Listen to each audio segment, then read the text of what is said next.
going to create essentially a fire break. Like this is the example I used in the street. It's funny, I thought it was kind of cool. Essentially a fence around the Torah. Like for when you're fighting a forest fire and it's way out of control and there's no way that you can stop it. If you go up to the fire, you're just going to be overwhelmed. So what you have to do is you have to have a strategic retreat, take a few, 100 yards or a mile back, and then you intentionally burn a line in the ground. And you make that fire break, and then you know you can't stop the fire on its own. You just let the fire get to that break. When it gets to that break, it will run out of fuel. And that's a way that you can control the flame more longer. So essentially, he said, look, let's look at that aspect of Judaism we can legitimately abandon without contradicting our core principles. Our core principles are 613 in number.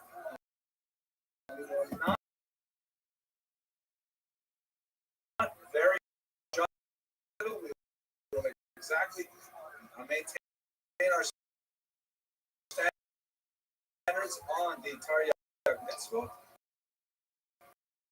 But the truth is, it doesn't say anywhere a Jew can't play basketball.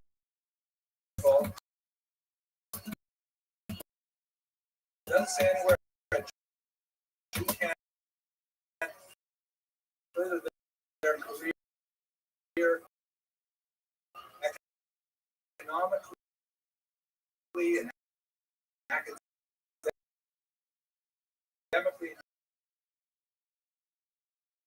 University, anywhere that a Jew can't appreciate or good or anything like that. So therefore, he said, let's create that fire break that would be around the Torah, and nothing can cross into what is our core practices as a Jew, and let us then be prepared to deal with society outside. There's no rule that we have to wear exactly the same kind of clothes, as long as the clothes are smooth, as long as the clothes are, conforms the idea of what is. Then who cares what color it is? I remember when I went to yeshiva, I made it's that great thing, What was not this place? Scratching? No, no, two questions. This is really important. So he created that one, if I remember it correctly. Torah with Derech Eretz. I'll explain that in a second. All kinds of connotations you have to take from context. In the original context in Pirkei Avot, it seems to mean a worldly occupation, meaning it's good to learn Torah and have a job. Most of the commentators work on this concept that, you go to job in the morning, you work very hard to make money for your family, and then you come home, you have supper, then maybe you go to shul, you get daf yomi or something like that. Torah in derech eretz. And when you're finished that, you're too exhausted to do any sins, too many errors. The two of them together, you're working and you're learning. As my daughters say, because they're in that chapter in their life, to be a learner, earner. Right? Learner, earner. That's what it is. So that's the concept of Pirkei Avot. Now, Rav Hirsch expanded this to say, it's not just about a job, it's about the way of the world in general. We are human beings who live in human society. We are citizens of countries of all the world. And, as it says in the Talmud, there is value in non-Jewish culture. Certainly, they're antithetical to Jewish value, but it's up to us. If we're going to see, we have to understand how to negotiate the currents appropriately. Engaged and involved in society, participating in intellectual activities of the society around them, the cultural activities, the economic activities, in every way possible, and yet still remaining true to Torah values. It represents a kind of strategic retreat intellectually, because we're leaving the ghetto now. The ghetto is all over. We have to live with other people, to communicate with them. But nevertheless, that is the philosophy that every Orthodox Jew, certainly in America, has to adhere to. That is ultimately what we do. And we've been doing it now successfully for close to 200 years, largely because he was the one who created this philosophy. Okay, I'll pause for a couple of questions, and we have one more really crucial thing. Yes, please. Absolutely. That's one of the other connotations. It means just, like that's the one I use with my kids all the time. Derek Harris means be polite. It can also mean, for example, it goes without saying. It says actually elsewhere in the Torah, in the Talmud, Derek Eretz Kadma the Torah. Being polite comes even before Torah. Otherwise, we should remember that.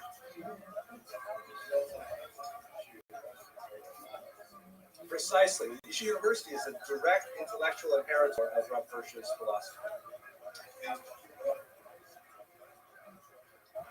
Well, I'll stand by it. Okay. Yes. Unsurprising, Professor, you didn't even mention that word in reference between the so-called neo-orthodoxy and you also mentioned that for some cipher and you didn't mention the neuro movement in Europe. I have to add to it the German influence in the, not the neo-orthodox.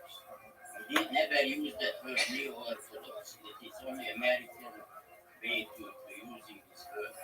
Our orthodoxy was the real Bandera Shumai, deeply, but the German influence was so heavy, we learned the Bereshis am Anfang.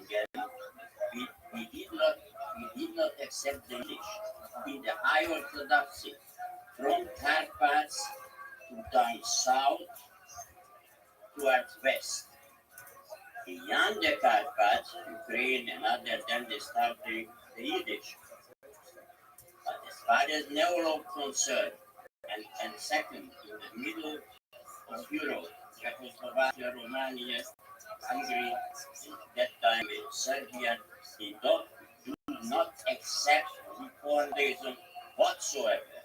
We had only one shul, like here in New York, in Pennsylvania, when we moved this, only one shul. But that shul, you cannot go without no woman of the Torah. So, finally, what you say, it is no law. so these are very, very valid. Not as high level as today American Orthodox. I'm trying to keep my exclusive to Germany. The Theobald movement is, of course, extremely interesting, Hungary in particular. But I'm trying to focus exclusively on Rav Hirsch. And with 9 minutes left, I'm sorry. No, don't apologize. Your experience and your knowledge is important. I'm going to skip through a few slides, but basically, this is the first major contribution of Rav Hirsch. Was that creation of that philosophy, Torah, in how it has been developed over the centuries. In terms of nomenclature, it's a very good statement. I tried, but Rav Hirsch is generally known as neo-orthodox, meaning new orthodox. It's somehow contrary to old orthodox, and occasionally it's referred to as modern orthodox. I know terms are especially useful. I think there's a lot of options of connotations, not necessarily positive, that distort the historical trends, so I'm going to try to avoid those. Neo-Goth, by the way, is something much more associated with Hungary. It's a completely different trajectory of development. Now, the second, I mentioned Hirsch as a thinker and as a fighter. So we talked about the thought, now we're going to talk about the fight for a few minutes. The Jewish communities of the 19th century and earlier were basically feudal in nature.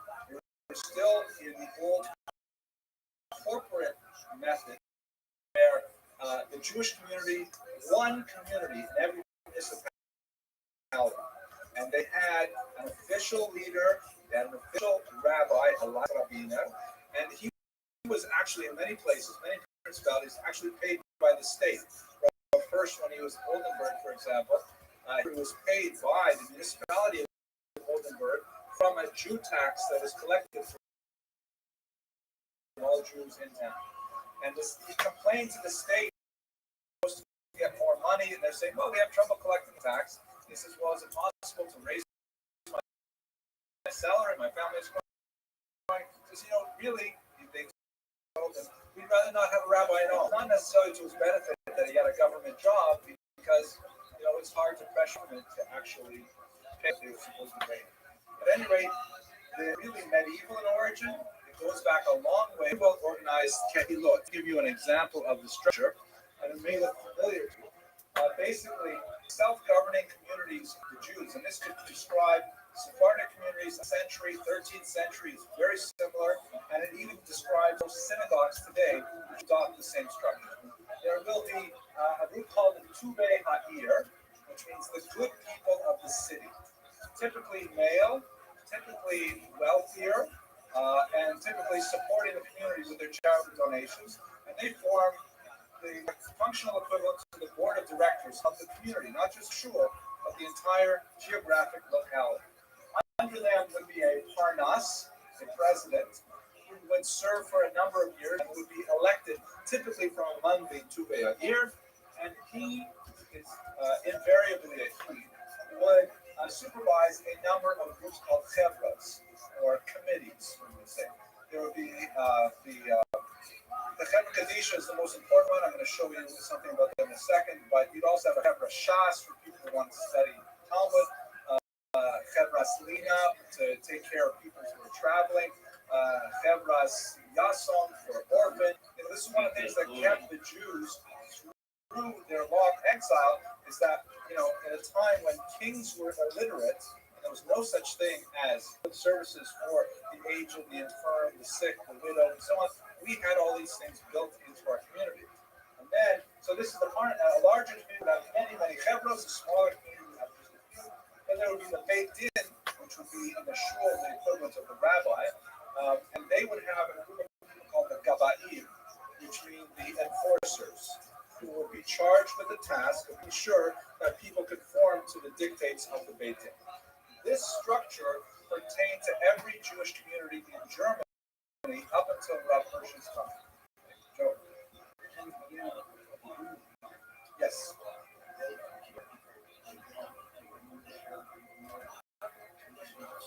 Sure. Pay the tax to every exactly. These Gemeinde, Kahal, Kehillah, they're all synonymous for how the Jews organize themselves. Very, very functional organization, and synagogues typically use it today. The big difference is, though, that you can leave a synagogue, you can go to another one, or even not join at all. But in pre-modern Kehillah, that was it. You were in there, they would assess your taxes, you would pay them. If you didn't pay them, they had the option of corporal punishment. Rare cases, even capital punishment. I'm going to pause for a second, Joe. Well, I got to pause it. I want to stay on time, and it's really important that I talk about this one. So I'm going to discuss what they did. Here's Moses. So Moses here, this is a picture of, it's a very it's an authentic picture of Moses. I like this picture because a lot of people tell me I have a striking resemblance. Okay.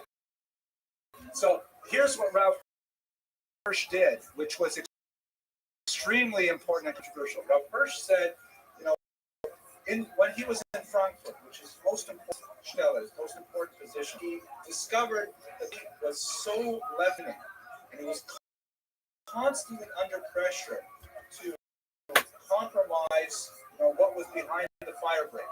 To say, we have to change this part of the synagogue. Let's just remove the second Yom Khan. Let's do all these various things. And he was constantly under pressure. Ultimately, in 1876, petitioned the Prussian government, and it was unprecedented, to create a second in the town of Frankfurt am Main. This was called, which was highly controversial. Obviously, it meant that he was separated from the Jewish community, which on face value sense a contradiction to the basic Mishnaic dictum, don't separate from the community. We're a minority already. You want to splinter us and fragment us like this? And Rav Hirsch did not take this step lightly. He felt that, it's too late. The community is going in a direction which is untenable for the purity of our traditional Judaism, and the only way to deal with it is to beat a strategic retreat, just like he did intellectually, and he said we must organize ourselves separately. This Austritt was approved, and so for the first time, you actually had a split in the Jewish community between what was now formally the Orthodox, or Neo-Orthodox is the term used then, and the liberal community. And this is a very fateful decision. We still feel the impact of it today. Depending on where you are on the scale, there's a very great hesitancy among Orthodox circles to engage in cooperation with non-Orthodox elements of the community, particularly formal religious organizations like Reform or conservative synagogues. It's a very complex decision. On the one hand, you want to preserve the purity of ideology, and to a certain degree, you can only do that if you do not compromise. We are not going to change, and we will separate. But on the other hand, we're a small people. We want to have actus. Finding the balance between that separation for the sake of purity of ideology and joining the entire Jewish ones to maintain. For example, we had just last week in Miami, and if you look on the back page at how many synagogues participate, and you wonder how many Orthodox synagogues are not represented there, how many are, and what kind of decisions go into whether you're included, which is, very par by supporting federation, millions of dollars to Orthodox day schools. So preserved in a modern European environment the integrity of Torah values, but at great cost.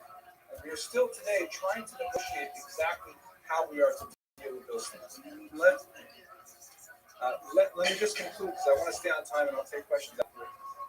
So the legacy, to sum up, there are two major signal contributions of Rav Hirsch that I can't say without exaggeration. We are all Hirschians today. We are all really inheritors of his thought in our own daily lives. On the one level, there is this concept of engaging in modernity. We are, after all, here speaking English. This is the vernacular language. We are very involved in the society that we live in, but at the same time, we maintain our adherence to Torah values and practices, despite the fact that we're living in the 21st century. That is ultimately a Hirschian ideal, to try and negotiate both of these things, to move between the skilla of assimilation and the charybdis of insulation. That's really what Hirsch taught. Secondly, he was bold enough to take a step very dramatically to say that we are prepared to separate from Judaism, from the Jewish world as a whole, rather than separate from the Torah. And although that has grave consequences in terms of the unity of the Jewish people as a tiny minority in the larger world, nevertheless, it does guarantee that there will be enclaves where the Torah Judaism will be practiced according to the tradition of our systems. With that, I want to thank you so much for your attention. I'll wrap it up, but I'll stick around for some questions. Thank you very much.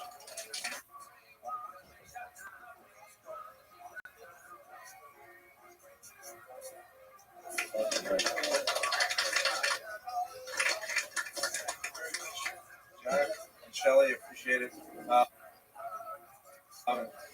We took up a few minutes with the introductions, so I'm going to speak faster to make sure that we cover all the material.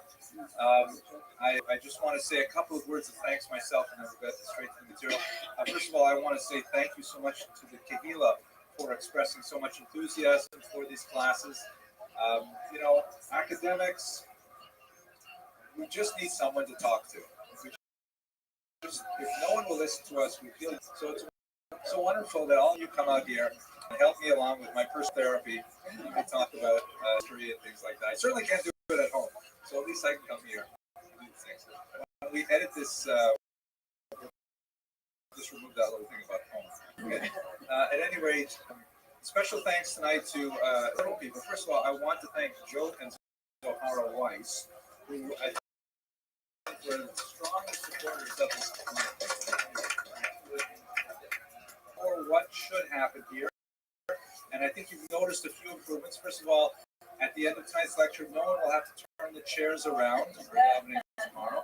And second of all, we have my lovely daughter Eliza, who's reading with us, give out materials and so on.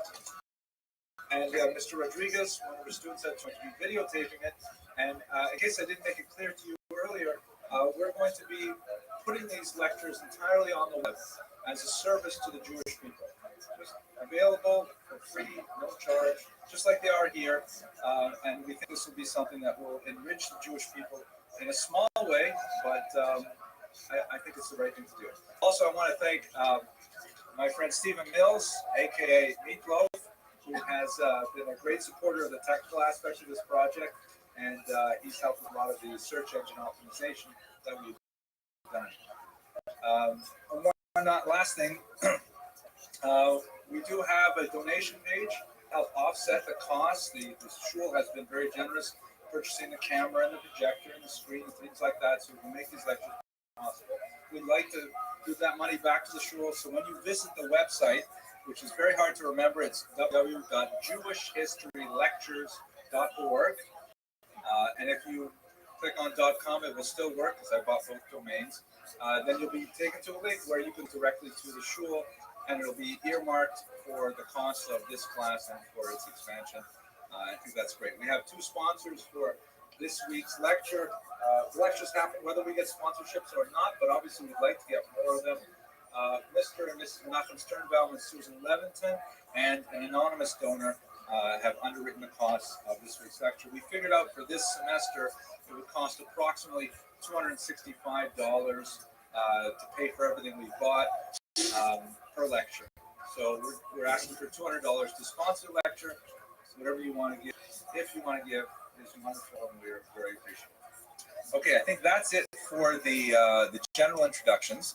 I think I've met almost all of you, but for those of you who don't know me,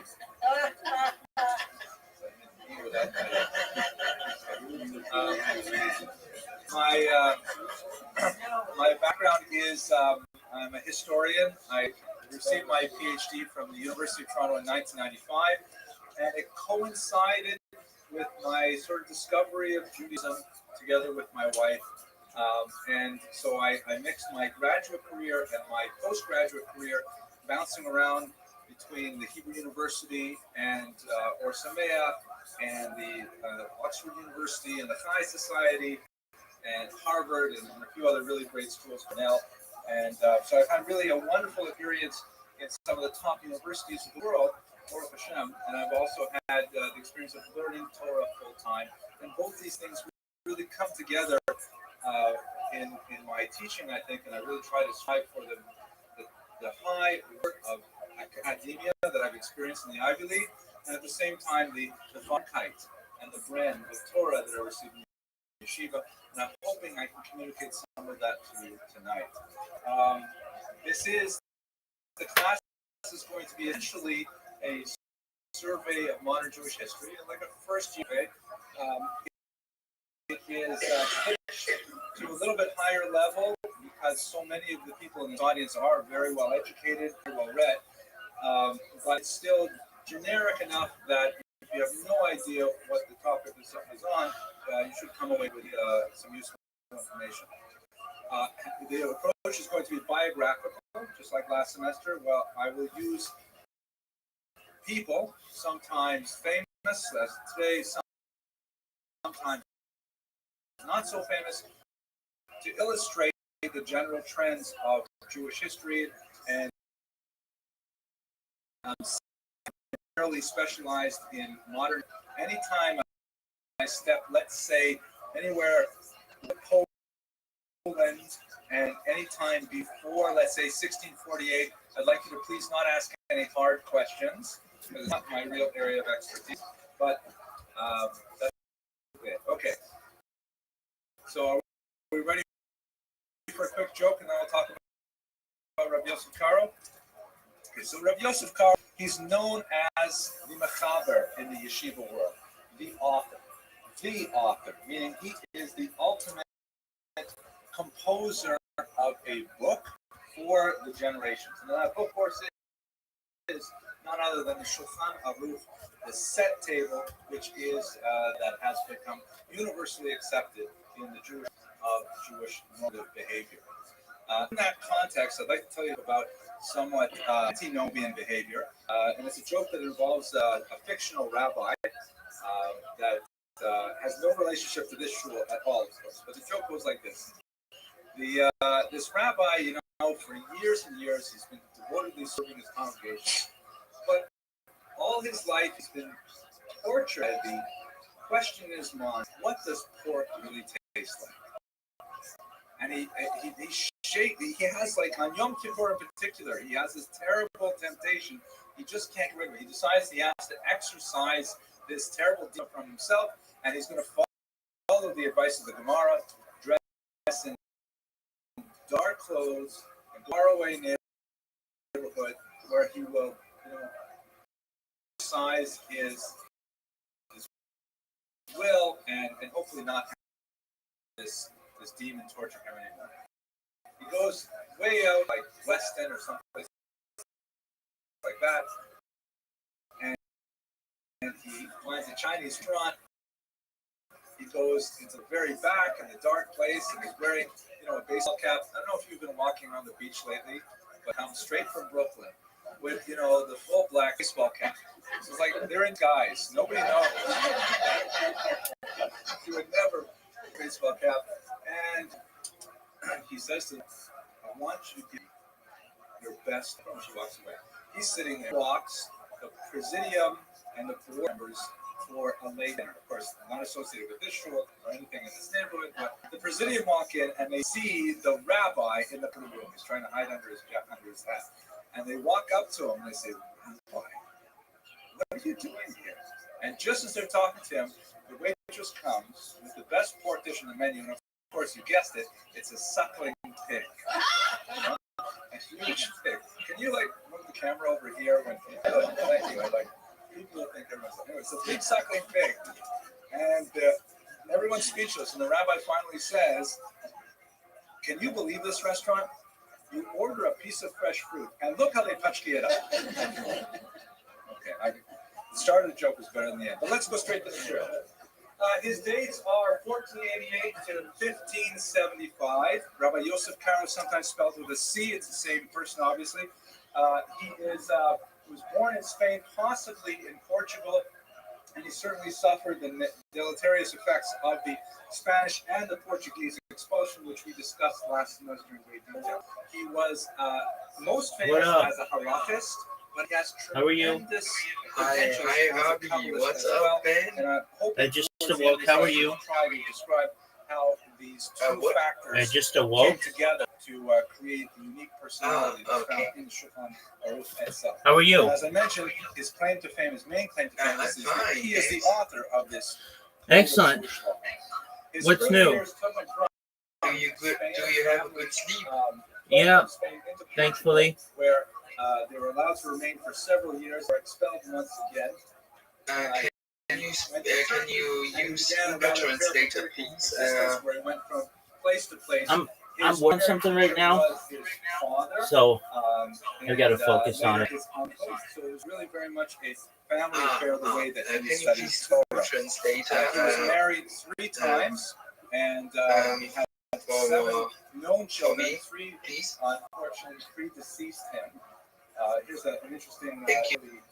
This is a Yishuv era postage stamp. We have no idea if this picture, which is the iconic image of. I show every night your stream. It looks like him. Thank you. That's sort of a picture of the Rambam that you see over and over again. It's like everyone's agreed that must Apologies, be. I cannot talk more. He had, Period.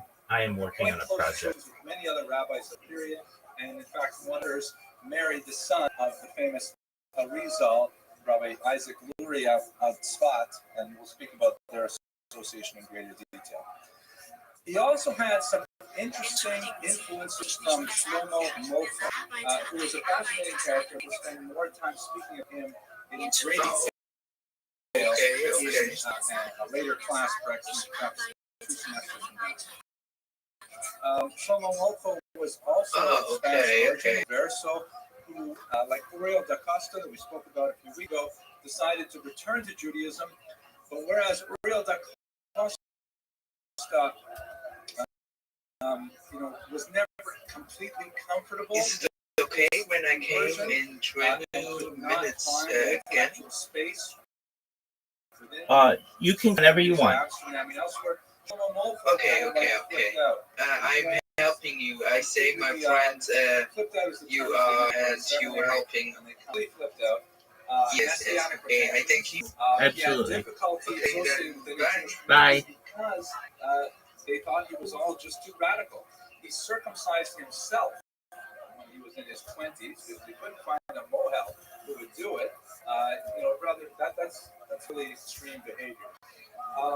He had various negative relations with the Jewish community because he insisted they should radicalize and they should take greater steps towards accelerating the pace of messianic thought. And ultimately, he got into trouble with the state and he was burned out of the state in 1532.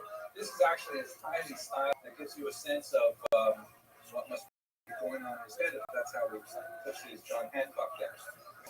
Rabbi Carroll, however, was really quite impressed with the purity of motivation and intention of Shlomo Moltko, and among the many positive things that he said about him was that after his death, he prayed that he himself would come to a similar end. Carroll wished to die a martyr's death like Shlomo Moltko. He did not receive that privilege. And to say about that, Rabbi Caro's really extends from a period of time that he spent in Spa, where he moved when he was 48. He had already been working on his magnum opus, which I'm going to discuss in a moment, the Beit Yosef. So he carried with him a certain measure of fame when he came to this very, very unusual circle of guys that were involved in this particular northern Israel. There were a few factors that brought together some highly unique, the Arizal that I mentioned earlier, his student Rasha Cordovero, the Mak, and Yosef Karo, among others. And Yosef Teitzak, who was also the teacher of Shlomo Moltko, was there at the time. There was, perhaps I should say, one of the most significant, once again, thank you so much, Sahara against it, money. The Rothschilds had specifically secured a piece of land in northern Israel that would make it possible for Jews to settle there and to pursue their scholarship. Because, in Ein Kemach, Ein Torah, if there is no flour, no Torah, suddenly there was a small, tiny area where Jewish scholars were especially valued and could pursue their studies. And he came into this region with a significant amount of authority based on his previous works, and his authority grew even greater. Yes, please. Yeah, we got money back then earlier. And if I'm wrong, you'll never know until I put this on the web and I cut this whole discussion out. But I'm pretty sure it was the Rothschilds. Maybe Montefiore, it's too early. Montefiore. Yeah, I think it is Rothschild. Okay. Let's go on to the next question. Okay. Now let's talk about the Beit Yosef. This is the book that really, among Spartan in particular, he's more known for the Beit Yosef than he is for the Shulchan Aruch. And among those who learn halacha deeply, gain a much deeper respect for the Beit Yosef than for the Shulchan Aruch, which is much more popularly known. The Beit Yosef is essentially an encyclopedic commentary on the most current code of the time, the Torah. And in the next few slides, I'll take you through the process of codification and why it was so significant to have a commentary like the Beit Yosef. Basically, one of the things that plagued the commentators in their creation of codes is that it was simply too onerous to explain all of their thought processes. So it was much easier for a codifier to simply say, this is the halacha, please don't bother me anymore. And in later generations, when the author's personal status was no longer quite as well regarded, or if someone wrote a competing code, then no one could really sort out which code was appropriately followed. What the Beit Yosef did was it delved into the reasoning of the Torah. That's what I'll show you in just a second. And he brought all of the relevant passages from the Talmud to support the decision of the Torah. In other words, he completely explained. He dug in an archaeological fashion, and he discovered what was the reasoning of the Torah for arguing a particular position. Then went on to do the same thing, by the way, for Maimonides, a commentary called the Kesef Mishnah. And by writing this commentary by Yosef, he demonstrated that he had absolute control over the meaning of the text that's written by the Torah. It was the ultimate critical analysis of a halachic code, and it was a phenomenal act of scholarship that undoubtedly provided him with tremendous appropriate regard. It took him 20 years to write it. It took him far less time to write the Shulchan Aruch itself, which is much more well known. Welcome to it. How you, Pat? This was he provided a Talmudic background for the decisions of the Torah. Zoot, how? What is going on? What is going on? What? What's going on? No, the ponytail. Yeah, I just have long hair. I've got it in a bun. When was the last time you cut your hair? It was like a year, basically. Okay. How are you?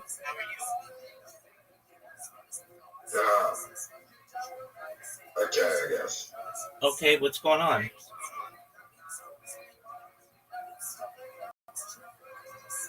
No, just the world not functioning the way I want it to. Okay. Like, I feel like that's every human in existence. Okay. Are you ready to lose? Yeah.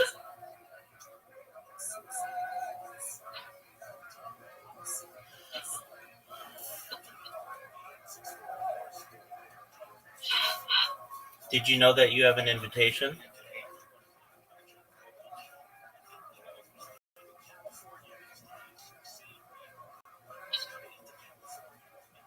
Did you know that you had an invitation? Yeah.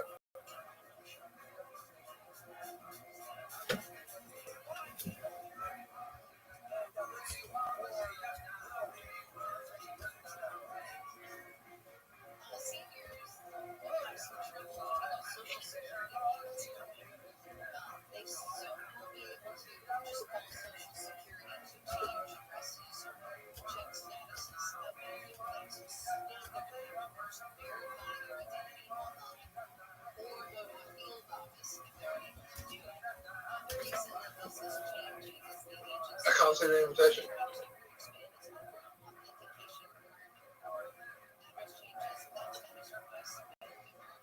No, you sent it the wrong one. Rabbi, are you there? Yes, sir. Are you proud of that shot? Yep.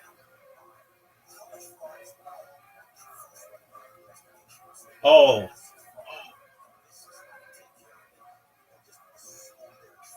That's in this. Oh, no.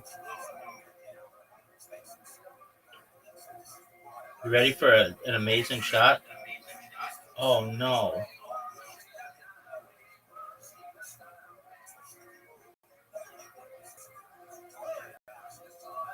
Oh, Zoot. Zoot. I could really change here, and I did. I was easily looking at being down one hole. In one hole.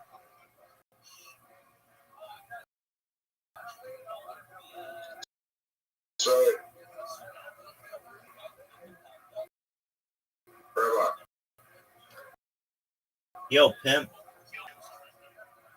I've done bad insight into this. And the American Psychiatric Association made it really easy to diagnose depression and anxiety. Okay. And they did this for two obvious reasons, because it benefits the pharmacy. Those are the easiest medical medication. Yeah. I'm in agreement with you. Do you think that's a problem? Yeah.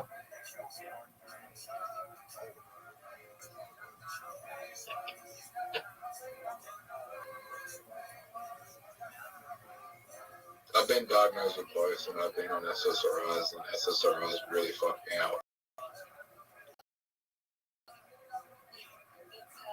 They kill your libido.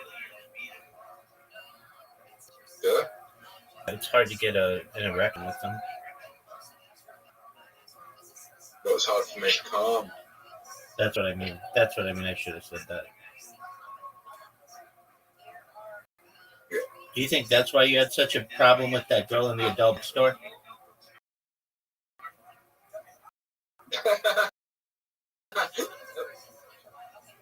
Is that why? A lot of girls, I can't calm when I move a girl. Well, is it because of SSRIs? Yeah.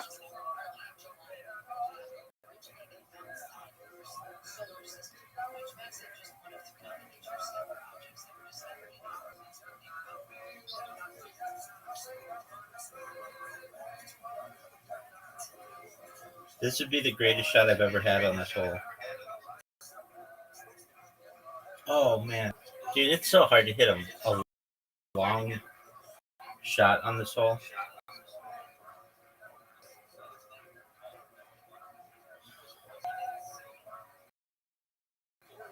It might be, but I don't know if I had sex before I was on SSRI. How don't you know? Can't remember when I got on it. I'm pretty sure I had sex before I got on it, and I wasn't able to come then, but I was very young. I was 19 when I started using SSRIs up until I was 25, 26 now. So like nearly 7 years.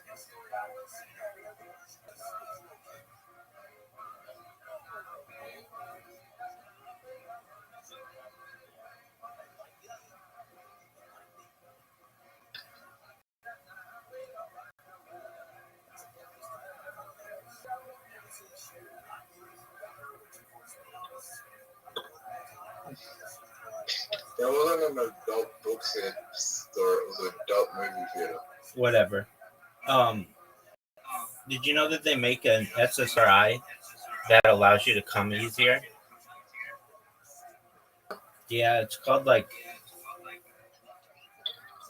it starts with a V.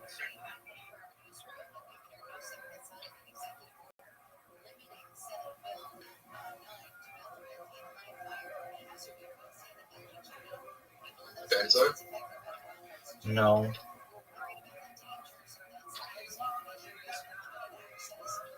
I forget the name of it, but So, you could probably find it with ChatGPT.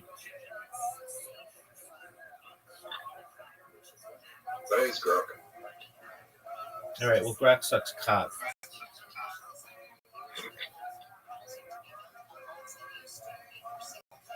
Did you know that you just lost? Yep. Do you want to be interviewed? Brad, while you're on, you want to do IQ test real quick? Nope. Just quick. Nope. What do a dog and cat have in common? This isn't an IQ test. Check. This isn't an IQ test. It's self-testing the IQ test called similarities. I mean, there's a lot. They're mammals. They have 4 legs. They have tongues. They have 2 eyes. They have mouths. They have ears.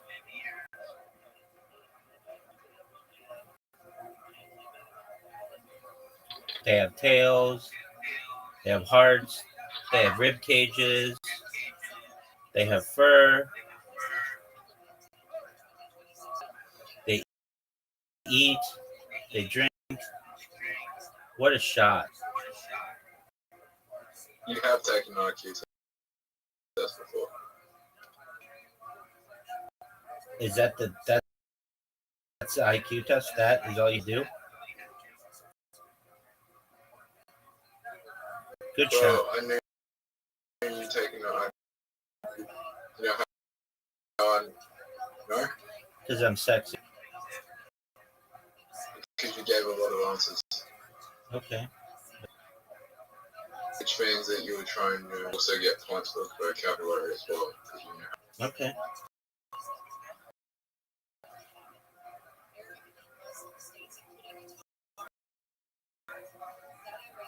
That doesn't necessarily, that isn't an IQ test, though. Well, that transfer is like the most apt transfer and the most apt answer, actually. They're house pets. No, they're not.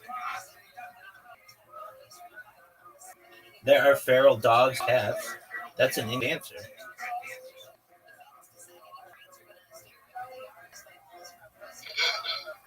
Everything that I name is, in general, a characteristic of dogs and cats. But the fact that dogs are pets or cats are pets is not true. There's a significant population of dogs and cats that do not live in a feral environment.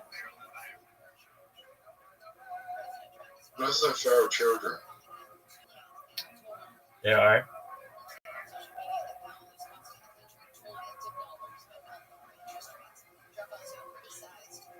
Probably not so much where I live.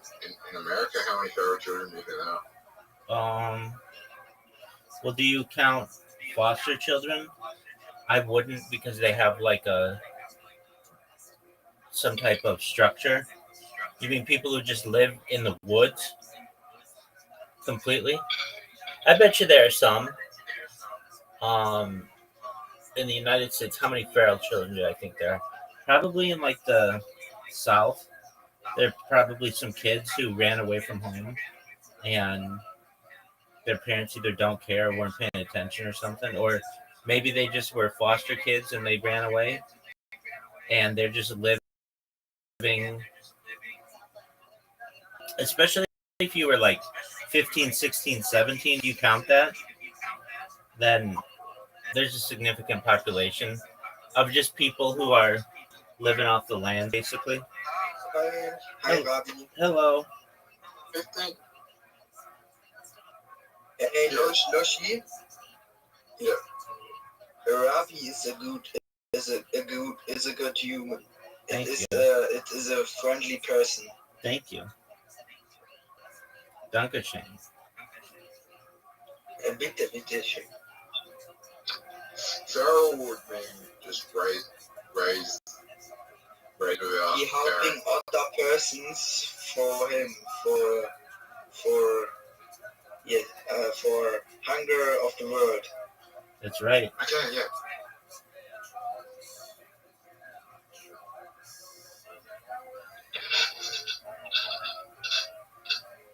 Right. Yo, pimp. You might be able to come back. I know. What are your thoughts on that? You got one of the holes that I struggle. Ravi, I'm coming later. I making a advertisement for you live stream. Thank you so much. Okay. I thank you. Okay. Oh, I fucked up. Dude, I fucked up. Okay, have a good time. You too. No, no, no, no, no. That hurt me.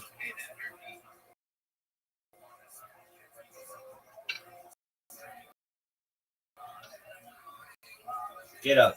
Get up.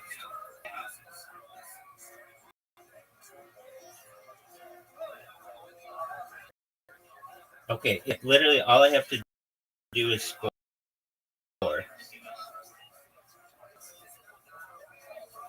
Oh.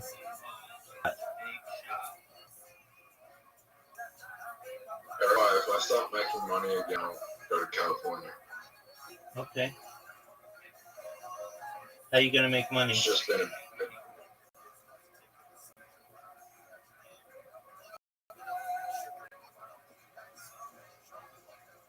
good, I guess. But I also like. Isn't that risky? Yeah, it is. Zoot, I'm gonna come back, and it's gonna be a very good comeback. I'm not gonna win, but I'm gonna tie for the win. But I should say I'm not gonna It is risky, but outright win. I'm not. I'm not. I'm not going for millions. I'm trying to play like conservative, but I'm trading. Don't you always say that? No, You I usually go balls deep in something, and like fucking like 50k deep, fucking get 3x, and then I wake up the next morning and it's 20k, and I'm just like, what the fuck did I do?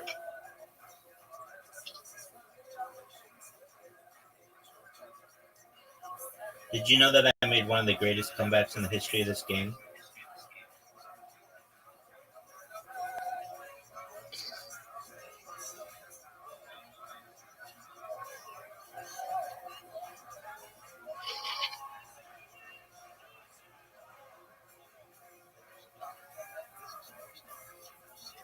Are you gonna do stand-up comedy in a week and a half? Yeah, I'm not ready. You're not ready this week, but you would have been ready last week if you would have gone. Yeah. That doesn't make any sense. Mentally, I'm just not there. Okay. This one that we're gonna play, you can you get 20 for the red, 20 for the white, 10 for the black, but you can get anything you want. You have to get your own color.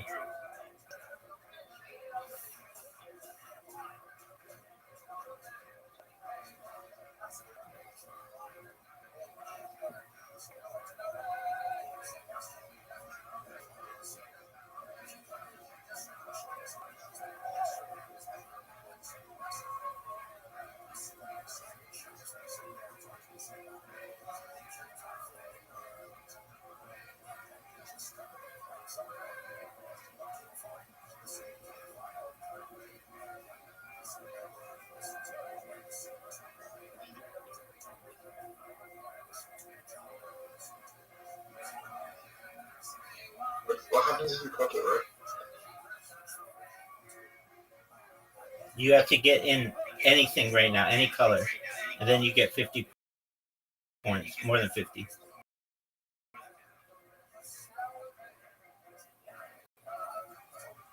No.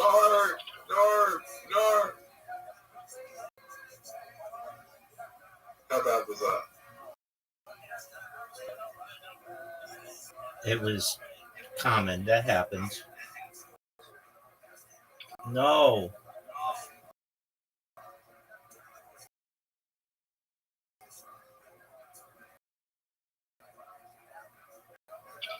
If I hit the red, I'm just gonna copy you, so I'm gonna go for the black. Okay. That's correct. We're gonna tie.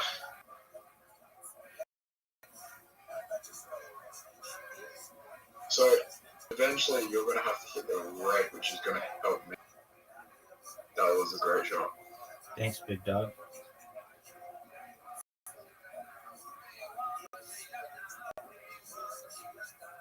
You just helped me. You just helped me. Are you sure?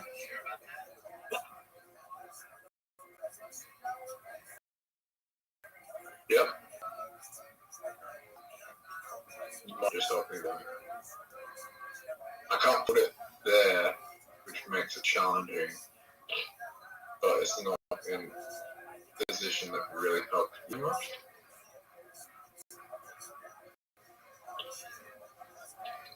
Okay, that wasn't bad.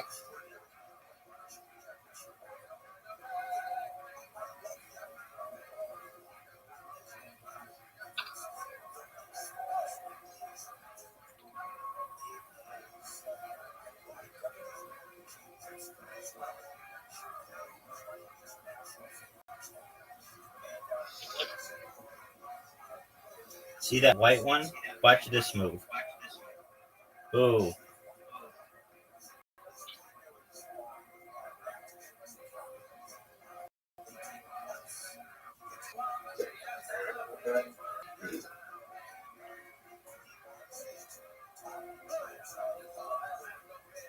That's a miss. Great shot, Zoot.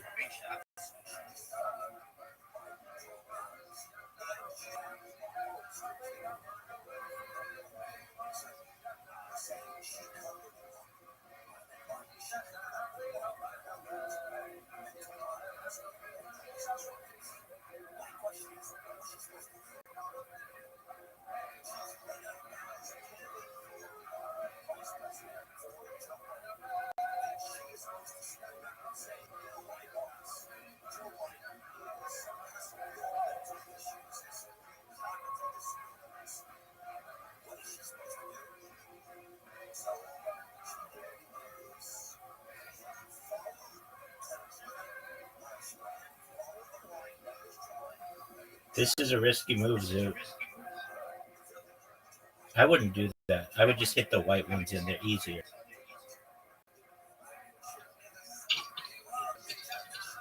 I told you that was a risky move. And I just gave it to you. you just allowed me to win the game. Thank you. What? Because I would have to hit the ball twice to pocket. You got a high score. Did I get a high score? You got the highest score ever. No. Yeah, you already got the highest score that you can get. No. The highest score you 170. In this version, it would be 180.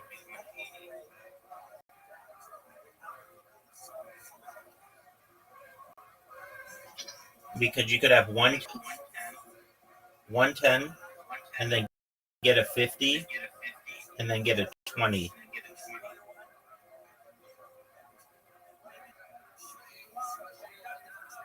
But never 110, get a 50, then get 20.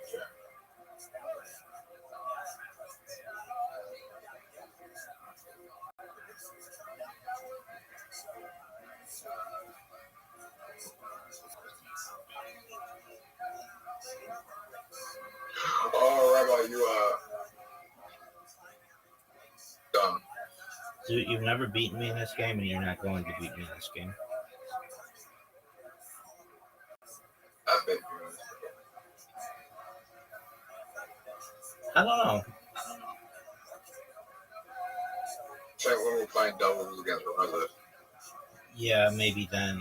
But you didn't beat me. I won the game for us. Cody was on your team. Yeah, so I beat you. That was a tough win.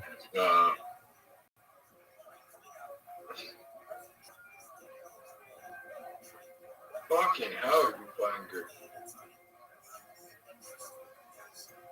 How do I win?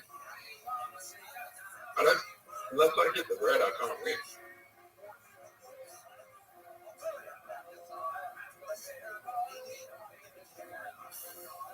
You see that white one on the right in the corner?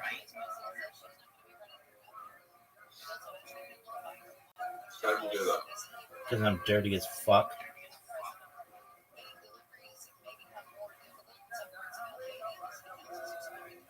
Fucking hell. That's not fair. Well, what do you We're want? playing to a win. All right, same. You want same rules and everything? Yeah. All right. Once you win, I need a break. That was the worst. I had the worst break.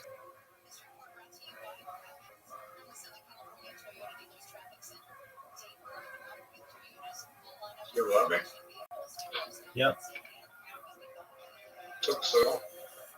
Yeah, I've got to delete your old account because I keep sending it there out of habit.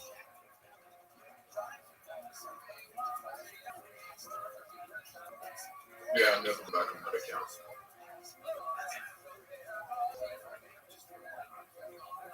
My stats on that account suck.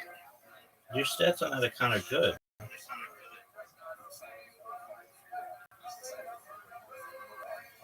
I don't think I've ever won a game of golf on this account, actually.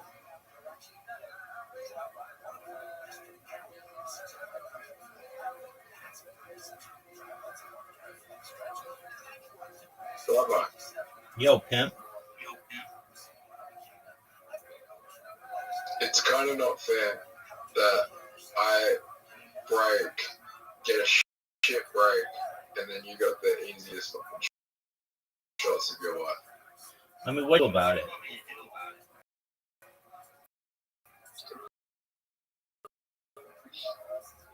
You know, the only way I can win is if I sink the red. You can't even win that way. An easy shot. Oh, look, maybe.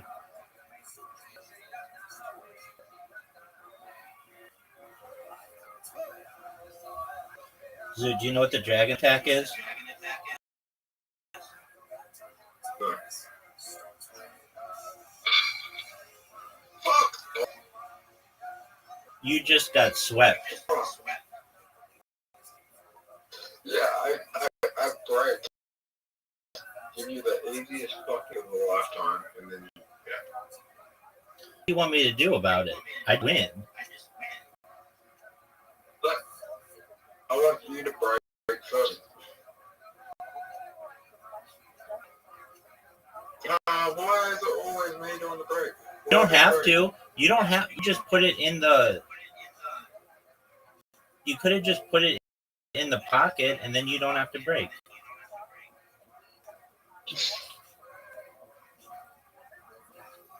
What do you mean? If you just automatically put it in the pocket, then I have to break.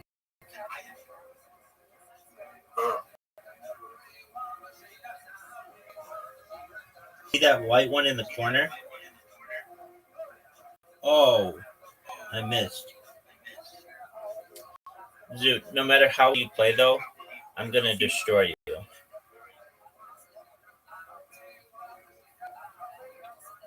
Fuck. No, I'm just bad. It's not even I'm getting bad breaks. I'm just bad.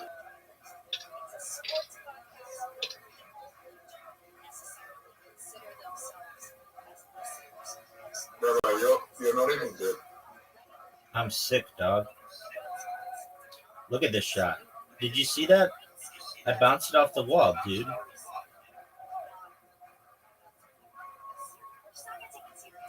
Do you see how good I am? This is a tough shot.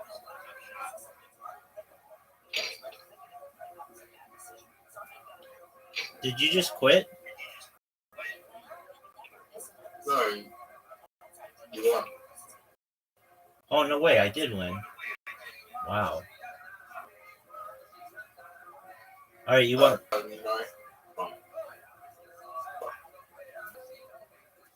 Dude, all you have to do is win.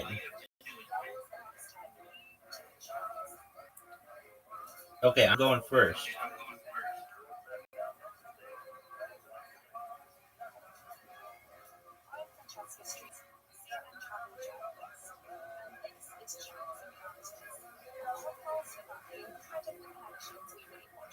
Are you proud of that shot? Yeah. Why?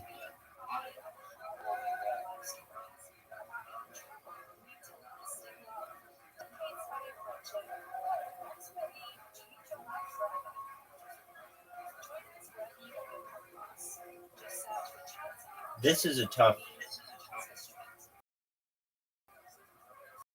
This is a tough shot. Oh, now's your chance to clean up. You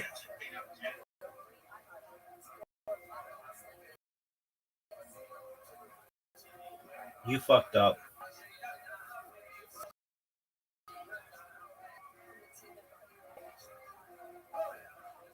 Major fuck up. That's a miss.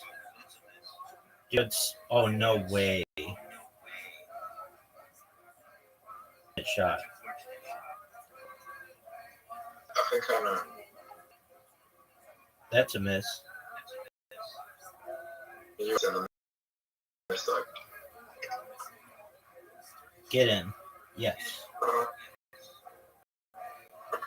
does it still count?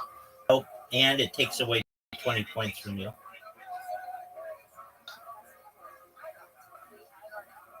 Me? Does it? Yep, it puts one of the white ones back on the board.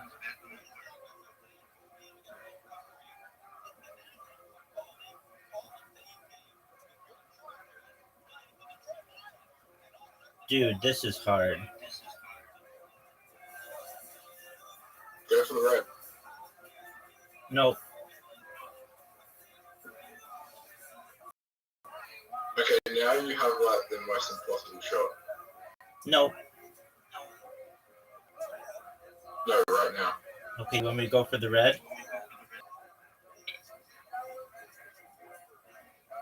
Yep.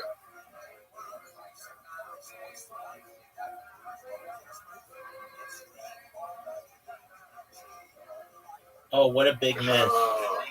What a big miss. So go for the red. Of course.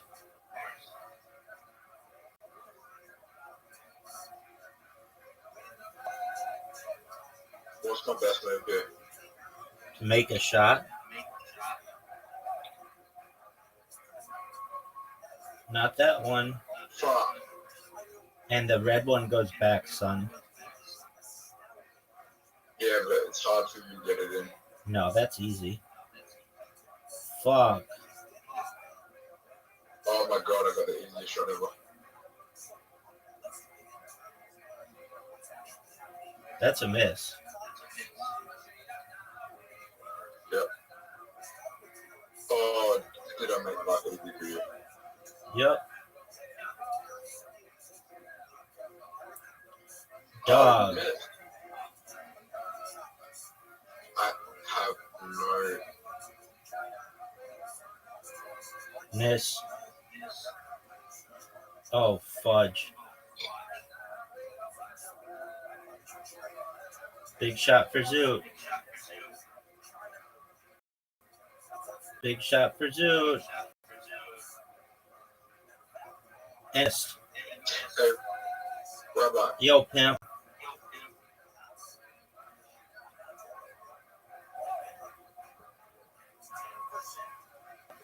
if there was like an unknown neurodivergency condition that affected 60% of people, but it was like really difficult to get diagnosed, and it's like 5 times more common than autism.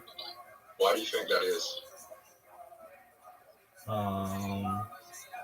Because it doesn't really affect people in a major way. Or at least it's not noticeable to them. Or perhaps it's not noticeable. Or perhaps it's not noticeable to them.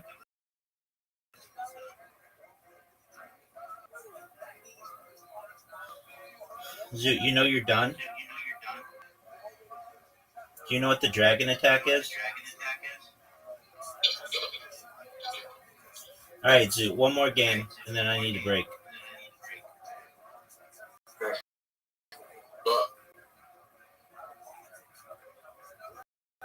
it does affect people. Okay. If you hit it into the corner, it won't hurt you at all. Just hit it into.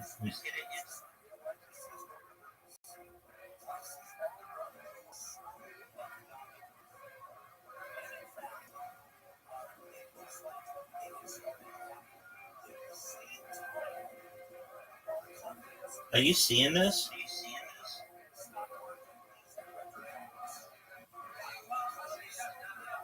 Well, that'd be like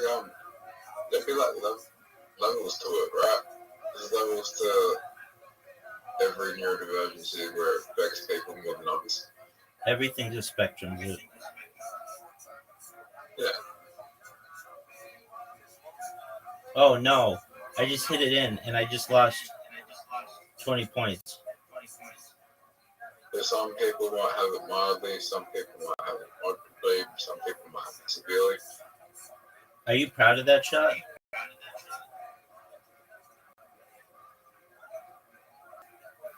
Dude, are you gonna win? Yo, dog, you got 60.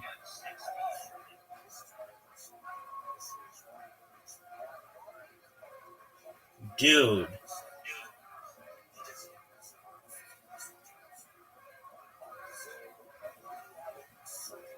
Dude.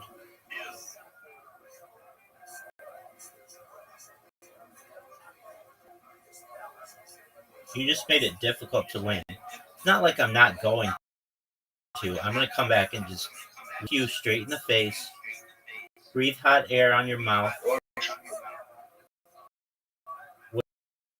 do you want? I'm gonna change the world. All right, start your baby. That's not a bad idea because of financial resource. Yes, it does. You got right.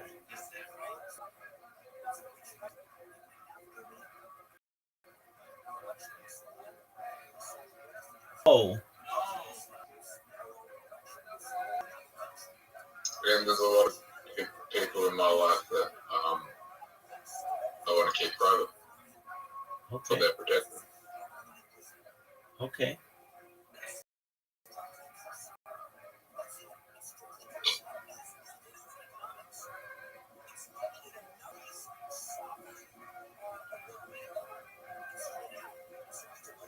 For the win, Zoot. Oh no. Zoot.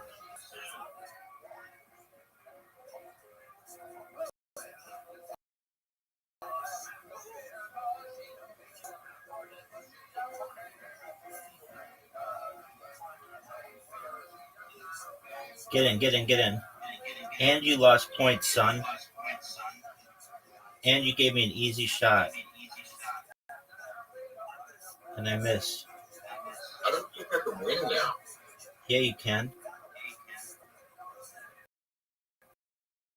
How can I win? Make all of the balls. Oh, Their discs, whatever, make them all.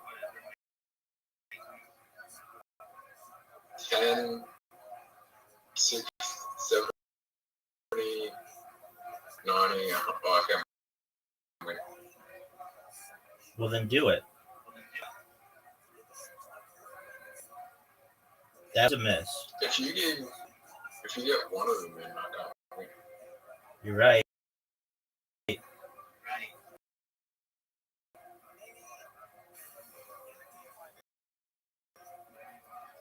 Dude. I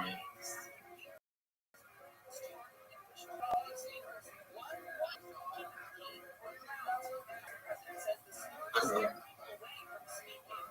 I can win. I can't win. Oh no. They gave you the easiest victory ever. Dude, thanks for the win. All right. Come back in an hour, dude. Okay. Maybe not. You're not coming back. If I don't fall asleep. Sounds like a plan, big dog. Like, I don't feel like I'm going to fall asleep today. It might be too early. I don't know.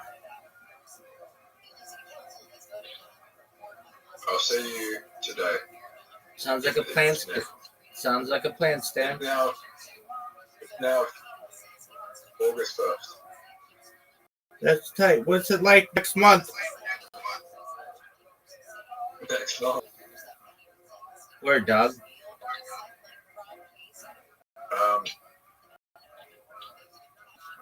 Let me check.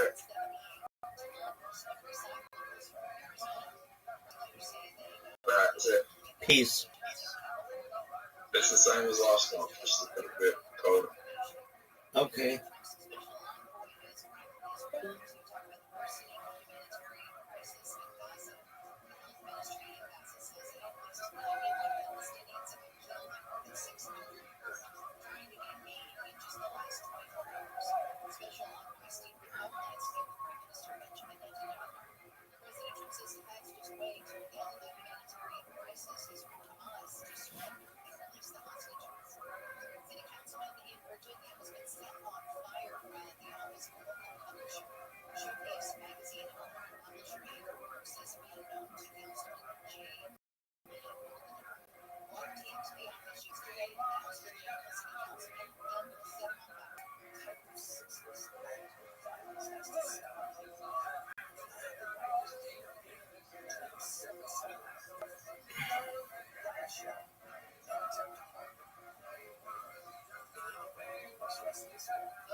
Shema Yisrael Adonai Eloheinu Adonai Echad.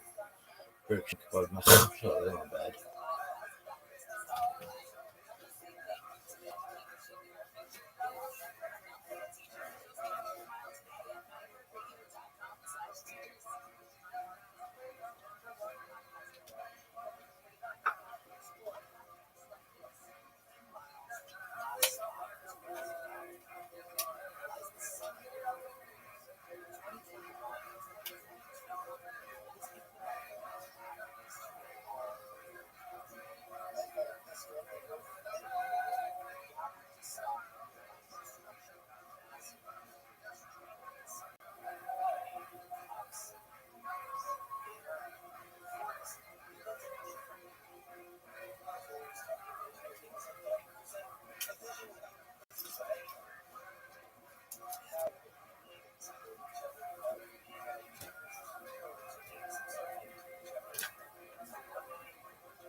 Any questions about the video, Yosef, yet? Okay, so let's go to the actual process of codification. And I apologize, some of these slides were already presented in the Maimonides lecture. I hope you've totally forgotten them, so they won't look too. The Talmud is a very difficult document to work in terms of practical halakha, practical law. The primary reason is because the information is scattered throughout 20 odd volumes of text without a single punctuation mark, and with very, very difficult arcane language. It's simply, unless you have years of training, it's very difficult to learn even how to read a single page of the Talmud. And so, and the fact is that the discussions are not found in an organizational pattern that we would associate with Western thinking, meaning there are no, this chapter deal entirely with marriage. This chapter is going to deal entirely with divorce. Marriage and divorce are scattered throughout the entire Talmud. And you can miss a really important passage unless you have learned the entire book. It's a very, very difficult book to work with that way. And so that's why there was so much emphasis on the person of the Talmid Chacham, wise student, who was someone who had swum in the depths of the Torah, the Talmud, and was able to remember that, oh yeah, way over in volume 17, there's what I have to access. By the way, as a small parenthetical note, this is dramatically changing in our time because of the power of the personal computer and the internet. The things that used to make a person well regarded as a scholar, a prodigious memory and an ability to recall, oh yes, that is volume 17. But nowadays, sitting at home on my computer in my pajamas, I can type in a keyword and I can find every single time it's mentioned the entire corpus of Jewish literature, not only the Talmud. So it's changing the definition of what is scholarship in the Jewish world. At any rate, the material is organized in a way and so it naturally lends itself to codification. If you want to actually apply the Talmud as a way of life, you have to create a code which essentially organizes all of the halachot in an organized fashion so you can study it from beginning to end. The early codes from the Solomone HaMitzvot, the encounters of the mitzvot. There's a passage in the Talmud that refers to the number of mitzvot in the entire Torah as being 613. Tariyat mitzvot. well-known idea that so many people had carried around with them, but no one really bothered actually trying to count them until you get to the high Middle Ages, when you have a few rabbis who begin to say, let's count them up. In particular, Moshe ben Yaakov Kusi, who was a rabbi from France, he wrote a book called Sefer, the Big Book of Mitzvot, or Smag, Sefer Mitzvot Gadol, in which he listed them all, just the commandments, just what we're supposed to do, how we're supposed to do them, and them in positive and negative commandments. Thou shalt and thou shalt not. So that was useful, and that spurred a sort of mini industry flying, because many people said, wait a second, I never count commandment number 148 as a commandment. That's just a custom. You don't have to worry about that. It's just a custom. And other people said, no, it's a real halacha. This is a law from Torah, from Moshe at Sinai. So there were competing Bonei HaMitzvot. They were all arguing for slightly different variations are actually in the mitzvot. Furthermore, there's a lot of material that's no longer relevant, or currently not relevant in our day, with the halachot dealing with the maintenance of ritual purity, which we have only in areas like in washing the yadayim or in visiting the mikvah, but it's really quite a bit more extensive in the Talmud. All the laws of the sacrifice, the laws of the structure of the temple, and so on. So what do we do with these laws if we're no longer, or at this point, not having a temple? Still, they're part of the scene.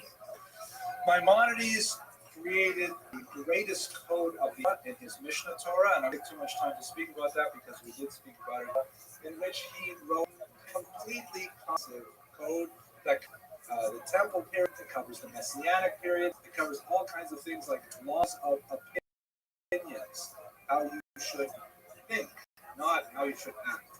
And his particular code fell under extremely harsh criticism for several reasons, which was he did not have he did not provide all of the sources, he did not provide the back and forth of why he decided to take one position versus another. Okay, I've talked a lot. I should pause for questions. Yes, sure. Isn't there a discrepancy between 618 and 614? Maimonides or Fackenheim? I'm not familiar with that. I know the Ramban took issue with some of them, and he wrote a commentary on his Sefer Mitzvot. But I'm not familiar. I am familiar with this concept from a modern philosopher that I actually had the privilege to study with when I was at the University of Toronto, Emil Fackenheim, who argued very effectively, I think, in a literary way, but not quite as effective theologically, that there exists a 614th commandment. So nowadays, there is one more commandment, and that commandment is, quote unquote, not to give Hitler any posthumous. In other words, he says there is a commanding voice of Auschwitz that corresponds to the commanding voice of Sinai. So it's not exactly, a firm kind of thought, but we can certainly appreciate, he was a survivor himself, we can appreciate the motivation for that kind of thinking. So, good question. Any other questions? Arguments? So let's go on then. Maimonidean controversy, as we discussed a few weeks ago, ended in tremendous tragedy as Maimonides' books were burned by Jews, and then shortly thereafter, the French government actually burned the Talmud as and it's remained somewhat controversial in some circles. So now, let's turn to the tour, which is the upon which Rabbi Yosef Karo made his signal contribution. The tour is another code that departed from Maimonides. Maimonides organized all of the laws of the Torah in 14 books, which he called the Yad HaChazakah, the strong hand. Yad meaning Yud and Dalet, 14. And as I mentioned, it covered everything. It covered the laws, before when we had the temple, the laws of Messiah, and so on. A lot of things that we simply don't deal with today. So it was a quite a book to work your way through. Rabbi Yaakov ben Asher in the 14th century went for a much more modest proposal. He said, let's just get right the things that we do today. And he decided to omit anything that did not deal with behavior. So there's no laws of opinion, no laws of beliefs, there's no laws of the temple, and so on. He named it after 4 rows plate of the Kohen Gadol, the Arba Tuvim, the 4 rows, and the 4 distinct sections of the organizational framework that all future code Jewish law would adopt. And they are, the first section is Orach Chaim, or the way of life. And this section is typically widely studied in yeshiva today, deals primarily with what people do in the normal of their day and in the holiday cycle. So it begins with, how you're supposed to wake up in the morning, how you're supposed to dress yourself in the morning, how long it should take to get out of bed in the morning. Their first halacha, we're going to have to start talking about that one. The teenager, So anyways, getting out of bed and things like that. Then the laws of prayer, the laws of saying blessings, and there's a whole section on the laws of Shabbat. And basically, time is what the average needs to know to live and observe lifestyle. That one section. It's been commented upon many times, including 2 very commentaries that are widely in use today. The Mishnah Brura by the Chafetz Chaim is a commentary on Orach Chaim, and the Aruch HaShulchan, not to be confused with the Shulchan Aruch, is also a 19th century commentary used today. The second section of the tour, and by the way, if Orach Chaim is for regular Jews, and learned Jews, but regularly learned Jews, the next level up is called Yoredeh. Let's go down to the bottom here. This is like rabbinical level 1. To be a rabbi, in most yeshivot, you must master this section, Yoredeh, which deals primarily with ritual law in the areas of being kosher and of sexuality. In other words, it's a little bit more complicated. You have to understand the whole issues of mixtures of milk and meat, and the issue of what makes a cow kosher or not kosher, and so on, and the laws of regular family life.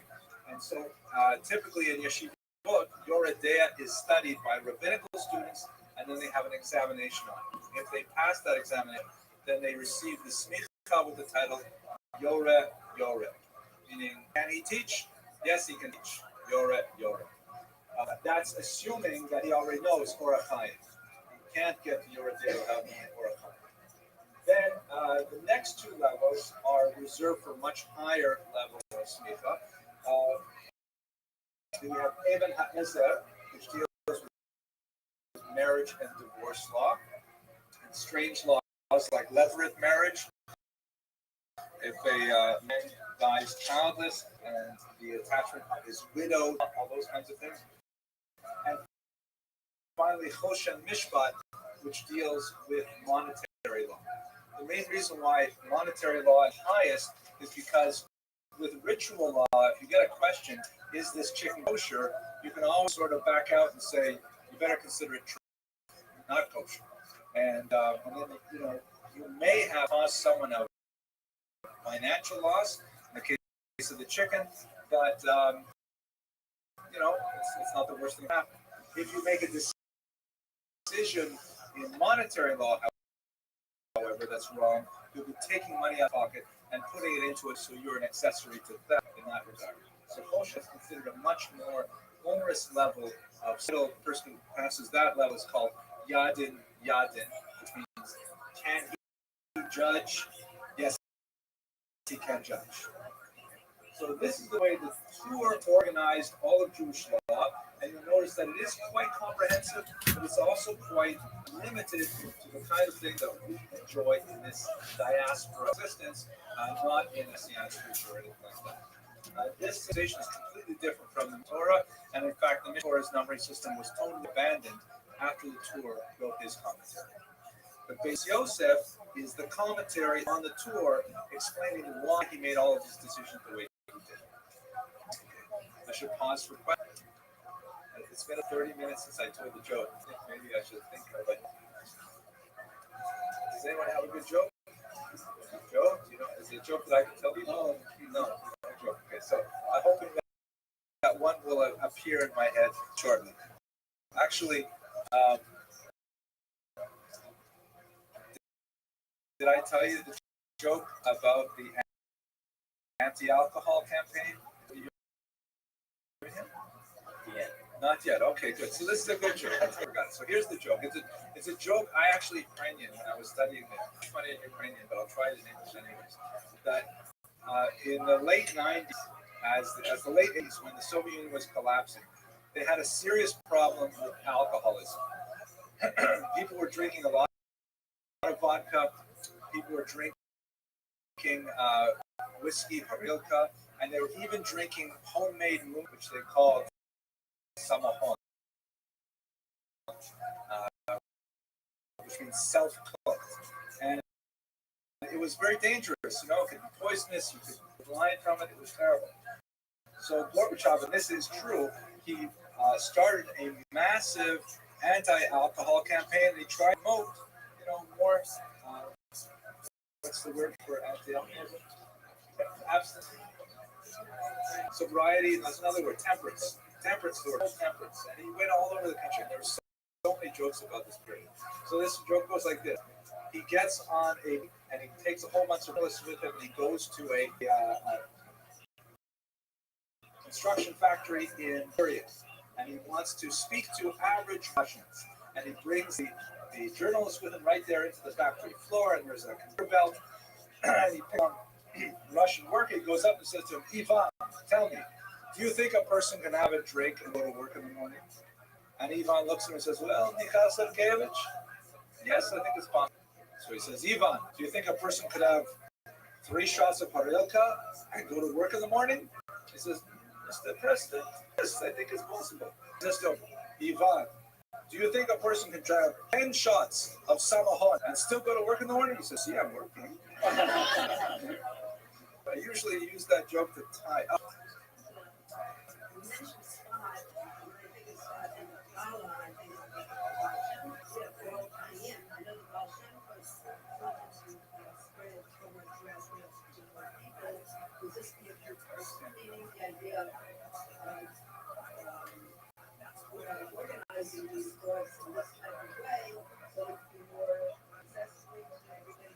Absolutely. Absolutely. And that's a very profound question. Jumping ahead just for a second, and it's so appropriate you should mention the Baal Shem Tov, because, you know, the joke goes, it's a joke, it's a stereotype, but it still has a kernel of truth to it. The Chassid says, why do I need a sefer? I have a Rebbe. What do I need a book for? I have a rabbi to tell me what to do. And the Misnagim, you know, the Lithuanian Jews are known for their superior fashions and their good looks. They say, what do I need a Rebbe for? I have a sefer. What do I need a teacher for? I don't have to ask any human being. I'll decide for myself. And that's like a cultural orientation between the two groups. When the tour, it's not so much on the Beis Yosef, but when he wrote the Shulchan Aruch, if you think about it for a second, essentially he's disenfranchising an entire rabbinical industry, because the mastery of halakha is no longer dependent, not to the same degree that it was in Maimonides, still quite so for his era, is no longer dependent on someone who's mastered the entire Talmud. You just have to have someone who has enough Hebrew skills to be able to navigate the section headings of the Shulchan Aruch, and at least theoretically, he can tell you, or she can tell you, things. And this is a big shift in democratization of Islam that definitely is characteristic of Shem Tov. So there's a very unique there. I have one more kind of point I don't want to forget, but I'll bring it up when I talk about the Smitha controversy. Yes, please. Yeah, in the send them to the country leadership. Sure. Okay. The This is much further general. it's jumping ahead a little, but again, since Torah deals with these four large areas, and the Shulchan Aruch also uses these four large areas, but the vast majority of a person's life does not have to deal with kosher mishpat, and hopefully you only have to deal with it minimally, like getting it once, let's say, and that's it. Hopefully you don't have to return to it too often. But you will always need more time in your day. So a certain amount of data. So the a Hungarian rabbi entry wrote a one-volume version called the Kitzur Shulchan Aruch, the short one. Well, it was published in Hebrew in one. Now, if you buy the English translation, it comes in like 7, I think. And for a while, there was an English translation in 3. It's not so short, but it's called Aruch, and basically, it's an abbreviated version of Orach Chaim with a little bit of Yoreh Deah. Like, for example, in Yoreh Deah, the laws of honoring parents, Ariza, are found in Yoreh Deah. If you only study Orach Chaim, you're going to totally miss that really crucial section. Okay, thank you. My pleasure. Yes. Oh, no, hard question. Okay.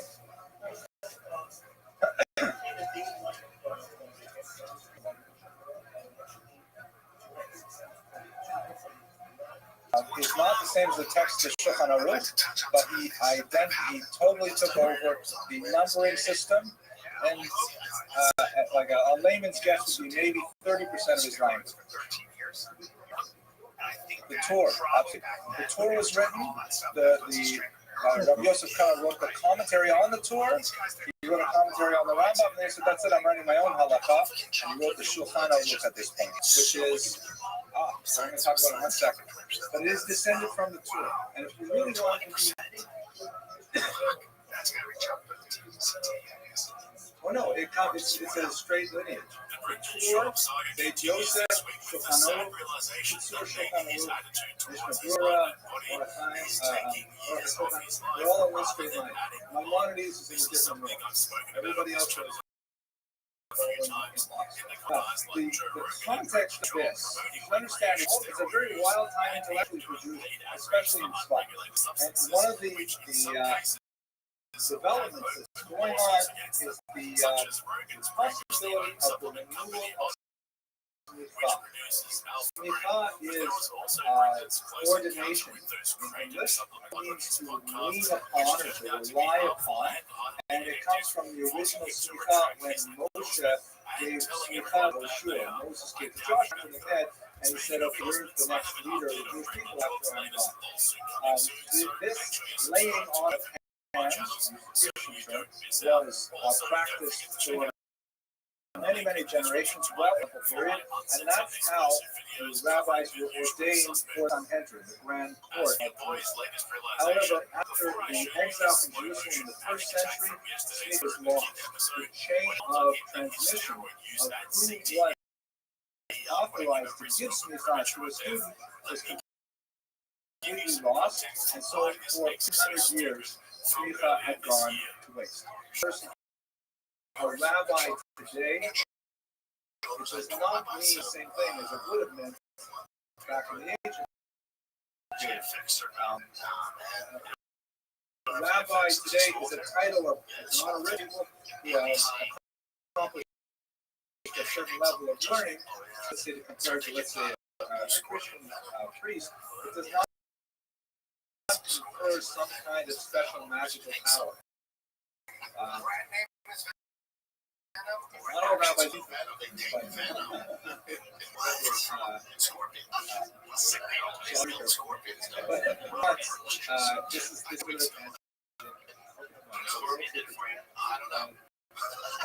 a good story, though. It's the famous air conditioner story. A good story. So this is a true story. I'll tell you. One day before Pesach, the air conditioner, and it was really busted.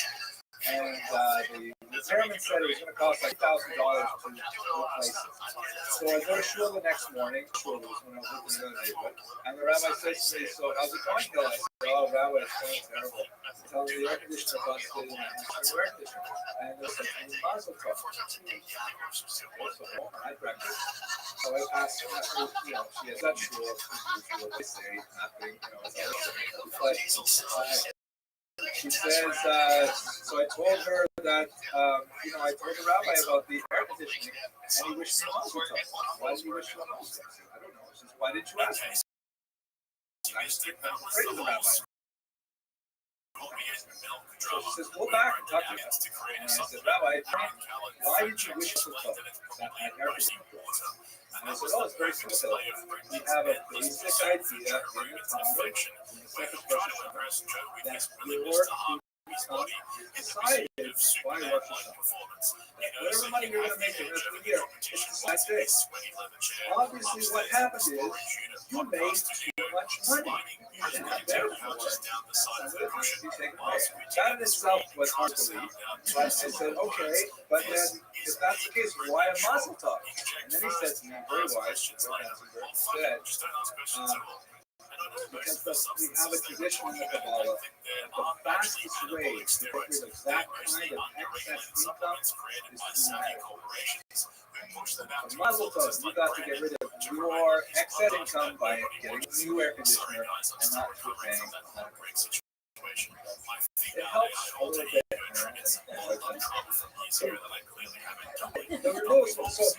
There was a certain rabbi, Yaakov Be'Rav, in Sasha, who said, you know, he relied on a rather obscure reading of Maimonides to say, you know what? If we have those greatest rabbis concentrated in the land of Israel, and all these great rabbis agree with one another, which is a very difficult thing to achieve, and they appoint one of their membership as a real rabbi with smicha, then smicha. In other words, he wanted to resurrect the smicha that had the power of the Sanhedrin 1,500 years earlier. And sure enough, in Tzfat, you had this unusual circle of individuals. It was an exceptional group of people. The Arizal founded, really, much more even than the Baal Shem Tov, founded the entire Hasidic movement only a couple of hundred years later. The Ramak, author of the Tomer Dvorah, work of soaring, and Rabbi Yosef Karo, who was not the least of them. And so Rabbi Yaakov Be'Rav said, this is a kahila here. Let's do it. And they pitched in. They all agreed. They appointed Rabbi Be'Rav as the first rabbi with smicha in modern times. Yes. Chief Rabbi. You know, it's a good question. I'm pretty sure, off the top of my head, it comes from the French Revolution, because when Napoleon, ironically, he also reestablished the Sanhedrin. Talk about it in a couple of weeks, actually. But he reestablished a kind of Sanhedrin, and he wanted to organize the Jewish people in France into an organization as the consistory of the French Catholics, with a hierarchy of deacons and priests and so on, all the way up to an archbishop. So the same setting for the Jews, with a chief rabbi, state-appointed chief rabbi. And I may be wrong. I believe that system was emulated in England and in Germany and even in Israel as a structure. Of course, when you have countries like Israel, no one pays attention anyways, and everybody has their own chief rabbis.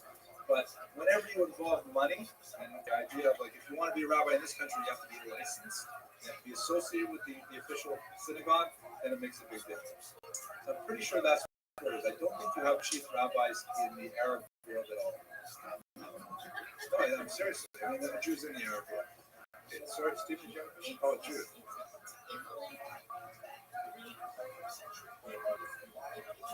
The Mediterranean basin.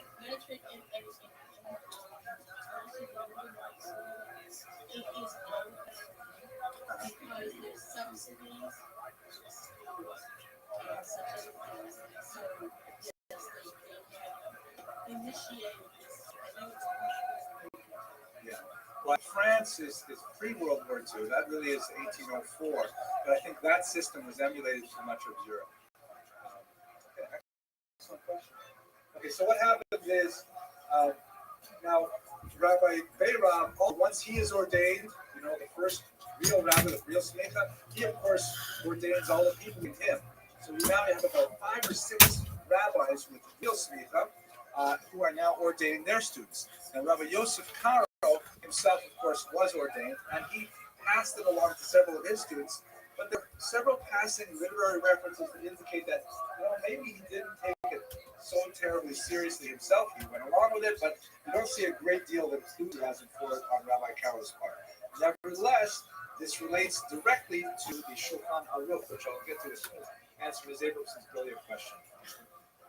Now, whenever I bring this up, it always ends up sparking a debate in the comments. So, just to be clear, I'm not Start talking about smicha, not necessarily TRT. Sanhedrin. Obviously, there's a if you have a deficiency, guys who take tests so they're jacked in the gym purely for aesthetic reasons. They're two completely different things. And so, when Brian Cullen brought up Hulk Hogan's passing on the excellent fighter question. Do you think the other great rabbis agreed? No, absolutely not. And they did not. And what made it especially painful is that one of the chief critics, Welcome. Rabbi Yaakov Beirav, ordained him, and still he rebelled against it. His name, I think. No, I did not. But yeah, it was not at all universally accepted. Thanks, and Doug. basically kind of fell flat after about 2 generations. I don't think there's anyone today who can actually claim to have back from Rabbi Yaakov Beirav about 100 years or so, and then it just they could not get enough traction in the outside world. This concentration of genius in this one little tiny town in northern Israel, and what they said had huge shockwaves, and some huge shockwaves, but enough to really last past 1%. Let us turn now to the actual work, which most people know what is the Shulchan at the time when he's getting to the Shulchan Aruch. He is the Beit Yosef, the commentary on the Shur, and to a certain degree the Kesef Mishnah is commentary on Maimonides. Everyone knows that there is one person on the planet who knows the halakha inside out from all the various perspectives. Okay, now it's time to just list my conclusions. Again, the way the Beit Yosef is to back and forth. You know why the Torah says this? It's because of this position, this Gemara, and this passage, and this Gemara, and this lots of analysis. The Shulchan Aruch is just the bottom line. It's just this kind of Shulchan culture, this kind of, and that makes it much, much smaller as a work, and much more use the same structure as Torah, so it really was found widespread. One small detail troubled particularly the Jews of Europe was the Shulchan Aruch. When he felt certain about a position, he took it to his Beit Din. And what I mean by his Beit Din, or scholars mean by his Beit Din, 3 key opinions. Joseph Al-Fasi of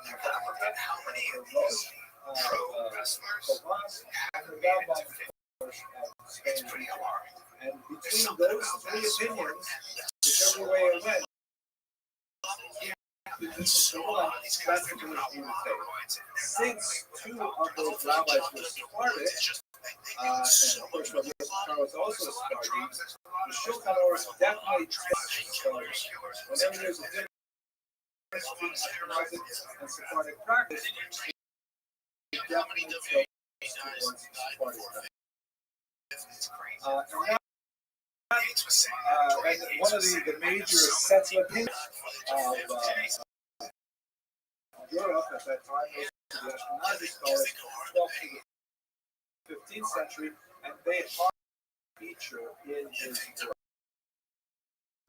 So many Ashkenazis felt resentful and felt that they were disenfranchised by this great work. They were, however, mollified with the work of this man, Rabbi Moshe Isserles. This, unlike the other portraits, probably more of an actual rabbi. Rabbi Moshe was a 16th century rabbi. He was a young trained. Rabbi Yosef was a senior scholar. And he was so amazed by the Shulchan Aruch, the erudition of it, he decided that he would write a long and Macedonian too, that long tribute to it, appending Ashkenazi. And so, whereas the Shulchan Aruch is known as the set mappa, his commentary is called the tablecloth. So we're covering the Shulchan. And it serves several functions. Basically, it Ashkenazi it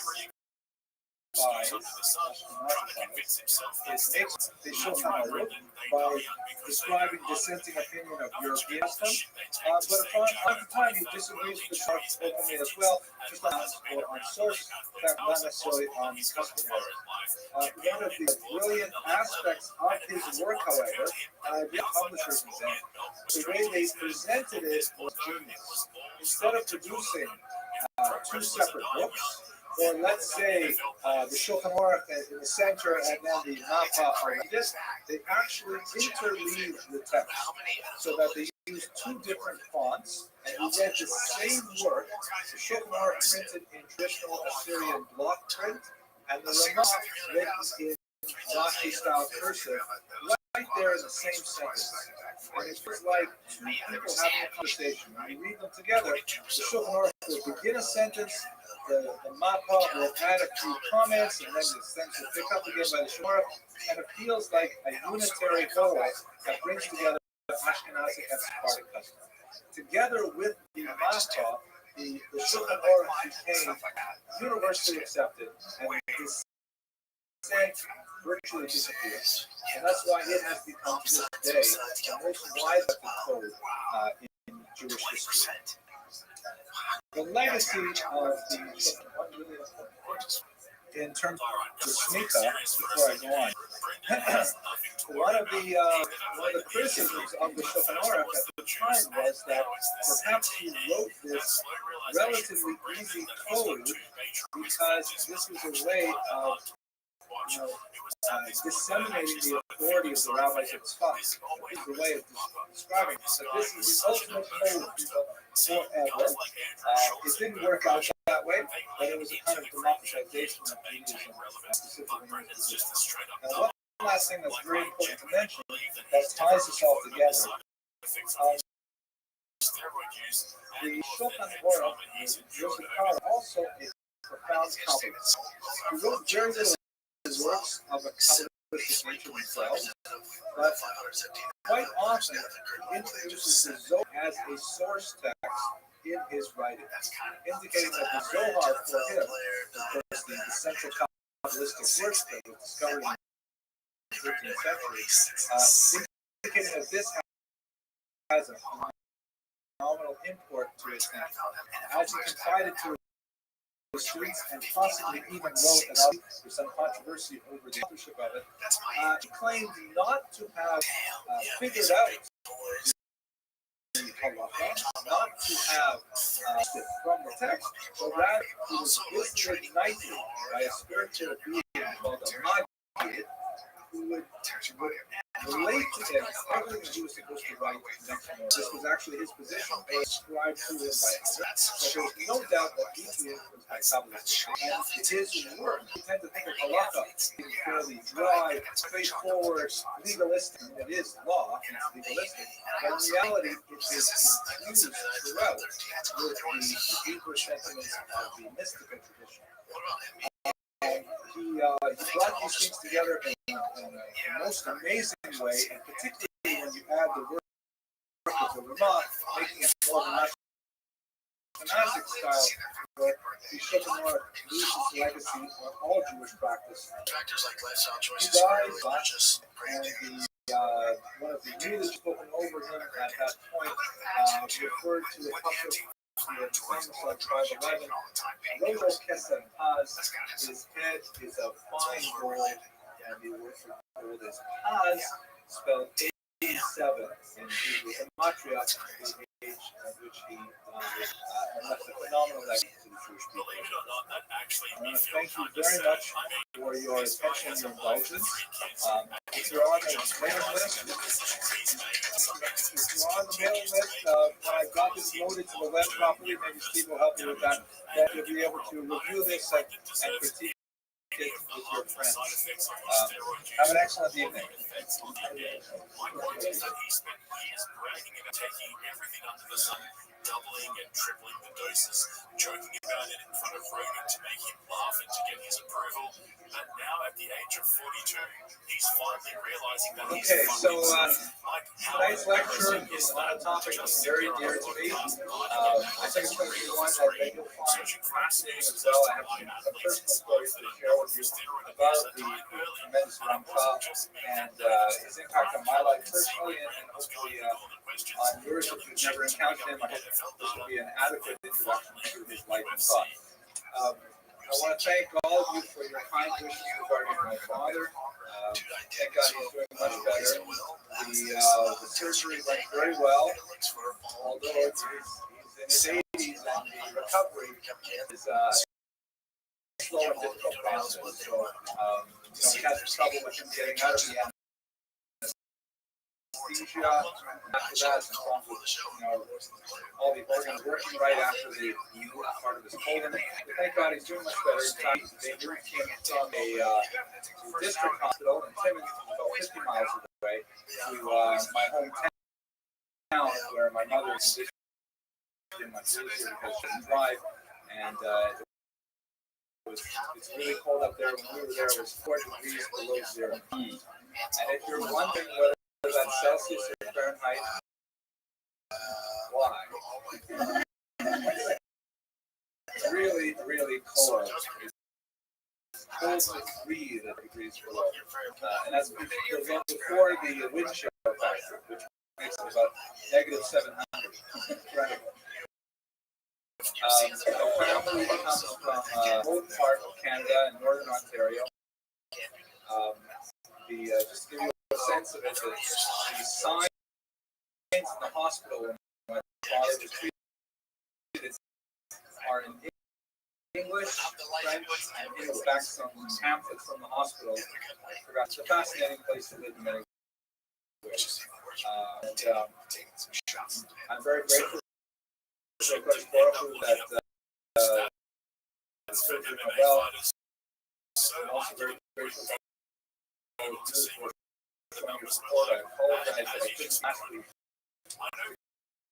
give a lecture on Clipper Campbell, which I thought was such a fantastic topic. I encourage all of you to visit the site and view the video there. They did make it all I was up there. I sent it to my son, came up and interrupted quite a bit of it, but it's still, I think it's fascinating material, and I encourage you to view it because it's a fascinating chapter in Jewish history. Out of it, no, I haven't transcript, but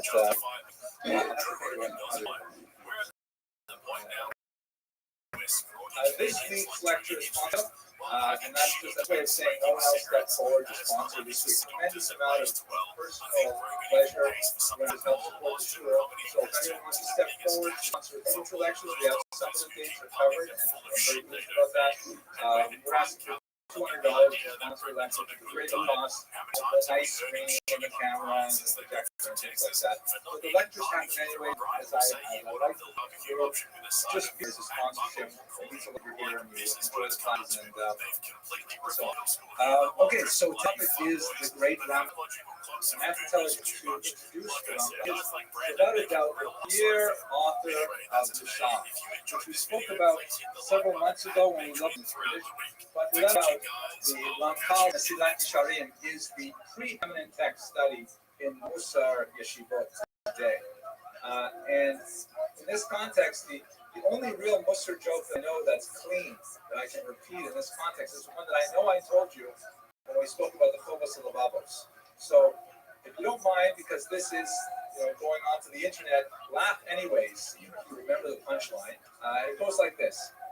So, the Musar, of course, there are many different schools of Musar, but the most commonly known one emphasizes rigorous self-analysis and an unyielding commitment to determining the truth about your personality, warts and all, to quote Cromwell. The idea of knowing all your dark spots to do like a cheshbon and nefesh, a self-analysis, be able to work on your weaknesses in an absolutely merciless manner. So Musser is characterized as a kind of a harsh, cold, analytical, and sometimes even masochistic approach to self-development. And that's why we Litvaks really enjoy it so much. So the joke was like, but Hasidim, they don't have the same tradition. They have a totally different approach, and there are many different Hasidic approaches as well. But in general, Hasidus is much more, uplifting, and there are Musar schools like this as well. I don't want to overgeneralize, but they don't resonate with Musar in the same way. So the joke goes like this: a Hasid wants to know what's up with Musar. What's the big deal about Musar? How come everybody talking about Musar all the time? So this Chassid goes to a Musar yeshiva, and he wants to see what do people learn in a Musar yeshiva. And he goes in the room and he sees there's one person sitting in one corner, and he's reading Masilat, and he's kind of like wiping his brow, and you can see that he's really fetching over, and he's really upset himself. And he looks over another corner, and he sees someone's reading Chovos Levavos, and he's also depressed, and he's feeling terrible. So he says, look, try it. So he goes over, he gets a book off him. He sees the first guy saying, Oi, in Yiddish, Gornish. I am nothing. And he sees the other guy over there, Ich bin ganz Gornish. I'm entire. Okay. So he picks up the Sefer, he starts reading something else from the Ramchal, and he starts realizing, you know what? Taka, I'm also a very limited person. I'm vain, I'm conceited, I'm arrogant, I have no humility. What's going on? And he says, Ich bin ganz Gornish, ich bin Gornish von Gornish. And two other guys look up at each other. One says, who's the big shot who thinks he's Gornish? Thank you for laughing. That was very charitable. So the Ramchal, the name is an acronym for Rabbi Moshe Chaim Luzzatto. His years are 1707 to 1746. As you can see, it's a very truncated life. He died at the age of 40, which is generally understood as Misa Mishuna, as an unnatural death. And this is something that is unfortunately of great students of Kabbalah. When you look throughout the ages, you see some of the greatest exemplars of Kabbalistic wisdom also died unnatural and early deaths. And this is certainly true of the Ramchal in the context of his Kabbalistic studies, which are really quite profound. He was an exemplar of three areas of Jewish research, and ironically, he is known to three quite disparate communities, entirely different contributions to Jewish knowledge. First of all, and perhaps the most generic, he is a preeminent theologian, and one of his works, which I've shown in the cover up here, is Derech Hashem, the way of Hashem, is basically an 18th century or a kind of an entire, everything is in there, which basically answers all of the questions of Jewish faith in one small volume. This is really quite an achievement. For example, if you look at some very, very basic Jewish philosophical questions, what happens after we die? If you go to the Talmud, you'll find a range of answers. And it's very difficult to kind of negotiate, well, what is it? They're mutually exclusive, apparently. You need someone who kind of digests it all and says, this is what we believe happen to people after they die. And it's true, there are these other statements and other opinions, and here's clarity on what those in the context of the larger picture. What is that the righteous suffer, should flourish?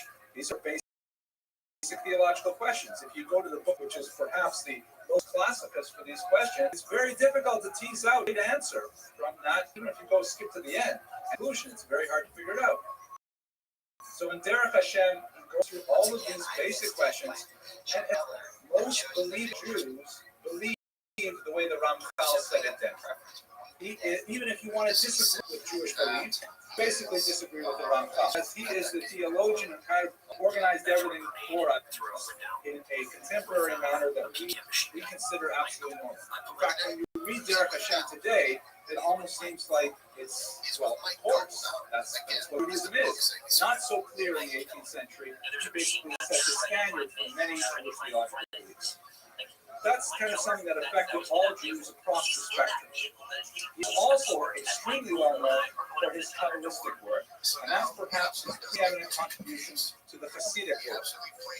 Modern Hasidic movements of the Bechtian variety and onward are very, very much indebted to the Ramchal's work in Kabbalah, particularly his 138 Openings of Wisdom, which is a classic that I can't even begin to understand, but is very widely quoted in the Hasidic world as one of the essential primers of Kabbalah. He is most well known, I think, in general, but certainly in the Lithuanian world, as the author of Musar.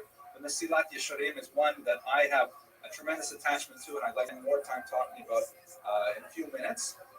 And finally, so far we've covered a generic Jewish theology primer, and then we looked at Kabbalah and Hasidim, and then we looked at Musar and the Litvak. The last group left are the Maskilim, the Enlightenment Jews of the 18th and 19th century in particular, who were modernizing and modernizing Judaism and the Jewish culture, and they looked to the Ramchal as one of the preeminent early stylists of modern Hebrew, because his Kabbalistic works, his works on Talmudic logic, his works on theology, and his works on Musar, he also wrote love stories. Basically, Italian love stories in modern Hebrew. And he was a playwright composing these things. This is something I never learned in yeshiva, I have to tell you. Now, later authors, and I think they're wrong, I don't want to exaggerate this, but later authors argue that these stories, even though they fit certainly within the tradition of 18th century Italian love story, are very much Kabbalistic elements. It seems very out of character for him to write something. Maybe when we were talking about Shmuel and Grella, we can go into different interpretations. But not being very well familiar with them myself, it's hard for me to make an informed statement, but I have a feeling that's the case. And I think you'll agree with me as I go through the presentation on his life and work. Okay, so that's who the Ramchal was. Let's get straight to his biography. But should I pause questions first? Sorry? He was born in Padua. You have absolutely anticipated my very first slide, second slide. Yes. He is a little bit earlier than the author of the Tanya. The Tanya was first published in 7, and he died in 1746. Some of the early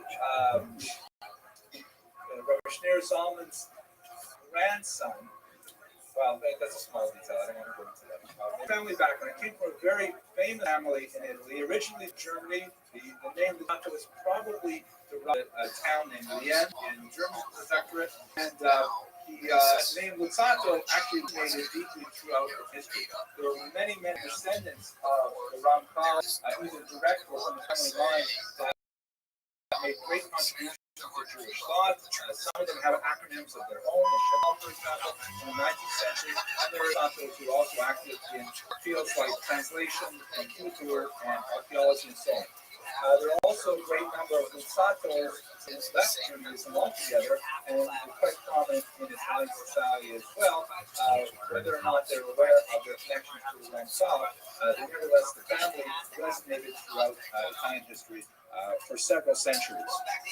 He was educated at his birthplace, Padua, which was a very well-known university town. This is a photograph of the world's first operating theater in the University of Padua, where they were performing surgery here and all the students would be amazing pieces of architecture. And this is the environment in which the Ramchal was raised. His parents had a very enlightened Western sort of attitude to learning in general, and they gave him a very rigorous religious and secular education. He was a child prodigy. He composed his first work at the age of 14 and published his first work at the age of 20. He was known to be very well versed in classical languages such as Greek and Latin, and their literature as well, reading Homer and so on. And you can see residence in his Hebrew writings in particular. And there's some evidence that he had significant scientific knowledge from 18th century. There's no evidence that he actually attended class at the University of Ottawa, but as I will demonstrate shortly, a lot of his friends were at universities, created a certain entourage very much associated with the exciting results of learning in this 18th century university. Specifically, he attracted to them a number of young men who are called by scholars now the Padua Circle. We'll look at a few of them briefly a little later on, but these appear to be, we don't know too much about their background, but these appear to be young Jewish men of these middle class means who have the wherewithal to attend the university. And the University of Ottawa was open to these young men, which is also saying something because colleges here in the States were still using numerous clauses at that time and for some time afterwards as well. Okay. Of their attachment to Judaism should be examined, probably more like what we would associate with 18th century Baalei Tshuva, meaning they're like newcomer Judaism. Now, what do I mean by that? What we know about 18th century Judaism, a lot of it comes of Professor is that there's basically no secular identity. Unlike in America, where a Jew can simply disappear into the mainstream and can simply choose not to believe, not to associate, without joining another group. In the 18th century, you still had to belong to some club, either in the Jewish club or Christian club. And there was a big wall between them called conversion. You really had to go over it. But that didn't mean that just because you were in the Jewish club, you had to follow all the rules. There was a certain level of what was considered mandatory, especially would not be looked on with favor, and private lapses of observance would be considered pretty much typical. You would have what we might call as a nominal orthodox shul. This is well before the advent of the conservative movements. There's only one shul in town, or the various shuls are all basically orthodox, and you have to show up at shul sometime because your mother expects you to, your father expects you to. How are you going to get a shidduch anyways? But ultimately, these people who are not necessarily burning with the enthusiasm for Torah, the age of Torah, they come to university. They're very excited by the whole rules of learning as a whole, and then they come into contact with this genius, this young man who at 20 years old has already attracted a large number of significant followers who want to learn Judaism from him. And they're turned on by what he's doing, and they begin to shift specifically in one direction, which turns out to be disastrous personally for the Ramchal, and that is theurgic Kabbalah. If you recall, we spoke 2 weeks ago about the Shabbat Tzvi. Kabbalah basically comes from two flavors in this context. One is theoretical Kabbalah, which is mystical thoughts on the nature of the soul, the structure of the universe, kind of like blueprints and trying to understand the way the universe works. And then there is theurgic Kabbalah, which is activist Kabbalah, where the practitioners attempt to affect the change in the universe through their studies or their behavior. So theoretical Kabbalah is still in the gray area where people can study it under certain limitations. Theurgic Kabbalah, though, was definitely true, especially after the Rebbe speech, trying to force the arrival of the Messiah, for example, to use incantations and spells and the like to bring about some sort of positive repercussions politically, socially, economically. This was very much frowned upon because of the disaster of Shabbat. And it seems that the Padua Circle began to move in that direction. And this would eventually create tremendous controversy. Just want to give you. I decided to organize this class a little differently after I wrote the lecture. This circle established a code of conduct, which is trying to figure out everyone who joins this circle had to take this nether, this vow. This study will not be regarded as a private schooling of the member, nor will it. This is, by the way, an 18th century way of spelling the word. They were separated in 3 words. But Joe, we mentioned this is a typo.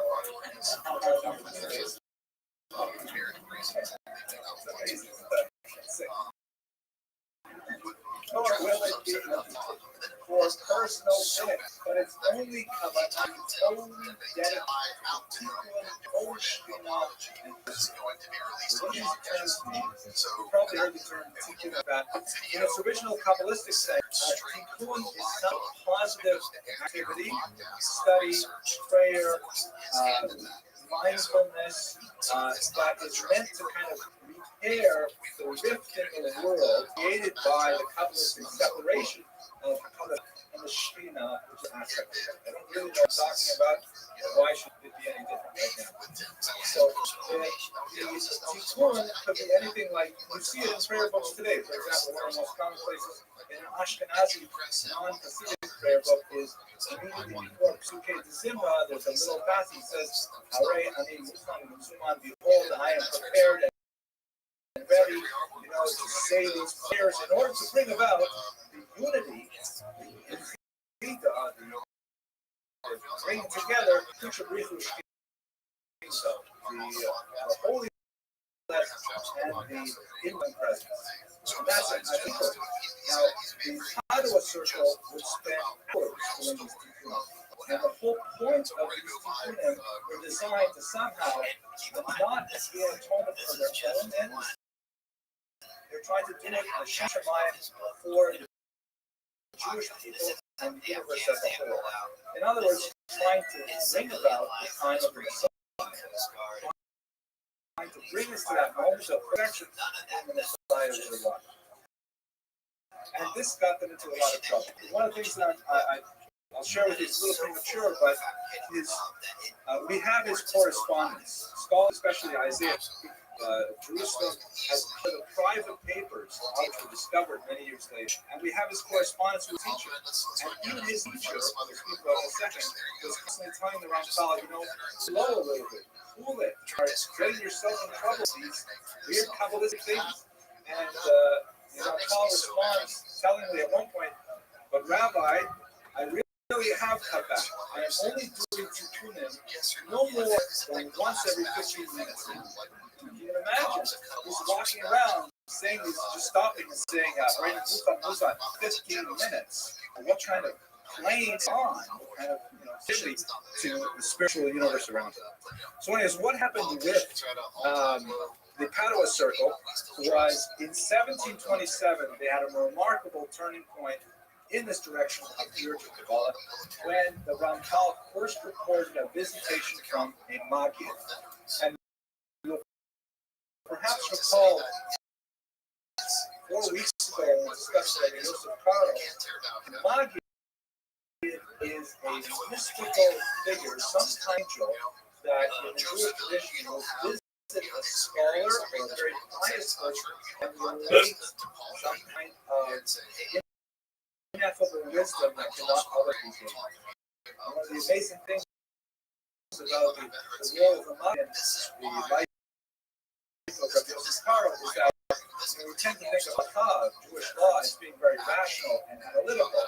We dissect and analyze the reality. Rabbi Yosef Karo reports that he wrote the code of Jewish law in the Maggid, coming to him at night and telling him what to write. So the connection of Kabbalah and Halakha is actually at the tender age of 20 years old, Ramchal receives a visitation from the Maggid and he tells all of the circle what has happened to him. And they are fired up and they're so enthusiastic about it. They believe that they are really going to get closer to the line of Mashiach. This is the first of many dissertations of Muhammad to the Ramchal. One of his students, a medical student named Yussi al-Gor, who followed the Ramchal through his travels, recorded the Ramchal's vision and circulated it. Tishby argues that this made the have been intentional on Paul's part. He wanted people to know outside of his circle. I don't know how to determine the validity of that statement, but at any rate, it came to the attention of a local rabbi, one of the elders of the community of Padua, Rabbi Moshe Hagiz.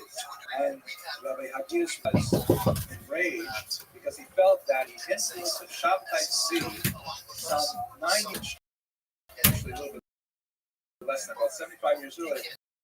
I finally reached into the Holy of Padua, and he called the Ramchal to task and demanded he appear before a Beit Din, and then all of the teachings of Shabtai Tzvi that evidently he had been pursuing and to cease and desist from all of Kabbalistic activity. And to put the Ramchal into cherem, into a situation of a ban because of his irreligious and irresponsible use of Kabbalah at such an early age. Now that I think about it, it sounds a little bit, Socrates and Athens, he was worried about Jesus' influence on youth, things like that. That's an interesting challenge.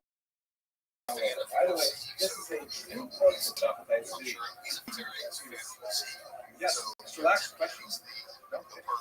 Any questions? Or okay, so what if Rabbi Hagiz brings him down for a Beit Din, for a court of law to discuss the situation. His teacher, he grew out of his teacher's because he was a child prodigy, so Yeshaya Hassan came to the defense of Ramchal. And before the Beit Din testified that he really is a very, very pious person, that he's extremely learned, and he is this, and so on and so forth. He went on for 3 years with detailed arguments over what exactly the Ramchal was doing with his time. Ultimately, the compromise was reached when the Ramchal was turned over all of his rights to his teacher, was not to pursue any more Kabbalistic traditions, and especially more Kabbalistic teaching in public, until he made 40 and until he resided in the land of Israel. Only then was the Moshe Hagiz satisfied that Ramchal would cease and desist from Torah.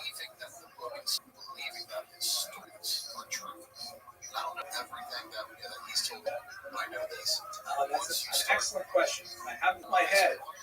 Well, next week we're going to talk about Rabbi Yitro, Ben Eliezer, the Baal Shem. And there's definitely a very strong economic component to the separation between this and Hasidim.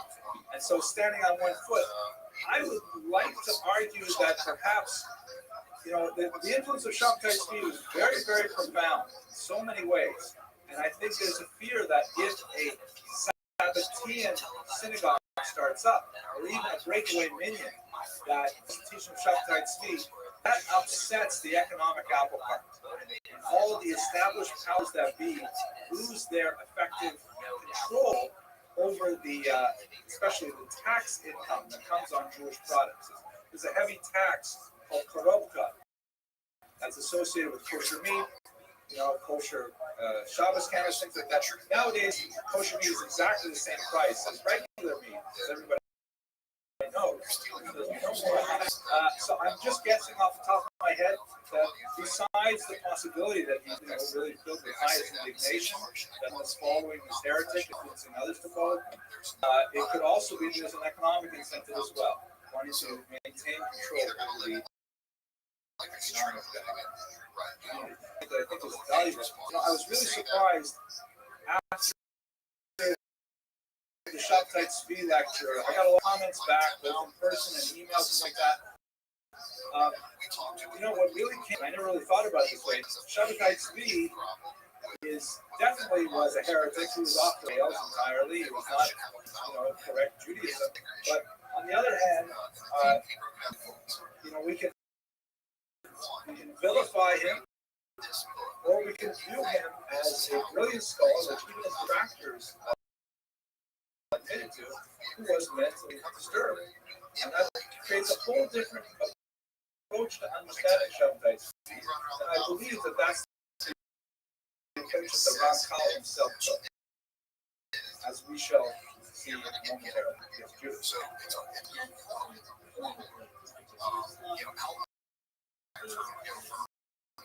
for how special operations work on the Yes. is it Very basically good. super Sometimes sizes I these use these comments pictures off the to such internet and so we and can color. It's not. This is a Hasidic kamea, Kabbalistic kamea. Kamea is in English an amulet, and we have a lot of, we have a strong amulet making in these. It goes all the way back to the Talmud, and even in the Mishnah, there's reference painting, which are essentially small-time theurgic Kabbalistic devices. Like,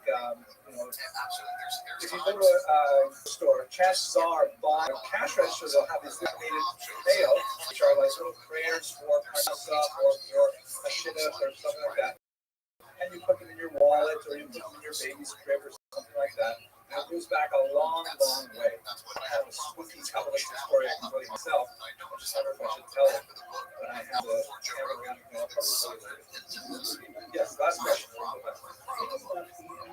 what's the name of the book? Stars and Stripes. Show it to them. No, actually, the Talmud distinguishes between real kameo that work and fake kameo that don't work. The Talmud has a very pragmatic measurement if it works.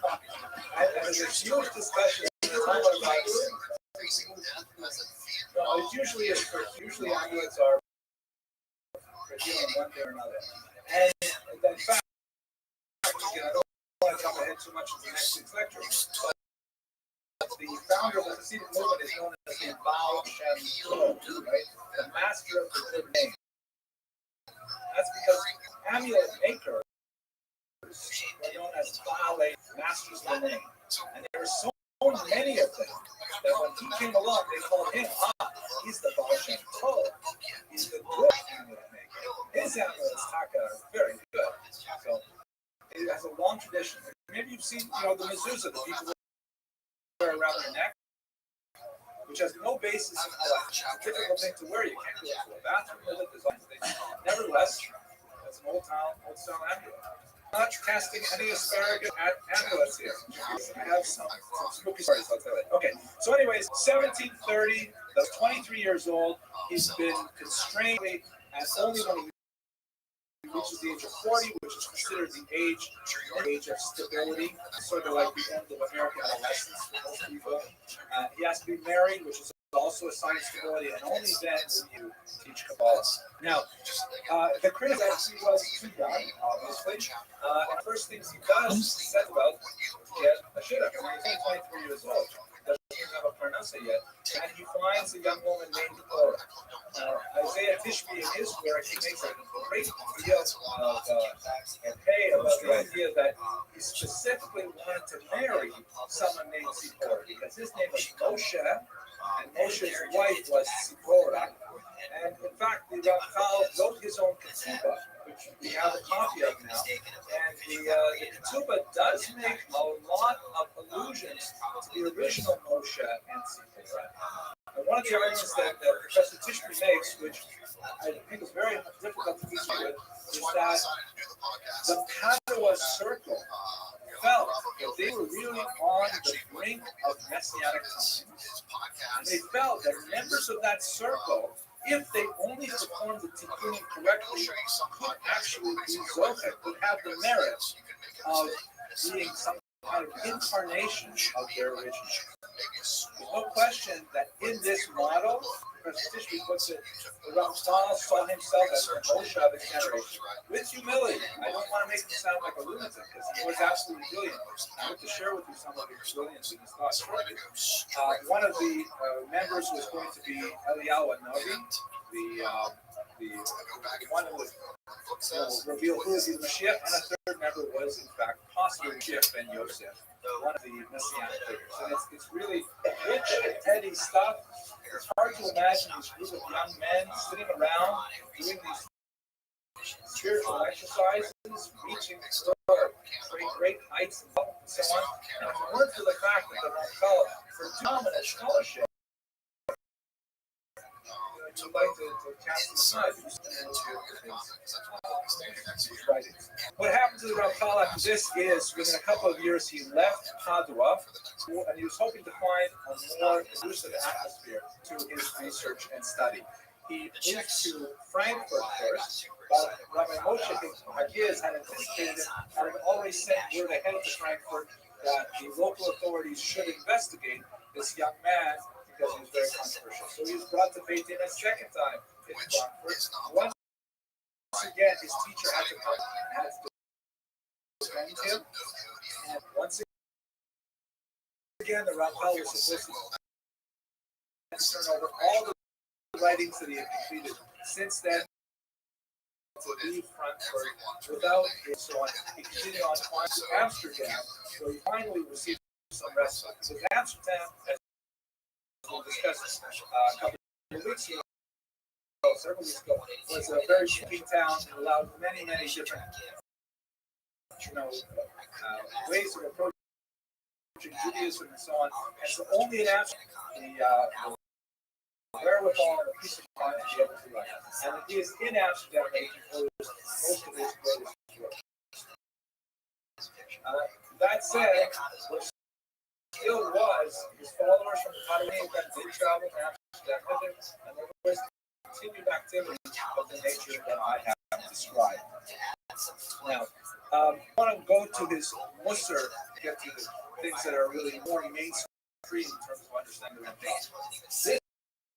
This is, without a doubt, his most famous work. It's called Mesilat Yesharim, The Path of the Just, and it printed perhaps 2 times since it first appeared in 1743. The author contributed in 1736, shortly before he passed away. And it has received words of praise from the great lawyers of the Jewish tradition. The Vilna, there are only 3 words that are out of place in the entire book. I'm very curious to know which 3 words were. He said that if the was alive in his time, the Ramchal died in 1707 and was born in 1720, so they were almost contemporaries. From Lithuania, from Vilna, all the way to Padua to study with them. And this is truly brilliant work. The opening text reads as follows: I have this work not to teach people what they do not know, but to remind them of what is already known and quite different, which is not like a real attention grabber. Why am I buying this book? But the fact is, it is a book that deepens its value with each subsequent reading. In this context, I'd like to tell you a little personal story. I first encountered Messiah when I was about 25 years old, and I went to study in Yerushalayim in Jerusalem. And I read, and I was overwhelmed. It was so fantastic. It's actually a book on how to become perfect. It's a book on how to resolve accuracy. It's a book about how to make yourself ready to receive divine inspiration. It's an amazing thing. And so I said, you know what? Based on the teaching in the Jerusalem Talmud, I said to myself, I am going to read this book 101 times. So absorb it into my being. I read it 6 times before I gave up. The reason I gave up is when I got to the 3rd level, I'll show you all the things in a moment. I got to the 3rd level. Every time I hit the 3rd level, I said, this is impossible. The 1st level, okay, 2nd level, I see it. 3rd level, you have to be able to do this. Set it aside for about 20 years. And then, daughter Rafaela, who's coming here in a couple of weeks for the dinner, and guess who's coming tomorrow is my second daughter, Denise. Great. So my eldest daughter, okay, I know that. We started getting it together. And you know what? I saw that the third one was not sorry.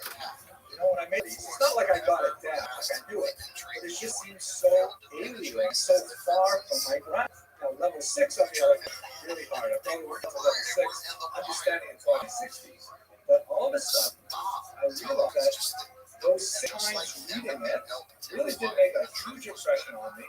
And I have been trying in my own way to inch along. I still have been studying myself. So now I got back on track. I think I'm up to reading number 13 now. It's very hard. You can ask me again in 20 years where I am. These are the 10 levels. And this is basically what the book is about. I think you do need to know Hebrew to understand it well, because as soon as you translate, you're changing the text. Yeah, but that's true of any language. But there are excellent translations in English, in Spanish, French, Russian. It's a classic. It's worthwhile studying it in any language. So these are the 10 levels that the Messilat Shower describes on the road to human purification. It's based on a passage from the Talmud that Rabbi Pinchas ben Yair says that, you know, if you master this, then you will achieve this. When you achieve that, you will achieve a third thing, and so on. There are 3 groups of that. The first group, defining your purpose in the life. Tell us what's the point of your life? Just, he says, you have to take a minute and figure out why you are alive. And you don't have to. I think the vast majority of people I encounter have not actually done this. Most people just kind of go through life looking around at what their peer group does, and then just sort of trying to keep up and be normal. But if you really want to lead that introspective life, a life of the mind, a life of the spirit, you should spend some time thinking you here. Not only generally as a human being, but you yourself, your individual your goals, what you hope to achieve after 120 years. What do you want your ancestors to say? If played bridge well? What do you want them to say? What is it? Very, very powerful chapter. And again, I'm not telling you any solution. It's nothing like there's no piano going on in the sky here. It's something everybody should do. But very few people stop and do. Then the second level is all about becoming a tzaddik.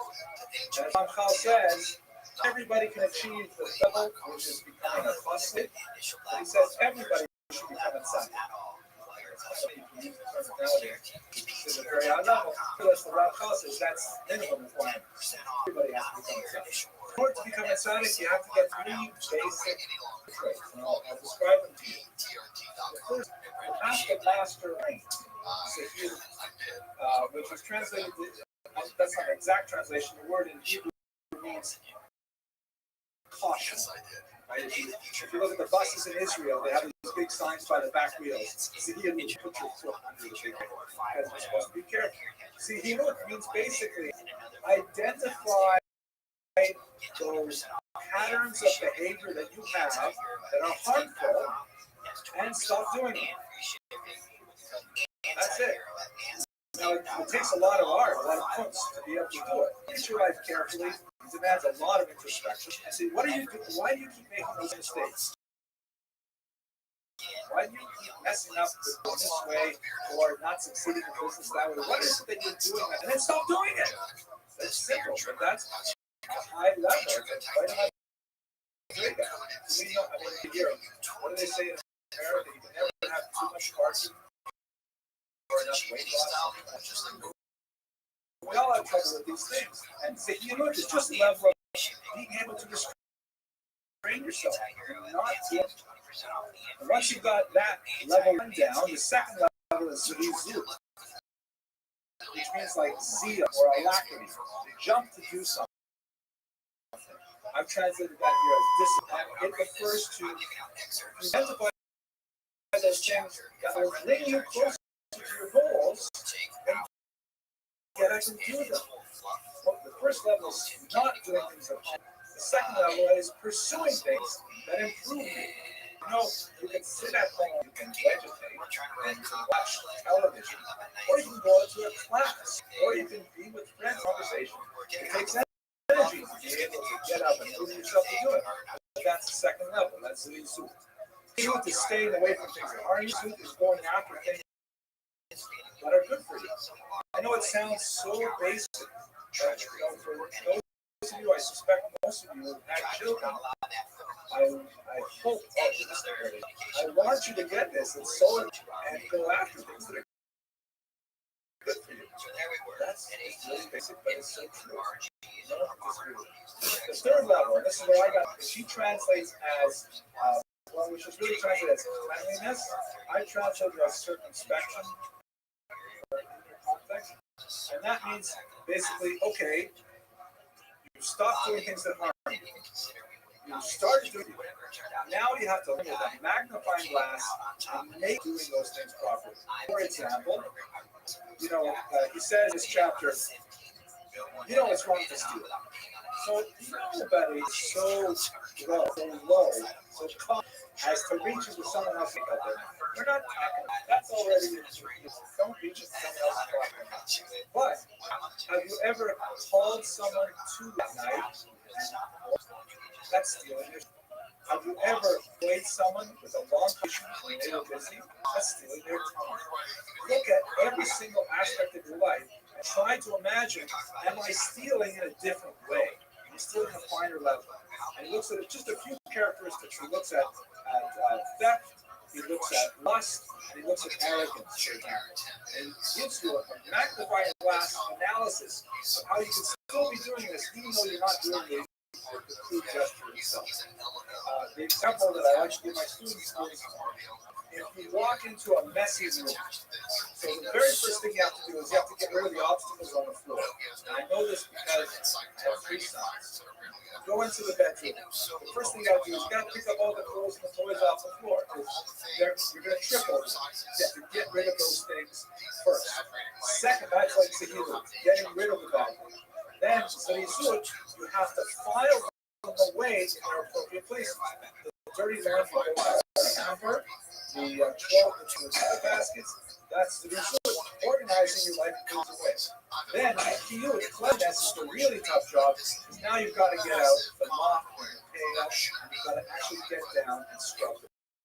It may be organized after you do this, but it's not clean until you get down and really examine. That's just the first 3 levels. If you can master those, then you have reached the level that sounds. Again, I emphasize underline.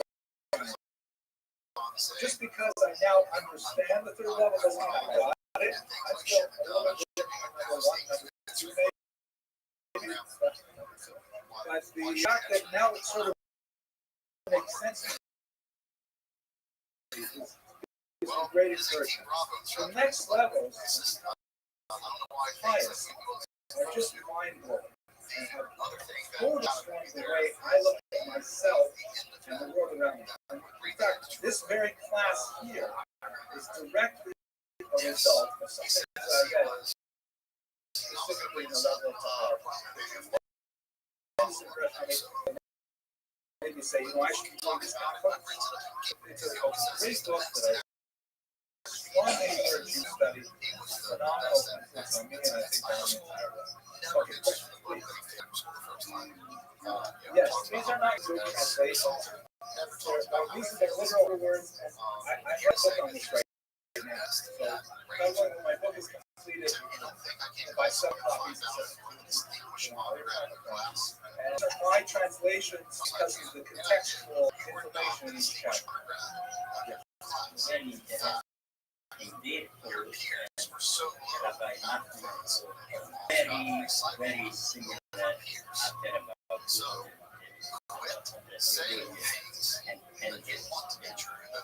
the lifespan is exactly 39 years and the tremendous as far as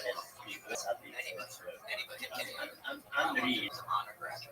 I cannot describe. I really agree. I think the connection to Raminathan is very good because Raminathan also a great copy. these people achieve in short lifespans is totally. Okay, let me just jump here.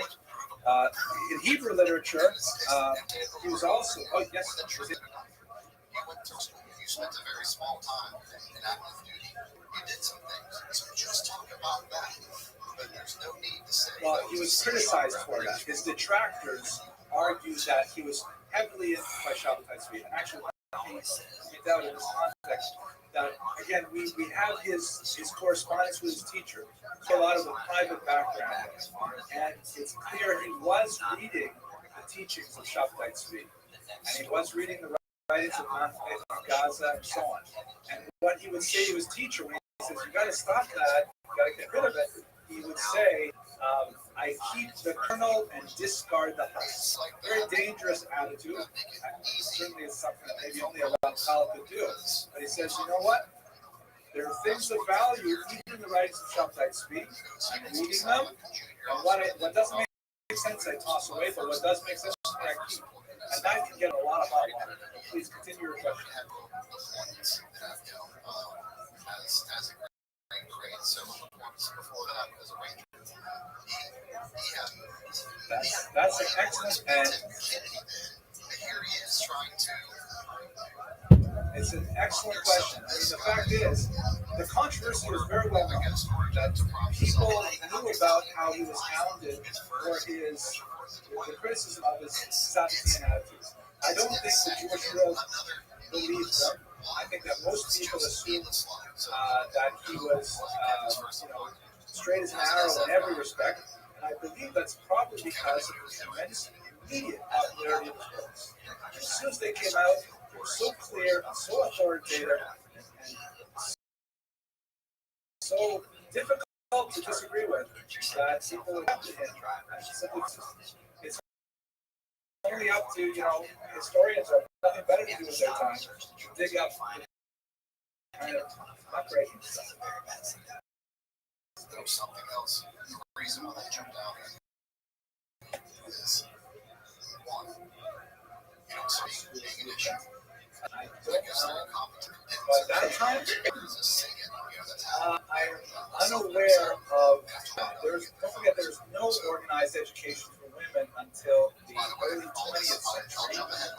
There is informal education of women, but only basically to the 4th grade level, and only exceptional individual women. Usually, if they come from a biblical family, receive anything more extensive than that. So there is a lot of debate in the 1840s as to what place Messiah belongs in the yeshiva curriculum. There's no debate in the 1840s what place women deserve yeshiva. But nevertheless, the Beis Yaakov in particular adapted a lot of elements of the yeshiva curriculum to women's education, and the Ramchal was in core text. Although rarely is studied from beginning to end. Only small portions, which is unfortunate, should be studied in its entirety. Yes, approach to try to tackle fellas actually. These drivers are civilian people like us. We need to move a ton of food and ammo down here. We hire semi-drivers, right?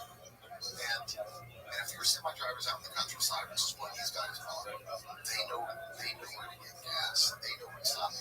If something breaks down, they're going to call their No, definitely. I think you're absolutely right. The backdrop of Shabbatai Tzvi is actually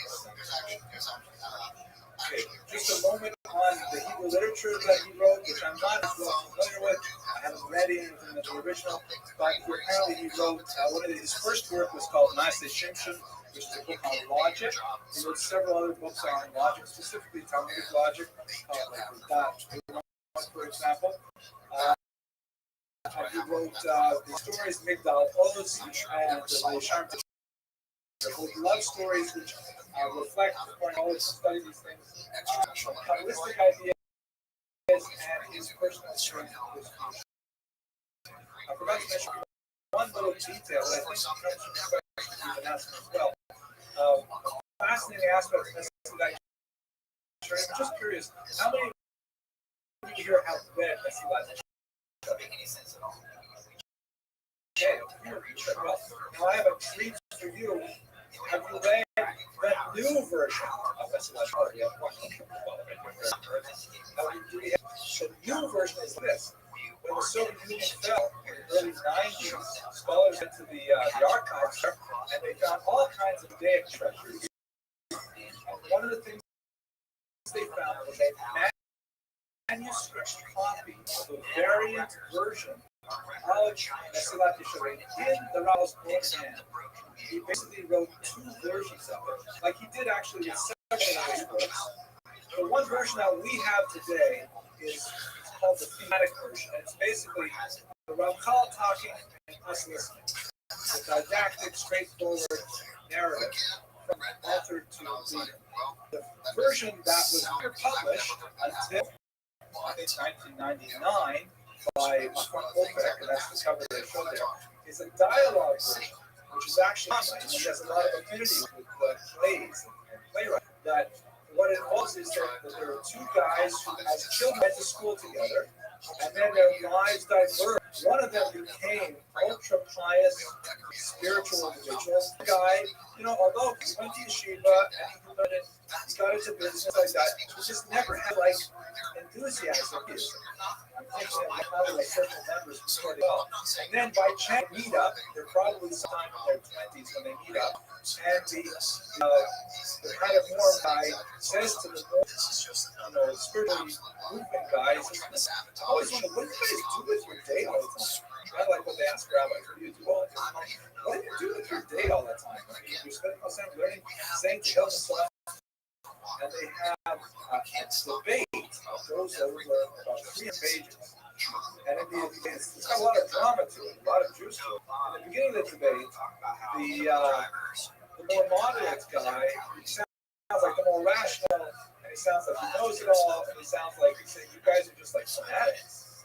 But by the time you get through about 50 pages, you see how shallow his life really is, and how the other person is living this deep into a life, and eventually, they come to things. Covering the same deal as the Shiva. Okay, let's. No, that's actually the Mesilat Yesharim, the one that I showed you here and we talked about the 10 levels. It's written in 2 versions. Okay. Other writings, well, we don't really talk about them. Let's talk about his legacy. He prepared to leave Amsterdam at the age of 38, to go to Israel and to begin a career that was truncated when he was 23 years old in Gadara and began teaching Kabbalah.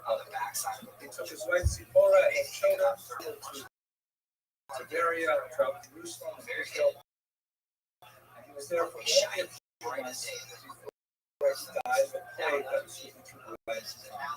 And he's buried today in Tiberia.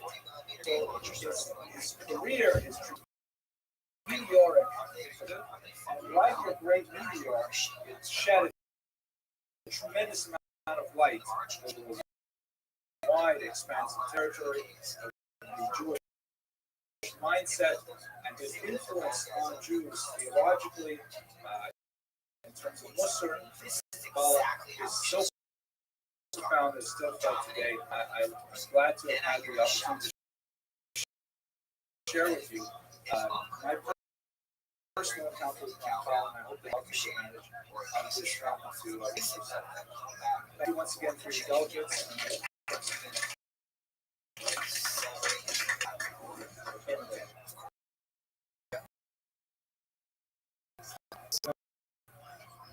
This is the story. Hello everyone. This isn't the usual video. As those of you who are on the side I'm in Canada right now. My father is in operation tomorrow morning, so to support him. So sadly that we will miss the lecture on the family is the process character. I didn't want to push it off next week because next week we're talking about Cosby. Absolutely fascinating. I really want to sacrifice anyone on the schedule next week. So I thought I would prepare a little bit and include our remarks on Hamlet legislation. I'm not sure how long I'm going to speak. I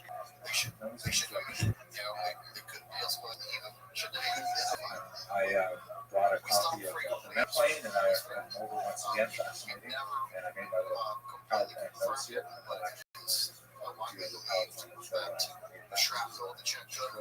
So in the meantime, here we are up in Iroquois Falls, which is quite far north. We're about 150 miles south of the southernmost region of the range of polar bears. I grew up here, and my mother father still live here. It's incredibly cold. 1 degrees below 0 Celsius the other day. And that leads me to something like about 12 degrees below 0 Fahrenheit. It's really cold. It's fascinating to Andrew. He's never seen snow before. He's up here to support my mother and father and myself. At this point, take care of very long. They actually come up on an IED. But it's interesting because he's never seen snow before in his life. He had a lot of misconceptions about it. He thought that if you walk in a snowbank, this is the only part of the book. And he's learning a few basic rules, like for example, put your gloves on last. Put everything else on. Then you put your gloves on. But we're having a pretty good time. And those of you who are using this change, the link to the email that I sent out to our class members. I see a few private emails about Leonard, for example, discovering the toboggan and discovering that you have to actually scrape the frost off the ship. So here we are in the falls, and I'm really hoping that everyone will go to surgery Monday. Okay, let's see. Oh, thanks to GC, because this lecture is sponsored by her. Really appreciate it, Julie. Thank you so much. And now we're going to talk about Grupo Hamlet for okay, Grupo Hamlet is our topic tonight. She was a upper middle class woman born in 1646. She passed away in 1724. And she lived, I think, not unremarkable life by standards of her gender and class at the time. What makes her life so fascinating to us in the 21st century is the fact that she decided to commit to writing 7 books, which are then collectively as memoirs. We actually have an extremely rare look into the life of the 17th century, particularly a Yiddish woman writing, a Jewish woman writing Yiddish. It's exceptionally rare. We really have a very special document that tells us of our society, the time, and so on. The documents from the memoirs themselves were written between 1690 and 1719. And of course, we cover 1648, our earliest memories mentioned there. And again, I was even surprised. She comes, her name, Rico, means little fortunate one, or little happy one. Duke means happy, fortunate, lucky. It's something pronounced Riddick in Yiddish, Kalak, the same word, and the L at the end, delineating meaning happy one. Hamlet is the smallish city that she lived in for most of her life. She was married in Cheyenne of Hamlet, hence the people of Hamlet. At this point, Jews were not regularly using these names,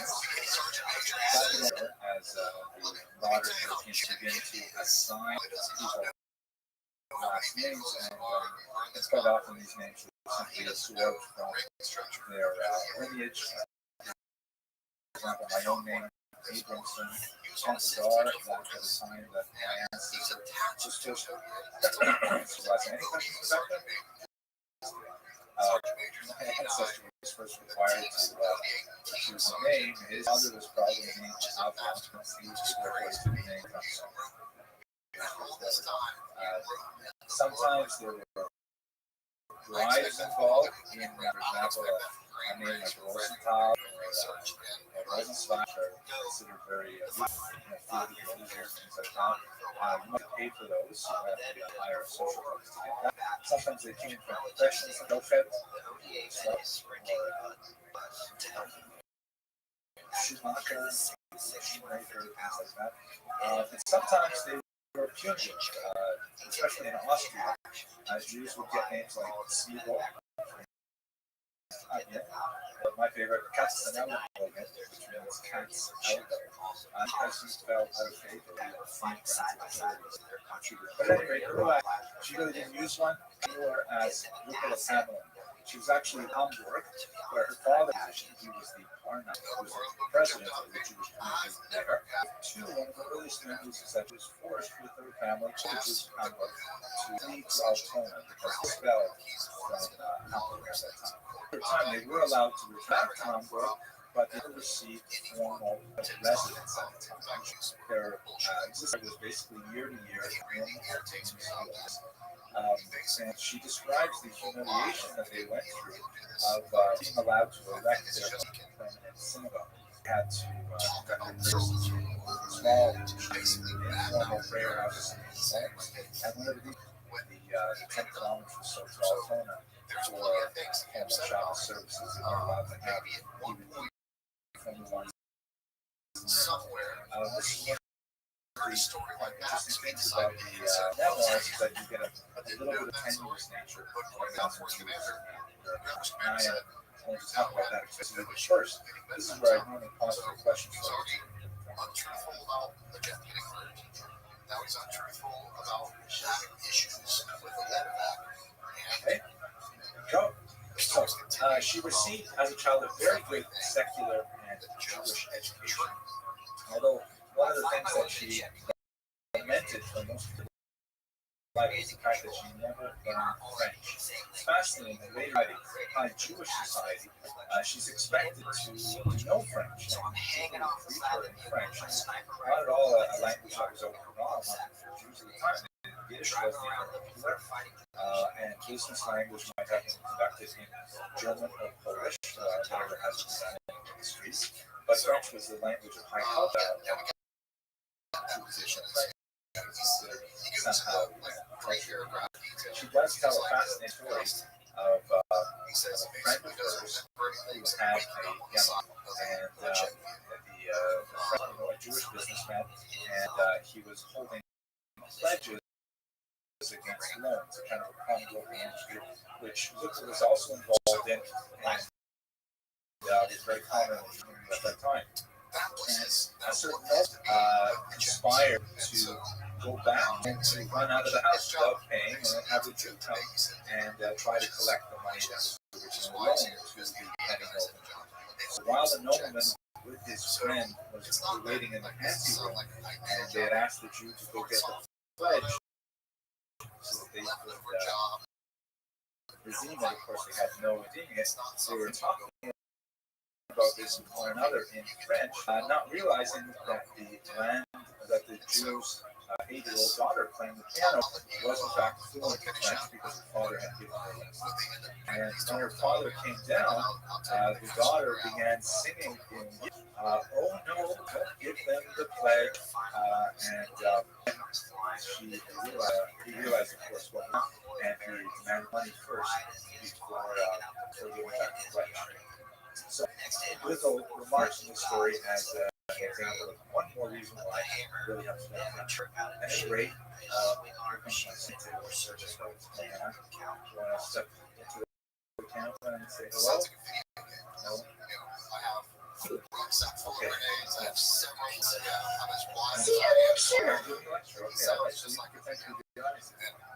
Right. She did receive a good Jewish and secular education. There's literary evidence from the memoirs that she could read Hebrew course, she was fluent in English.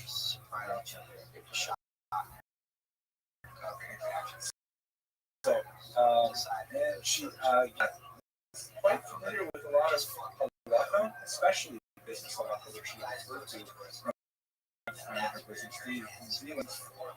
And she was quite conversant with Muslim literature, which she quotes frequently in the Professor, I have a question. Oh my gosh. Would you like peanut butter and jelly in your breakfast sandwich, or would you like just You know, you should cover this question later, but better and would be fine. Thank you very much. All right, okay.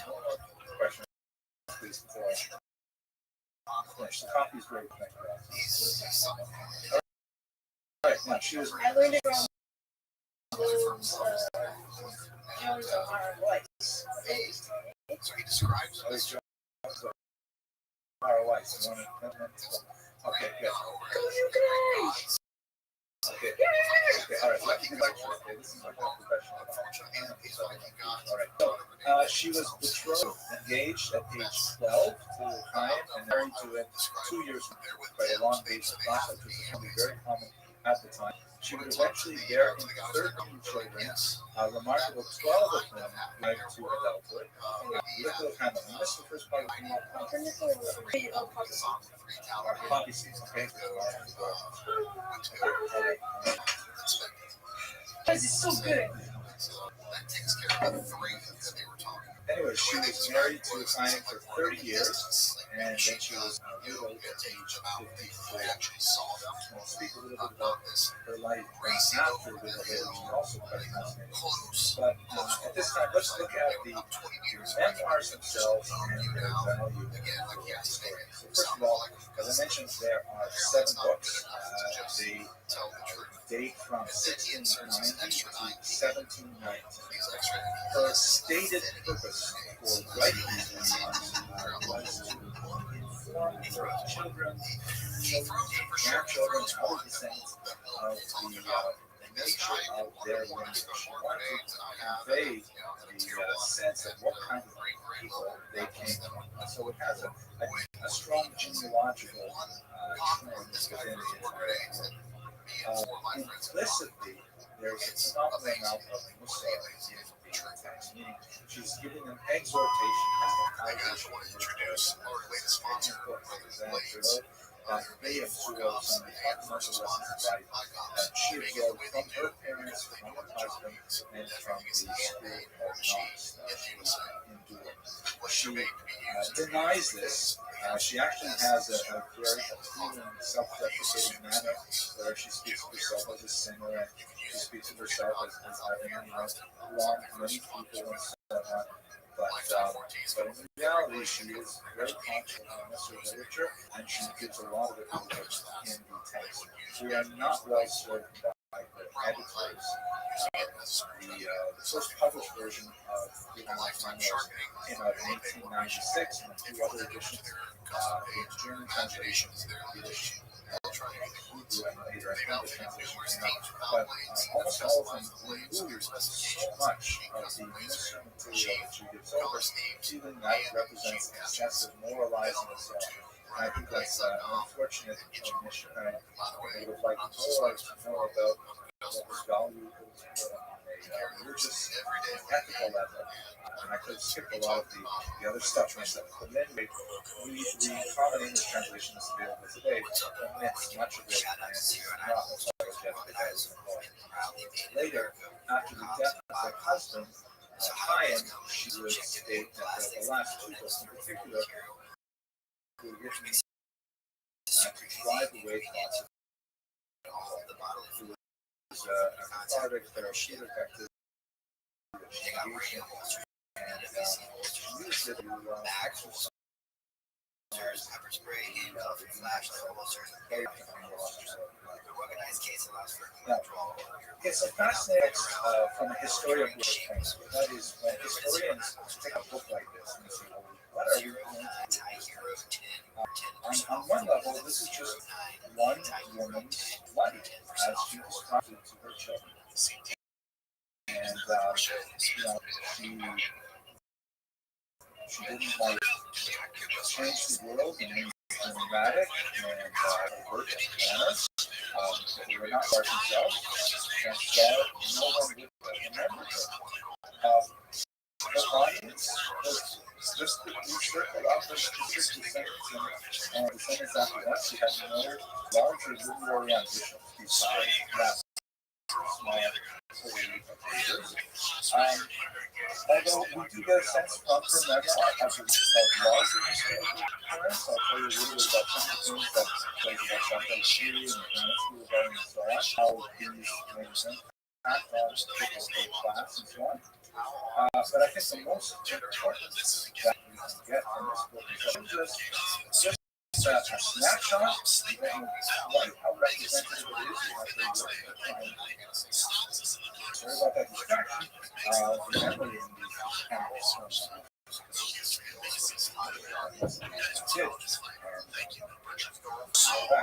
Okay, so what is value? What value can we get from this memoir of Google? I'd like to say something. If you look through the book, there are two words that stand out. Two words that are clearly the most commonly worded words in the entire text. First one is Reichshaber, and the second one is betrothal.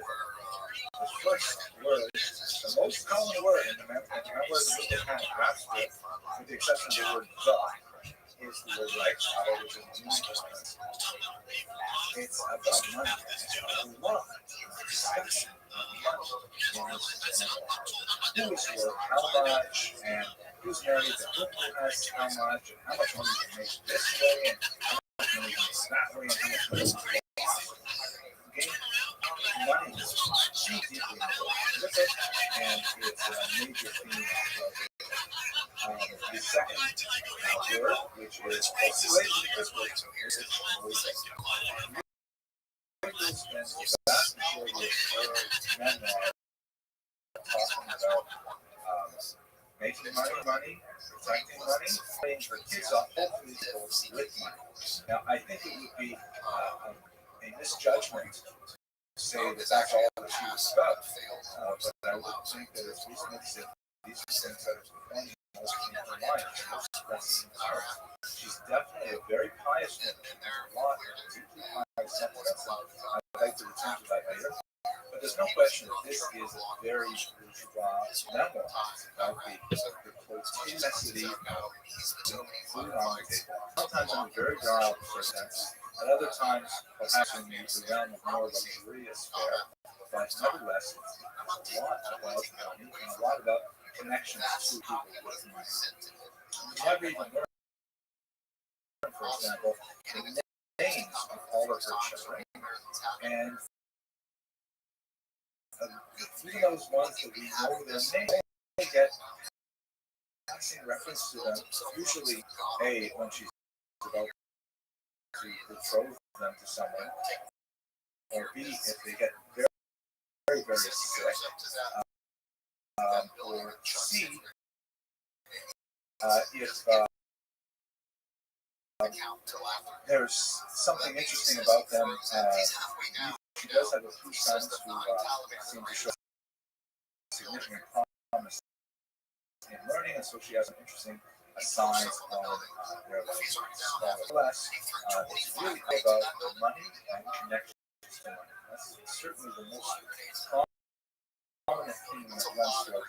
And that says something about class and gender, and I think it would be fair to say that this memoir is probably true of most Jews today too, and most people today are concerned about these things. She's extremely dedicated to life on her sure that her children have the wherewithal to maintain their lifestyle and security and prevent attacks to generation. In terms of the value of the book, I'm going to break this down into a few areas of perspective. First of all, the book is extremely useful to I mentioned earlier the right of residence, which was an ongoing issue in the privileges of being able to live in a particular region, to establish synagogues in a particular region, to do business in certain ways, in certain certain professions and so on. Secondly, very, very significant is the issue of safe passage. Traveling from one region to another, even a distance of 20 miles, was like threatening. There are all kinds that she relates of, carriages being impounded, and then the owners being tortured until they paid ransom. And this is from official government personages. At other times, bandits and Luca, for example, describes how she has to travel in disguise so that she would not be seen as a Jewish woman. Cassie, the pirates, it's incredible danger applying the kind of trade that we associate with his life. She was gold and jewelry. Later, she diversified into other fields as well, but gold and jewelry as the main currency. Related to this, for example, is the weak nature doctrine, meaning the laws of society cannot be related to the country under all circumstances. As it's expected. She tells one absolutely terrifying story about a Jewish neighbor who just comes and the wife is looking for him and where he is supposed to be. And the story comes out, it's long and complicated, but basically they tricked a non-Jewish maid from another non-Jewish home, into confessing that her masculine mistress had murdered the Jew, stolen his money, and had buried him under the threshold of their front door. And all the townspeople, the Jewish townspeople, are very upset, and they go to the local police constabulary. And the attitude of the police is, well, you have some evidence, you have the testimony of this non-Jewish man. We're not about to go digging up people's front. I'm not about to go digging up people's living room floors on the basis of your say-so. Curious. And but the Jews are adamant that they believe that that's where the other Jew is buried. And the constabulary says, okay, fine, we'll do this, but if it turns out that you're wrong, then it's going to go hard on the entire Jewish community. Which is an absurd, ridiculous statement, but nevertheless, that was the kind of situation the Jews were in. As it turned out, they dug up the floor of this person's home, they found the dead body there, the non-Jewish culprits were punished for this crime, and the Jewish community was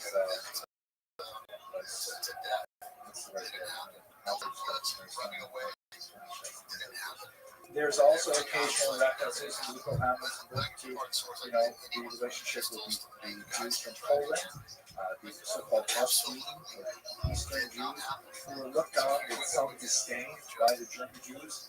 You get that section from them as well. There's certainly considered much more shady characters by the Jews.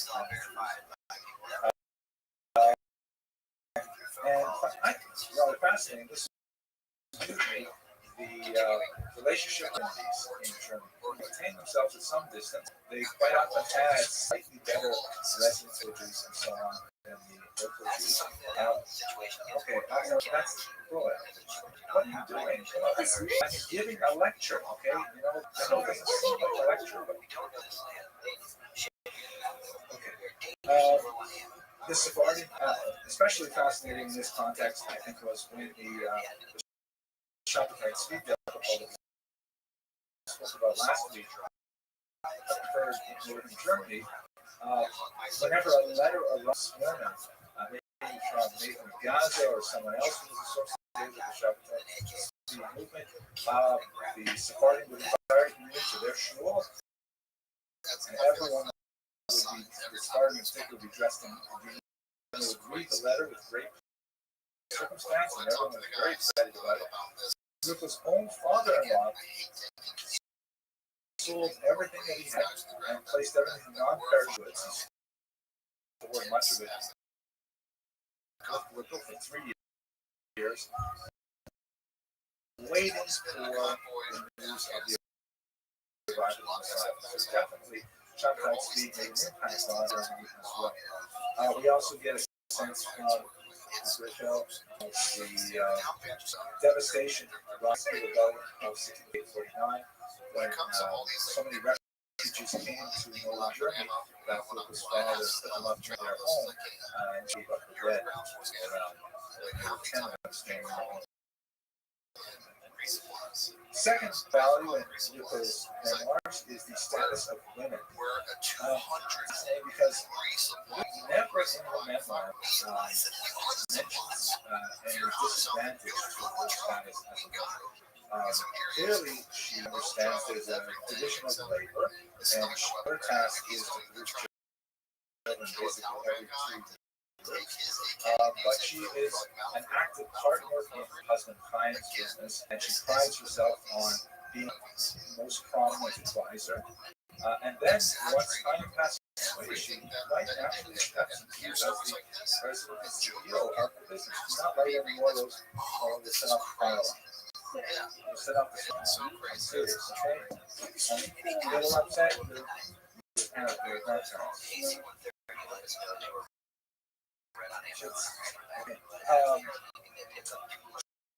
She successful in business too. She undertakes all of the same responsibilities that Chaim, including the international travel. At the same time, rearing the children that she still has at home and working towards their betrothal. That's she even into her business, one of her sons doesn't seem to be able to have a for it, and she employs him as a junior partner. So she clearly is very, very confident in the business world, and she's not refer any memoirs to any kind of disabilities that stems from the fact that she is a woman. Also mentions in this context stories primarily that happen with very guys. There's an undercurrent of, on the one hand, piety and respect for rabbinical wisdom and learning in general, but out of disdain for the rabbis that she knows in particular. They're viewed as sometimes even as charlatans, and Beit Din is considered an instrument of justice, but it's considered a Hashem, a proclamation of the divine name for Jews who have a dispute put up with it. She has some amusing stories that cast some aspersion on local rabbis there.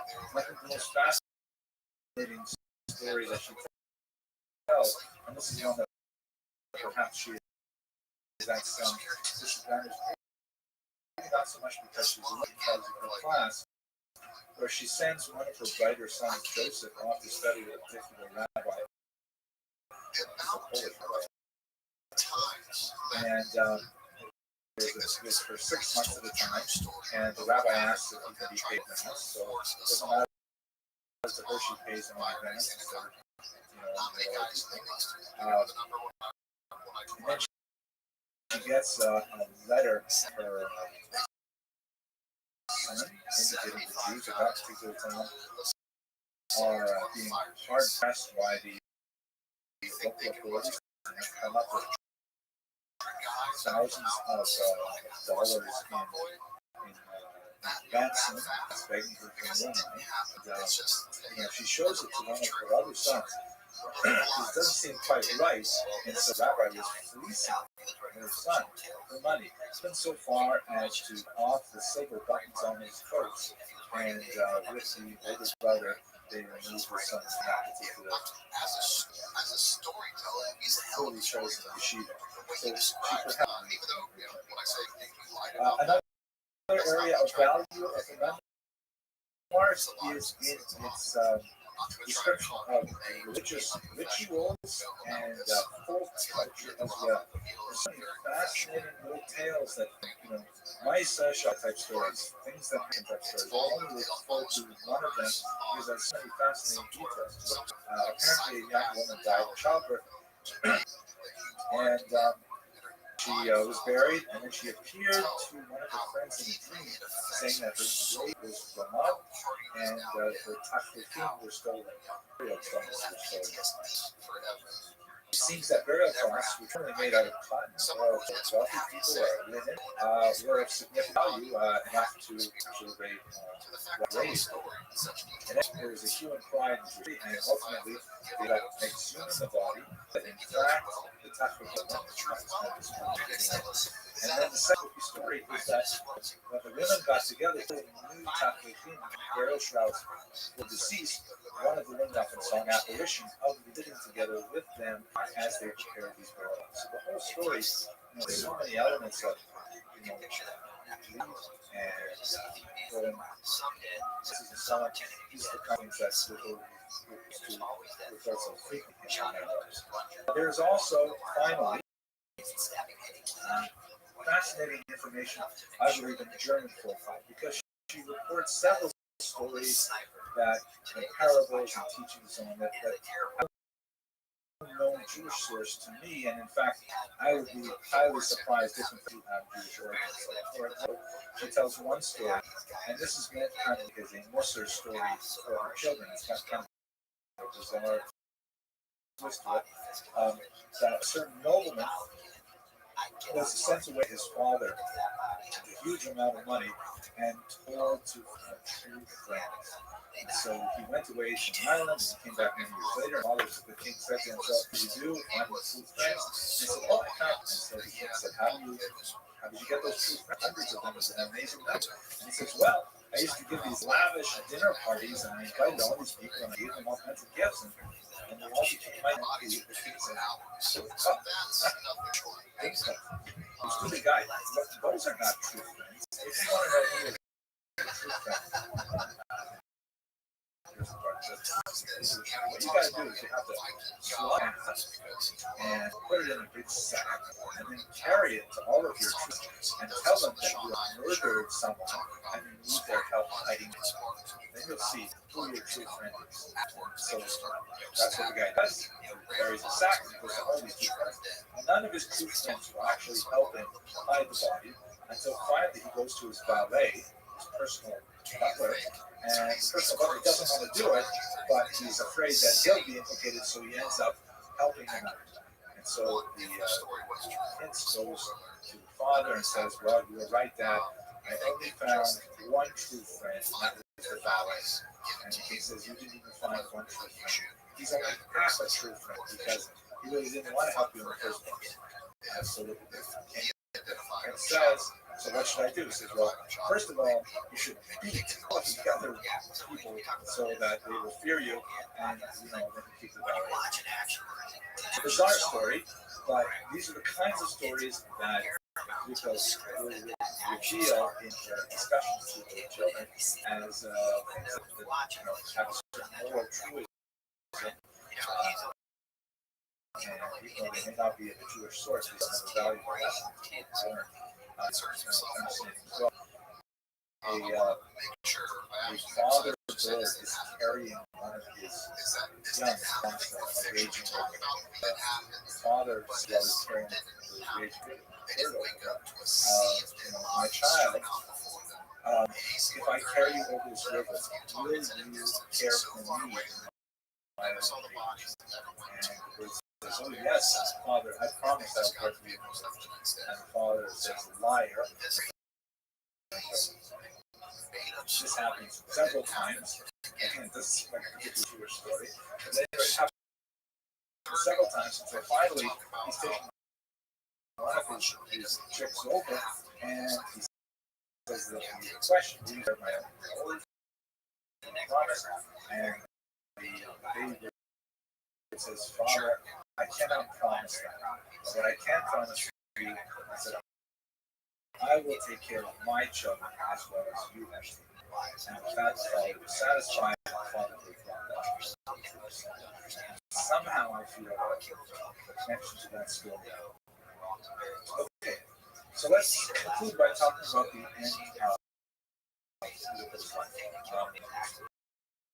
After losing her husband, she remained single for about 14 years, and then convinced by her children to engage in a match to another also a very wealthy individual on the part of the community of Metz, very large community. Inclined to do it at first, she describes her hesitancy, but ultimately she decides that she will in fact marry him. Their occurs in secret because there is, as a Jewish, there's this huge tax on Jews leaving the town of Hamburg, where she's living, and so she wants to clear up the business deal and so on before she commits to gives him a lot of property, which to be returned to her and to her descendants at the end of the marriage. And then he promptly goes bankrupt and he loses a tremendous amount of money, places her in near bankruptcy. And then he dies. So all of a sudden, after marrying this individual, Kiko Kama finds herself in very straitened circumstances that she had not found herself. Actually, no. Nevertheless, she struggles mightily and is able to succeed in her business and to regain her footing. But ultimately, she is invited into the home of one of her daughters, who has been married into another very wealthy country. And it's an interesting kind of statement about Rico's life as well, which I think is especially evidence on these. Nakatenis, the mother of her son-in-law, Frau Jakob. And throughout the first 5 books of her memoirs, she's always referred to the wealthy Frau Jakob, or the rich Frau Jakob. It's like part of her name, which is the most important thing about her. And she has significant dispute with Frau Jakob. When her daughter is engaged to Frau Jakob's son, she receives a letter indicating that Frau Jakob's son is not at all the way he has been portrayed, and that he's not well matched. And she goes back to Frau Jakob for quite some time with pushing off the wedding and trying to come to some terms with why don't you bring the son over here so we can check him out? And Frau Jakob says, oh no, you bring your daughter over to us, and then we'll let you meet our son, and it's a huge drama about this marriage. And Rico clearly has a lot of reservations about it. But in the end, ironically, there's Frau Jakob, someone who's a grin, and people with tremendous respect and honors, and she lives out the last of her days in tremendous comfort. She eventually passes away in 1795. So to return in conclusion to the criticisms of the work, certainly it does display a constant view of bourgeois values. A lot in there, which is really all about the lifestyle and all about clothing and delicious lifestyles. But this is the way people have to live. Money is an essential part of existence, and Luther is just being rather honest about what's important.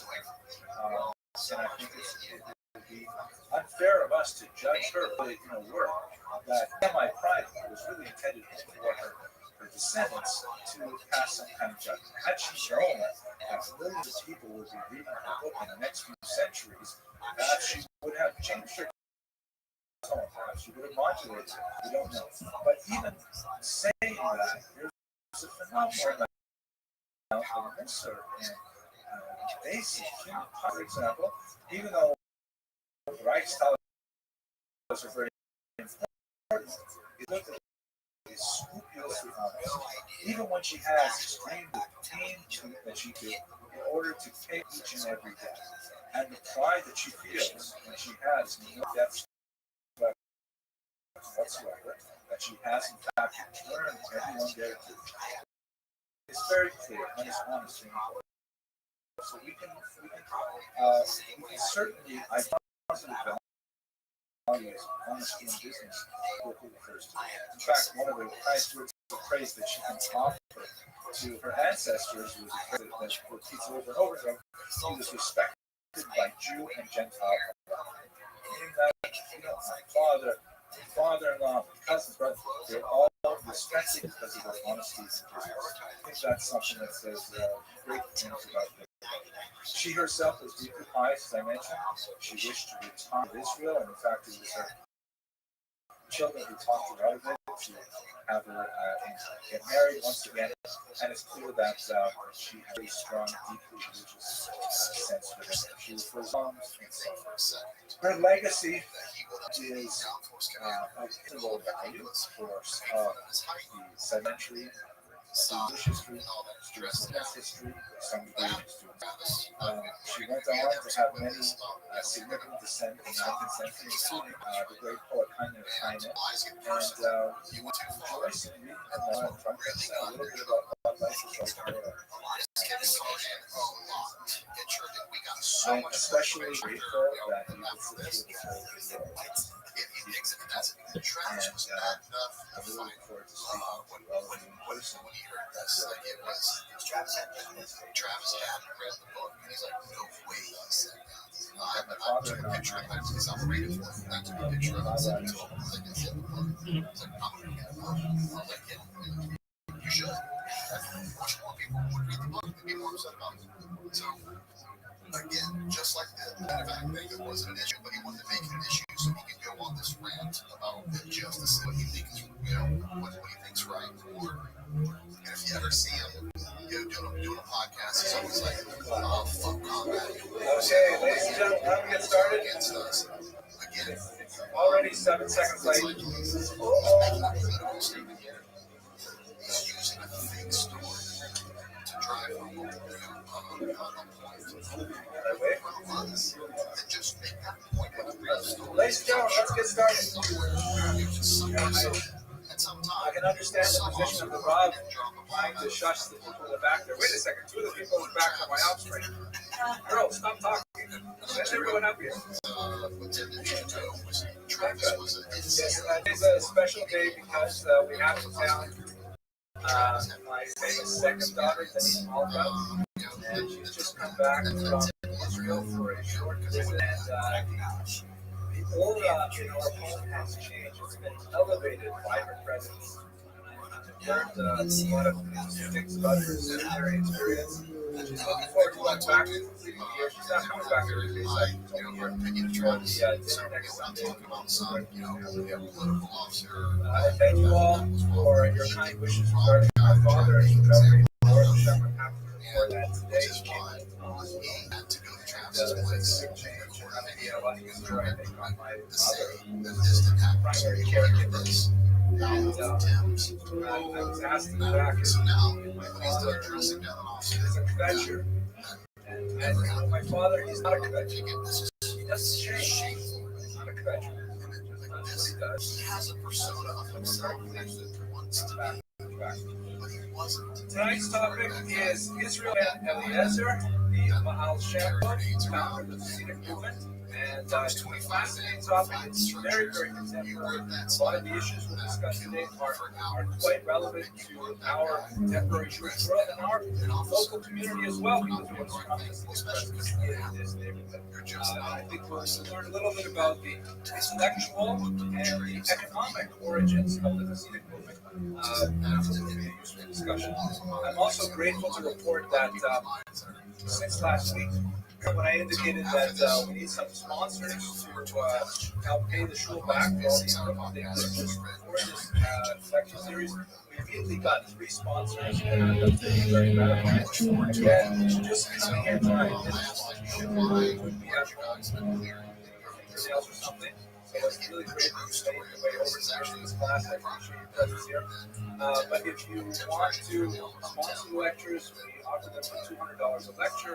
That's actually a little bit less than the cost of all the equipment, but that's the price you decide to appropriate. We certainly encourage that. It's fully tax deductible, of course. It just goes straight to the shul. That's it. Thank you to our anonymous donor. If you're here, thank you in person. Thank you virtually because the lectures are now on the internet.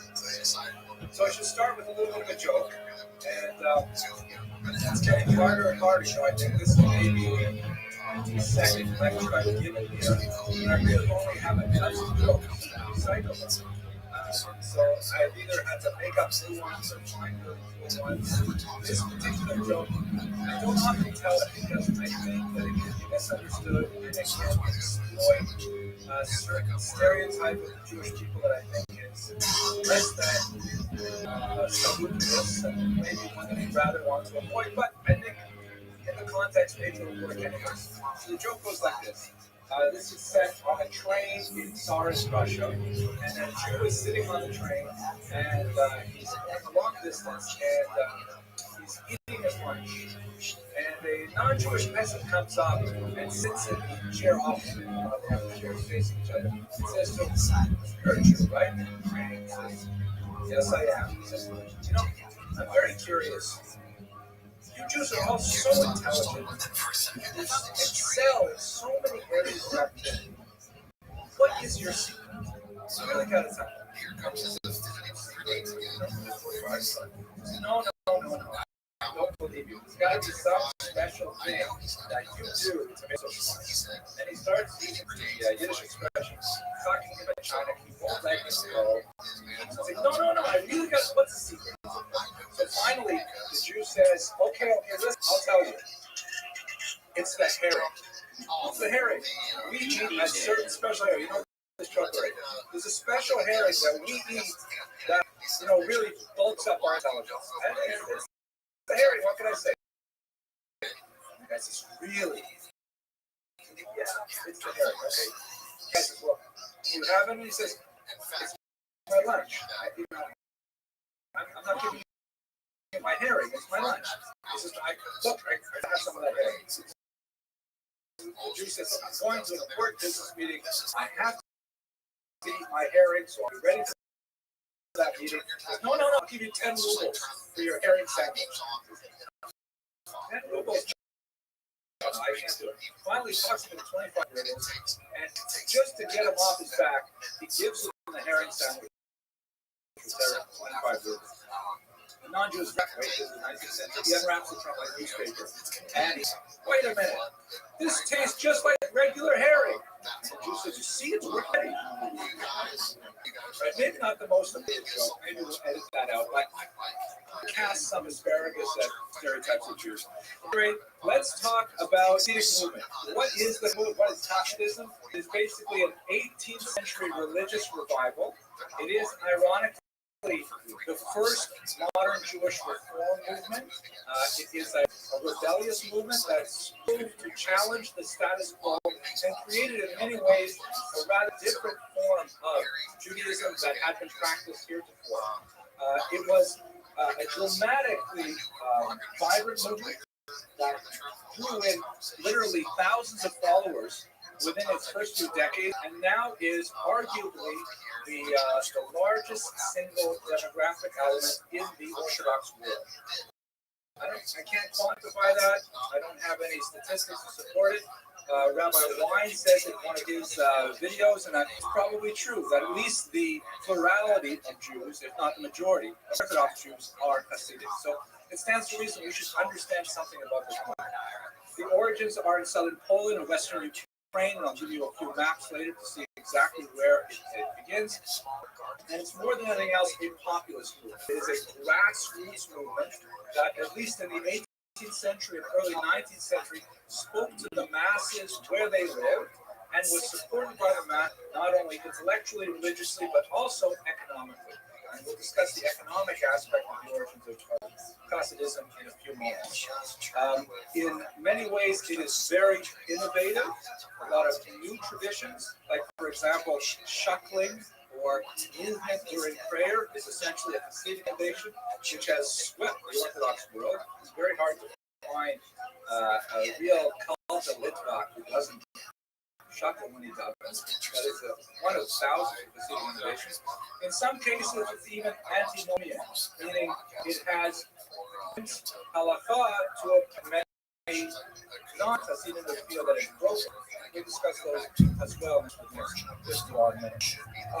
But at its base, it is a movement that was a reaction to a traditional reified Judaism that Judaism becomes stale and brittle and lifeless. Nonetheless, the Hasidic movement infused new life into traditional Judaic practices and beliefs and even learning styles that gave it new chiyus, new life that allowed it to proceed dramatically into the 19th and 20th centuries. So let's first look at all. First of all, learn Chassid. Of course, the term is in Tanakh. It occurs throughout the Bible, and it's difficult to pin down precisely what it means. We use the term pious as kind of a placeholder translation, but that's not really clear. I would like to that can be understood as a form of doing more than is required. Meaning, you can do someone the right thing, and then you can do them a chesed. It's like kindness, it's extra, it's beyond it. And this, I think, is a fair characteristic of the movement that we're going to be discussing today. The term chassid has been applied to individuals and groups over the centuries, long before the advent of Hasidism. David Amelech refers to himself as a chassid, for example, of Tehillim, and there was a very important 13th century German movement called Chasidei Ashkenaz, the Hasidim of Germany, which has no relationship whatsoever to the 18th Polish Hasidic movement. But in this context, it seems to make a lot of sense that chassid means doing more than is required. I'll give you one example. In the Torah is that a male may not, or a male destroy the form of his face. Understood through the Talmudic tradition to mean you may not take a straight edge razor and shave the corners of your head like this. Corners in Hebrew, of course, is peot, not to be confused with peot, on the head, but peot or peot. And so, Litvaks or traditional non-Hasidic Jews will not shave the sides of their heads. Hipsters, on the other hand, is political. That's not called destruction of the corner. And so, therefore, Litvaks don't grow pale.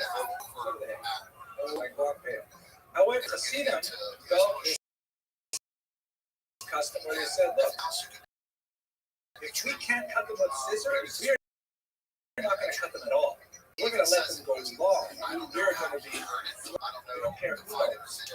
It's kind of like, can't cut them with a razor. If I can't shave them with a razor, I'm not going to shave them at all. So it's not like it's a sin to trim with scissors, but they don't. It's like going beyond what is required. We see this in many different examples of Hasidic practice. It is a rebellion specifically against the traditional Judaism, which had its intellectual center in specifically the town of Vilnius, which is known as the Yerushalayim Delita, the Jerusalem of Virginia, the home of the Vilna Gaon, whose life spanned basically brackets the period of New Hasidism from 1720 to 1797. Although his reaction to Hasidism in particular won't be discussed in great detail today, but was decidedly negative. And so the Hasidic movement is kind of an expression of a center-periphery tension, where the center, the intellectual center, is in Lithuania, and Hasidism developed away on the outskirts. This has to do with the difficulty that the Ukrainian enfranchisement has a whole. Just a account. Now, a small quiz, I don't think so long. There are 3 ways to establish status for Jewish birth.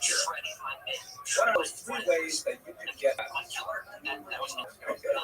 So everybody's money, right? That's cool. And inherit money, you make money, but if you have money, you've got this, right? What are the other 2 ways? Education, very good. Additional learning. Way, I did this with my undergraduate today. It took me about 10 minutes. Maybe I'm 10. But it took me a long time to figure it out.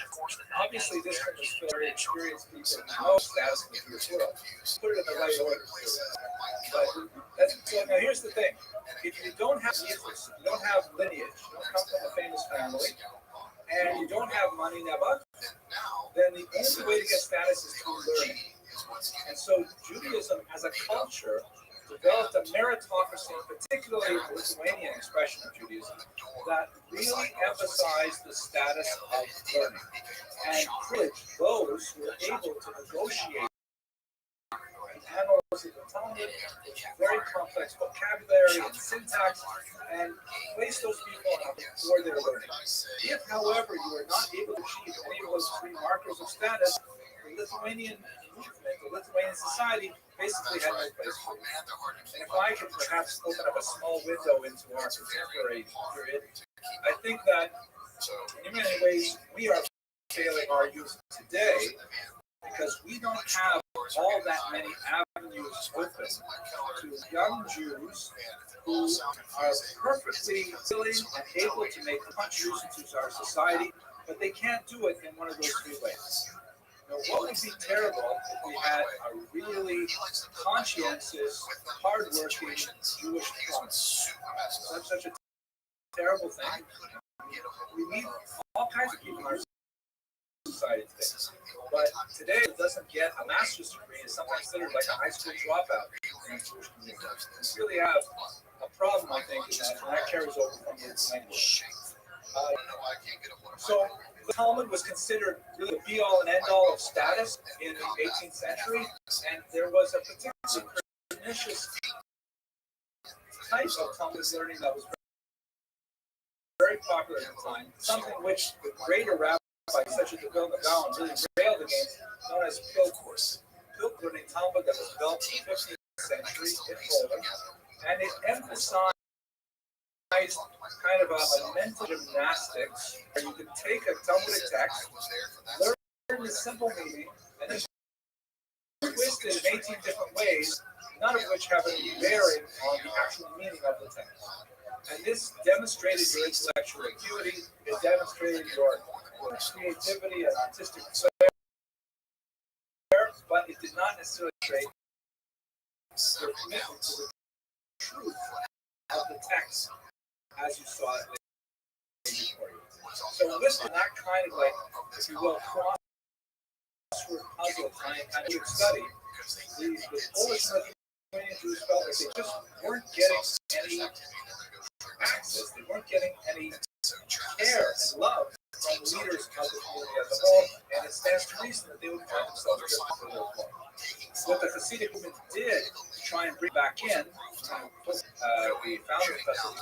that they inverted some of the traditional learning, and they took Kabbalah, which had been considered by the Lithuanians to be the ultimate form of learning. First, you have to reach the age of 30, you have to finish the entire Talmud, you have to be married and have children, all of the poskim, the legal sizers, and only then could you study Kabbalah. The Hasidim essentially took Kabbalistic ideas, they watered them down somewhat to write them in a format that was much more accessible, and they offered them to peasants. They offered Jewish dairymen like this. And this was like incredibly, passionately, it was incredibly ennobling. That's just a glimpse of these Kabbalistic ideas, which are very powerful. It just turned people on and made them much learning, at least in that particular direction.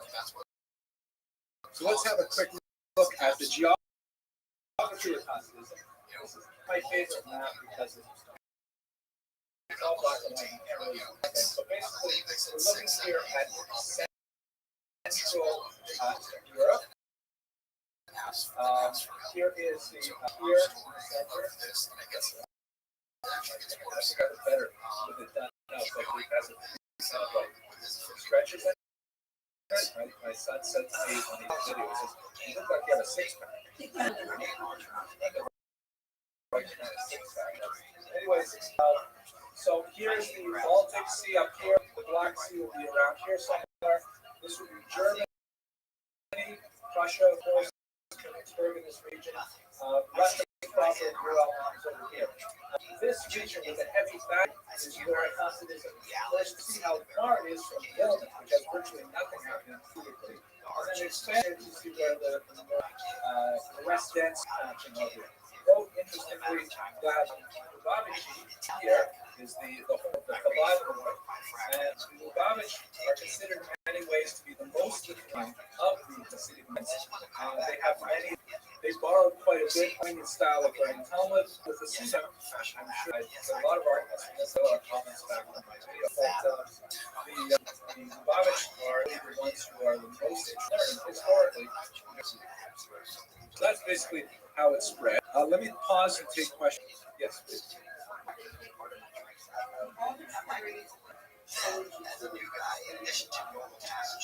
It's an excellent question. I'm not exactly sure, and it goes back far before the Hasidic movement. You see it already with the Maimonidean crisis and the compromises of Rashba.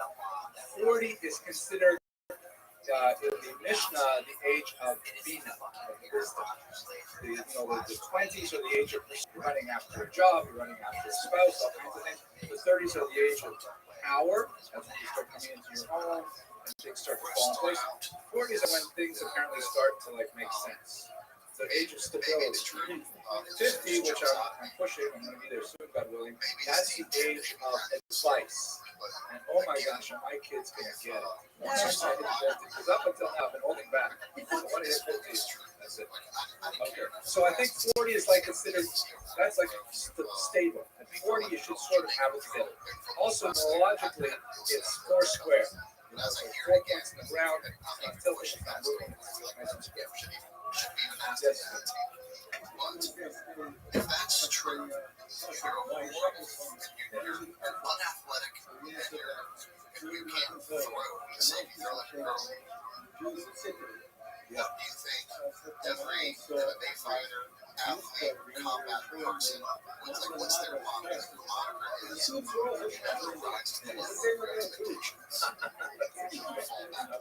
Hi, how are you? Welcome back. So, if that's true, if the man can't throw as safe as life, do you think he can throw 1 pound grenade 25 meters directly into a window when it counts most?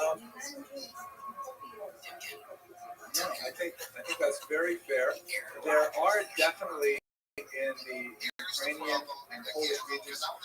This is a very backward region in terms of their very, very low levels of literacy.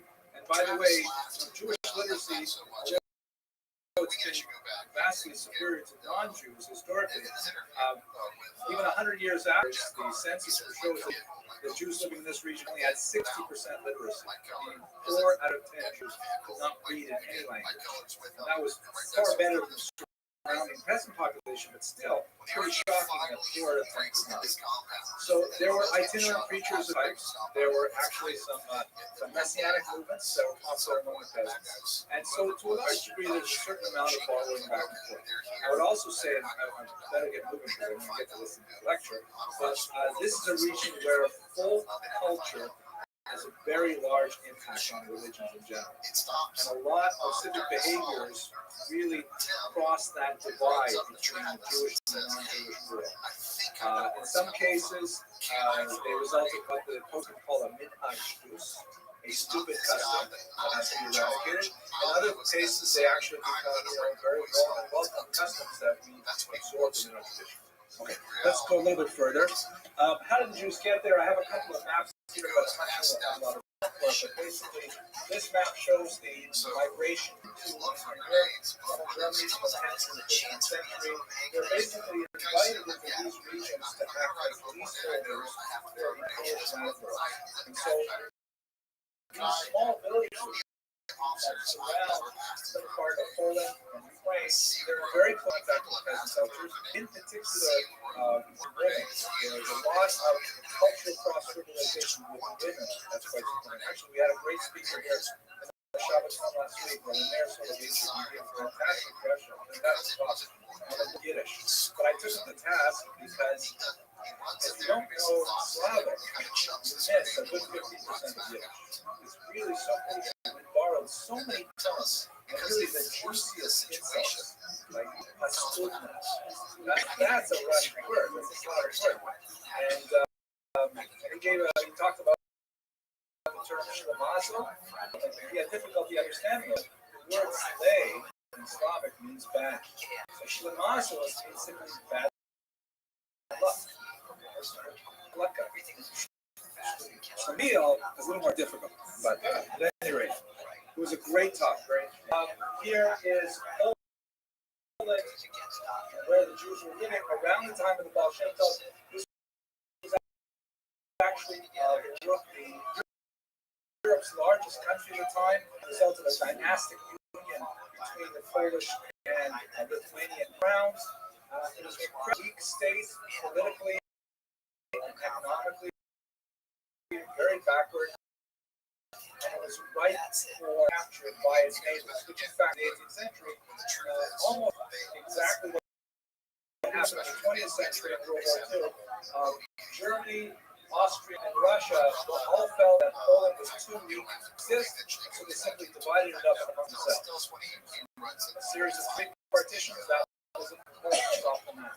In terms of the Russian portion here, it became the Pale of Settlement, which is the region that Jews were allowed to live in until the Russian Revolution. We'll come back to this map and discuss the implications of it when we talk about Leon Trotsky a little later in the series. But for the time being, to orient ourselves, this region here is where Nazism first reveals itself. Little Ukrainian towns like Medjugorje, and then expanding here and Okay. So let's talk a little bit about Israel Eliezer himself.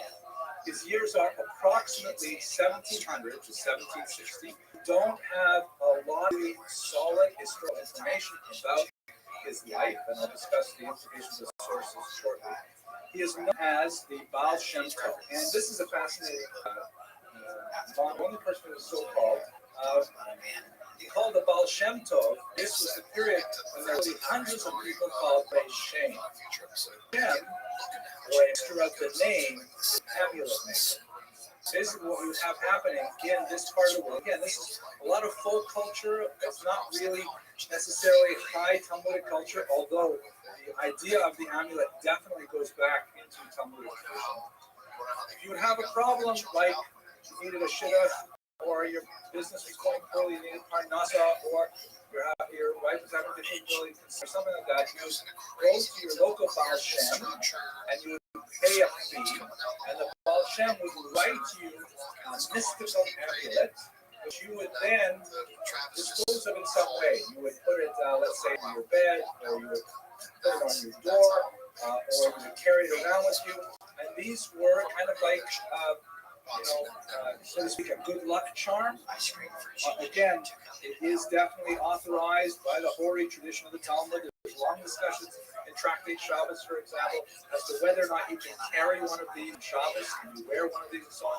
But it was an industry. It was a business to buy these amulets and affect various various cures. If I took a poll right now, we had 100 of these Baal Shem. How many of you would think that they were on the up? I'm not going to take a poll. The fact is, the majority of them were not reputable. And people, this was a business, and they would make a little bit of money by scribbling something for an illiterate Jew, couldn't figure out what's going on anyways, and that would be a small parnasa for him. However, there was one Baal Shem who distinguished himself as making really high quality amulets. And he became known as the Baal Shem. His amulets taka really well. And so that's why the name was applied to Israel ben Eliezer. That he distinguished himself in all kinds of stories of actually being able to effect miraculous cures and other changes to the physical universe, which we'll discuss in a few moments. He was born in the Carpathian Mountain region, perhaps the most backward region of Europe, and he eventually settled in a medium-sized village called Medjugorje, or Medjugorje, which I will show you shortly. Now, trying to understand his life is very difficult. The sources are heavily corrupt. He was a charismatic religious figure, and the vast majority of texts we have regarding his life are in the category of hagiography. Hagiography means basically legendary stories, and you can't really you can't accept them as absolute truth. Even the second generation of his followers, the third generation, said much the same thing. There are various rabbis who said, for example, if you take the stories about Job or the Besh as the acting coach, if you take the stories of the Besh seriously, you're a fool. If you don't believe at all, you're anti-hoax. You're a heretic. In other words, yes, but it doesn't necessarily mean they're accepted. Situation. He was not well educated. The person on the gun was the medic. Probably somewhere around high school level. And his education was more from absences than by his actual performance and studies. He was often found wandering in the woods, meditating and things like that. But nevertheless, his athletics were considered highly effective in We'll talk a little bit about this later. So, the sources that we have, such as, for example, Restream in praise of the Bolsheviks, have been demonstrated over and over again to be corrupted with stories that refer to other miracle workers, pasted in with the Bolsheviks' name, history events, and all kinds of mystical things. It's very hard to deal with them as a historian. So I'm going to try in this class just to focus on what we know from the actual historical data that's verifiable and objectively confirmed. That's not to take away from the tremendous power of the Gadol, great one of Bolshevik, but just for our purposes, we're going to try and use this as a history lecture specifically. We know that he was orphaned at a very young age. His parents were not very well educated, but they were well respected in his communities, manual laborers. At age 5, he lost his surviving parents. His father's death charged him to, above all else, love every Jew, which is very, very characteristic of his practice. He had phenomenal Abbas Yisrael, that really you see as a common thread throughout all of it. Just to give you one example, we were talking about Pirkei Avot earlier. So there's a beautiful there's a Mishnah in Pirkei Avot that reads, "Parshek Mishachen Ra." Separate yourself from a bad dream. And that's pretty clear advice, right? Don't hang around with people that will drag you down. Certainly, the Baal Shem Tov says you're putting the comma in the wrong place. His teaching was, you distance yourself from the neighbor, that's a bad thing. You gotta get close to your neighbor, you gotta bring him close. That's kind of like emblematic of his teaching. As I mentioned, he did not go very far in school, but again, this is Ukraine, this is Southern Poland, there's not much school people anyway. There's a tiny amount of school to about grade 4, and then you're expected to go off and make a living. Apprentice yourself. He ended up doing all kinds of odd jobs. One of his most well-known jobs was about healthcare. Was especially because it was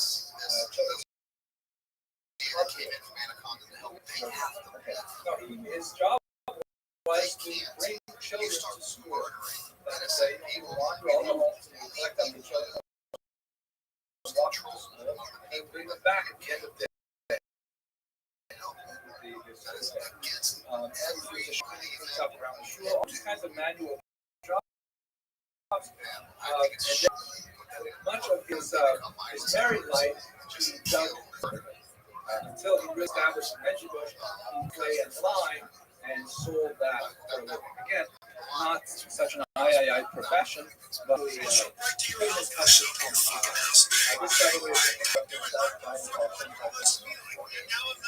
very young, unfortunately, he was very young. And perhaps a major turning point in life, he remarried to a very wealthy woman. The story behind his wedding is he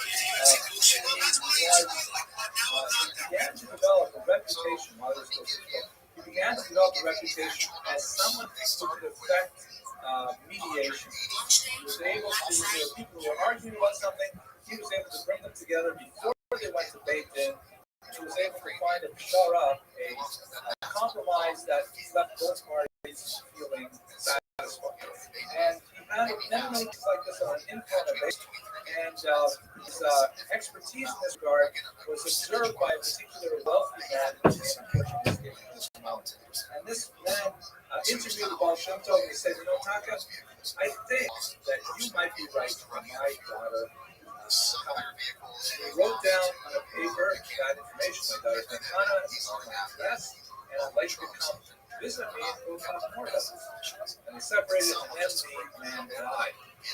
So the Baal Shem Tov went to visit his potential marriage partner, and he was greeted at the door by his future brother-in-law, who thought that he was a beggar and asked him for money. Imagine how he was dressed. So his future brother-in-law went to give him some money. The Baal Shem Tov said, no. He pulled out a paper and indicated. So the story was, his brother-in-law didn't want to hear anything from this because, it's his sister. Look at my sister, this sounds like a scam. She's a wealthy girl. But when his sister heard that her father had suggested this might be a match, she insisted on marrying him. You hear that, girl? But she insisted on marrying him, and she went from her house of great wealth. Her brother was not at all pleased with this, and she joined the Baal Shem Tov. She delivered a that he dug out of the ground. Tremendous self-sacrifice. They had two sons together, and at this point, his life began to turn around because his fame had. I'd like to pause for a second and take you to some of the research of my colleague Moshe Rossman from Bar Ilan University. He and I work in similar fields in the 18th century. But we were both. He had a big influence on my thinking in many ways. My first book by Harvard University joined publications from the Ukrainian Research Institute and the city, and that was the second such collaboration that those two institutions ever accomplished. The Center for Jewish Studies and Ukrainian Studies, they generally get along so well, but the reason I published that particular organization is because Moshe Rossman published his first book with a similar kind of result. I'm very grateful to him on any way. At any rate, the Soviet Union fell apart in the 1990s. Moshe Rossman went to Poland to archive for evidence of the life of the Baal Shem Tov, and he found it. He found all kinds of data about. He found tax records, real estate, all kinds of things about the Baal Shem Tov that Israel had never known, all as a result of getting Soviet archives and the family archives. What we learned about the Baal Shem Tov is that by the time he arrived in Medjugorje, he was already quite a respected figure. He was referred to, which is something generally a term used for, and he lived free. The state had the primitive state at the time, but the family had granted him free access without taxes to his property and so on. And he held title to a particular home in Mexico for many years, and there's a strong indication that he had a significant number of followers that came around him in his town in Medjugorje. Here's a picture of his shul, which was, this picture was taken in 1915 and was destroyed just a year later. But you see that it's quite a significant structure, actually. And so we see that in fact, it was a real figure, significant weight attached to the Masons. Can we pause and take some questions, perhaps?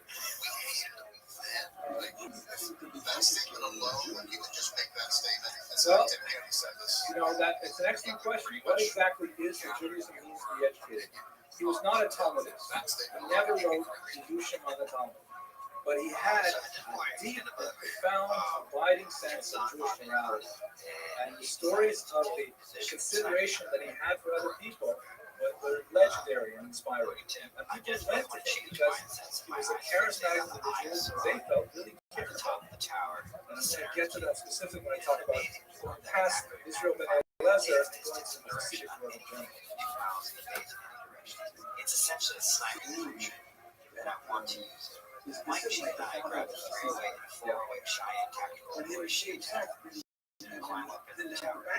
Michael's going to be I should actually pause for a second here. Remember, I'm restraining ourselves just to the historical data. According to Hasidic lore, he studied with an angel who's a his name is a Tanaka. I can't remember exactly what it is. It's not Tony Amon, it's Achimelech or something like that. But apparently he had like some kind of, according to legend, he had a mystical supernatural teacher that put him above the class. But I'm restricting ourselves here to the historically verifiable data. There's no evidence of that in Moshe Ross's research. Yes. He's talking about the Shaitak form. No, Shaitak form. Well, if you actually, let's look at the map again for a second. And this map shows Buddhism really in there. Hungary would be right down here. Don't touch major center with the mountains here. And it took a while for the ideas to go over the mountain.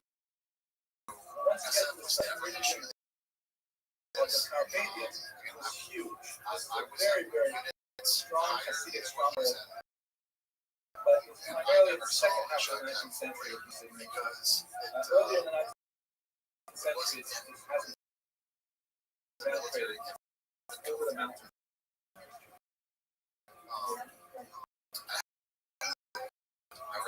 Well, it's basically an Ashkenazi movement, to be sure. Lithuanian too. And it's about we have fellow travelers. Okay, let's go on because we have some important other things to discuss here. I'm going to social protest elements right now. Now, understand why did so here we. I mean, really, what David's question is quite profound. So here we have a person who does not have the status of money, doesn't have the status of lineage, although later on, the lineage will be back to David. And he doesn't really have this learning, at least through curriculum. So, what's the big attraction besides the fact that here's the money part? It's definitely an economic thing. You have to understand the way the non-rabbis got their jobs. You recall that the landholdings were owned outright by primordials, and which is in these latifundia were completely under their control. So whatever is in these villages was the direct result of Polish noble sponsorship. Including, for example, you couldn't take bread in the Lord's bakery without paying the tax on the bread. You couldn't fish in his pond. You couldn't hunt in his fields. You couldn't cross his bridges. Everything had to be done with the authority of the noble. And one of the things that developed as the Greeks moved into Poland is that the noble reserved the right to appoint chief rabbi of every town. And that was a right that over the 18th century eventually became an object of sale. So that Jews who wanted the job of rabbi could buy it.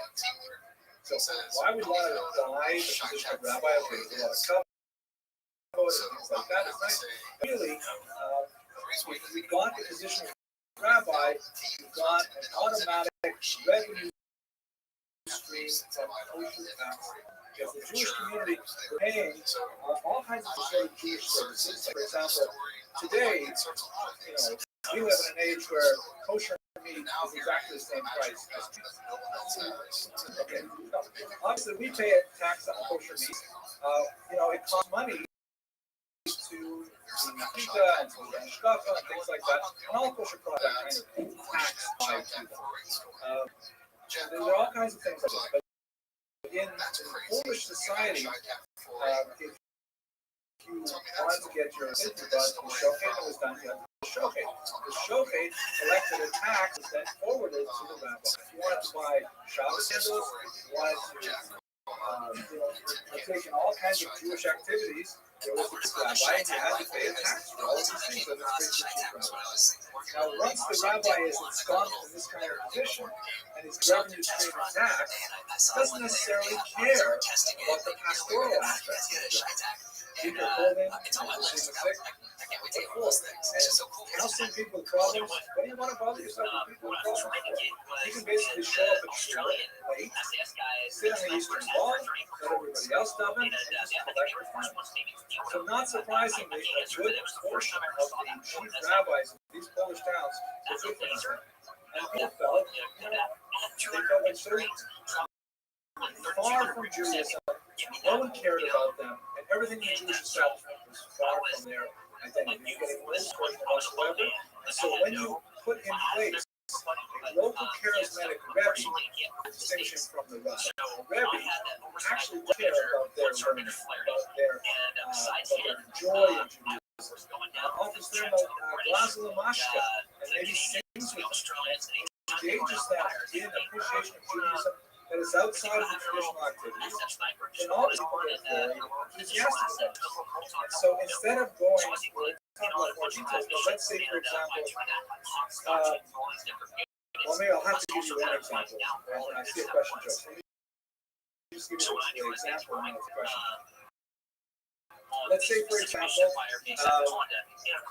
there are certain antinomian aspects of the Hasidic movements that were not the way that halakha was tradition. For example, if I were to take my iPhone and punch a few buttons, it would see exactly the time to pray. Right?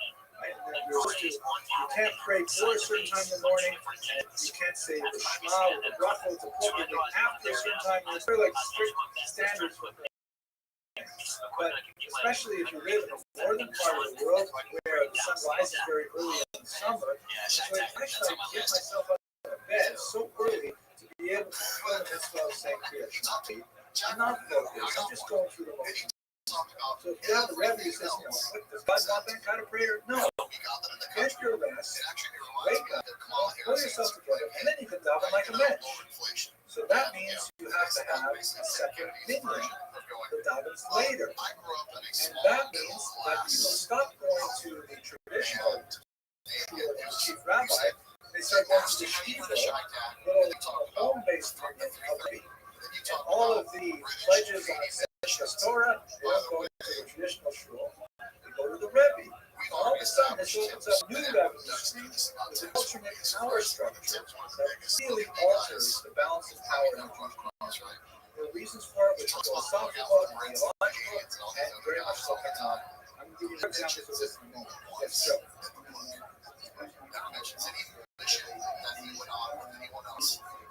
He only references this. I suspect that he has tons of interest about it. He tells stories. Of course, they be wild stories. He would have been very early morning. But then when he gets to the actual shot, he never gets to the shot town. To the dawn. So, And it was always continued until 7 o'clock. 1 minute answer he could try to ease his way out of. Like a synagogue. That's You not. don't miss. Even if you can go working, That's a sensitive item. start from the work and come back. Asking me for Very you interesting. want to use my gun permission? Here you go. Here's my sniper. The Rebbe's or the rabbis? The crown rabbis? I mean, like the regular rabbis that are appointed by the state? No, by the way. They had to have nominal qualifications. But the Polish notary was not doing that any kind of error. He was basically saying, you show up, I'm going to be the rabbi. Am I going to have a problem with the Jewish community if I appoint you? No, this is fine, you got it. Figure that out. We got two bidders. One will get a little bit more of a bribe, the higher bidder gets. It's just totally brought down, the whole effectiveness of the Jewish community at the time. So it's not surprising that the Hasidic movement jumped in to address it. Now, the Hasidic protest took about 20 years for it to really bake, but then it was so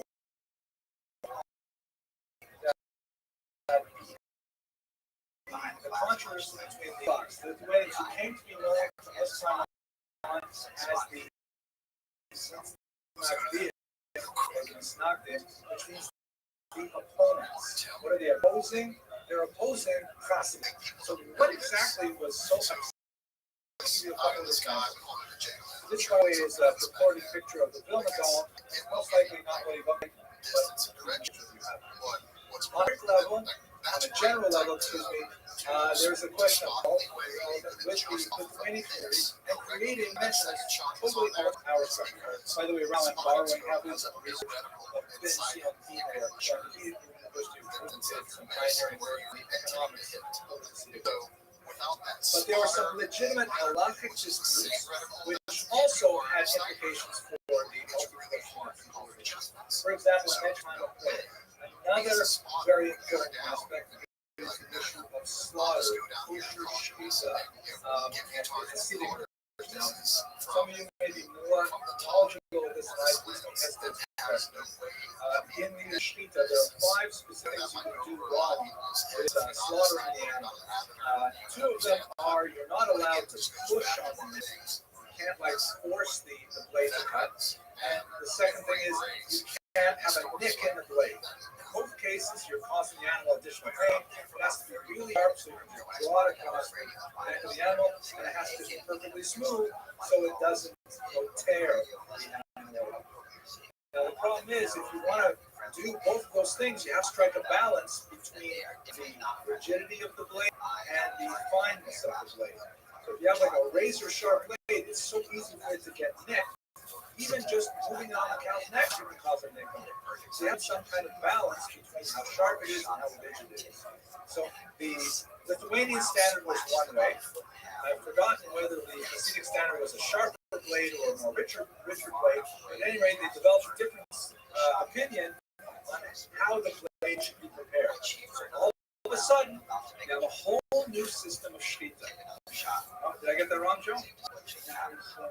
With the last shot, just then off the second round. Miss a perfect headshot. Whoever is downstairs on the mic starts laughing. Says that worked out. What happened? I hit him in the first round. I thought, just for a second, asked why you shoot twice to be sure I was really satisfied with Amazing. So we get in front of this one and just say, what do you do with that kind of story? That's interesting. But at any rate, think about it economically, right? Well, I'm sure Karl Marx loves it. I asked you to illustrate street. So, there is a tower. I'm sorry? Vlad comes into it a little bit later, but let me pause on Vlad for a second to say that if you, so let's say we have 2 different ideas of how shkita is done properly. We have the Lithuanian style and the Hasidic style. So all of a sudden, if you want to hold a Hasidic shkita, that or kosher meat tax goes to the Hasidic shochet and the Hasidic Rebbe. And so again, it reinforces the separation between these communities. Another charge against the early Hasidic movement was that they engaged in raucous behavior, which was very true for the 18th century, somewhat less so as you get deeper into the 19th century. But for example, some of the early Hasidic teachers believed that in order to get rid of your gahava, of your pride, your arrogance, you have to literally turn yourself upside down. And so they would try somersaults, and this was kind of weird for Lithuanians to see such things. Karl Stolen, another Hasidic movement, argued that you have to pray as if someone is about to plunge a dagger into your back. And so they would pray out loud at full volume. I've seen this. It's amazing. It's a totally different form of behavior. So all kinds of the Restream Hasidim are very happy to clap, even during Shemona Esrei, which Litvaks consider at times not to be really silent. And these kinds of behaviors were considered undecorous by the The attitude to learning, again, accepting Chabad, which had a very low learning tradition. A lot of the early Hasidic movement said, you have to achieve Devekus, Hashem, cleaving unto God. And you don't necessarily have to do that through the teachings of the Talmud. You can do it through song, dance, all kinds of ways of getting closer to God. I mean, not seriously, alcohol played a very important role in the Hasidic as it does, some say today. Perhaps one of the most difficult aspects for the Litvaks, was some of the rituals that surrounded the Rebbe, particularly as we moved into the 19th century, the 4th and 5th generation of Hasidic leaders. The Rebbe became an almost saintly figure that was very close to the object of worship by the Hasidim themselves. In particular, there was one issue. At this point, I'm relying on the research of Norman the former president of the University here, a lot of pioneering work on theology and also Joseph Weiss. There is this idea of Mesirat, transference of thought, in which, let's say, you're an ordinary Jewish peasant, and you want to pray to God, but you say, who am I to pray to God? I'm just a worm. I'm nothing. Well, I dig clay all of my life. What am I going to do?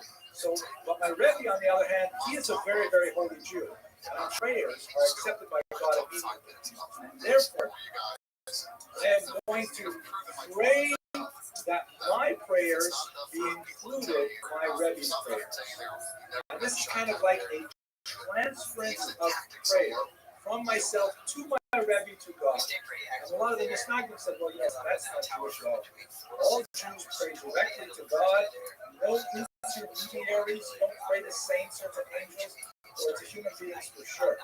So there are all these charges in Hasidim, some of which were by the evidence.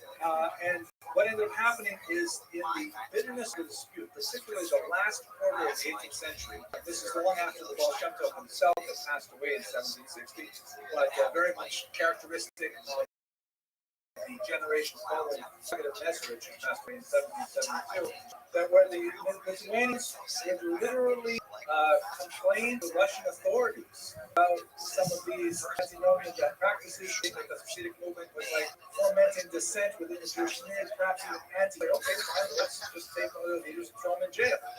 And then sometimes the Hasidim back and do the same thing to the Lithuanians. They banned other left and right. It was a period of tremendous dissension in the Jewish community, not something we should be very proud of. It all ended approximately the year 1815.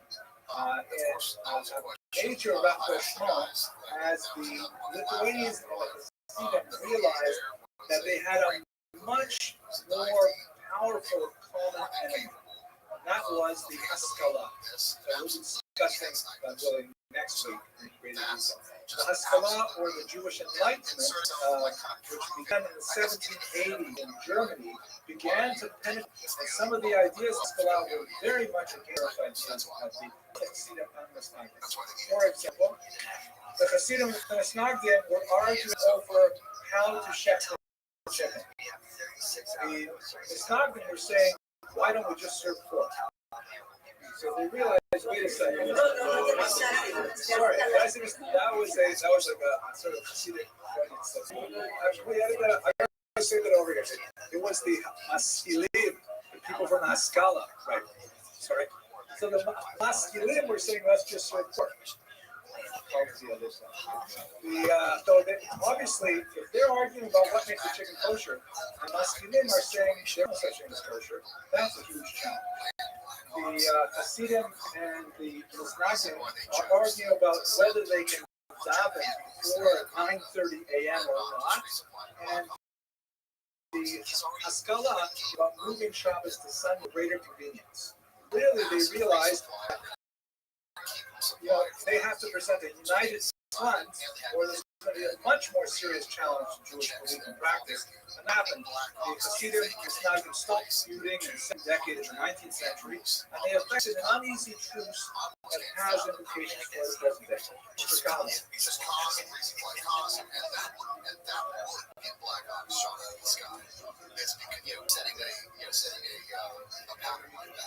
So it's not because this place was so absolutely dangerous. By the time you get to the second, third decade of the 19th century, it is quite that far.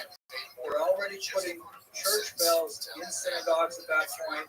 There's already, I think, one vote to move Shabbos to Sunday. The Philadelphia platform, which was in 1888, that's the most egregious example, I think, when they actually had some kind of convocation ceremony for the Reform movement, and the menu had pork and shellfish all over it. It was 1888, so that's a little later. But definitely, the Moses Mendelssohn, but his David Einhorn, now definitely very open to all.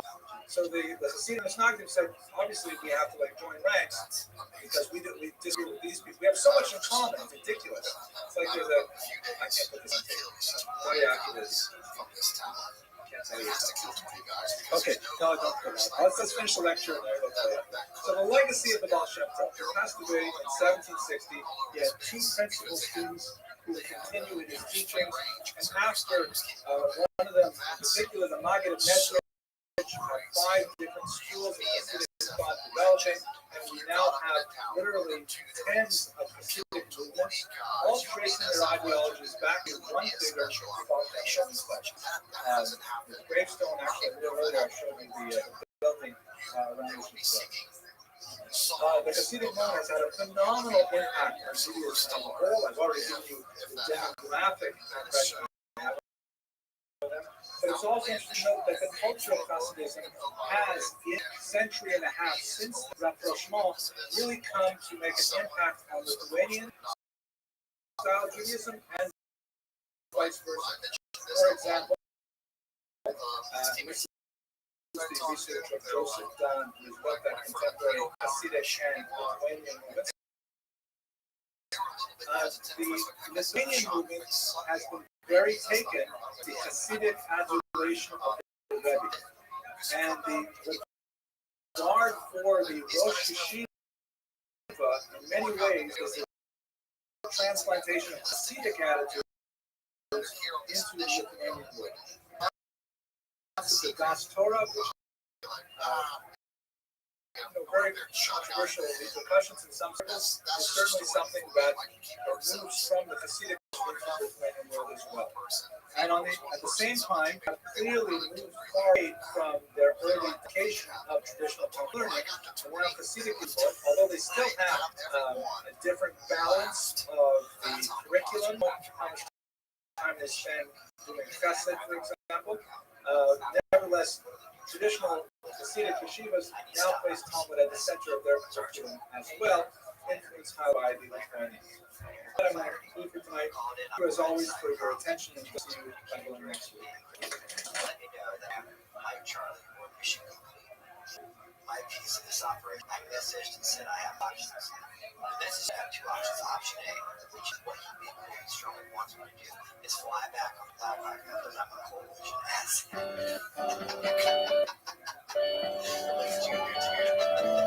Junior dude, this whole mission is a coalition asset.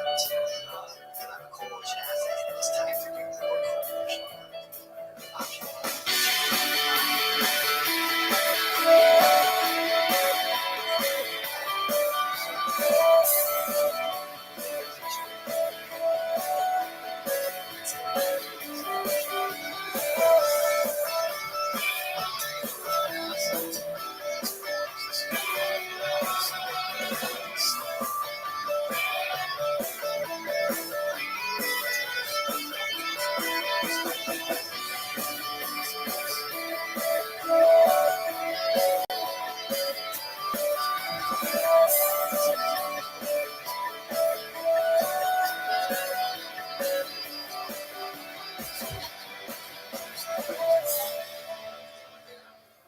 during this time frame. And he says, I was just trying to figure out if anyone could. I was really trying to find Sergeant Major Flaherty because he would be the key to this. No one knows who he is, who's ever heard of him. And some people say, well, he's probably using a fake name.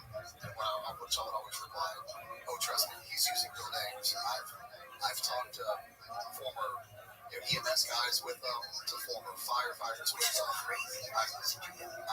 I talked to former names. Today, as part of the Total University, the Jewish Heritage trip to Poland, Lithuania, we visited the notorious death camp of Treblinka, which I've studied quite a bit in my research on the Piaseczna Rebbe, because this is where the vast majority of the Jews of Warsaw lost their lives in the Holocaust. They were deported here beginning in the late summer of 1942. weather very much like the day we visited this camp. And it's an incredible experience because the camp was completely plundered after the war to completely erase any trace of its existence here. And it's really quite far away. It's about an hour north of Warsaw, and it's in a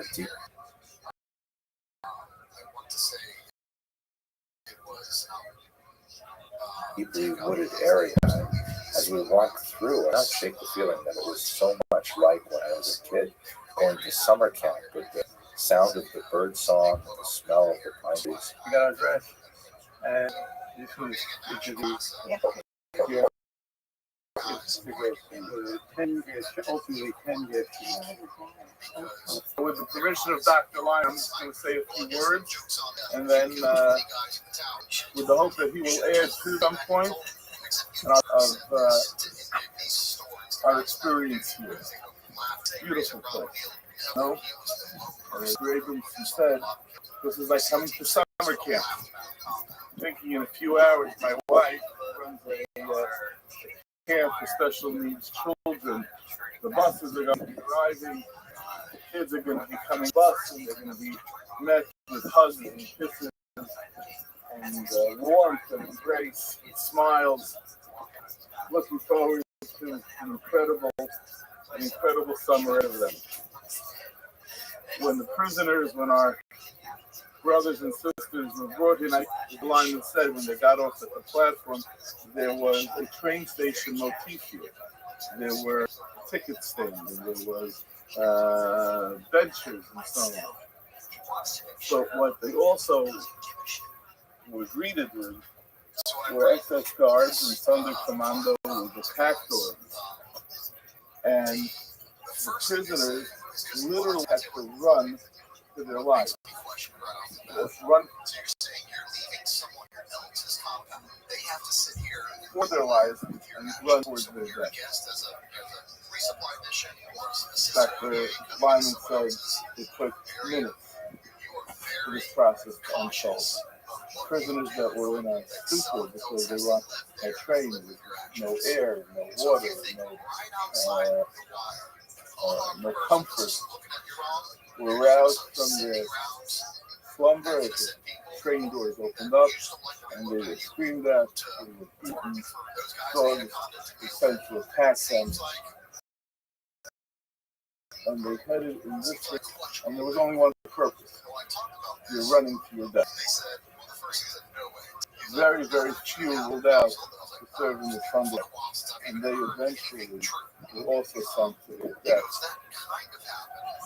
When you walk up to this monument, you're going to see a lot of tombstones, memorial stones,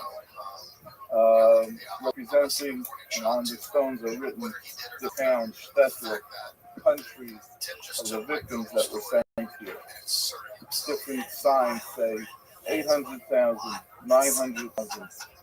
The numbers are astronomical. They lose their meaning because we throw them around like statistics. These were our grandparents, uncles, aunts, great-grandparents. The memorial consists a large open area of jagged stones of various sizes just scattered about. Some of them seeming at random have names of places and some rare occasions the heroic Janusz Korczak, also known by his birth name Goldschmidt, and because he famously went to Treblinka with the orphans of his care. And the whole is dominated by this massive structure in the middle that has this big crack right through its center that looks from not too far away like it's an escape route, it's a path out. when you get up close to it, you see that it's just as sealed off as everything else. The experience of walking fields of jagged stones amplifies the tremendous, incredible demographic impact of that Holocaust. It's an overwhelming experience. The field of stones is transected at strange angles by these lines that run throughout, and they don't seem to have any direct purpose or direction other than the fact that they seem to know where they're going, as if there's an unalterable force that is organizing all this random destruction rendered by the obelisks. And it's a very unsettling feeling to step through all of this, especially when you hear in the background the sounds of nature and beautiful days, so jarring contrast. It comes to my mind when I do house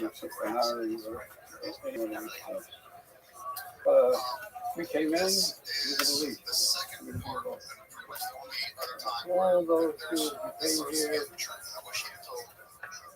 we never leave. I was talking about boys and girls, fathers and mothers. That's what we do. Anybody says you ain't so nice. We're Ashkenazi. It's impossible not to have some relative. You may not know who the relative is, but whether in Auschwitz, here, wherever it may be, it's impossible that you don't have some cousin, some ancestor that died here. So everyone has a personal place. These camps here were 700 to 900,000, 100,000.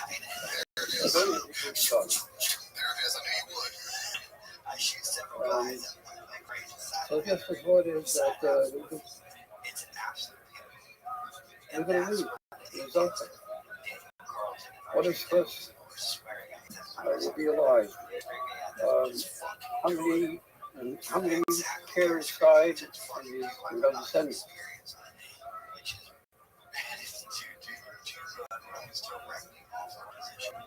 The end of the line. So, if we're survivors, there has to be some reason that we're here and we're able to do things that they couldn't do, they wish to do, but never be able to do. So, we have to learn a little bit, we have to do some mitzvahs, we have to tell them maybe a little more than we would do just for ourselves. But we have to make it up in some sense.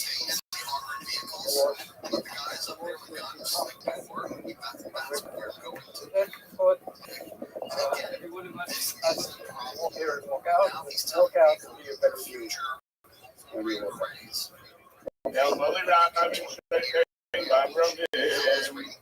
I'm saying you can say I see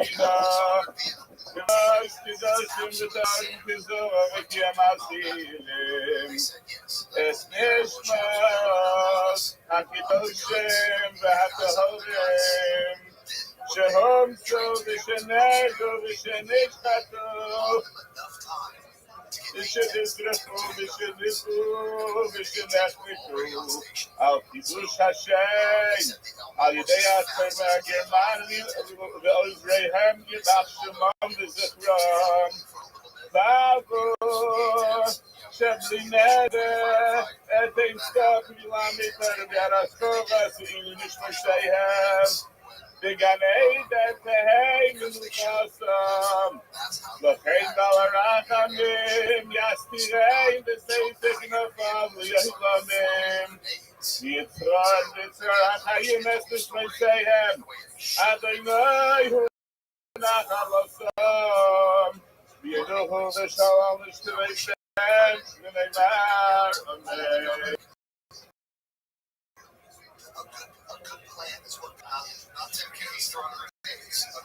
Here I am in Sipnas.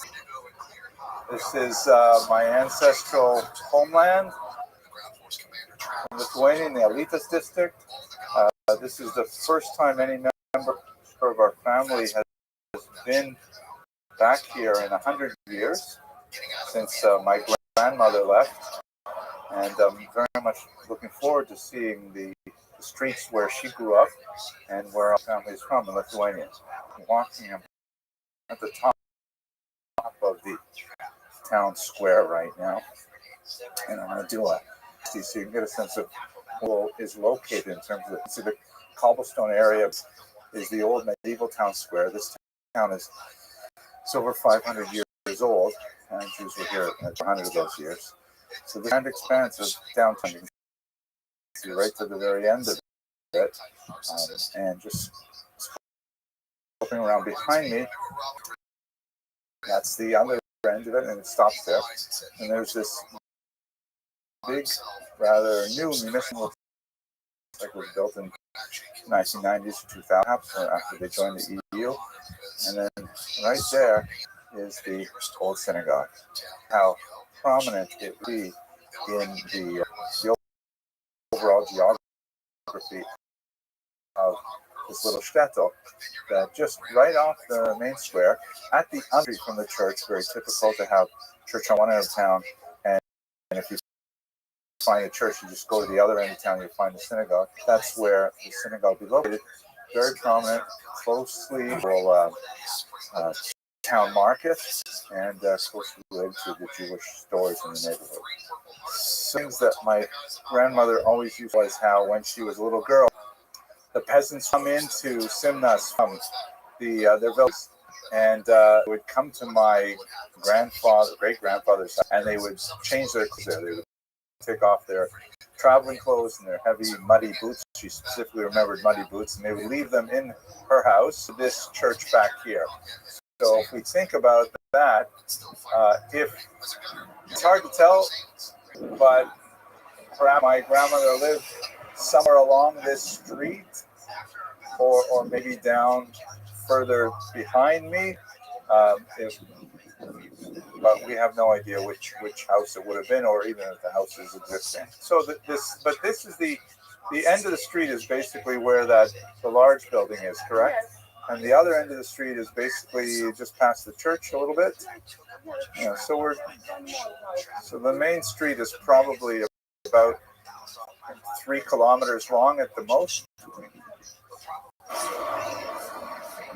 So it's this one big street and a few smaller streets coming off like this. This is a little direction we came. Yeah, this is a very grand building. This, oh, in the day, 1902. Yeah. Like synagogue style. Yeah. It's the shul that my grandmother left in 1930, and this synagogue was built in 1905. So somebody would be their synagogue.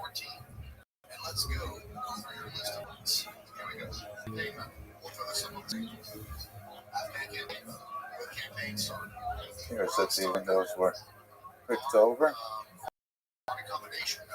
I think that's the mayor who's come to let us go into the building.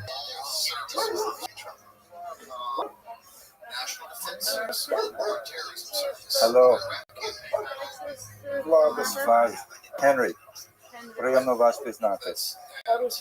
По-русски, по-українському легкий, ніж мені. Владис. Окей, приємно. Сыны у нас этого города. Ну и что эти Yeah, це дуже цікаво. Дуже прекрасно. я послышу. Я тоже по-русски. Жіночі совершенно сайма, коли ви медикету щось даділи. А лютой. Ну, таке дірявся, такі ми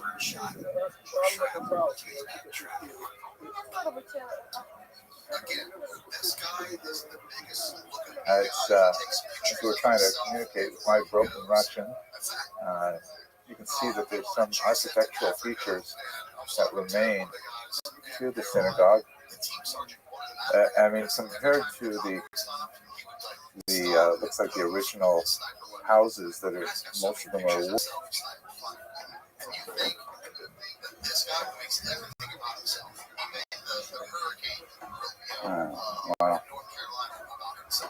inside the shul that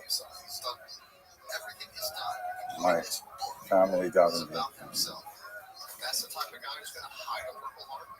Yeah, right. Just one time. Let's see if there's a mezuzah marking. Maybe. Yeah. Your time to prove the story was feeding in your Purple Heart. You don't even have a Purple Heart. Yet you have shrimped on. So now it transformed into a kind of a sports room. As these spaces were still, valuable to the Soviets, that they could use one another.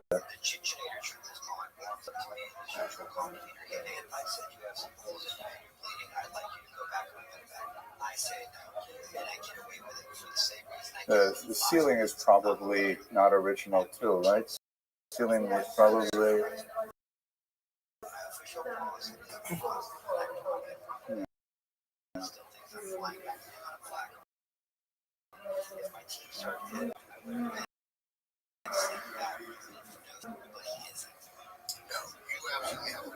Which way is east?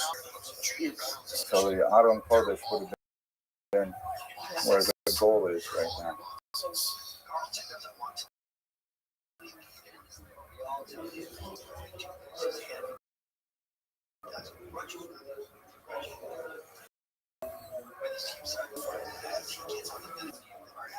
So this behind me would have been Mizrach, where right now is where there would have been an Aron Kodesh. Of course, is kind of a basketball, like an indoor soccer ball. It gives me a certain amount of Agnes Nefesh to be in here and imagine what this meant to my family when it was intact and functioning. It gives you some the depth of the loss over the last century.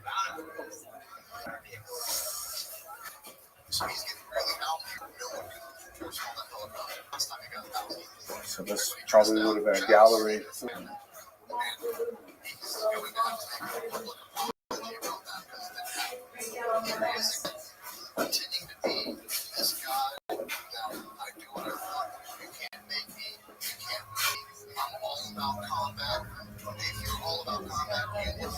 This is a sauna, right? For heat? Or it's just the smell of the wood? Yeah. Yeah. So what would they do? What was done here? Shotoya. In here too. Oh, for exercise. Ah, okay. The Toya Ezerat Nashim, this is really where the women would sit originally? Or they built new walls?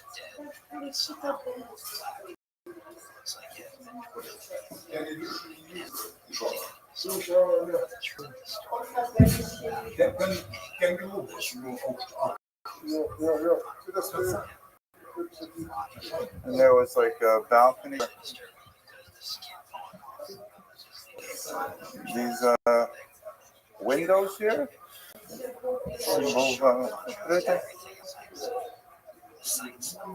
Почему закрыты такие? Why do we close them?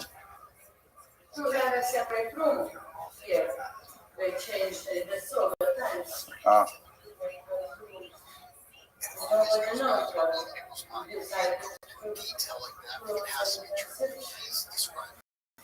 They kept the shape of the arch. Yeah.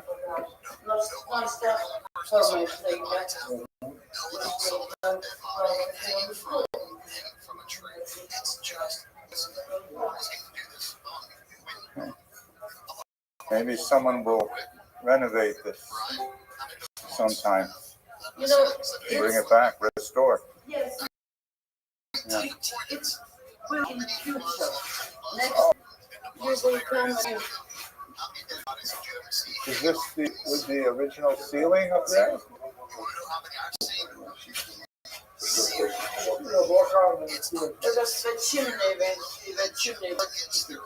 Oh, I see.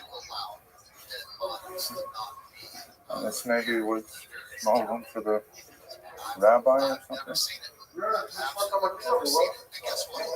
It was administration. It was the school. Oh, I see. Use it for a school. That's Okay.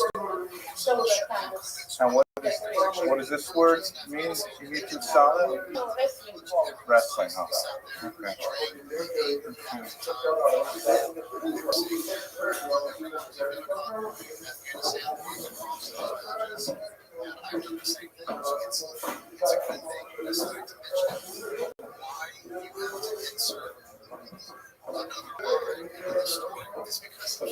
Okay. I would like to say a small prayer here, if I may. Just in here. Yes. Okay, so Just 1 minute. One minute. Thank you. Yeah, Adonai Shema v'Kori Tiana Hashuvot V'Kol Tachmeno. Im Avonos Tishmoya Amiyanu.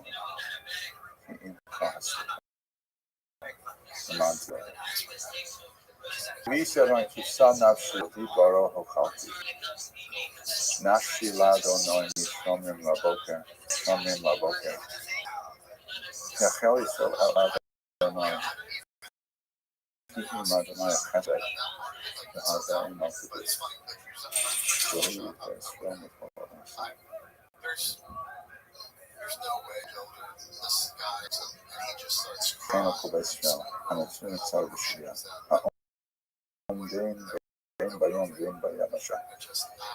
המקום ירחם עליהם, יוצאים מצרה לברכה, ולאורה, ומשיבו לגאולה.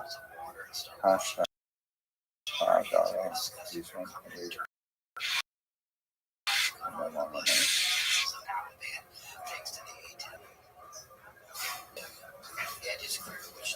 So what I learned is that,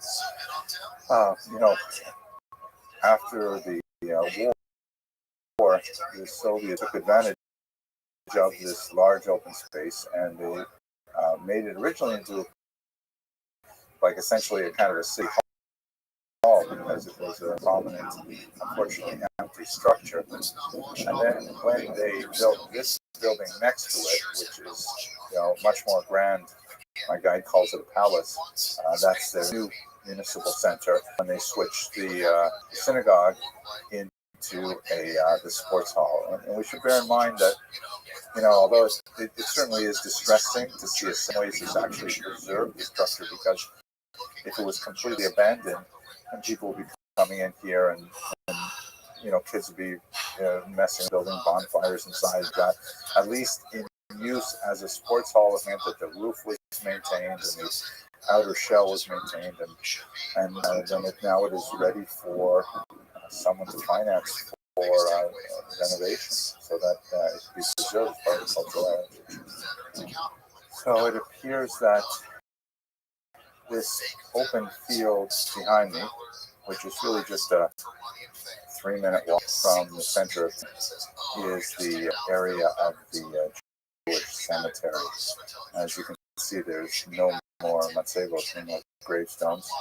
They have all been the locals, various building foundations, things like that. But this was the cemetery that would have been used for several centuries. Until this point, I have seen everything that I had expected to see, that formed for my research in advance of what was available in the town. But the last part of the trip was going out to the killing site, where the auxiliary Lithuanians, together with some members of the Einsatzgruppen, murdered my family. And what I did not expect was the sudden realization that I was actually traveling along the same route that they must have walked from town. It's about 6 kilometers, so somewhere in the neighborhood of a 45-minute walk. And I turned on my camera to record it and what it must have been like. Now we were traveling in an air-conditioned Volvo to get there, so it would have been a very different experience, obviously, for them. But I tried to meditate on what it must have been like for them to take these last steps with dread and fear of what would be at the other end of the destination. At several points, technology seemed to be warning us against what we were doing. We came up to a very, very narrow sort of a tunnel under looks like a railway or something that I think was more appropriate for a horse and cart. And it wasn't clear if the Volvo would make it through. And then it was sending off all kinds of warning sounds. And then when we got to a certain point, going from the paved road to the dirt road to a couple of ruts in the road till finally, the GPS just stopped. The last road was called an unnamed road, but we could see on the GPS that this was some distance off, but there was no way to get there. Obviously, we could get there only on foot, as if the GPS was saying to us, you have to leave everything behind in order to experience what you're going to experience. Треба ходити. Не вижити. Як родно забрати карти, повижати. Yeah, I'm not sure.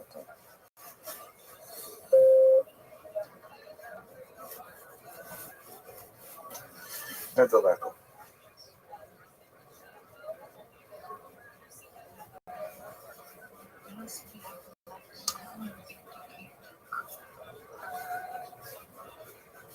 Yeah, we're getting close to it.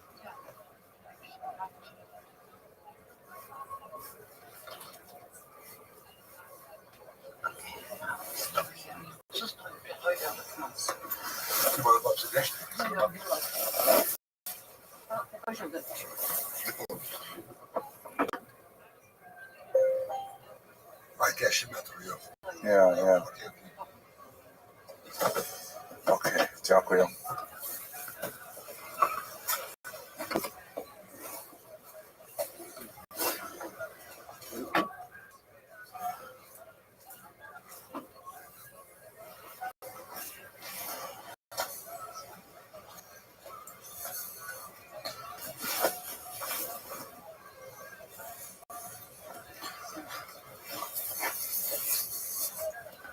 Once again, I was assaulted with the similarity of where I was to my memories of my childhood in Northern Ontario.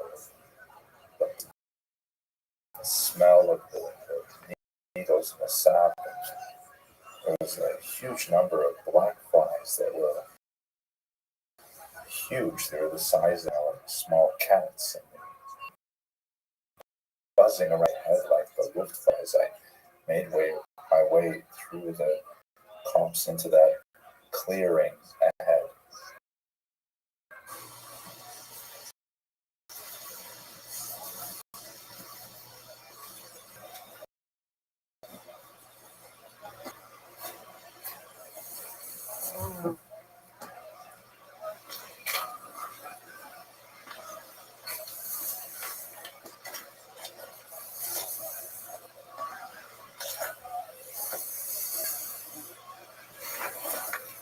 This text here, they are every single time, and they are totally incorrect because what is compared that here the grapes are of 4,414.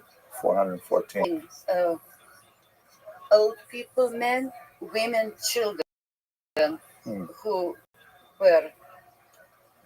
had to walk in way we did now, so undressed and they were white, and they were taken here to a remote place for 3 kilometers from Simna's homes, native places, and the ditches were already here. So they were shot here in this place. That was September 12th, 1951. September 12th, 1941. And well, the shootings they were shot by the group of Lithuanian murderers from Kaunas came, led by Officer Bronius Norkus. There were several Germans as well participating, organizing, and some people were taken from Simnas, locals, Lithuanians who were forced to dig later or to bury them. And that the land soil was moving still, and the shooting them buried alive. So that's the facts. The numbers of the victims 414, which is meant in the Jäger's report. There's exactly 68 men, 197 women, 149 children. Because men, strong men, before 160 of them were killed in Alytus. Before, usually they killed the people who could resist to fight, and then later the rest. So that's just the place, the massive graves of the people, Jews from Simnas. The monument now from 1965, made by a Lithuanian artist. Mother in pain lost her children. That's another site of Jews from Simnas. Give me a minute, yeah, please. Thank you. Thank you for that information.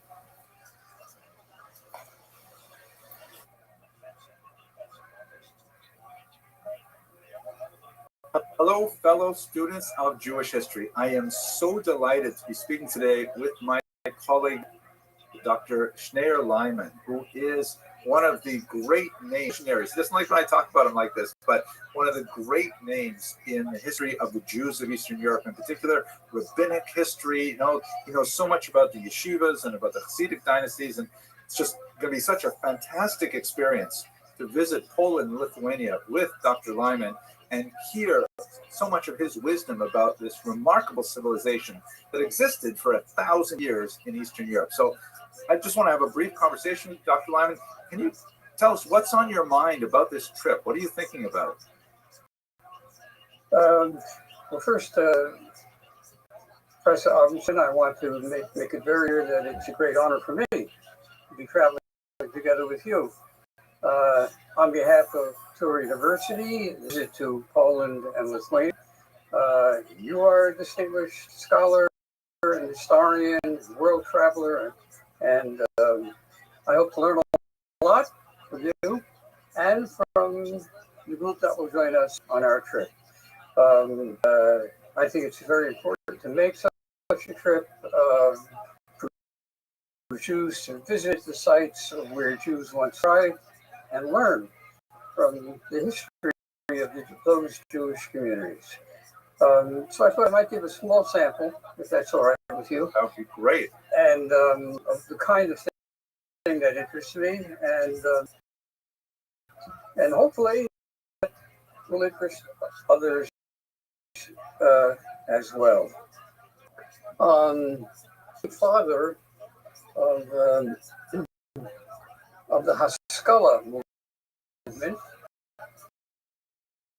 and very briefly by Haskalah movement, I'm referring to a group in the beginning of the 19th century, lived throughout the 19th century in particular, Eastern Europe. I'm concerned with Haskalah in Lithuania, and specifically, that began to thrive early in the 19th century. And the founding father of that movement, who I'm going to talk about, his name was Mordechai Aaron Ginsburg.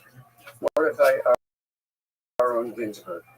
And he was a great maskil, the founding maskil, and he died in Vilna in November 1846. Can I interrupt the question? Sure.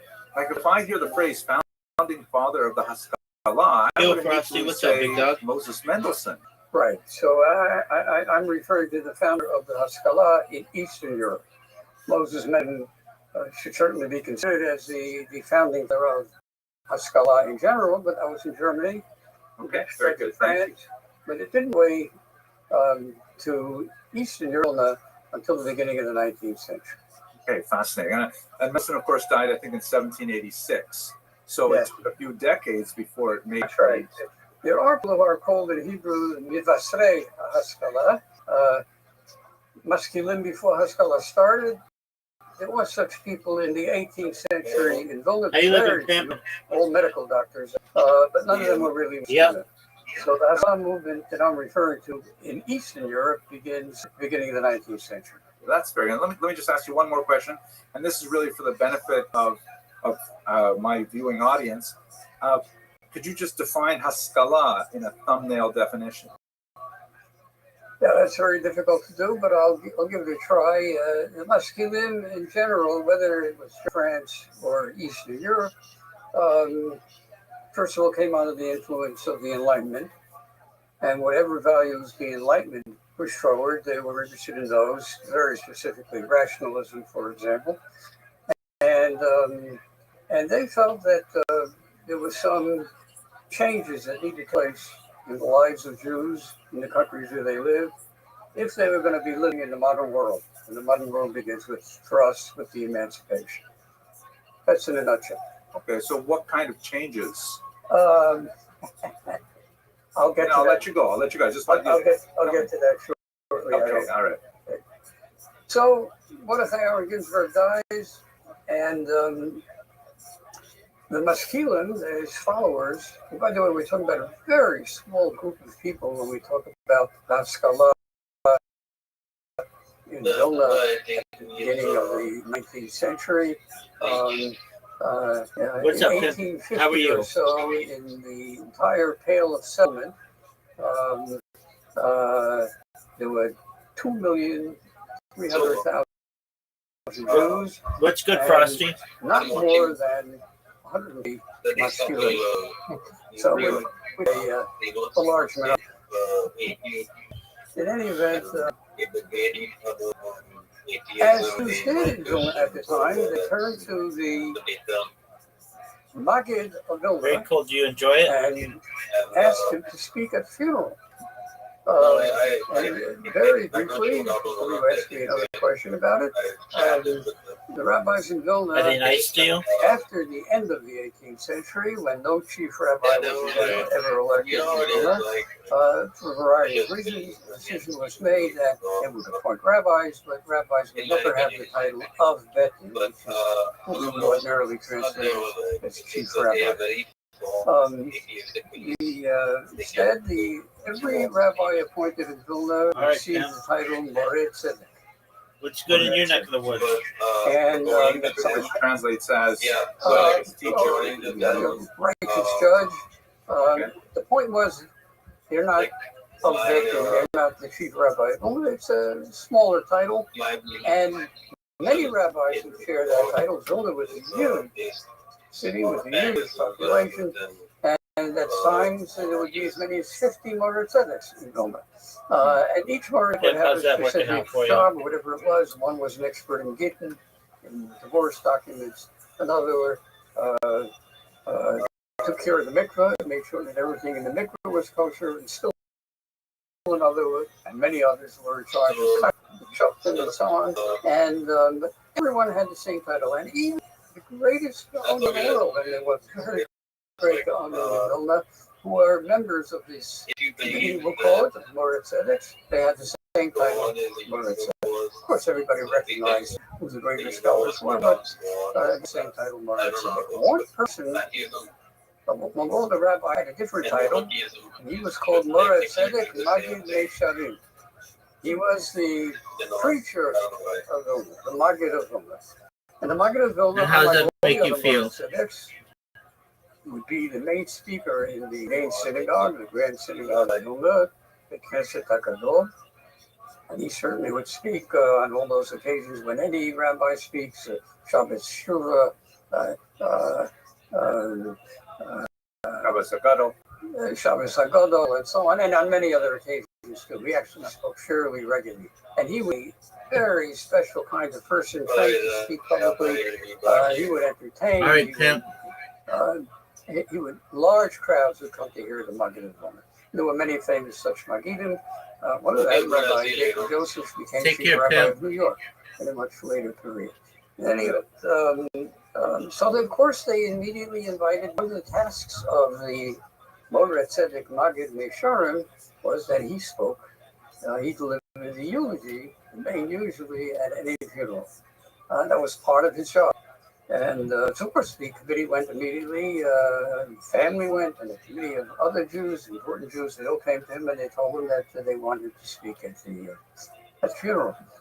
He initially refused because remember, this was the first Jew in Vilna who agitated for changes in social policy, changes in education institutions, programs, and so on, that he felt were necessary to how advance their status in Russia, in particular. Of course, from 1795 on and through the 19th century, is part of the Russian Empire. Well, they came back with very other rabbis and other important people, all telling the Maggid that we're very sorry, but you're a paid member of our community. We pay you for this. This is your job, and you have to do this. He realized it was a difficult situation, and he had no choice, and he decided he would deliver a eulogy. And nothing is impossible for rabbis, if you don't know that yet. And he was very wise and clever. And rabbis using their skills can have East meet West, and he was very good at it. The Maggid of Vilna, this Maggid, his name was Zalman Ze'ev, but he was known popularly Wolf. Wolf, the Maggid of Vilna, Wolf is the Yiddish translation of Ze'ev. And he got up to speak. And his opening line was a verse from Yeshayahu, the book of Isaiah. Hatzadik avad ve'ein ish sam alev. The tzaddik has died, and no one takes to heart. The righteous man has perished, and no one takes it to heart. And all those present at the funeral listening to the opening were Well, look who the fuck it is. Both the traditional. Are you ready to lose? I asked you a question. Did you miss me? Like a fat kid misses cake. That's sweet for you to say. You're welcome, pimp. What's it? Nothing much. Wanted to check in on a friend here. Did you know that you had an invitation and everybody's waiting on you? Garam, interesting selection. Dog, I'm dirty this game.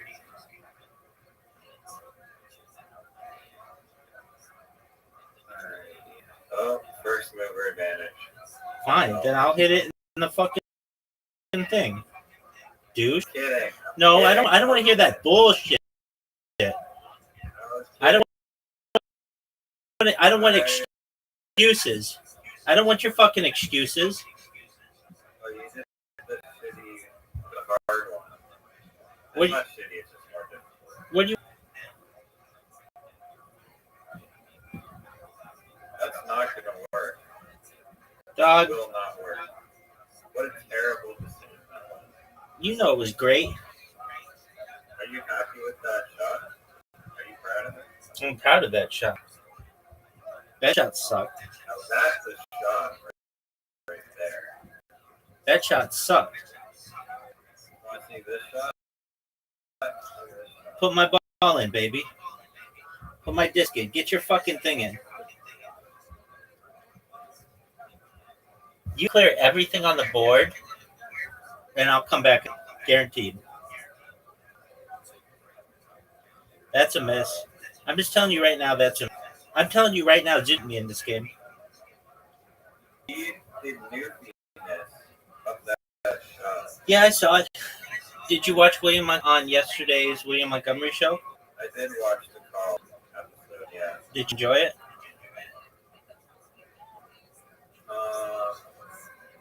Thought it was okay. I mean, yeah, it wasn't bad. Did you watch William Montgomery on Kill Tony? No, I don't really watch it.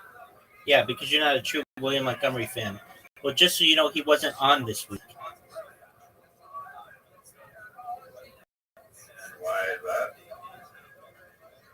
Any true fan would know. Get in.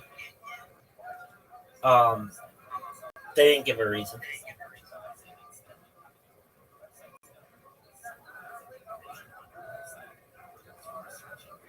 Are you gonna move some of these shitty white kids? No, they're blocking. That's a miss. I've got you right where I want you. This is embarrassing. I can't even. Yeah, what the fuck do you even do there? You just gave me the game. I won. I won. Yeah, I just won. I just won. Look at this. I don't even need to move the striker. Just sick as fuck. Welcome. How are you? How you living, pimp? Yeah. What brings you to this story? Yannick, what's good, son? Yes, good. Hey, you've got to be 20. You've got to be 18 to be in here.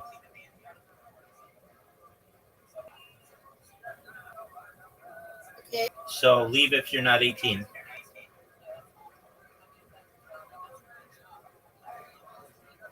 Maybe he's just got helium. Could be. I know he's German. He doesn't speak English super well.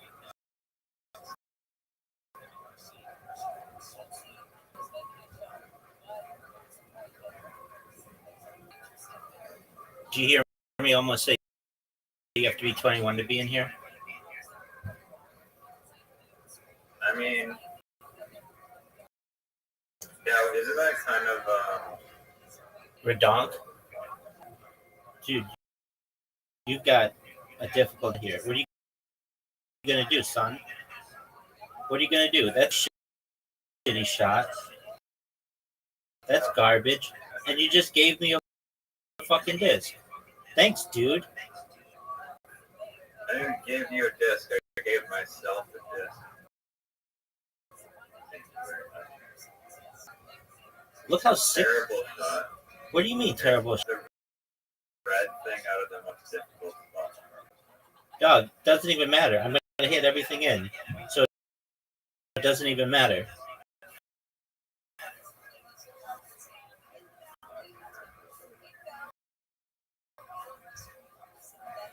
Yeah, I mean, 18.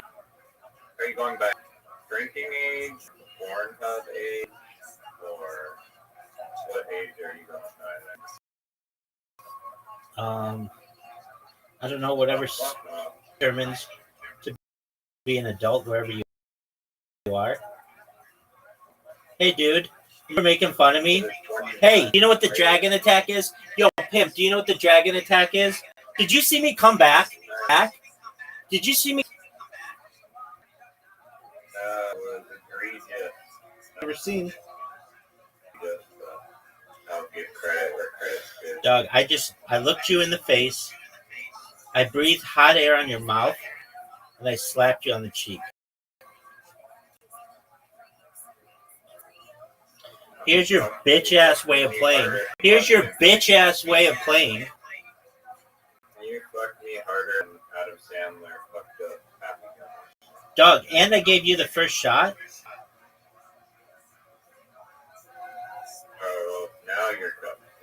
Oh, I'm cooked. Yeah, you are. You're cooked. You're not going to hit anything in. Dog, your time is ticking down. Dog, your time is ticking down. Nice shitty shot. One of the worst shots I've ever seen.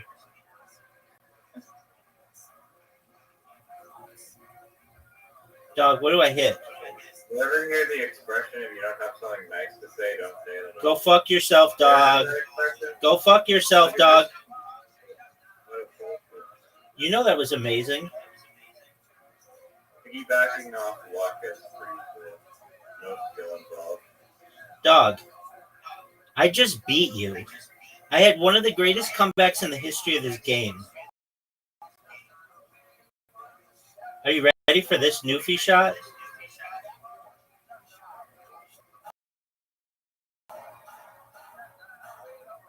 What's the opposite of a Newfie? Nova Scotian. I thought a Nova Scotian person. Dog, do I have to teach you about Canada?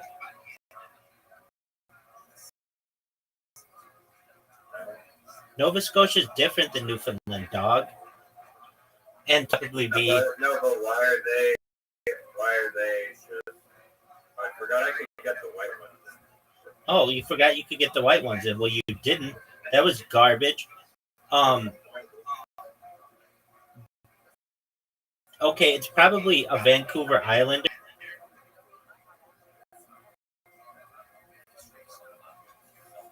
Yeah, dude, it's on the opposite side of the country.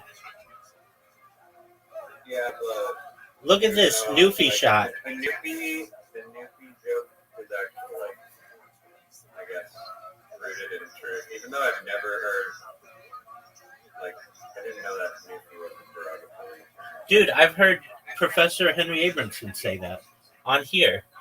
He says if you're from Newfoundland, it's like a tongue-in-cheek joke that you're dumb. Oh my god. I mean, what do you? Are you ready? My thing is hacked.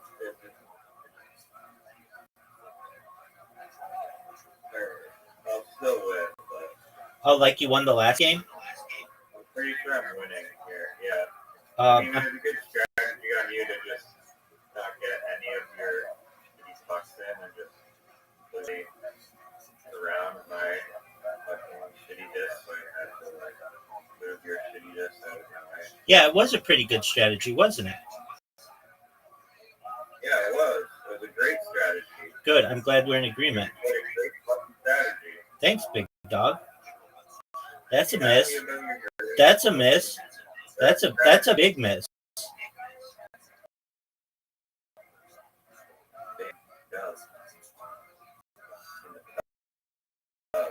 You don't even know what Doug is. You don't even know who Skeeter. You don't know who Patty Mayonnaise is.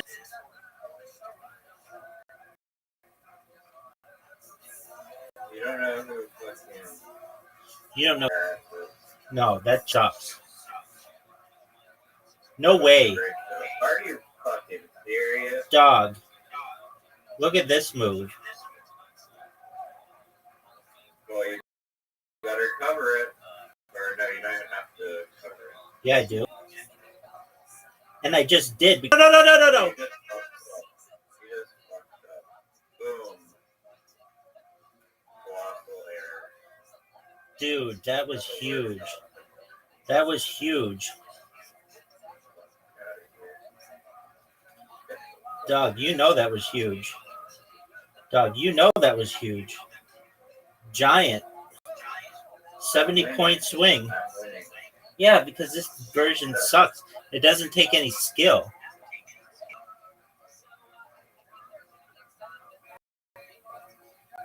How many mental gymnastics coping? If there's an Olympics for mental gymnastics. Yo, dog, how about you just go? How about you just go? How about you quit jerking yourself off raw and you just go? Impossible stuff.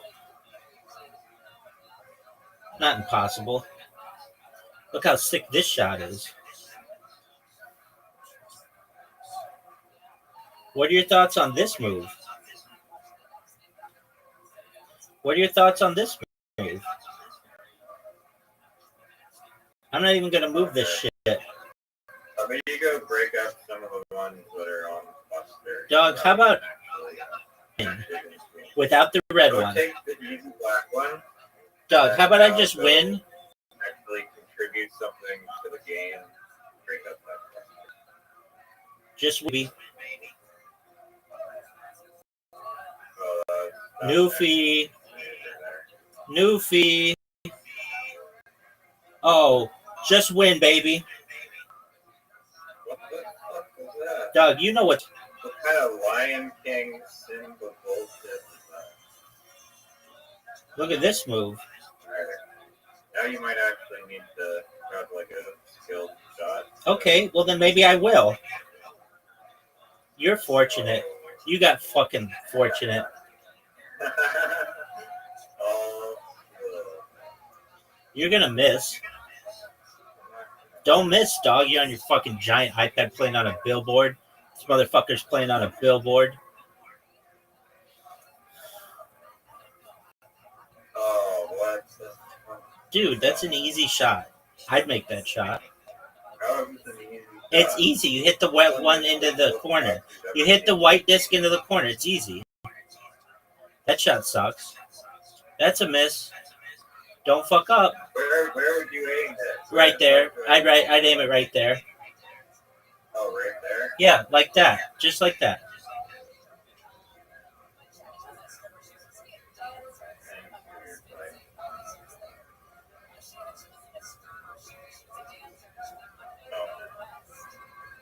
Alright, I might lose.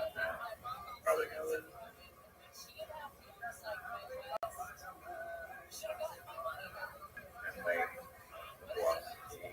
Yo, dog. Remember you were talking such a big fucking... Remember you were talking such a big... That was very close to missing. Hey, dog. Close only counts in horseshoes and hand grenades, bitch.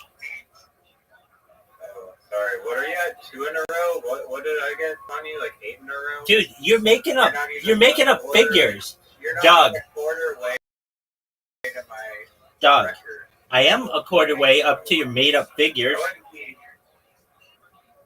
Are you a sanitation engineer? Because you're driving a whole lot of garbage right now. That was the longest insult I've ever heard. How about you accept my invitation?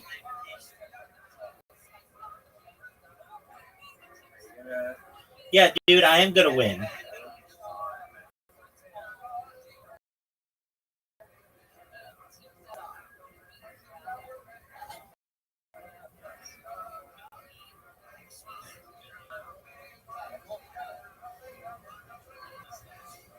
That's a miss. You're guaranteed to miss this shot. There's no way you make it. Impossible. Look at all the thoughts that are going through your head. Oh, you had to go with an easy one.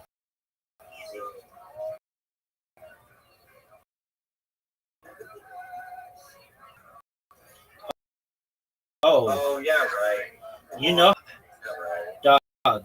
Absolute malarkey. Dog, move all this shit out of the way. Dog, move all this shit out of the way. Look how sick this shot is.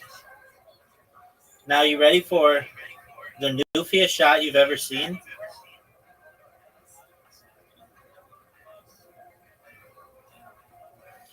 Waiting.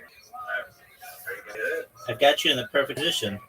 I've got you in a perfect shot. Good job. That was really good. Dude, you got shit away.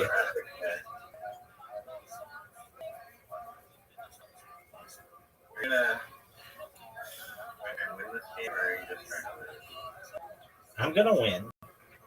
I'm the greatest player in the history of the world at this game. Maybe you're skinny little shit. That's what I keep saying to you. You got things everywhere. Miss. That's a terrible miss. I could tell that was from a mile away. Dog.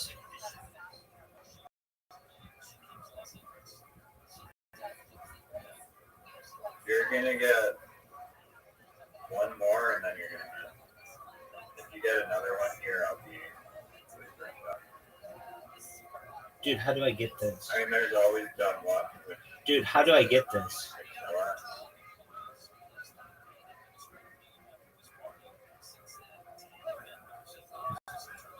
Oh, that's an easy shot. That is an easy shot. You could have shot one of the black. Yeah, I didn't want to do that. I didn't want to touch your ugly ass balls. Discs. Whatever, dog. Look at this scoreboard.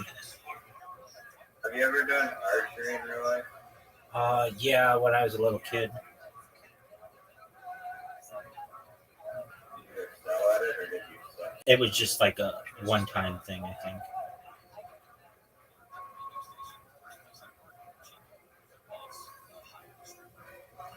Who is winning all of a sudden?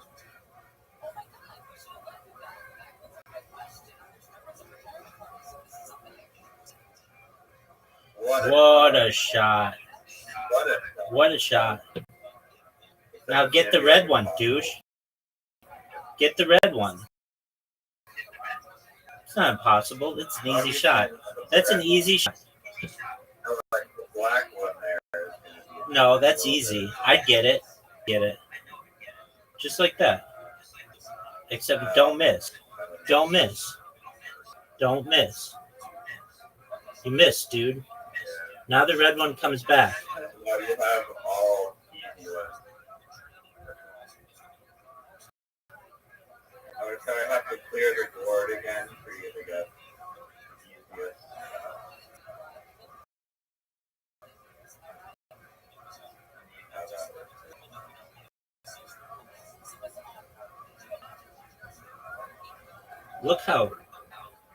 Look at this Newfie shot. I put it in the perfect spot. Yeah, you do. There's no way you can get this shot. It's impossible. That's impossible. That's a miss. It's an obvious miss. For making it so difficult on yourself. That red one's coming back, and you know it.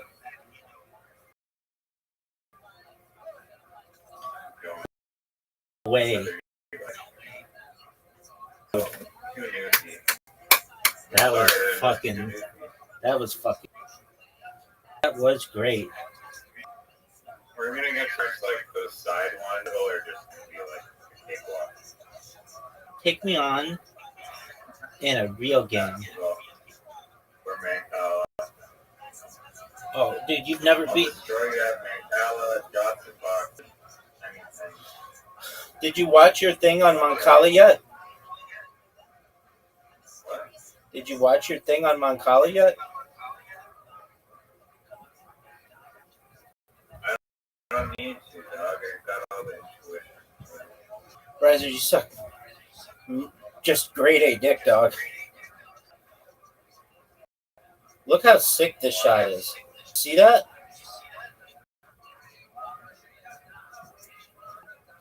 I don't think you understand how to even play this.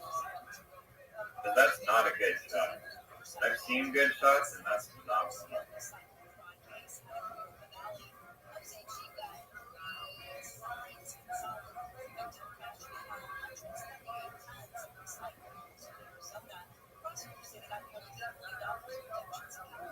Are you gonna go or are you gonna J your?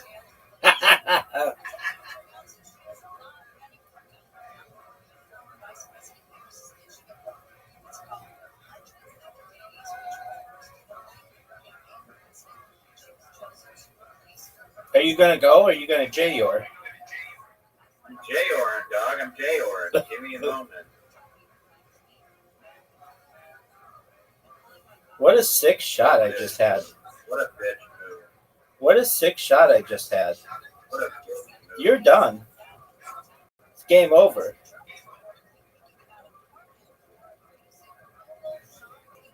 Thanks for the win, son. Oh, dude, fuck you.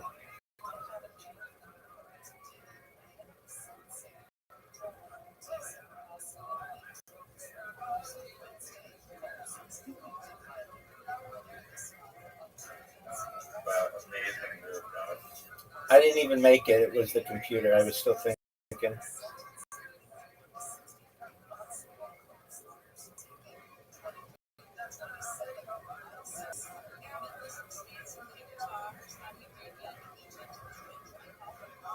You fucked up.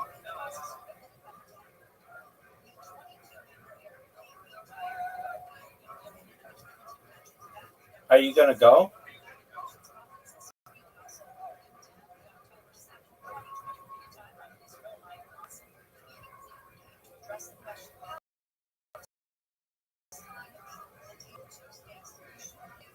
This game is over. Maybe. You're done, son. You're done. Doug, do you know what the Dragon Attack is? Oh, this is a big win. This, I can't count this high. Get in the 40s. 42-6. What an absolute ass kicking.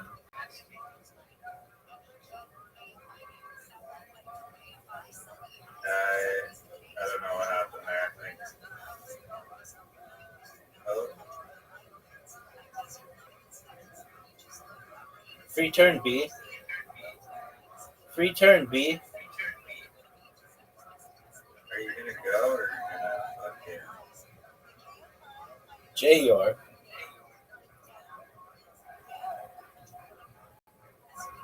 Look how sick this shot is.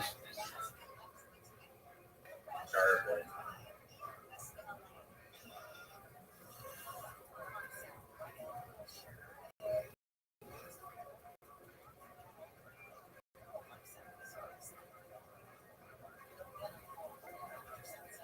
You're done. I just won. I just won. What happened? What happened is I just won. It like glitched. It glitched for me. It doesn't count unless I win. No, it's not a glitch. It's your turn. You made a move and you made another move. It glitched. Are you gonna go or are you just gonna J-Yor?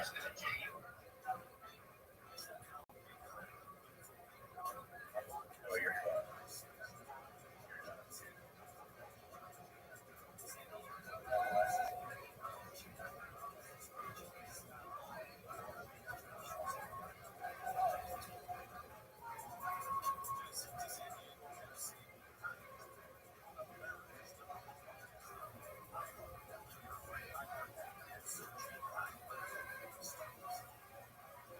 Fuck. Fuck.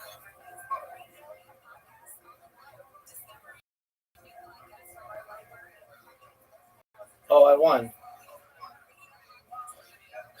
What a win.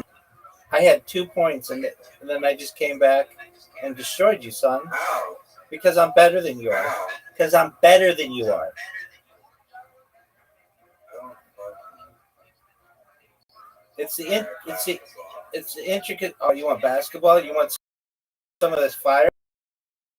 You've never won in basketball 1-on-1. I have. You've tied. You've tied. Send me an invite. I'll do it right now. You've tied. I think I've downright won, but No. you're blocking it out.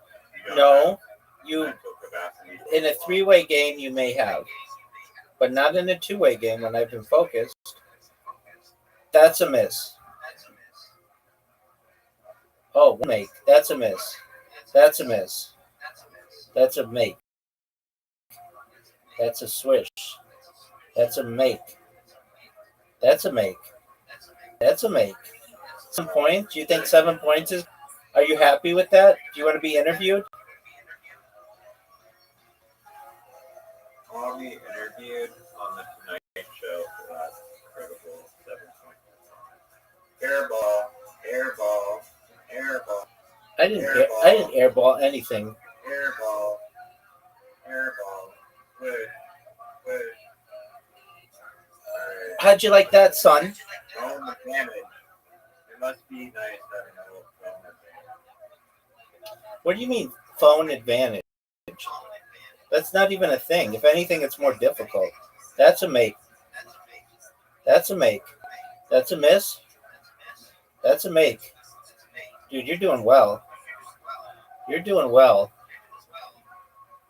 Dude, 7 points. That's good, dude. That's good. I remember when I used to suck. Look how sick these shots are. Airball. Airball. 0 for 3. Half your time is done. Are you proud of it? Are you proud of it? Progeny? Are you proud of that? I am.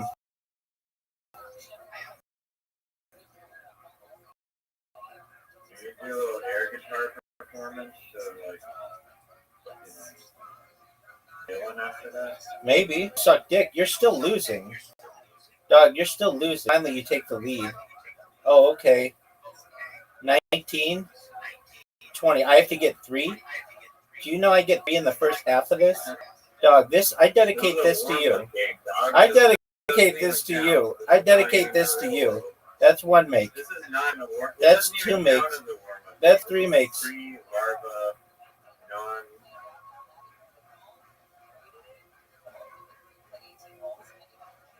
Wow, 23. That's dog shit. That's dog shit. Oh, it's better than the 20 that you put up. Wow, 55 wins. That does not make your 23 good. Still dog shit. It's actually pretty good. Run that guy. Right, sir? You suck dick, and you know it. And it's a publicly acknowledged fact that you suck. Dog. It's a public. Have you ever gotten 40? No. That's a 2. That's a 3. 4. 5. Oh, you're doing well, dude. You're doing really well. 8. That's really well. Really good job, man. You ready for me to just light this fucker up? Yeah, try and get 15. Only switches. Alright, this is some game fucking bullshit. Oh, damn. It's possible to get to like 18, probably. Yeah, probably. Dog, remember that time you told me that you were going to beat me? Then I looked at the score, and you still hadn't matched my score? You've got 11. You need 2 more to match me. 1 more to match me. 1 more to take the lead. You took the lead. Are you proud of that? No, I think there's something where something I think is played out. Firing against me. No, I called them. They said that was... Airball. You're like Airbud the dog, but that was terrible before. Dog shit. Yet I still have the lead. You're like Airbud if only caught Airball. You're like Airbud if he sucked dicks. It's a miss. That's 1 miss in a row. 1 miss in a row.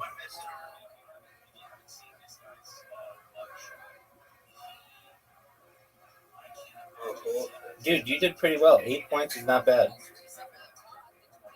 For a dick sucker. Now watch me destroy you. You only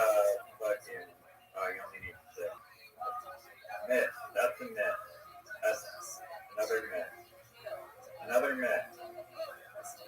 2 misses in a row. You need 1 more.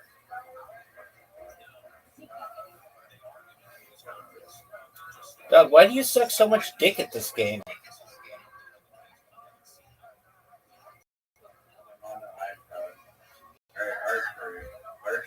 Fuck archery. Mancala. Okay, you said skee ball? I'll play skee ball. Have you ever beaten me at skee ball? The worst game on it's worse than basketball. I don't think you've ever beaten me at skee ball. Darts sucks. Football sucks. Basketball sucks, but at least it's entertaining. Hey, Doug, did you know? Game has play, so you can't even chirp the guy as he's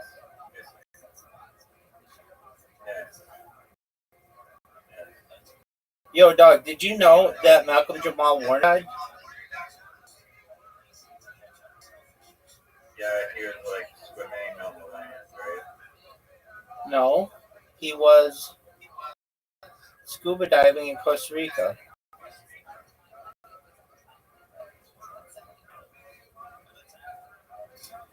Yo, dog. It still hasn't got go. That's your first shot. That's a miss. That's a miss. That's a miss. That's a miss. That's a miss. That's a miss. That's a miss. Is he gonna miss them all? Oh, he got one. He got one, folks. He's only down 100 points. That's all.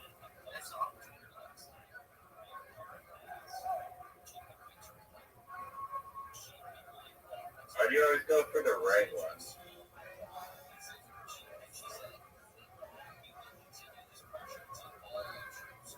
Alright, maybe the delay will stop. No, delay continues forever. 3 misses. 4 terrible shots. 5 terrible shots. 6 terrible shots. You're up, dog. 7, 8, 9. Were you happy about that? Yep, because I'm up 200 points. Let's see what you can do, son. That's... Oh, tell you when to start. Oh, no way. No way. He may get his first win, folks. He may get his first win. No, I'm pretty sure. I definitely beat you. Maybe, maybe not. No one remembers. Everyone remembers this documented in this fucking time capsule. I love it. Look, time capsule people of the future. Look at terrible miss. Not even close. Didn't even hit the rim. I love how delayed you are. It says it's your turn on my end. You need 200. Let's see it, big dog. That's a miss. That's a miss.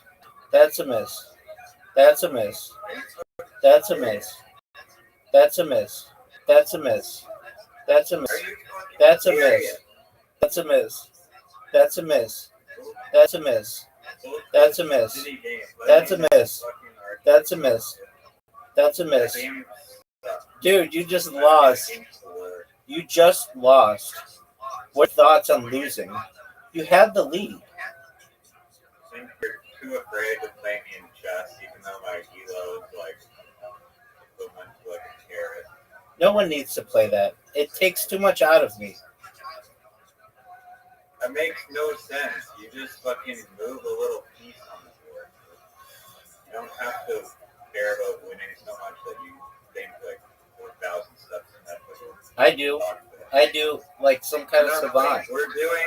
We're doing fucking archery. I'll play you soccer. Okay, you have the invitation, and everybody's waiting on you. Are you gonna play it, or are you just gonna sit there and? No, we're doing archery. Are you J-Yorn? Dog, are you gonna J-Yorn? Are you gonna J-Yorn? You have the invitation. We'll play archery perhaps later. You're J-Yorn. Dog, you're J-Yorn. That's getting declined. You played your shitty skee-ball game. We played your shitty basketball game. We played your shitty fucking college game. Now we're gonna play a real game called archery.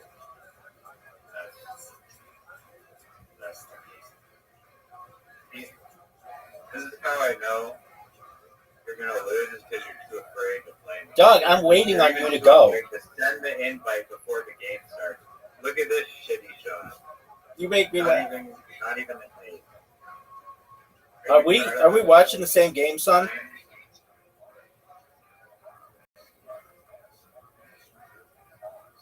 getting slightly more difficult. Okay.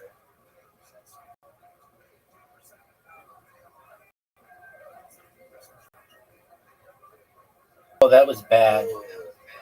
That was bad. I was almost worried for a second. Go. That's a miss. That's an 8.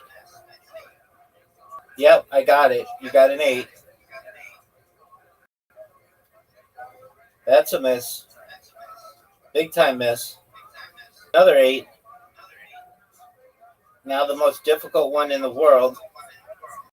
Don't miss. That's a 6. You're net. Quick draw one. Or we can do that one after. No. You just said archery. Quick draws. And you Yeah, did. no. I thought it was like colloquially known to be fucking quick draw one.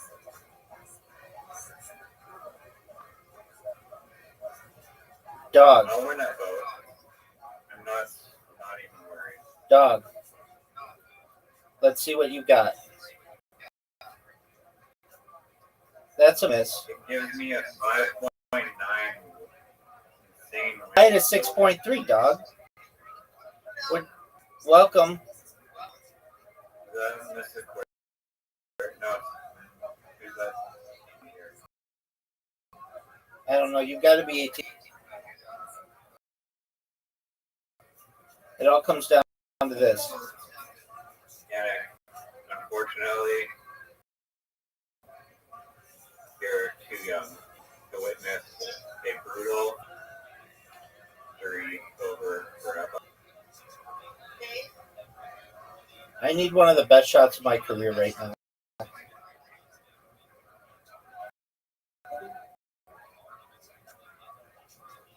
I didn't do too badly. I didn't do too badly. It's your career, not your Play-Doh career. That's correct. Let's see how you do, son. That's an 8, and that's terrible. You need right now. What are you going to get? A 9? You need an 8, and there's no way you get an 8. That wind is going at 5.9 miles per hour, and you missed, and you lost. The game you wanted to play. 1 point off. You lost. All right, do another one. You know, go. Other warm-up games doesn't even count.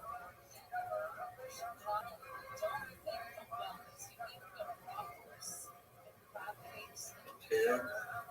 Easy 2. This better be a 10. Up to the 7. Unacceptable.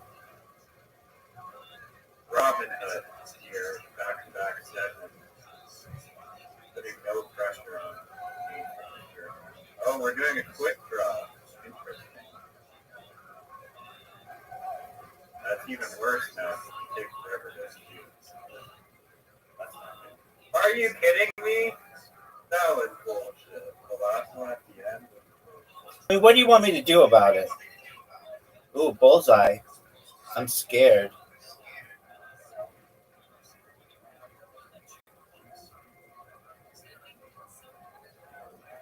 Oh, terrible. Look how long it's taking you to shoot.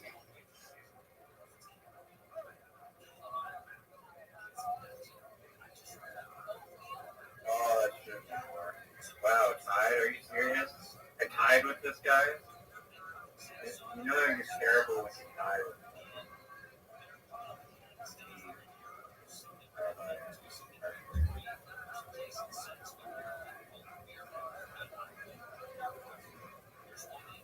Taking way too long. Way too long. For a 5? For a 5, you take 3?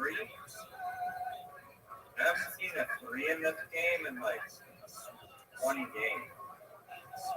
How does that make sense?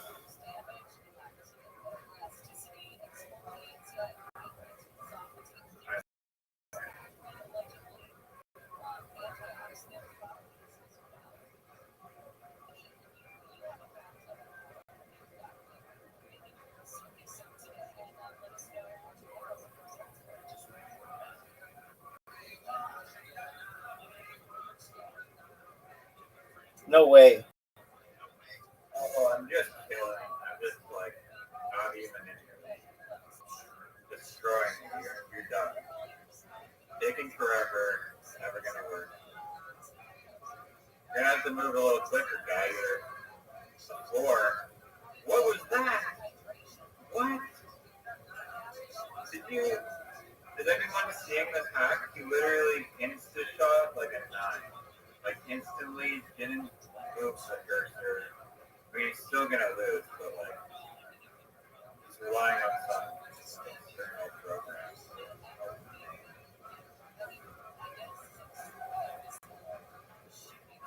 Bullseye.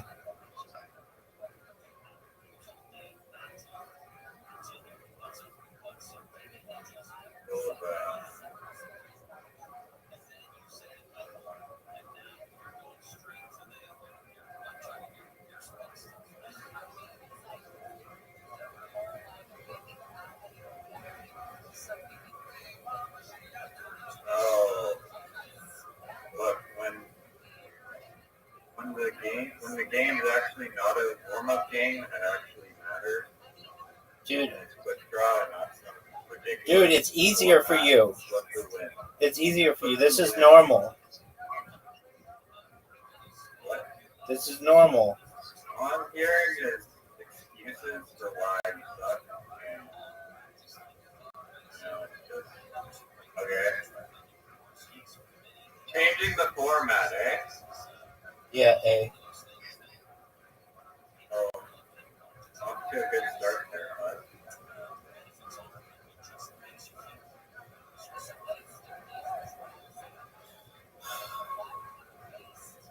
Don't fuck up.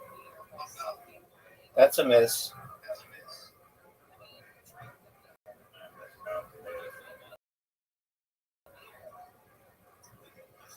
Very strong win, dog.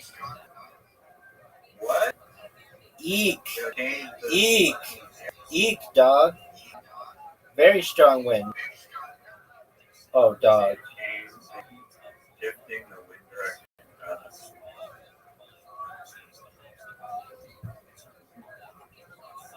Not even close. Okay. Just close. I take that back. We did see like back-to-back threes. Now we're seeing back-to-back yellow. You need a bullseye on every shot. single one of these. Don't fuck up. Look how strong that wind is.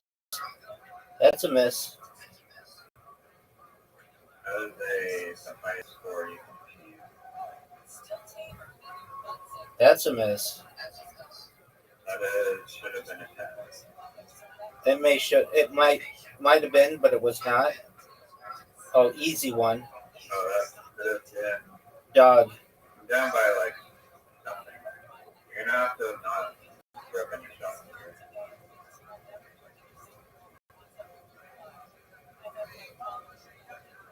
That was a good shot. 1.9? Are you kidding me? That's the amount of win. You're giving him 1.9?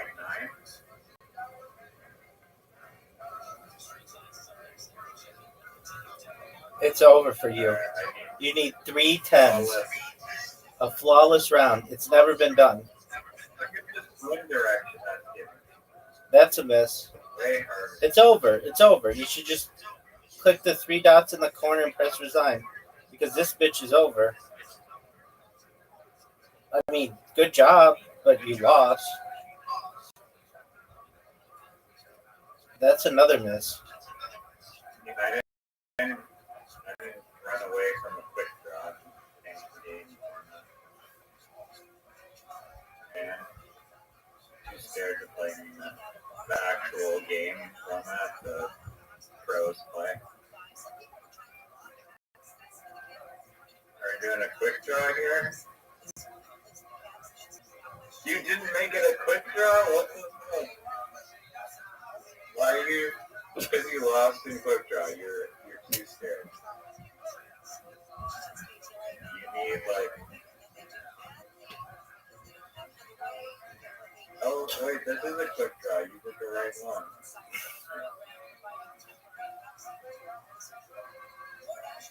Not fast enough. Simply not fast. Simply not fast.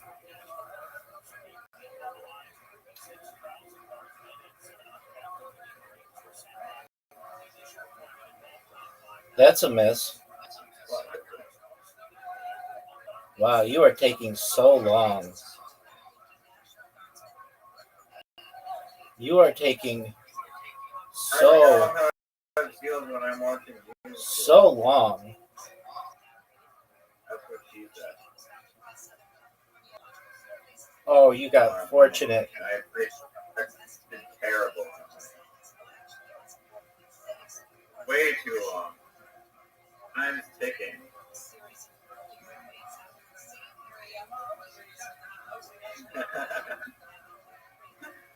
Oh, 5. That's good. 6. That's terrible. 9 doesn't make up for those 2 previous terrible 5s. 7 garbage. 4 even worse. You just lost.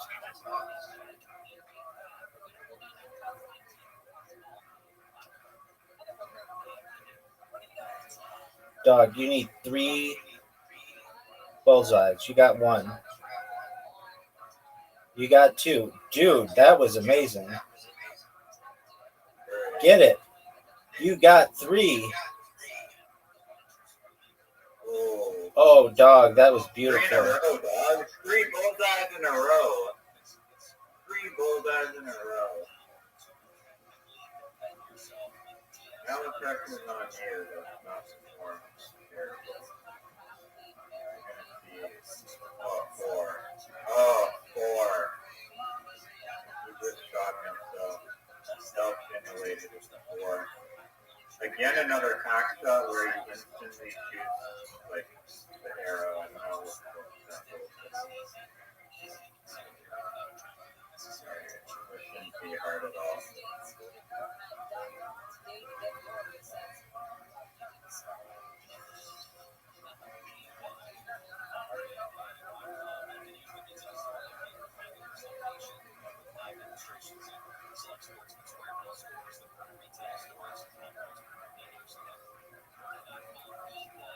No, no, no.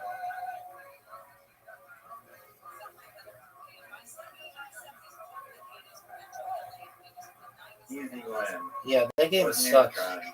You can't beat me in the real I way. made less shots than you. I made 2 less shots than you, and I still had better quality shots. That's precise. Did you know that you had an invitation? Your fragile ego can't. Dude, I fucked up.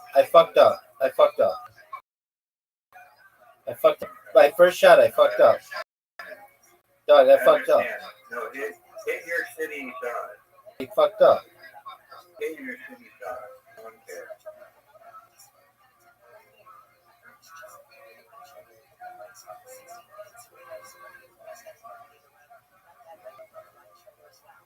Oh, dog. Oh, you got dunked on, bro. This is over. You fucked up. You're done. This is like not even close. Not even close. Not even close. Yeah, because I fucked up. I even said it. Not even close, dog. Yeah, let me do it now without fucking up. You're done. You went first. You lost back-to-back archery. I did not lose back-to-back archery. I won the first one. I won the third one. No. Yo, you have an invitation. Go. Quit fucking around, dog. Actually, I need to calculate. Dog, you're fat. You're fucking around, dog. Are you gonna go again? You're gonna jerk yourself off raw. No one asked you to speak. No one asked you.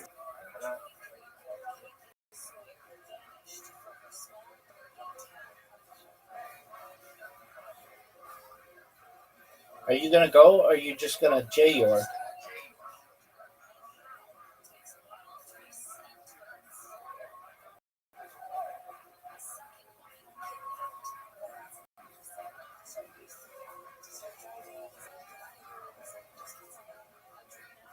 might have thought that.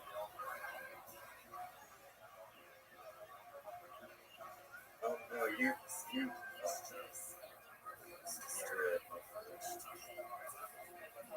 kind of. Are you gonna go?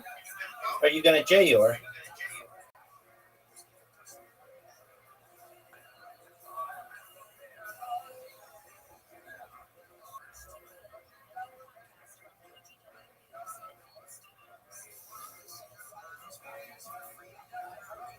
Are you gonna go, or are you gonna J your?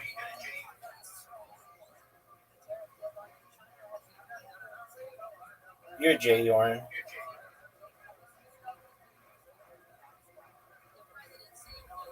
WTF was that BS?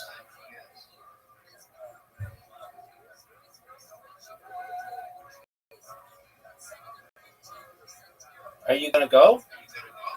Or are you just gonna J your? You're actually like screwing up my stuff.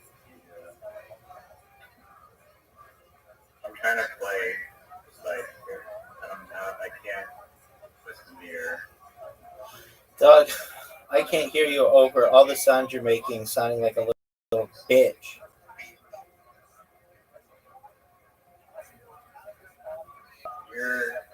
You don't even know how over it is.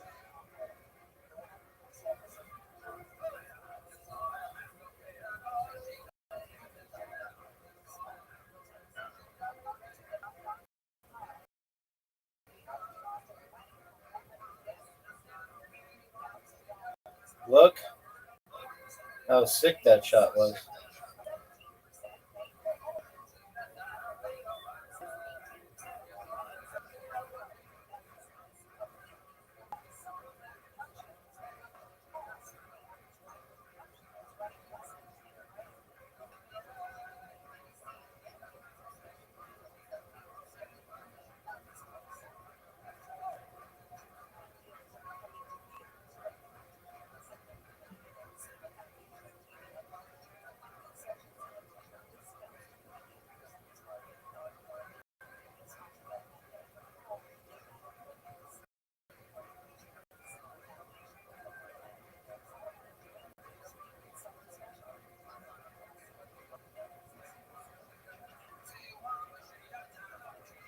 Are you proud of that?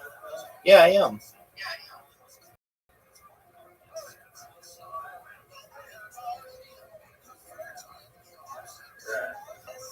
Oh, fuck.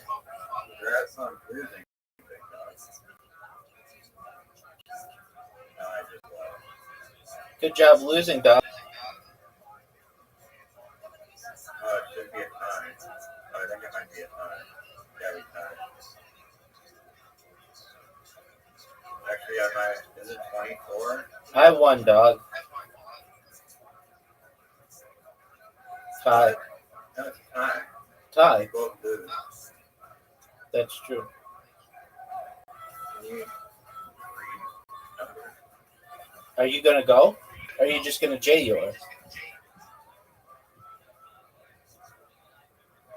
Look how sick this shot is.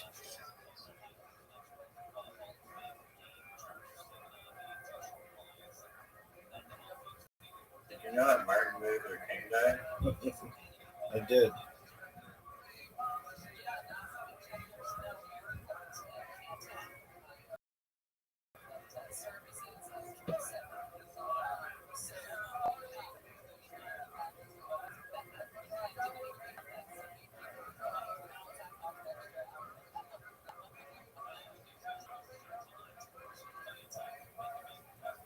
That was a brilliant move.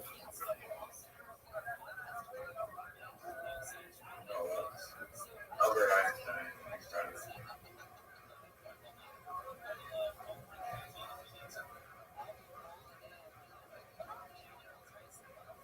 Oh, fuck you, dude.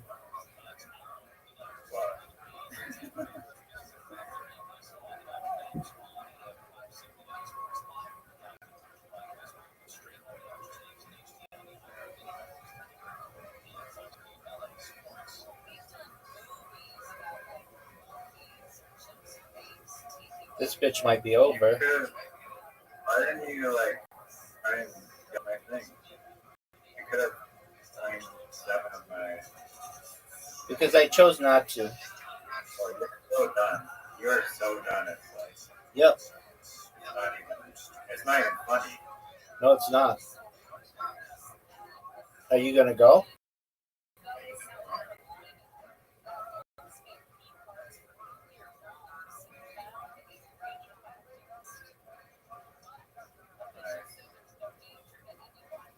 Trying to run away from Mancala and still. Dog, I'll win right now. You have an invitation. Everybody's waiting. And you just J-Urine. Look how good this.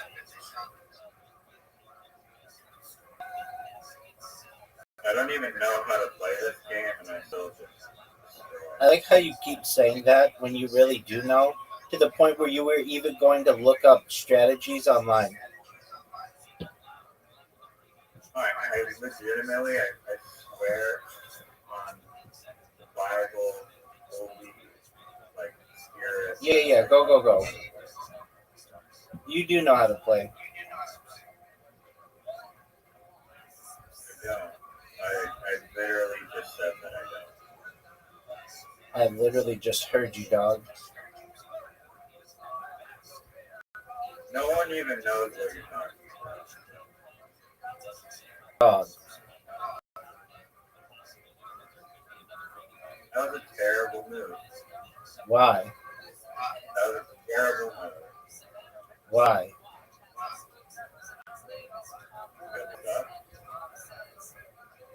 That was a terrible move. Why?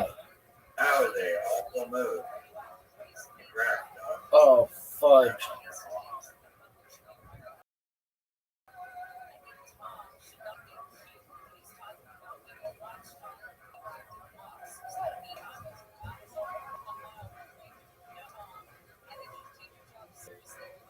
Are you gonna go? No, I'm not.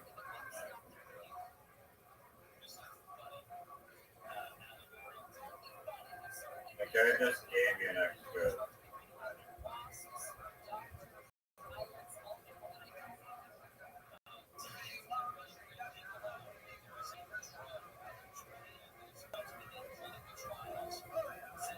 Congrats, dog. You want to make it 4 in a row? Yeah. Are you getting tired of losing, or is it? I'm letting you win. Are you just gonna J-Ur or are you gonna accept?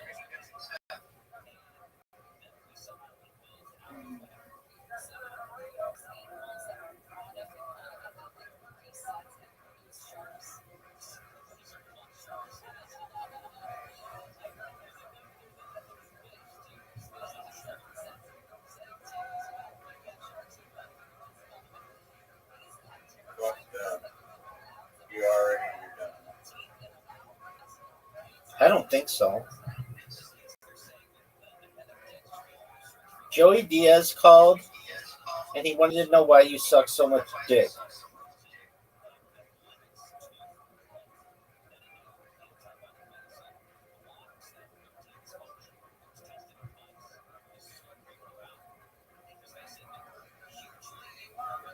It's one of the worst moves I've ever seen in my college.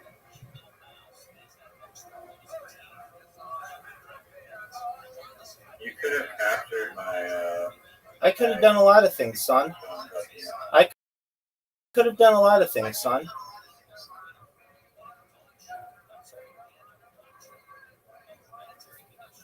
Are you gonna go?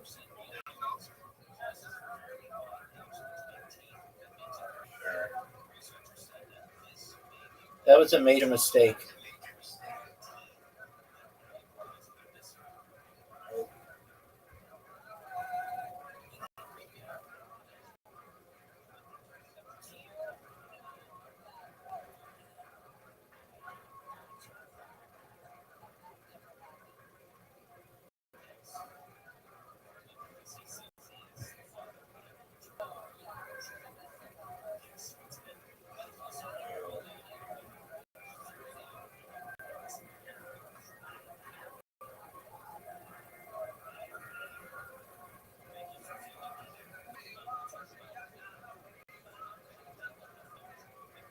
Are you gonna go, son? You fucked up. You fucked up.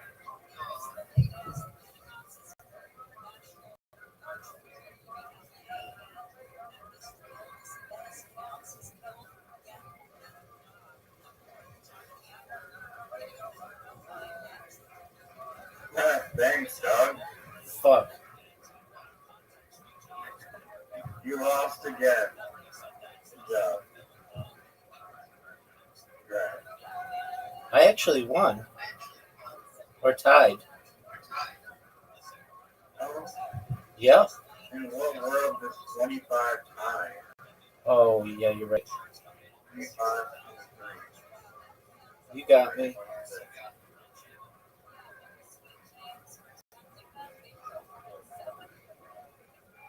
Oh, is it archery? No, archery sucks, dude. You have an invitation. Everybody's waiting on you. This is my biggest win streak ever, by the way. Just so. Still trying to cheat by going first with advantage, which, for those that don't know, it's actually impossible to lose if you play correctly going first. I'm the one who taught you that, dog. I'm the one who taught you that. No, you didn't. I've heard that. I knew that before I even started. That's bullshit. No, you didn't. I just don't suck.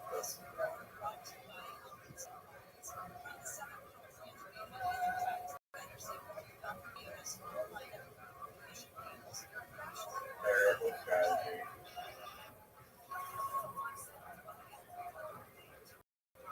Terrible strategy.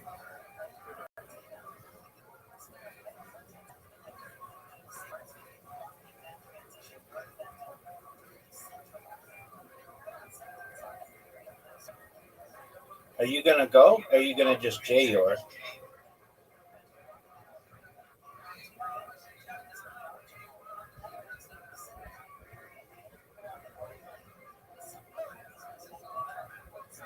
Are you going to go? Or are you just going to? Calculate what the best move is. Up for you keep fucking.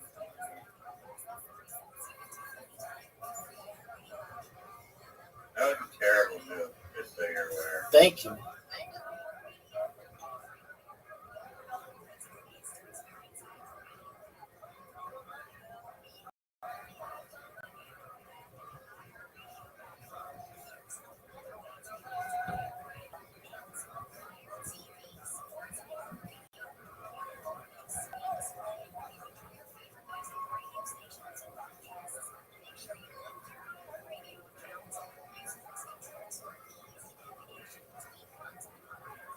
Are you gonna go? Are you just gonna J your?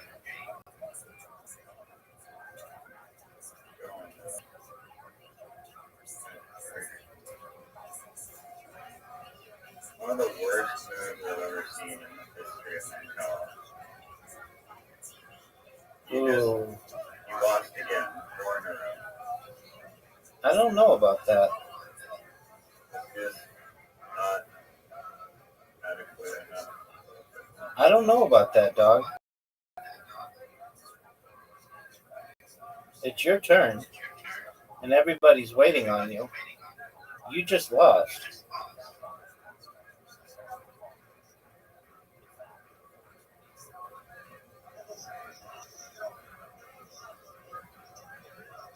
Oh, now you lose. Now you 100% lose. I don't think so. I don't think so. I know so. Are you gonna go or are you just gonna keep flapping your lips?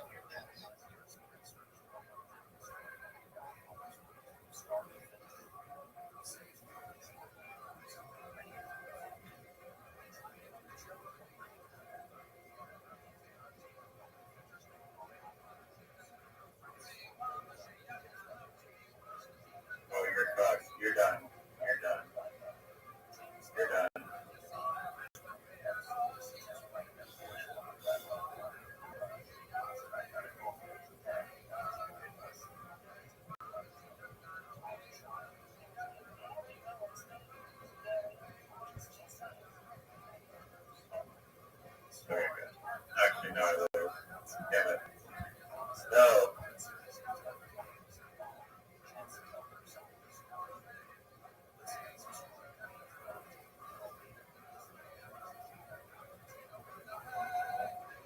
Hey, dog. Remember that quote unquote streak you had? It's over, son. It's over. Mini golf. Mini golf. Mini golf. 1v1. Dog, you used to be afraid to play me at mini golf. What changed? Were you inspired by Happy Gilmore too? Yo, dog, were you inspired by Eminem's performance in Happy Gilmore too? Are you gonna go or are you just gonna J or? There's like rat food that you're smoking something. That never happened. No one knows what you're even saying. Are you gonna go? Oh, what a shitty shot. What an absolute dog shit shot. Now you wanna see something beautiful?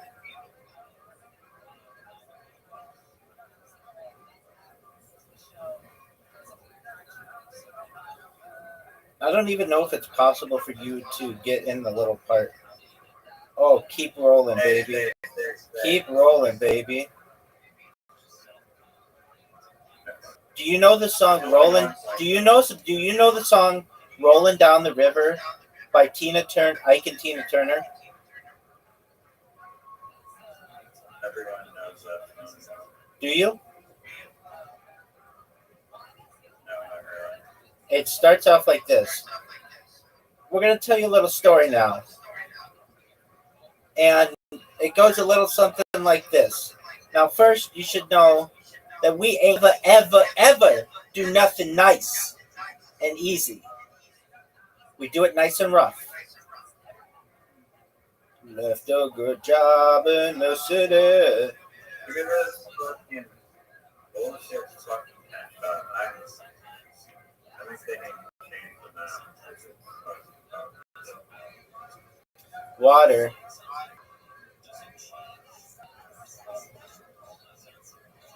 Go water, but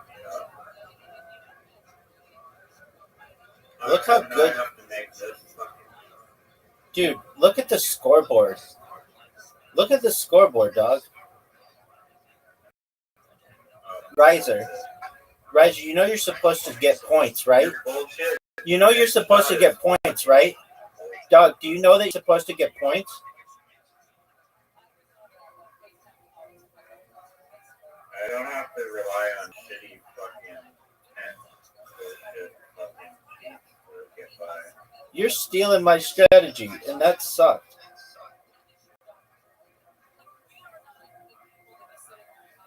Look how sick I am. Get in the hole.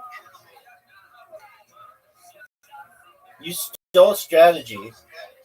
You should be punished. Water. How salty would you be if mine bounced right in the hole?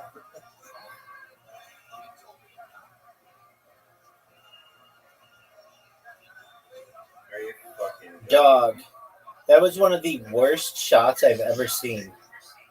I don't even have to play from here on out. Dog. Why would I try to warm up game? Dog. I don't need to play from here on out. You have a host advantage. You go for these wimpy little bullshit shots. Honestly, it's like very.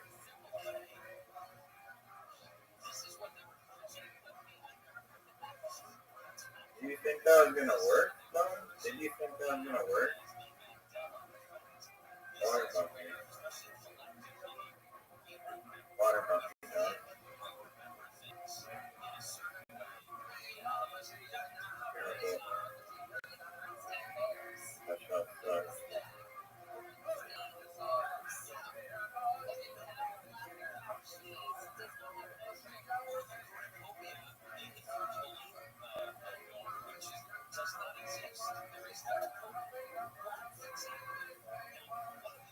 Dog. Do you see the scoreboard? Yeah,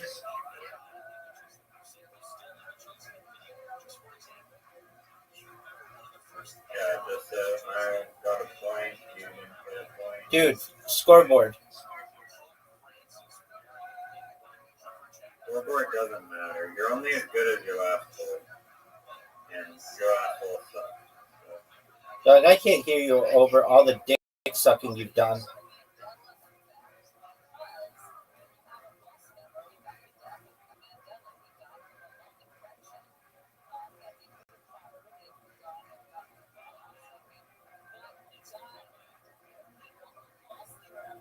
Look at that. I won. Obviously, if this was more than like a 5-round game, I would have. I just won. I just won. This was actually at all similar to real golf. Not if it were like what they played in Happy Gilmore 2, then we both would be losers. Oh, yeah, this game's terrible, but.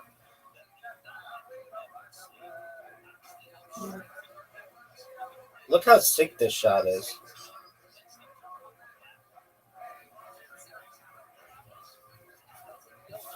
Are you going to go? Because everybody's waiting on you. That's a make. And you get another one. That's a make. Are you proud of that? That's a make. Are you proud of that? That's a miss.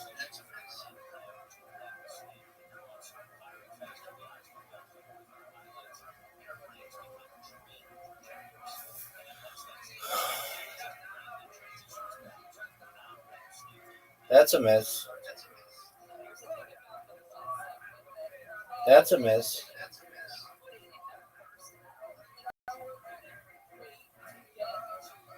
That's a miss.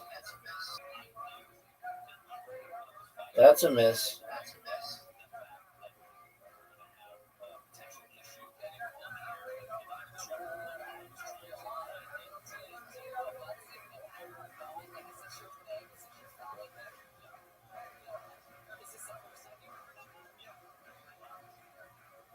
That's a whoa, way off.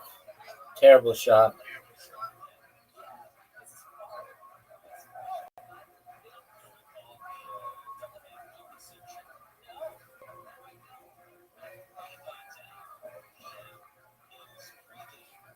Just like you said, this game sucks. That's a miss.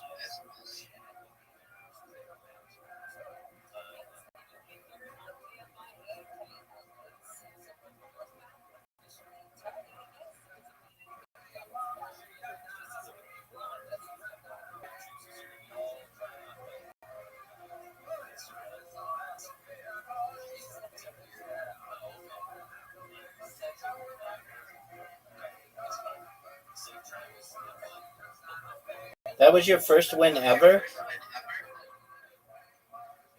I don't play this game.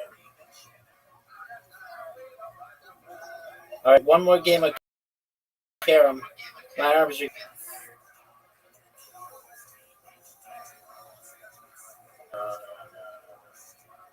Sending you an invite and you have to. Okay, but it's my last game. Are you gonna send it, or are you gonna keep jerking yourself off? Yo,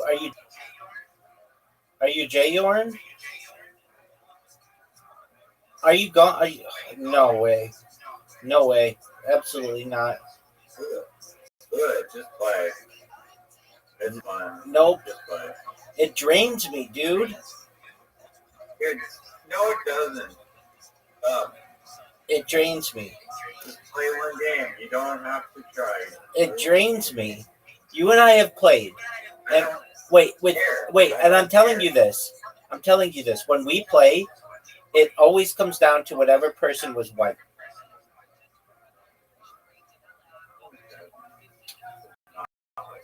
Yes, it does. We played about. Join and play. Join and play. Nope. Arms are tired. I need a break. No. Play. Let's go through who most games. I won the most carom games. You won the most Mancala games. We tied in country. I won the most basketball games. I won the most skee ball games. You won the one game of pong that we played. I won the golf game.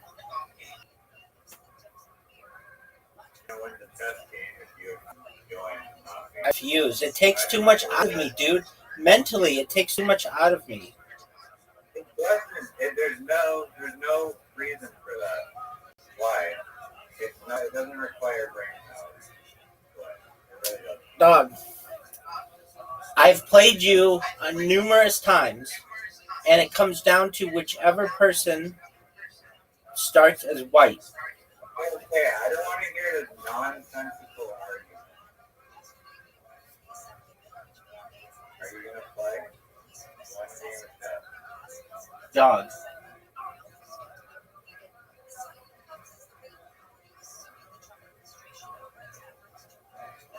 Just play one game. It literally is not going to kill you. You don't have to try it. It takes no brain power. It's so easy. My arms are tired. I don't care. Did you know that Hulk Hogan died of a heart attack?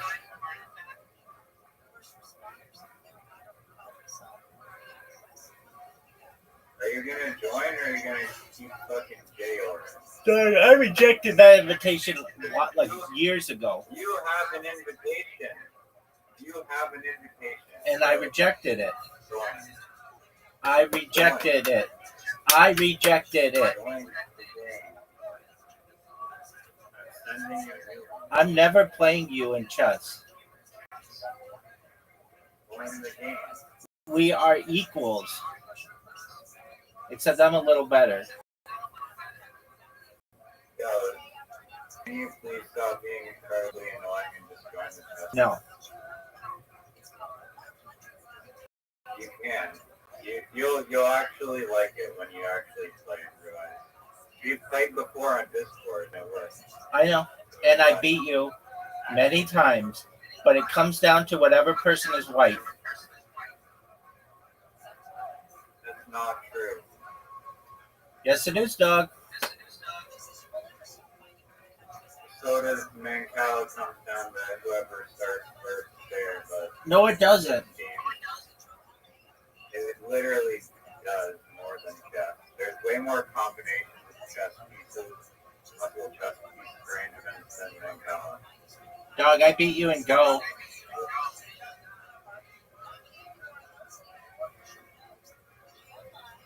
Yeah, that is more taxing mentally than chess. I don't know why. Dog, if you think I'm playing chess, you're wasting your time. Come back when you want to play Mancala. No, just play one game of chess, dude. Absolutely not. Why are you being such a little bitch? Dog, I'm the West Side gangster and the East Side pimp. I'm the East Side gangster and the West Side pimp. Please grab back and just like. You said please like a little bitch? Absolutely not. Please. No. Please. No.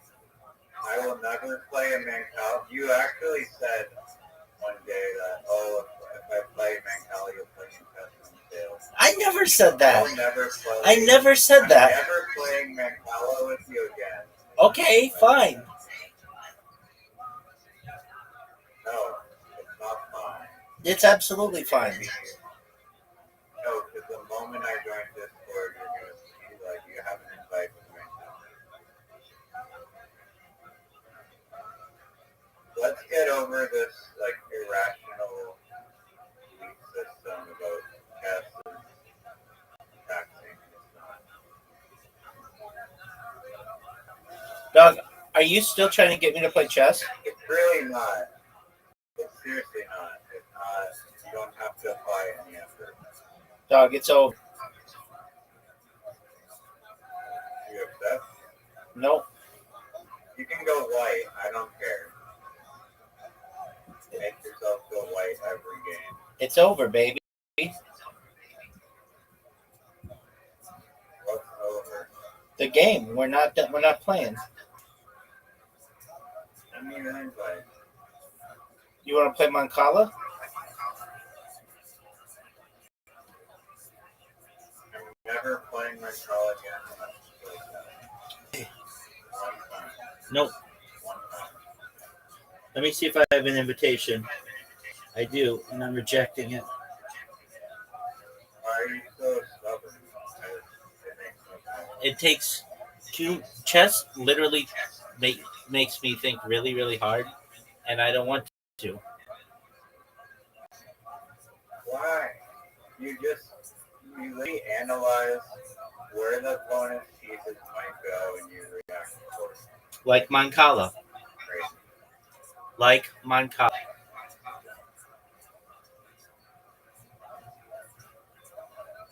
So you have like 170 IQ. I think you can talk over like a few grams for fucking. It's 160, according to Zoot. Okay. Well, Zoot's the only person I trust to evaluate my IQ. yeah, if you study for an IQ test, does that make you stop cheating? I kind of think so.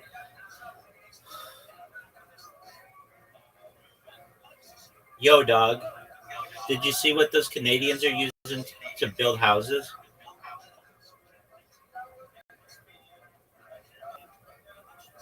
Like big recyclable Legos?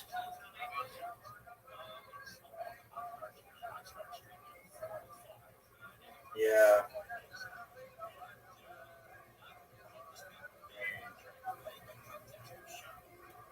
I guess it works. I don't know the price of it, but I guess it works. I don't either. I have to tell you something. You're gonna accept the invite? No, I think I'm down on Blue Sky. Oh yeah, I saw some like thing you said, and they're like, "Yo, they're deleting my account." Oh yeah. Yeah, you did see that, and then they muted me.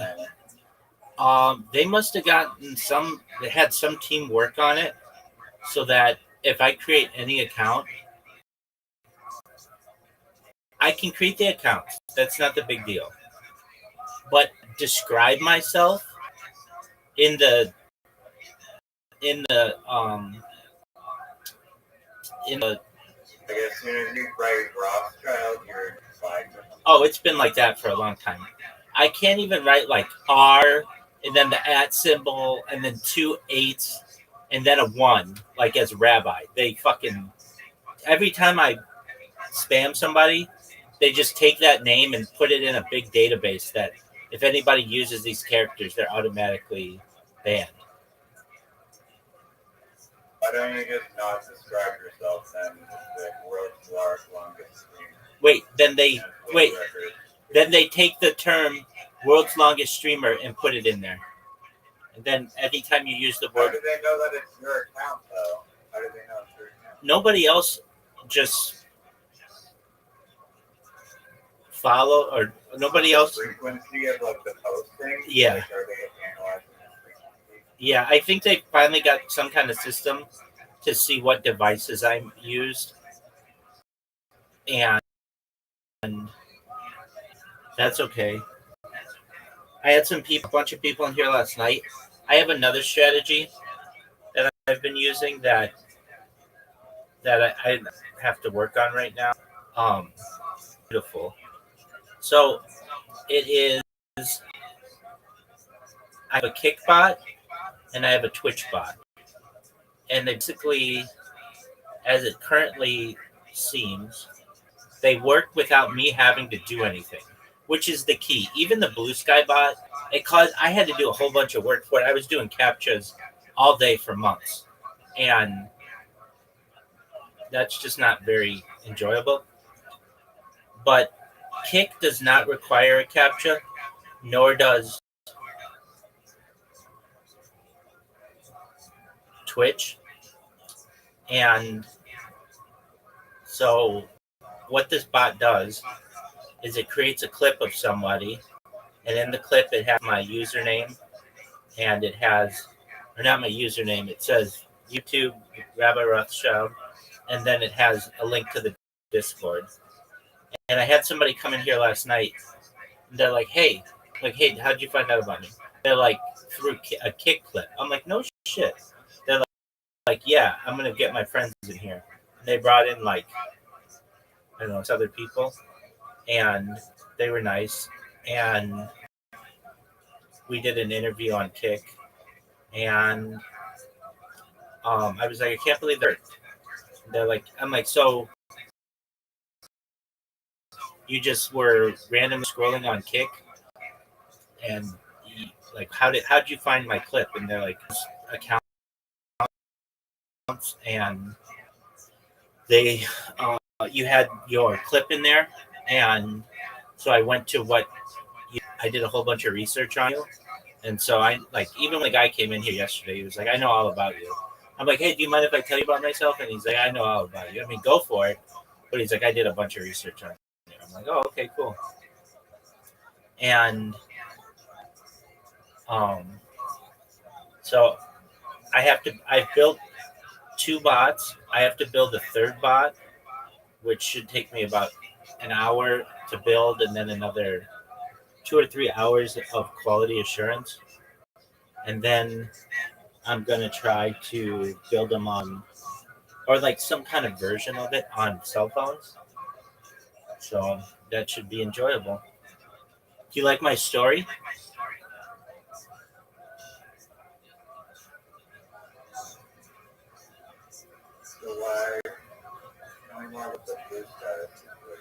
Dude, I just annoyed the fuck out of them so much. I must have had, I don't know, maybe over 100 different posts about myself. Probably over the course of the last 6 months, maybe 500 posts about me. Maybe not that many, but a lot. Well, maybe as many as 1,000, because I didn't see them all.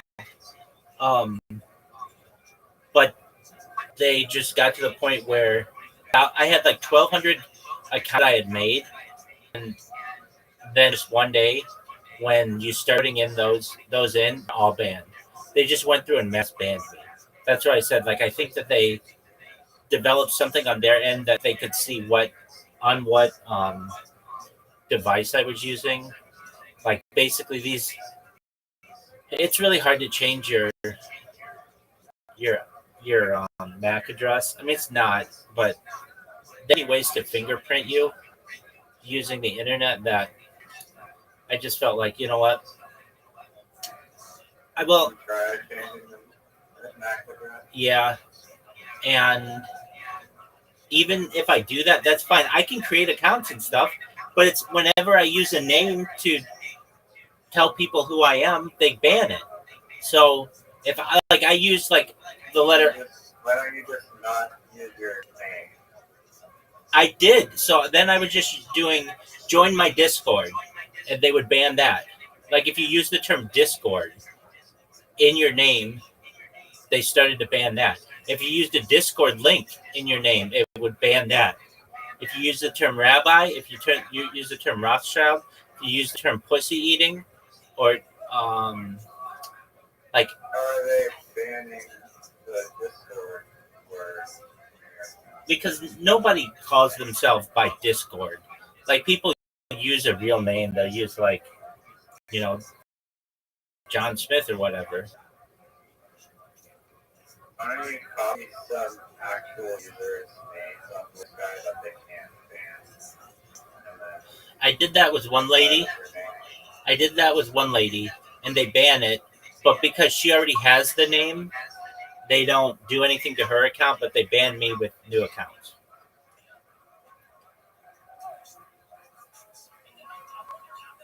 But how do they know you're, like, they just automatically detect that you're a bot? No, what happens is they get a complaint that somebody is liking and following, and then their moderation team looks into it, and they see how many likes and reposts I've done in the last hour, and it's like way more than any normal person would do. And then they take the name, whatever name I use, copy it, put it in their banning database, and then they deban the account. Right.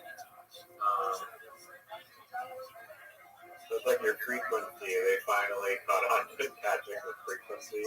Yeah. And I was kind of sad because, like, I had 1,200 accounts that were ready to be used, and they banned them all.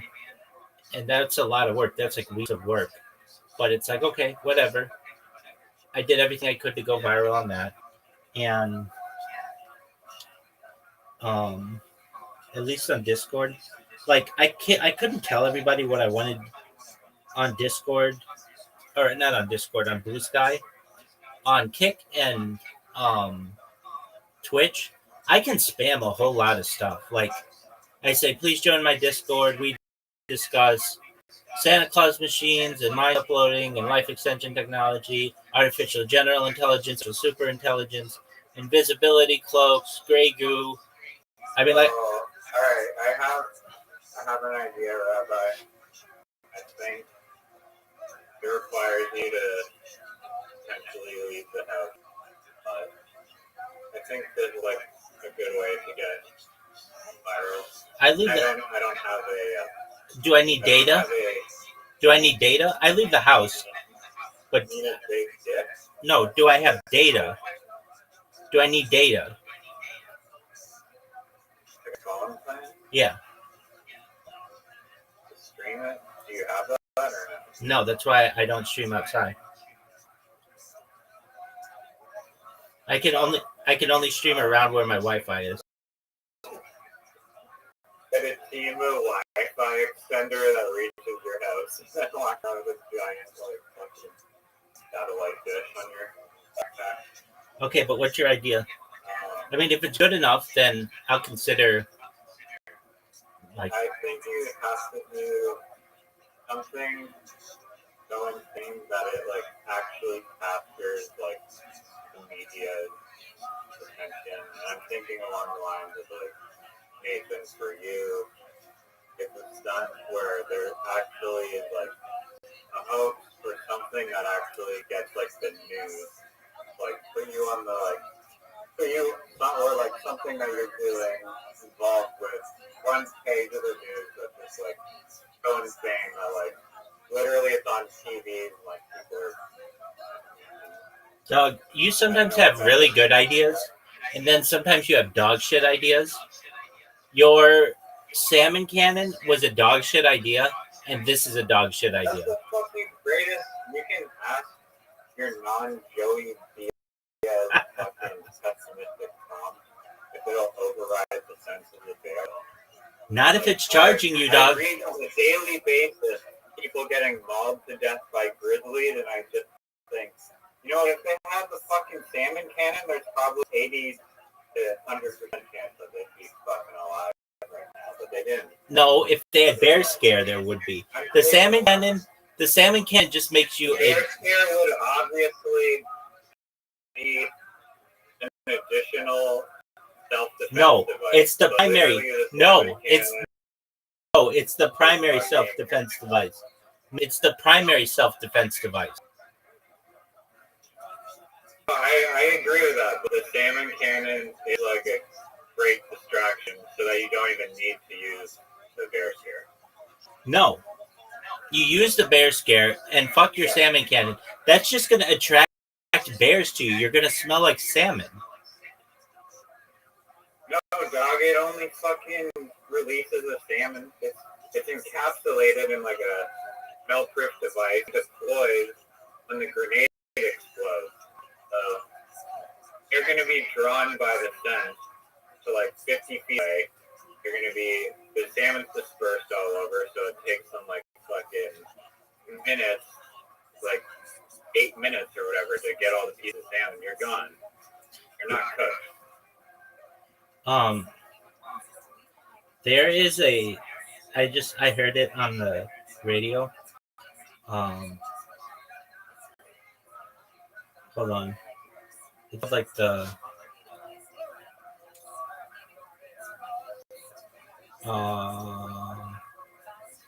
Burna.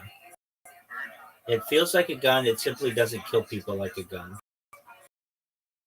The Burna pistol, a non-lethal weapon, is a device by non-lethal self-defense. A non-lethal self-defense option looks and operates like a gun but does not kill.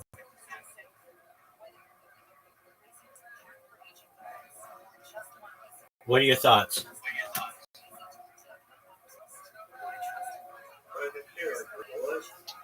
Let's see what.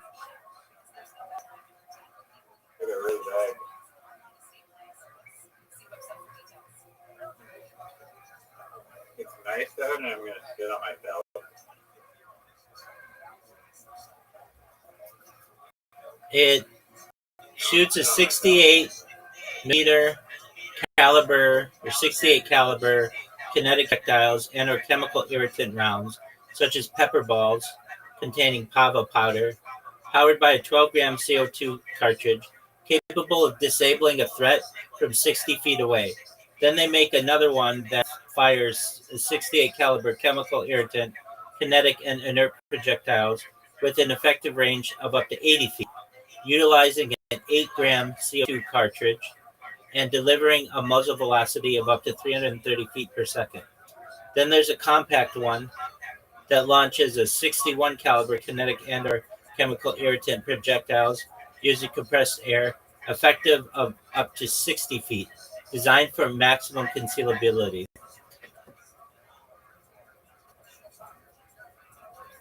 With this, how does this shield you from a bear? You shoot a bear with it. Hey, you can't just shoot chemicals at a bear, dude. That's what the bear scare is. No, a bear spray is designed to not be like harmful to bears. Yeah, so's this. Instead of using like a human chemical irritant, you use bear spray.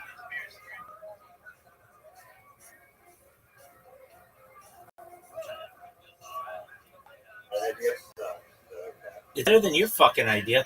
Hey, dog, why don't you just get on TV or get on the front page of the newspaper? Yeah, I mean, that's a place to start.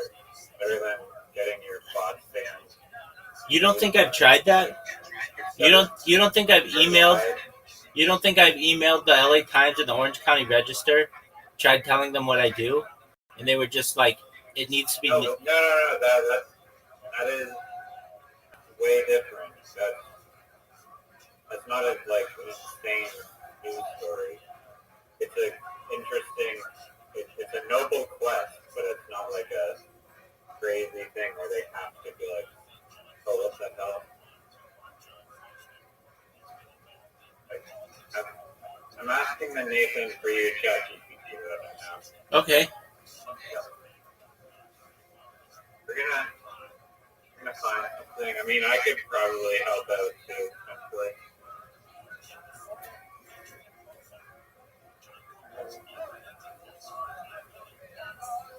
Audie. Yes. How are you?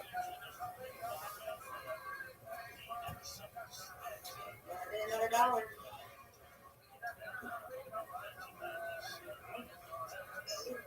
You're working somewhere?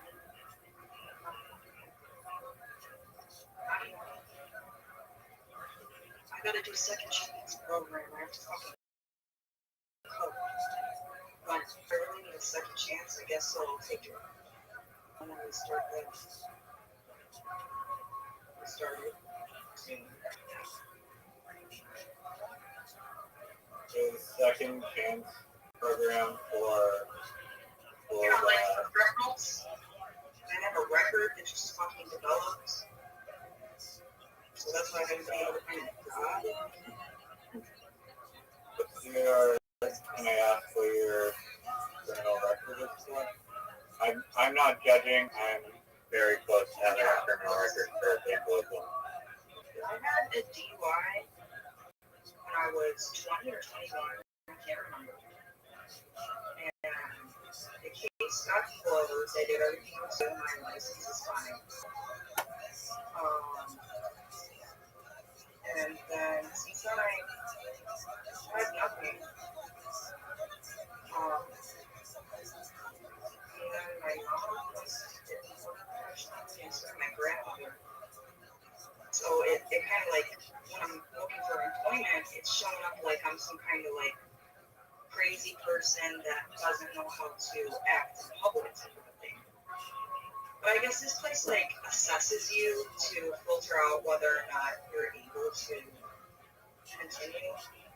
Like, you know, while it's still like affecting you. You know what I mean?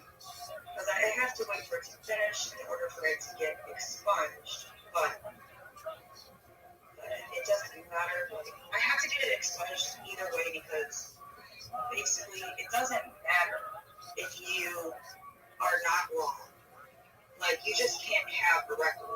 I'm saying? Like, they're not going to care if you have a DUI, but it doesn't matter because somebody thought that. So, basically. Yeah. So it's like the if I'm getting this right, like you're you need like a restraining order or something against you that is like more tainting your image. Yeah, I have 2 restraining orders against me. They're actually, they're not even restraining orders. So they're civil no contact orders. They're both not supposed to contact neutral parties, which they both have done.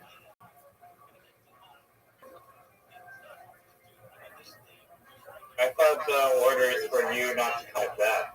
But if you don't want somebody to contact them, do you bother them? No, you don't, right? Because you didn't want to talk to them.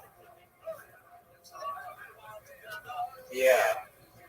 So do you know why they're reaching out to you? Because they love you. Through and through.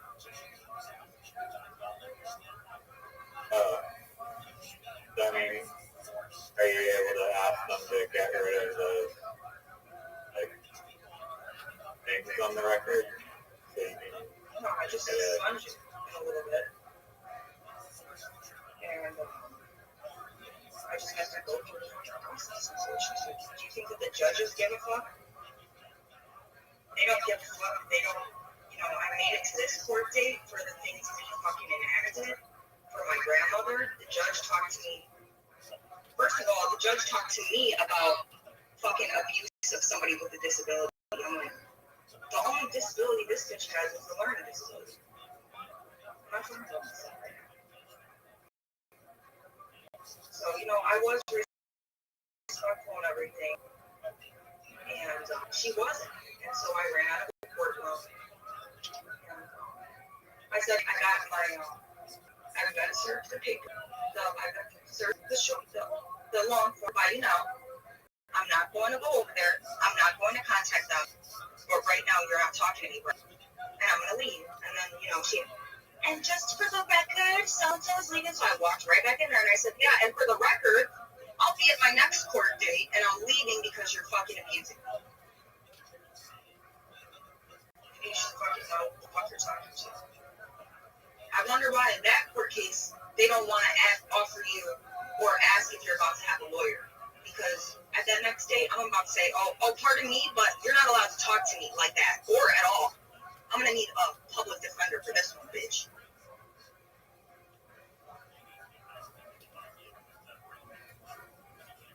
At least that is a lot to deal with. Listen.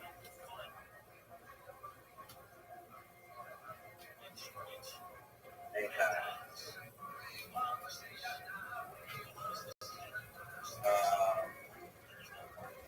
Have you heard of the website Trusted House Sitters? Or I was talking to some lady on the beach and she said that sorry, did you?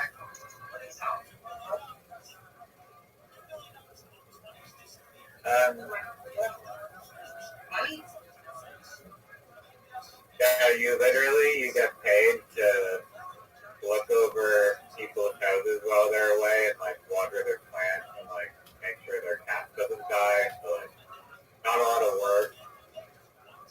I mean, sometimes you get paid, sometimes you paid like you get a free vacation in this person's house, and it's basically like do nothing for like a free Airbnb.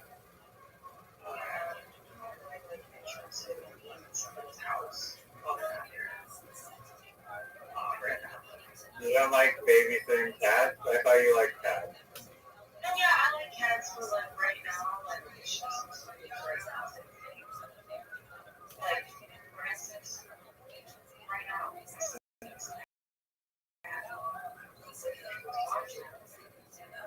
I would love to do that. It makes my brain not think because I have to focus on more. But culture of just making an odd event type of money. We already tried that, and the only way that ours wants to make money is if she is dropped off somewhere and picked up hours later, right now, until she has her own money. Then she can pick whatever job she wants. But she has to work with what she has right now. And I mean, I have to do what I have to do. It is what it is. I don't need $50, $100 for what right now. It's not really gonna help me. Like, I just have tasks that I have to complete, and like, I wish I could be making more money, but it's not like something like that is not going to help me. It's gonna just like, it's actually gonna create more issues because the aid that I have in order to do anything right now is full of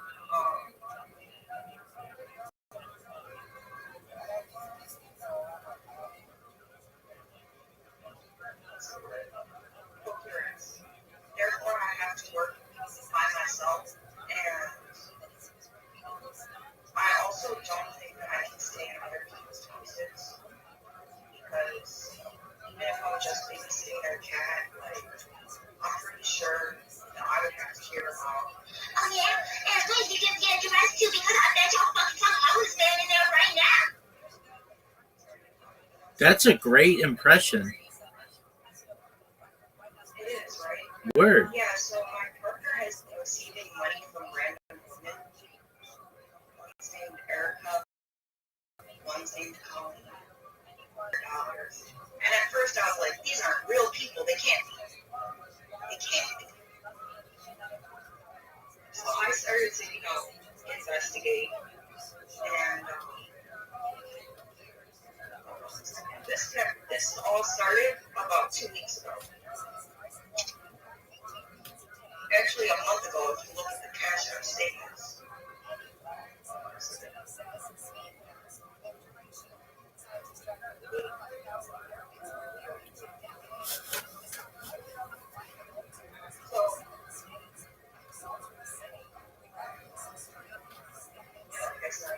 I just gotta do what I gotta do. And they're not getting that. Oh my god. I already said Erica's titties must be better than mine. I mean, what else is there to say? You fucking said Erica would be enough. You said Erica's pussy would be enough. That's what I had to hear. I had to hear about Erica's tight ass. Her tight ass. Are you talking about the inside of it? Or are you talking about the outside of it? I don't know. But what I do know,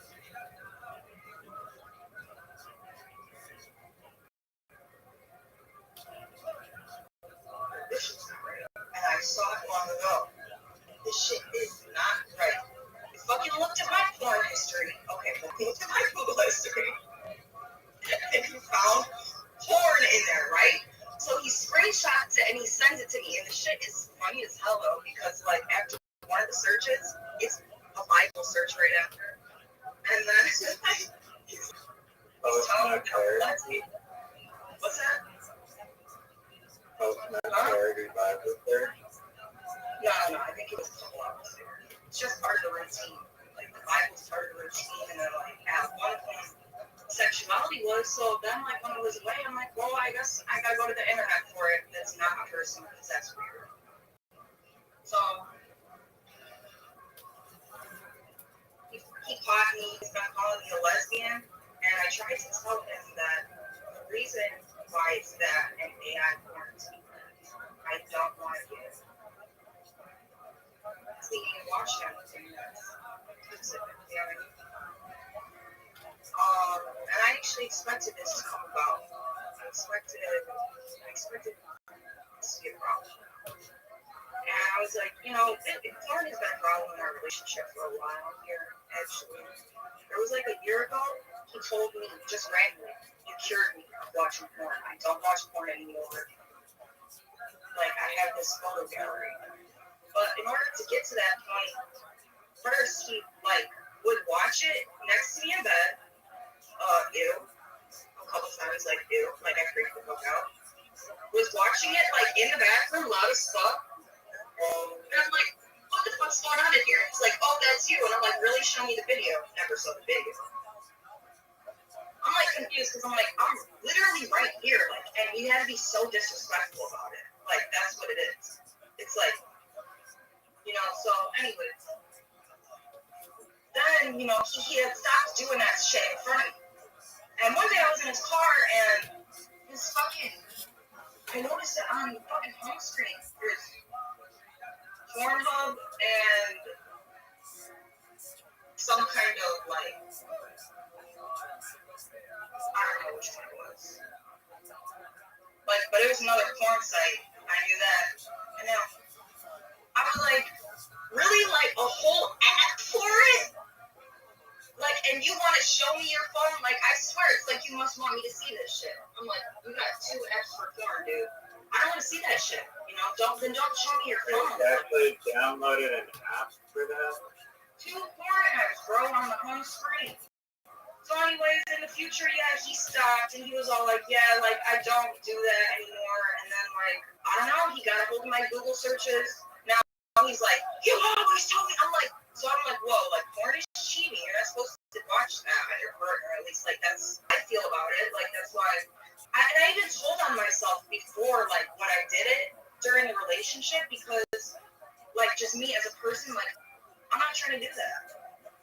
You know what I'm saying? I've been down that rabbit hole, and I don't want to be there because it hurts. And so, now that I'm out of it, like, I'm not trying to get pulled back down into it. At least not, like, I'm not, you know what I mean? Like, so whatever.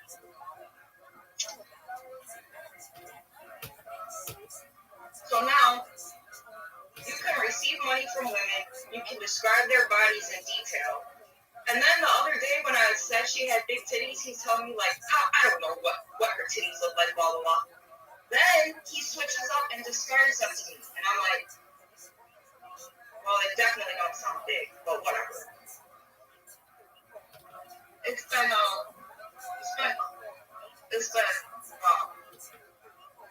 every day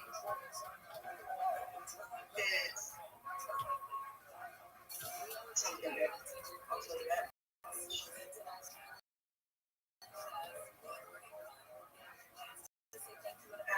I don't know.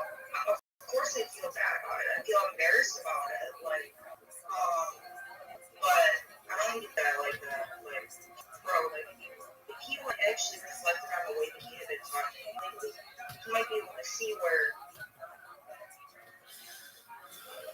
you know, it was necessary. In fact, I think he was being so mean to me that he drove me to the porn. Yeah.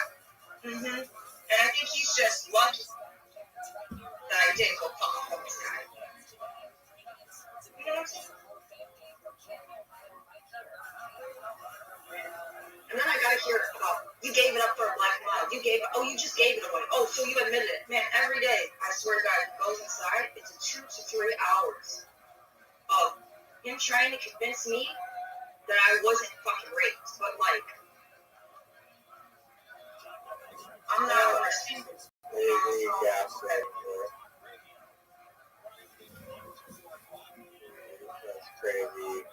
Yesterday, he told me he was gonna go steal the HIV test. He talked about they didn't have it at this store, so I'm looking online and see if they have it. I'm like, steal an HIV test. Take yourself to the hospital. Because he wants to yell at me about, like, he thinks he's gonna get a disease from being inside of me after this, you know? Because, like, well, understandable, you know? But he just wants to find something to harp on me about, and it's really frustrating. So now that I've agreed to check in between my 2 appointments, yeah. Now we can't just go to the appointment. He has to steal the test. And now I'm the one who's stupid for telling him you're gonna go steal an HIV test on camera when you could just go get yourself tested for free since you're the one who's so fucking afraid using a fucking condom and complaining to me about how it feels like I could give 2 fucking shits. Jesus.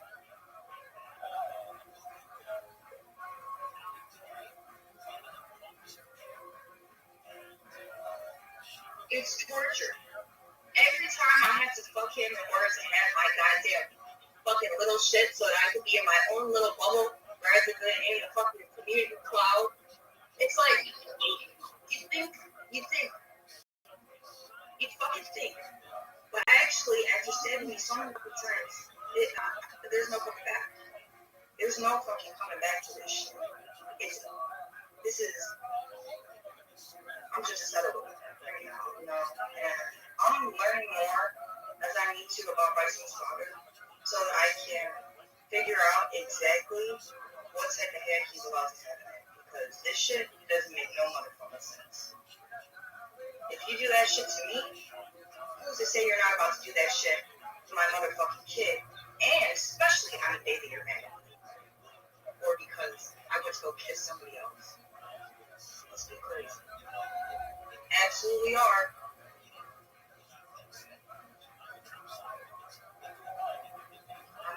I've been tested. He won't even let himself do the fucking test to fucking see our son, and then he's gonna blame on me that, oh, you know, the reason that none of this is working is because you got an attitude about it. When a caseworker, this is now the second caseworker I'm having, and I'm telling her, like, literally, like, I'm leaving messages to talk to your boss, and you're not doing your job. You're straight lying to me in the text, and in the ACR meeting, where the fucking officer watches to see if everybody's doing their fucking job, you're fucking lying to them, saying that, oh, I already checked for a paper. When you didn't check for a paper, she's absolutely fucking garbage. This is the second place I've called to talk about parenting classes, only to find out they don't even fucking service that fucking age, nor do they even do those types of parenting classes. And that's one of 3 places that I contacted numerous times and had to talk to about how they cannot help me.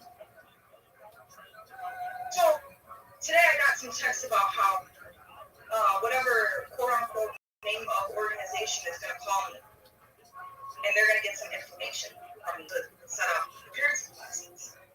I already told them they were online parenting courses offered. That's what the fucking clerk directed me to, and I ran it past the child's court guardian right now, and she's like, I can't not confirm that those are the classes. In fact, I wouldn't have the knowledge. It would be them. So I'm going to contact her on getting you, you know, since you're telling me now, like, you're right, this is weird, right? You know, now we're on the second fucking case person who can't do their fucking job, and I think it just so happens to be my fucking route. So it's real lucky for me because this bitch now has respect for me, and she can understand. I think it's a little bit more clear to see what's happening right here.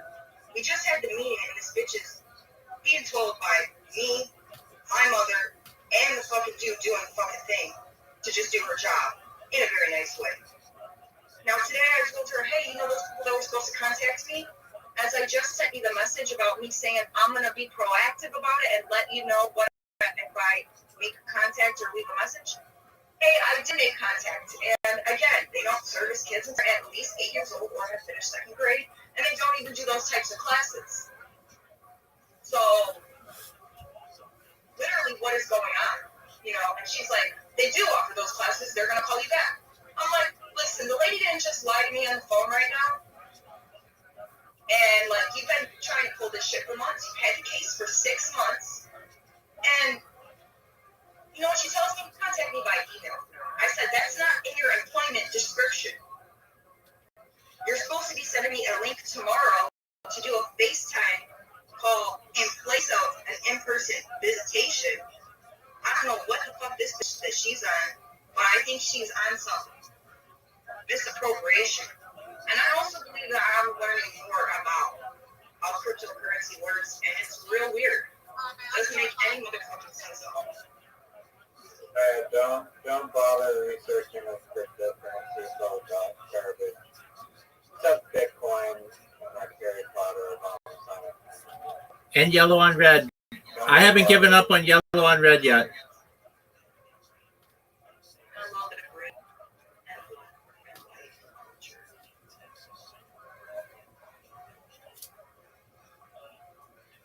Do you still? There was actually a spokesperson for Harry Potter.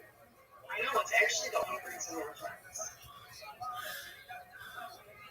That's actually true. It's very strange how we met. So it is completely strange. So I was just randomly sending mass messages to people on Twitter with my driver's license and just like a message. And all of a sudden, this random chick comes in here, and I'm like, "Oh, hey, how'd you find out about me?" Blah blah blah blah blah. And she's like, "Twitter," and I'm like, "Oh no way, that worked." She's like, "Yeah," and I'm like, "Oh, well, I tell her about myself, and sponsored by cryptocurrency, Harry Potter Obama Sonic 10, you knew? And she's like, "Yeah, they threw me out of their Telegram like a year ago." I was like, "You've heard of it?" She's like, "Oh yeah, I was in their Telegram." And I was like, that was a shock.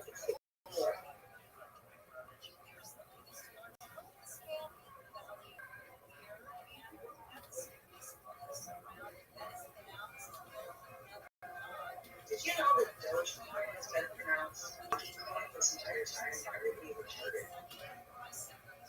No, I did not know that. Yeah, it's doggy. Yeah, I pronounce it like Doja, like Doja Cat. There's Doja Cat, and then there's Doja Coin.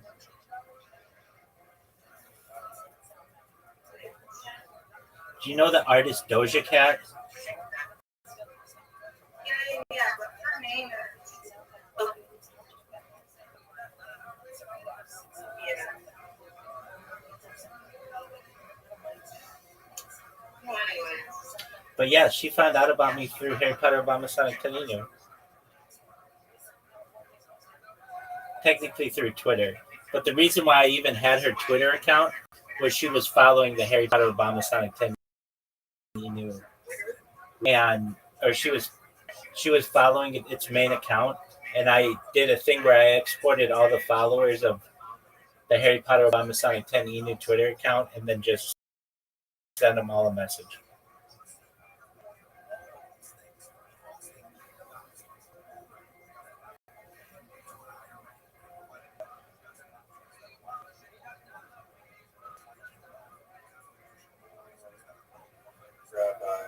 Yo, Pimp, what's up, big dog?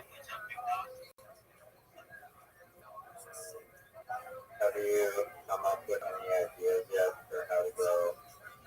I'm gonna ask your goddamn angel ideas how to create like a popular, newsworthy stunt or commentary. I have an idea. I don't know if it's good, but it's where you send a whole bunch of letters in the mail to people in LA. Or I guess you can use a spam bot for it. You say, oh, like, we're in, like, honor of Rabbi's 24/7 world largest, longest stream, where we're going to put on a free concert with, like, special appearance by, like, Diplo or some celebrity. And then when they get to the event, like, you say, maybe just play like a 1 second clip of like Diplo's YouTube video, and then you say, okay, we're actually here to do a different activity. We're gonna set the world record for most people in a human centipede position, not stitched face to butt, but just in that position, and then set the world record for that, and then that brings awareness. Dog, you are swinging and missing with good ideas right now. Well, actually, you don't like, maybe if you presented it slightly different. Like,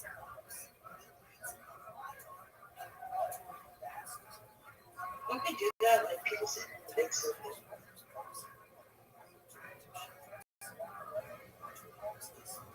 You know what? I think it's time that we do. What is that? What's that logo? You know that logo?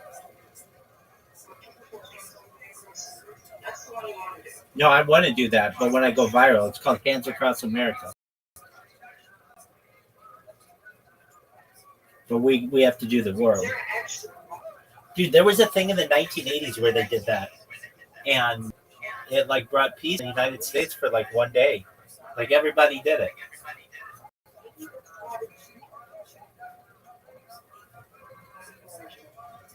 No, hey, I know what logo you're talking about too, with the multicolored people. Maybe it should be like a peace building event.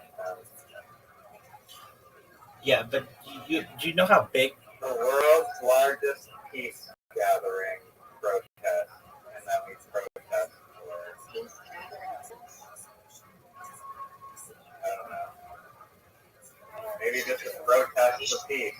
Go the opposite way and see if we can fucking make this shit back.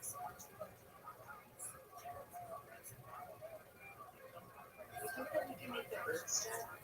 If we go the opposite way. Probably not, right? We have to put a couple rubber bands. Make the earth stop spinning. It makes for a good, like, tragic event, though, because there's like as many people as there are these people there are that would just destroy that because it exists. Now, is it possible? No. I'm trying to say, are you fucking crazy? You really think that we can actually do that all the way around Earth?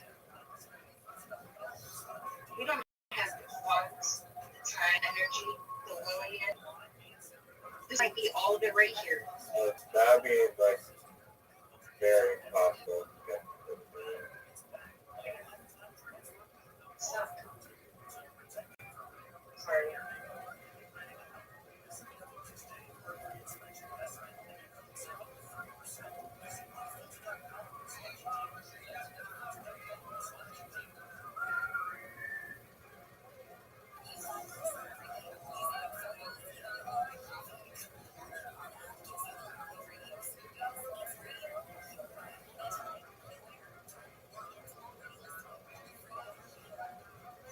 Sorry, what's your amazing idea to go viral? I don't have one. I mean, I'm just creating a robot, and that works pretty well for me. No, I want you to dedicate your chest, like all the amount of energy that is drained by playing chess. Focus on Nathan for you stuff that just gets you releasing this much to the news. Some crazy thing happening. Just too crazy to not broadcast. Well, you had the idea about sending out letters. I did that in my first year. I sent them to every television station. I sent it to every. I already told you why that idea is not an actual crazy story. It will cover the crazy story. I sent them to Brad Pitt, Jennifer Aniston. I sent them to Woody Allen. I sent them to Bates. I sent them to Jeff Bezos. I sent them to like everybody in Hollywood, like literally Gwyneth Paltrow. I sent like $500 worth of letters to people. I sent it to Donald Trump. I sent it to Joe Biden. I sent it to Ivanka Trump. I sent it to Jared Kushner. Joe Rogan? Send it to Joe Rogan. Yeah, through his manager, I did send it to him. I sent it to not Joey Diaz or William Montgomery. They weren't big enough. But everybody who's big, like name an actor who's big, I sent it to them. I got all their addresses on this website, and of the like. I think I might have a. I mean, this would just be a cool. Hey, how about you shut the fuck up and let me continue my story? And of the 1,000, Doug, you're done.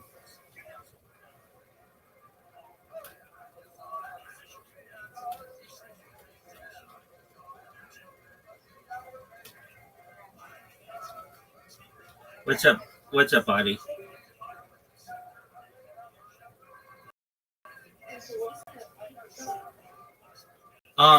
So this is the interesting thing. Some of them, well, like some, I didn't have, like the address was outdated. But one that I found was interesting was Ivanka Trump. So I knew I had the correct postage on this thing. I sent them all USBs with like in a letter, so they could see all the content I had. So I sent these people USB sticks and did what I wanted to do and all this.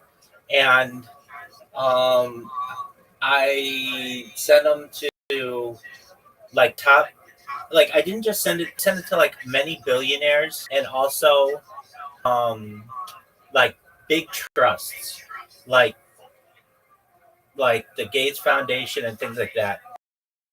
And um, the one that sticks out in my mind when I sent it to Ivanka Trump, it arrived and they wrote they wrote back like needs higher postage. Now I know the other ones already had higher postage, so then I put even more postage on it and sent it to them, and then it said needs higher postage again, and I was like, okay, so this is the way that they like don't accept some things. Is they just say it needs higher postage, which was kind of enlightening. Well, they can do that.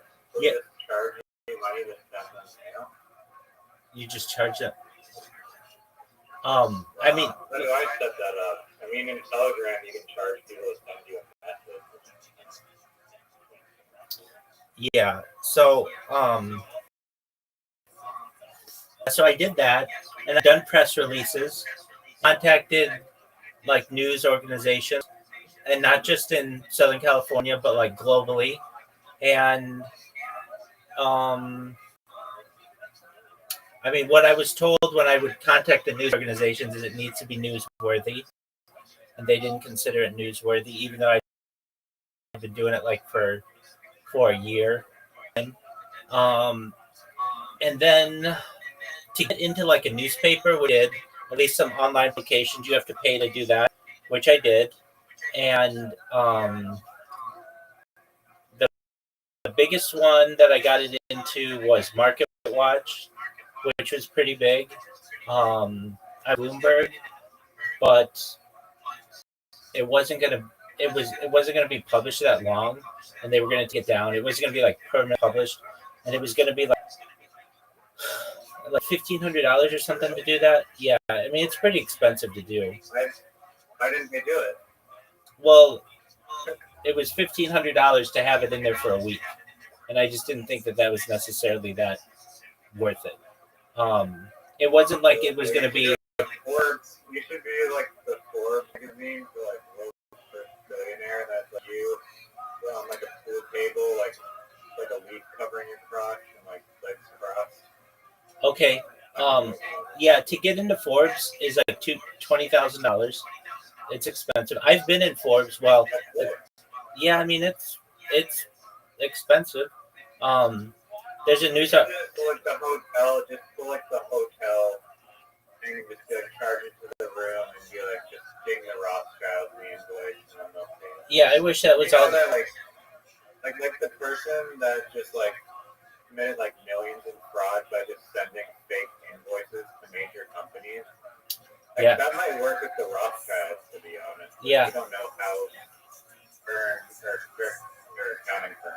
Yeah, I mean it's the best accounting in the world, so I doubt that. But I tried every like mainstream outlet that you could try, and then I tried emailing them, and I tried some Jewish groups, and I tried of course I tried social media and such, and it's like I mean it's like, okay, what did you like, what's the most exciting thing that you did during it? And I'd be like, well, I mean, I guess like going to Santa Barbara, going to Beverly Hills, or going to Disneyland, but those aren't like newsworthy events. And going to San Diego, driving like 118 miles per hour, but that's still not like a newsworthy event. And then when I really start nitpicking it, it's like, wait, so you're just showing copyrighted material the whole time? And it's like, well, yeah, I am. They're like, okay, well, that's not something we want to be associated with.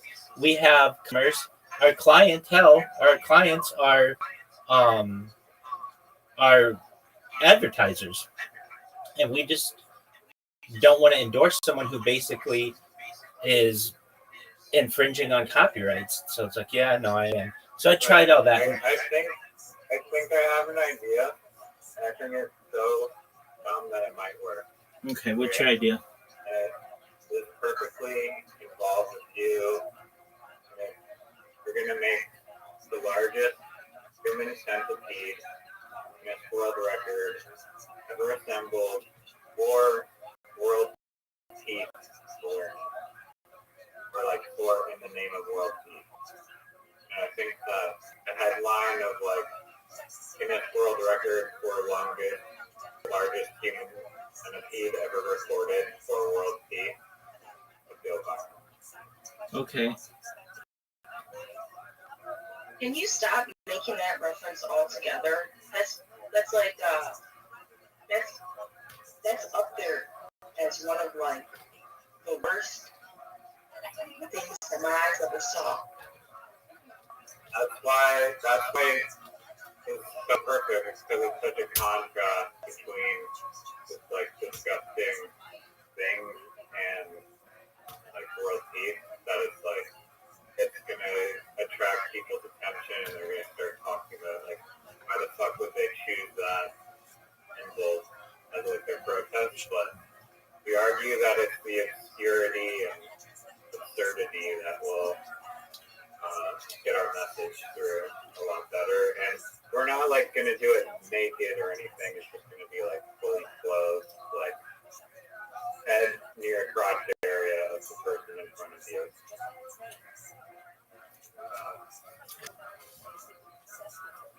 I think it could work. Why can't we crisscross applesauce and hold hands? Because no one can care about it. It's not like controversial enough to get people's attention. If it's something like has to be something really weird.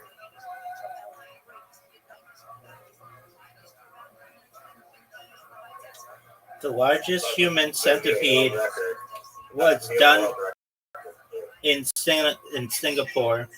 It was 1,600 people. For a human centipede? Yeah.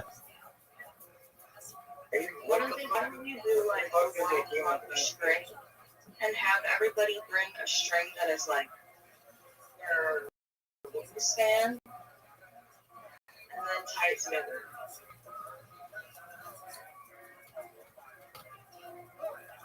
What do you mean there's already a fucking record for the world's longest human? Welcome, Jay Miguel. How are you? Jay Miguel, can you hear me?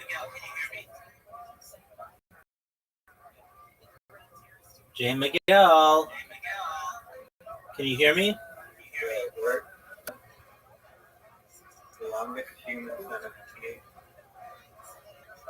So that's kind of different than what I was thinking, but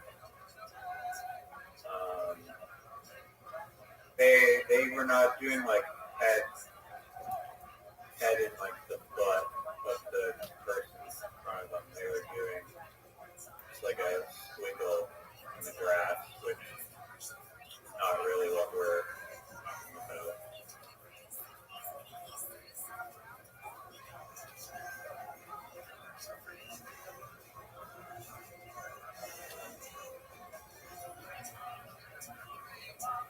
Singapore Book of Records. What the fuck? Did you know that there's a Singapore Book of Records? I was unaware.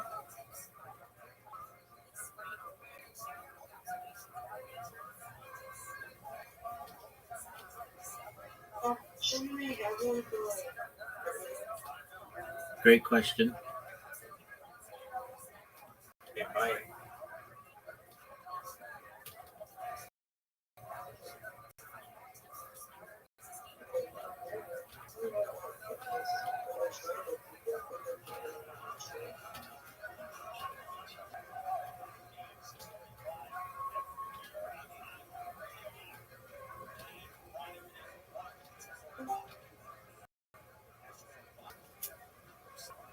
Yo, what's up, Rusty? How you living, pimp? Yeah, things how we live.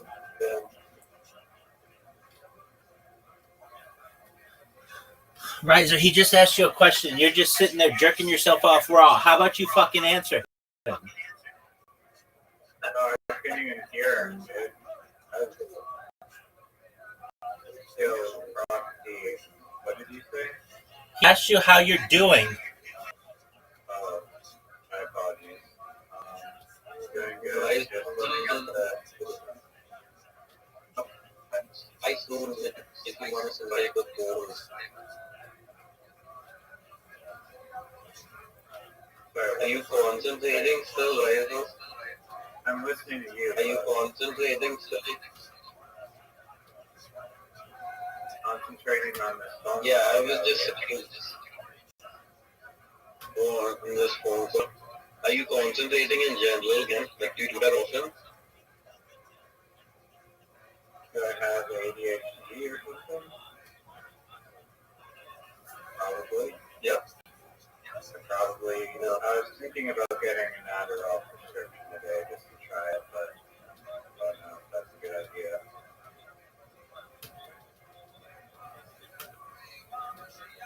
How do you do that?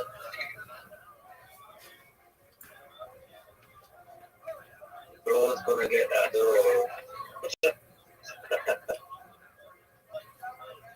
What do you think the Guinness World Record for most amount of records broken in a day was?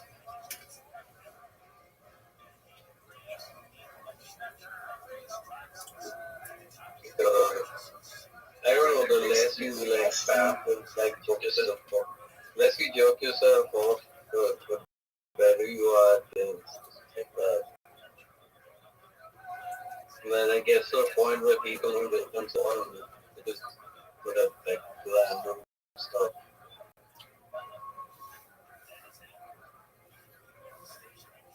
That's what I think. Sorry, your mic's really glitchy. I kind of heard what you're saying. Rabbi thought he said he jerked off 18 times in a day. And Dude, shut the fuck up, man. Shut the fuck up. It's 28 and 24 hours. 28 times. It's documented on camera.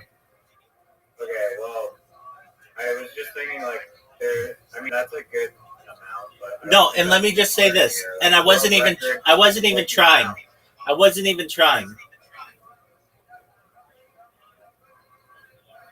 Okay. Would you like to try that? No. Okay.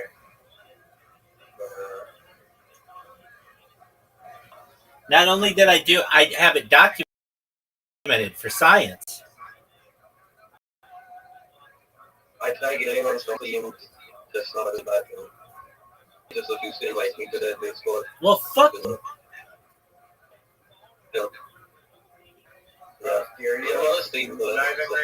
I know, Frosty, you sound like you're scuba diving. I'm not scuba diving. Something's very wrong with my internet or some shit. Frosty, are you using that headset? Yeah, Is there any way not to use that headset?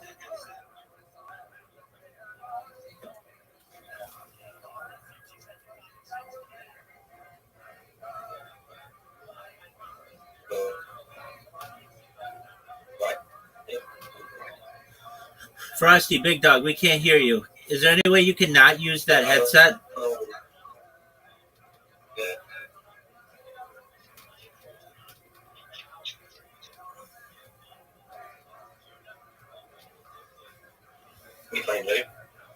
No, we can't hear you.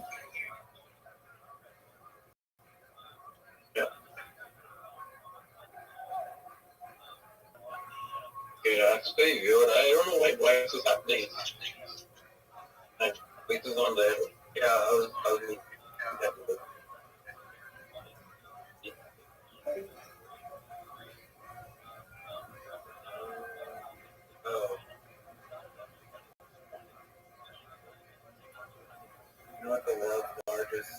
Singaporean shopping mall is? Singapore Mall.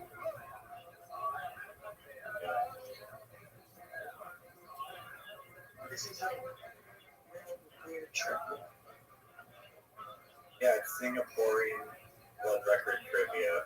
You gotta study for this. I find Singaporean really hot.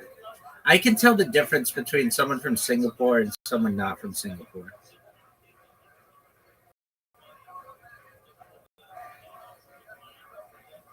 Singapore is an interesting place. They have like the highest per capita income of any country. Oh, it's so small. What the hell?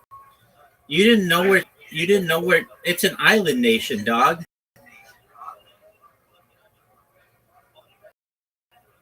I didn't know how time literally. It's at the very tip of Asia. It was a Malaysia is a very poor country, but Singapore is like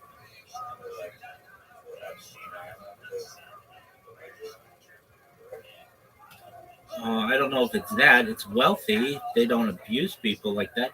Though they will throw you in jail if you chewed bubble gum. No, if you like spit it out and create trash. Yeah, that's what I meant. Yeah, that's what I meant. And there is another guy, some guy in the United States. He was caned there. They don't fuck around.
Riser, what's the largest contiguous land empire in global history?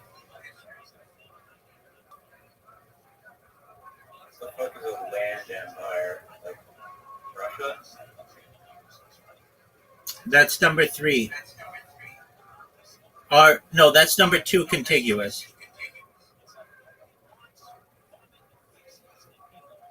Oh.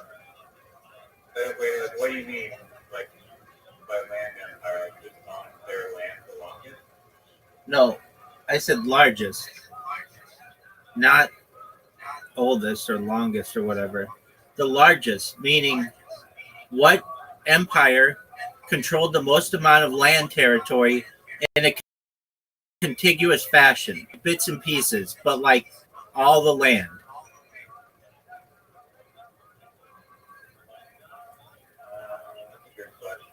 That's why I asked it.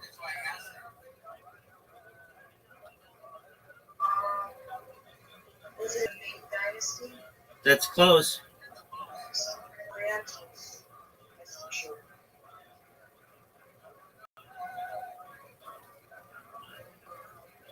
The Mongolian empire? That's correct. Mongol. Got it. Yeah. What's the largest empire in global history?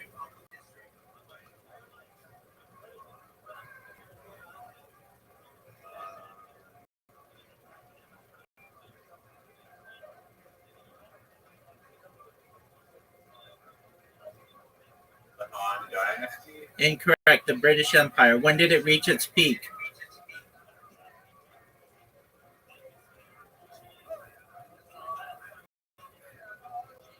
Sure. forward. 1920. They're still operating. Yeah, but they gave up a lot of their. Yeah, they're just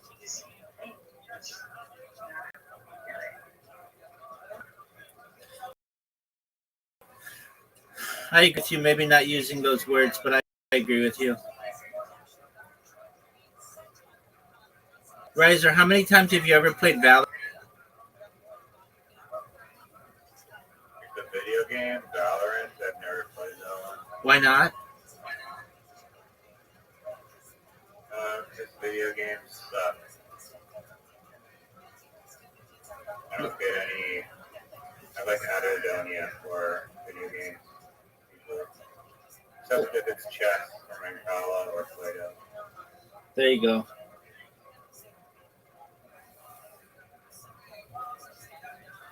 Do you know that you know where the only underground mosque is located? Indonesia? No, it's in the Singapore train station. Oh, that's tight.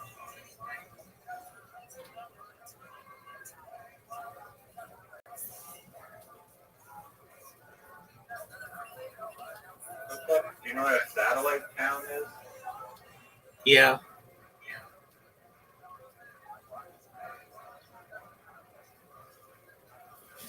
Cool.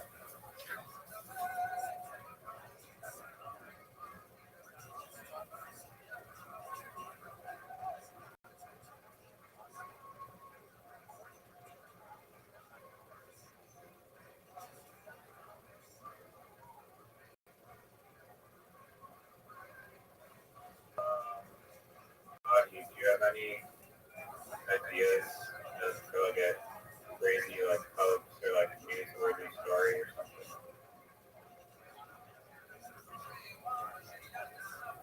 I won't get us arrested, but we'll get like the front page of all the newspapers and media for a day.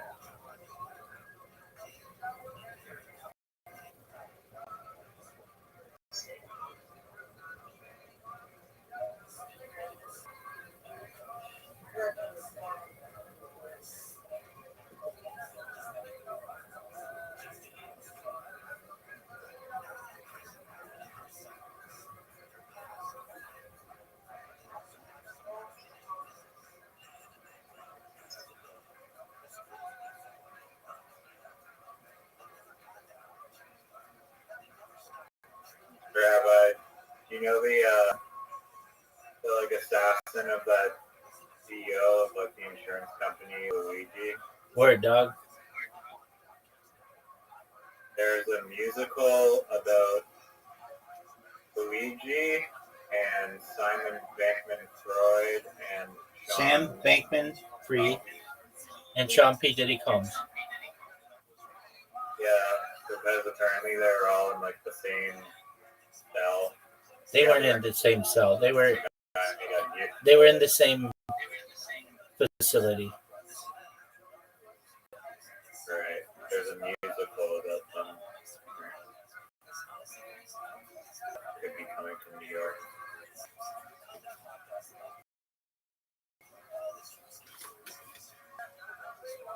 Okay, I will give you $1 million if you can guess the name of the first indoor stadium in Singapore. I'll give you a hint. Happy Gilmore.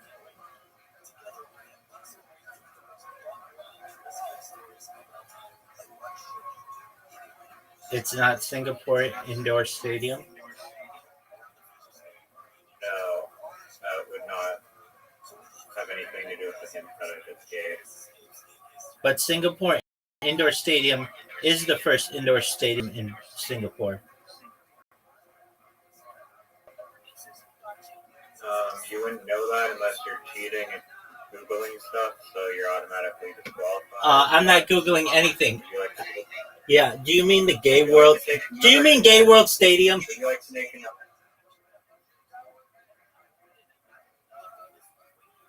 Do you mean Gay World Stadium?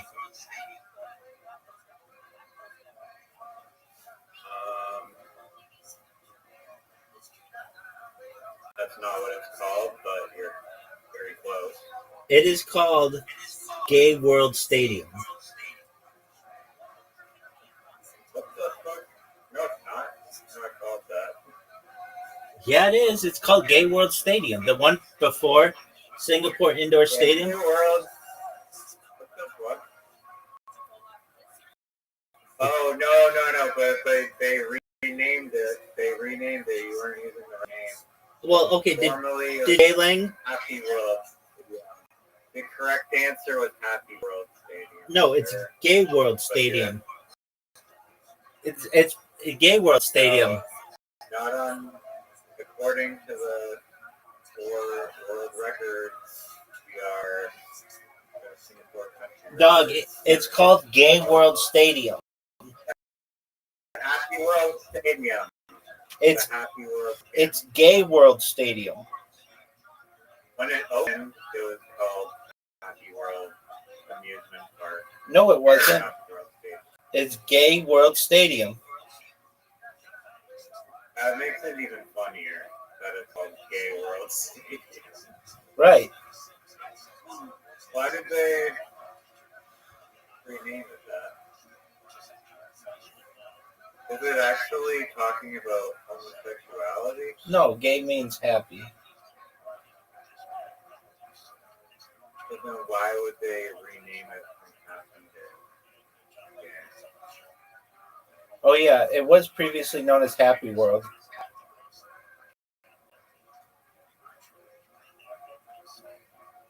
Happy World sounds cool. I know, Happy World is an amazing fucking name for a stadium. Like, I'd be shocked if there wasn't lines up around or like miles trying to get into Happy World. I'm in agreement with you.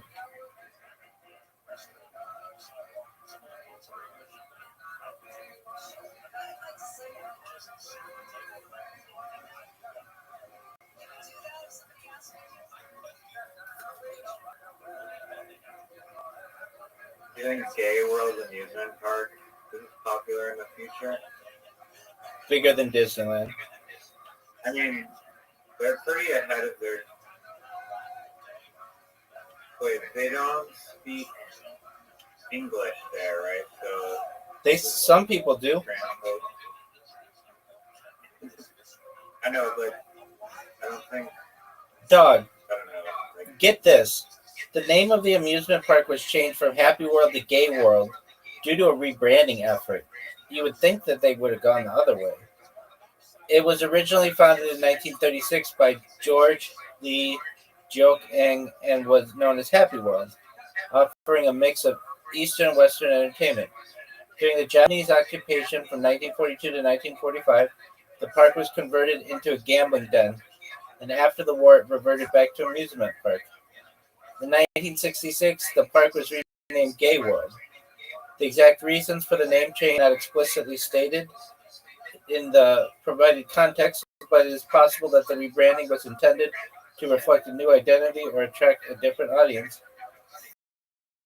I'm surprised Gay World isn't like a homosexual capital.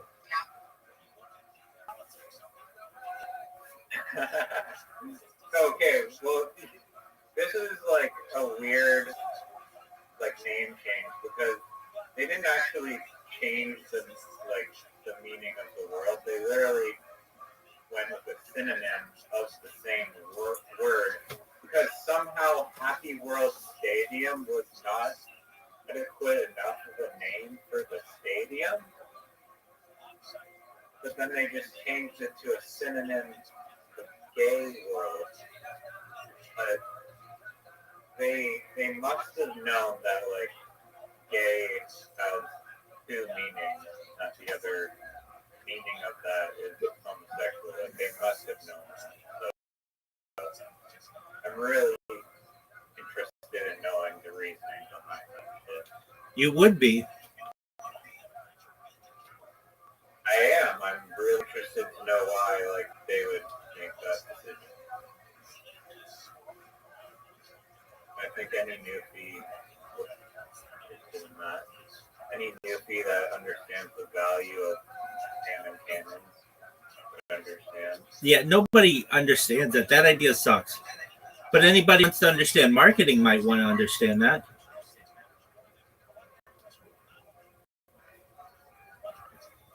Yeah, I mean, it's an important question that needs to be answered.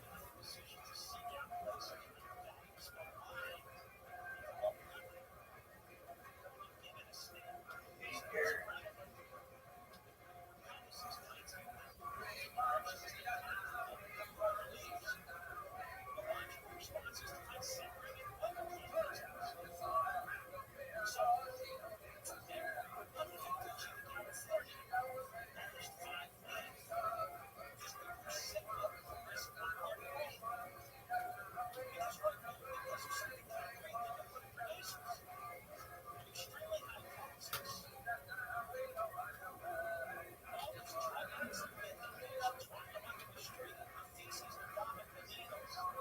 There's a Peace and Friendship Stadium in Piraeus, Greece. There's an Aloha Stadium in Hawaii. Where, dog? That's where they play the Pro Bowl. What sport is this Pro Bowl? The NFL, dog. Ever heard of it? It's called the Super Bowl. No, that's different. The Pro Bowl is the All-Star game of the NFL. Ever heard of the NFL? Yeah. Ever heard of All-Stars? What? All-Stars? Yeah. Yo, dog, what's the next documentary we're going to watch? Yo, dog, what's the next documentary we're going to watch?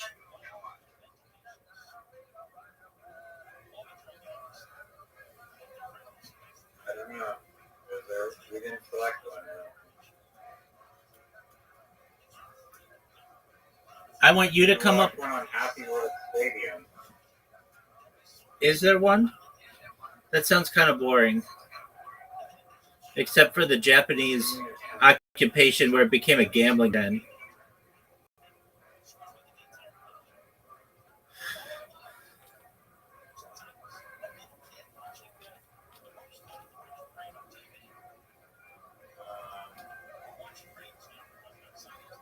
Yeah. Do you know the MLB All-Star Game? Word, dog. They just had it 2 weeks ago. It was on like 2 weeks ago, yeah.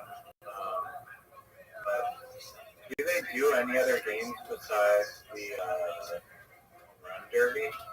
Or no? Like, you mean skills challenges? Yeah. I don't know of them that they do. Aside from Home Run Derby, he does a bunch of skills challenges. They used to be really cool. They used to be who could throw the ball the farthest, and who had the most accurate arm, and who could catch the most amount of passes. All kinds of shit like that. They don't do the most accurate arm ones? They don't do them anymore like that. They do stupid things like I don't know. It's like they're just, how do I want to describe it? Who could kick the ball the farthest and stuff to NFL Pro Bowl weekend games. What I say.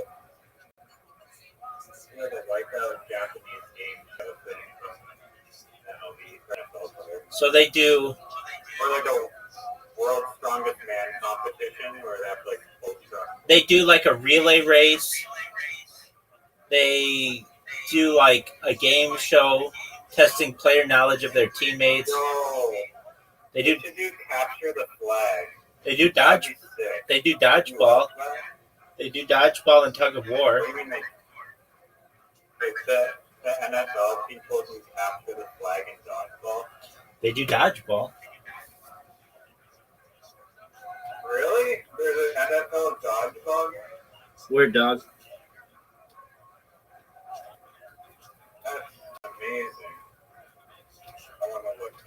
I honestly, I don't believe that. You didn't even know what the Pro Bowl was, dog. I'm not American. NFL, dog. Welcome, Frosty. How you living, pimp? Oh, you're a lot better now.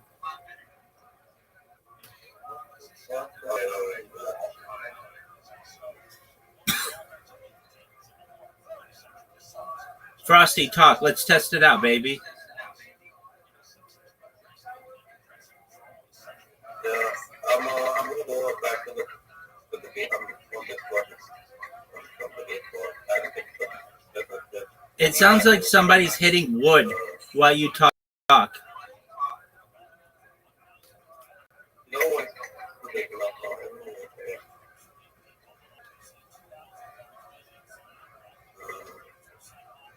What is low temperature or something? Cool.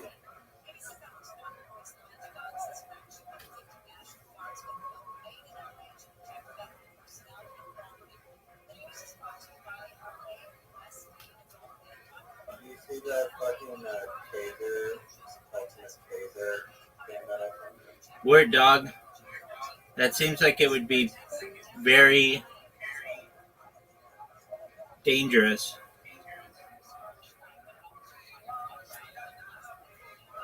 I mean, no, I don't know. I don't think tasers kill you because they're high voltage, not air. Yeah, they can kill you. I guess.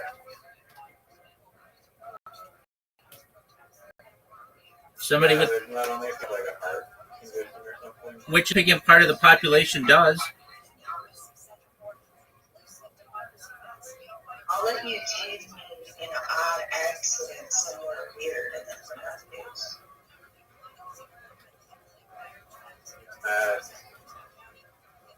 Not a news story. I don't think they care about this. That's a good sacrifice, though. I appreciate the effort. If you make it odd enough, it is. Because what if it happens in a very, very public place?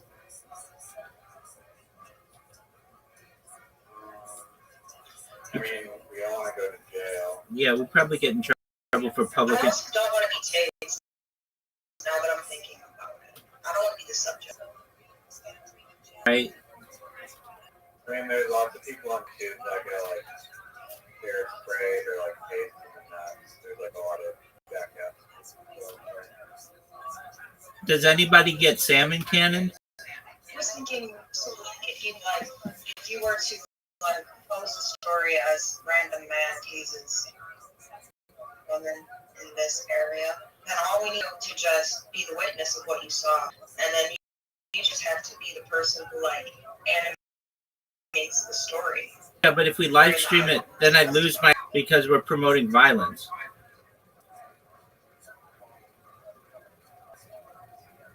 Okay, well, you didn't really give any parameters. Now I understand. No, I appreciate the suggestion, and I love tasers. But I don't know. Maybe there's a way to like do something that includes tasers that would be viral. I don't know what that would be. It promotes violence, though.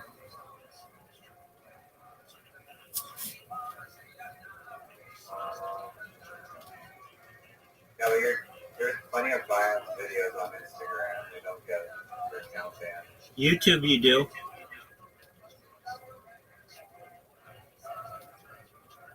Oh, I didn't know that. Yeah, YouTube's really strict about it. So's Kick, so's Twitch. Yeah, but the news is not strict on violence. I mean, they won't show it, but they'll discuss violence all day. That's what we're going for. Maybe you could do like a dunk tank, but you're dumped into like a salmon cannon, and then you have to go swim through a pool of polar bears. I would do a dunk tank.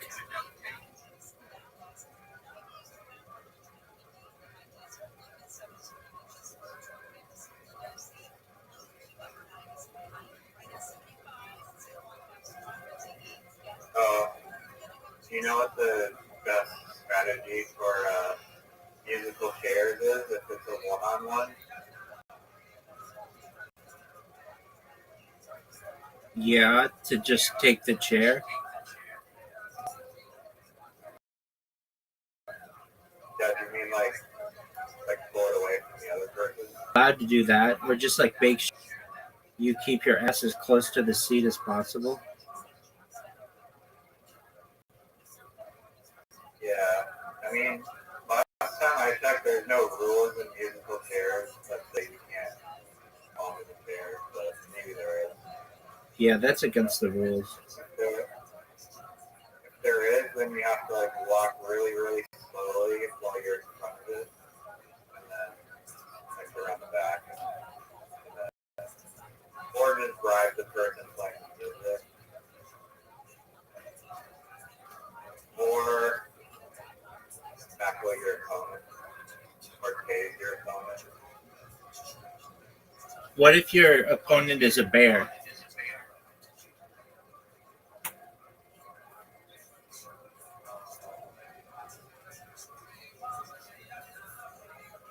Maybe try staring at it.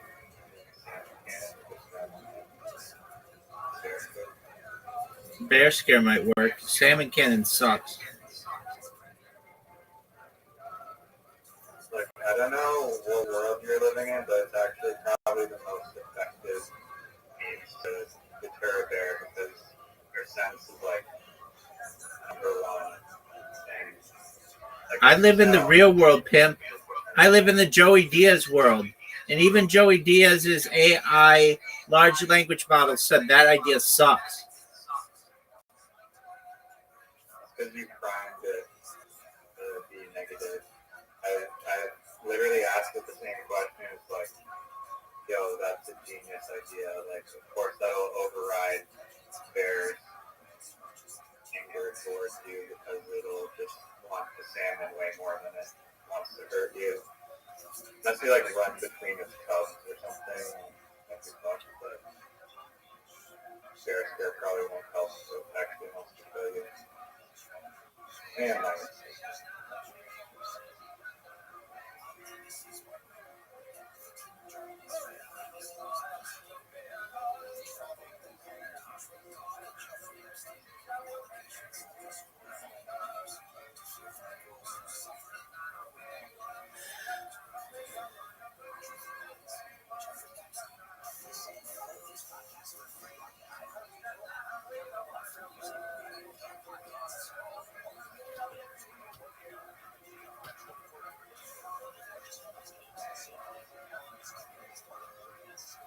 so yeah, someone asked about you in Harry Potter why you're not streaming.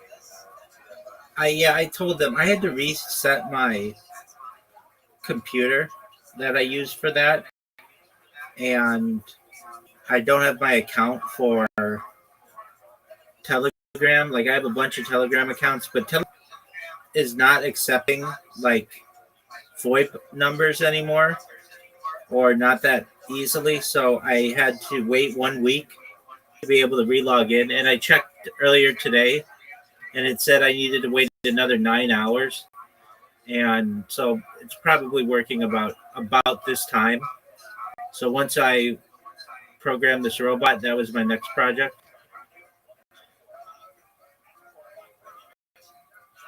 Does that answer your question? What did you do with Frosty?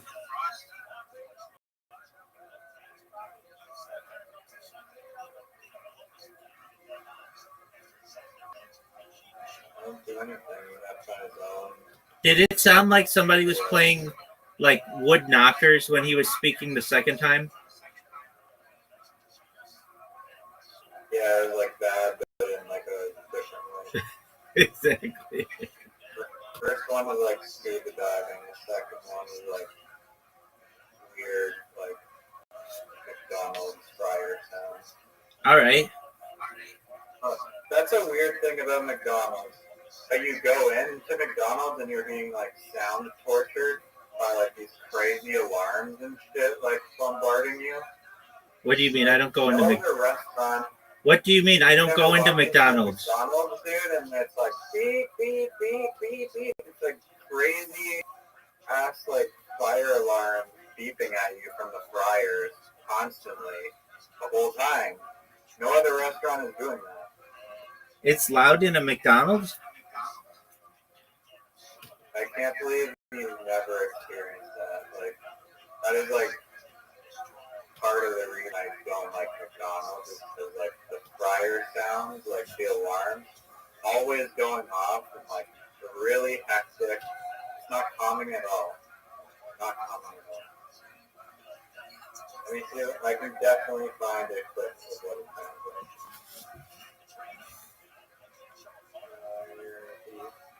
But I type in the fryer beef.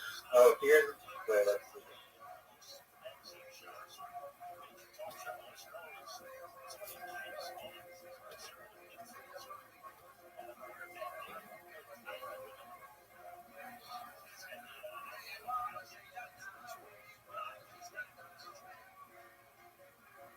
Why is there beeping all the time in the phone?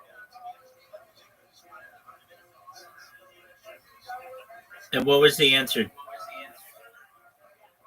Because the fryers that make the sound.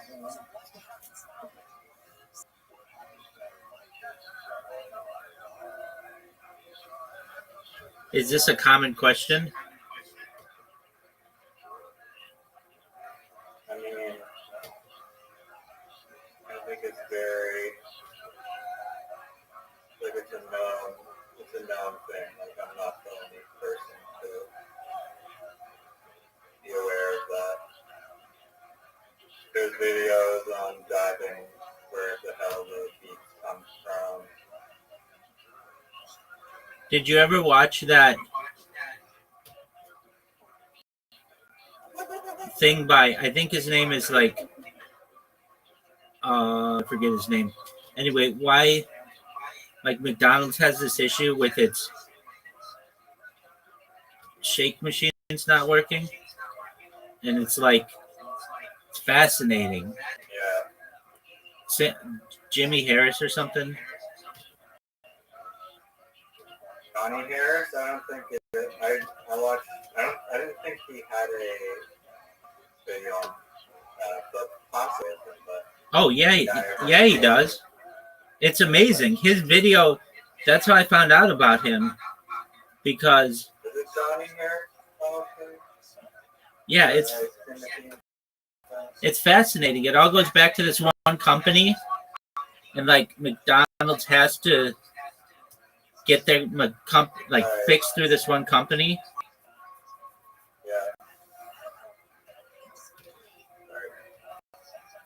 Yeah, no, that I remember it was like a 30-minute I watched, and then I guess I forgot. I think that might have also been my gateway into the Johnny Harris world.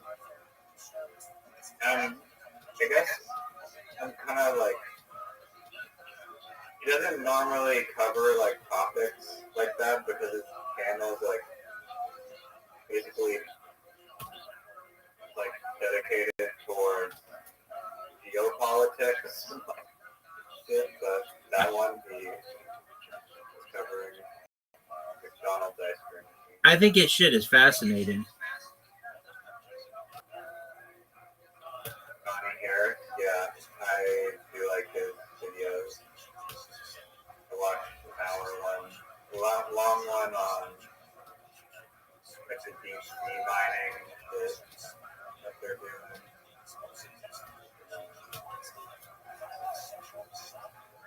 I've seen like almost all of the videos.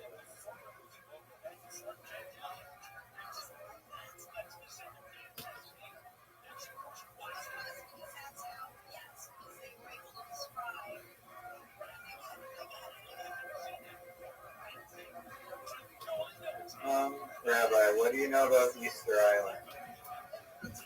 That's the thing that has those heads. And it's like basically an inhabited island, but it has these tribal heads that are much bigger than just the head, but due to like just vegetative growth, have like their body to them too, and something like 500. They're built in like a LiDAR scan or something.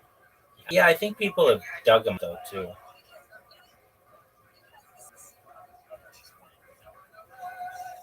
Like the conspiracy is like, how the hell would they move these massive rocks, basically, like the pyramid?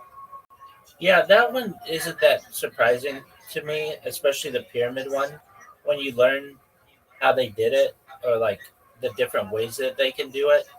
Basically, if you construct a log road, you just cut down a bunch of trees and put them down, which like people don't know this, but the Sahara Desert wasn't a desert like 5,000 years ago. It was lush, and if you so there were a lot of trees in that area, or more than there are now, and so you just cut down the trees and make logs out of them and have them all in a row, and you can basically have tens or hundreds of miles worth of road like that, and then you cut limestone from an appropriate quarry, and all you have to do is get it on the logs, and then just have people pull it on ropes, and you can take it as far as you need.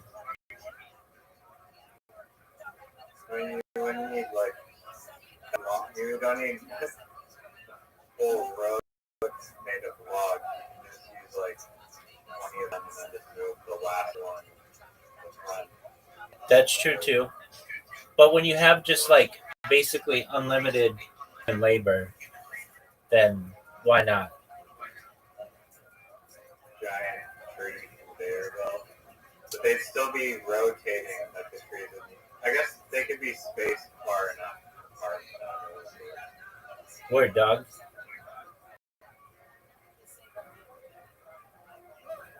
Do you think they were formed though, or I don't know, like formed the line?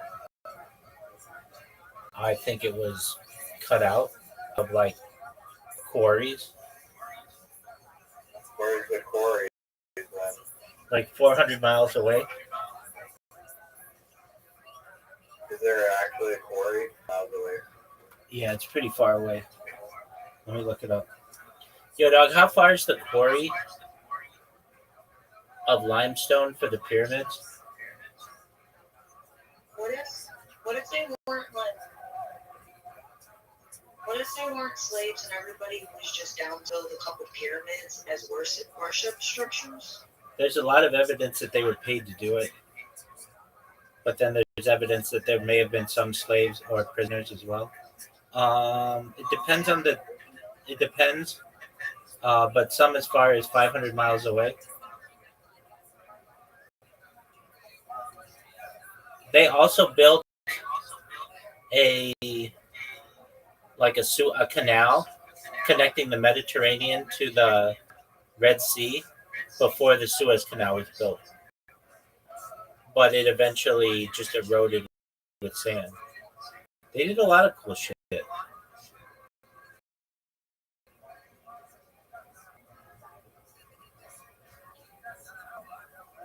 Something to say though, because like think about it. I'm just saying. I'm telling you right now that there's got to be a lot of people that were building those pyramids that right now are happy that they did it. They're happy that they spent their entire life doing it, and they knew that that shit was going to still be here. You know what I'm saying? Yeah, I get you. I'm saying that I think that we're not like that anymore so much that I think for real that would be so cool to be a part of, like to say that you were part of that, right? Like obviously they didn't take the time to write their names on it. They didn't give a fuck, and probably a lot of them didn't. Well, yeah, it's like the people who create. Does who really wants to do what they have to do as a human? The people who at least they built the fucking pyramids in where you just said. The people who created like the Hoover Dam, they were really proud of what they did.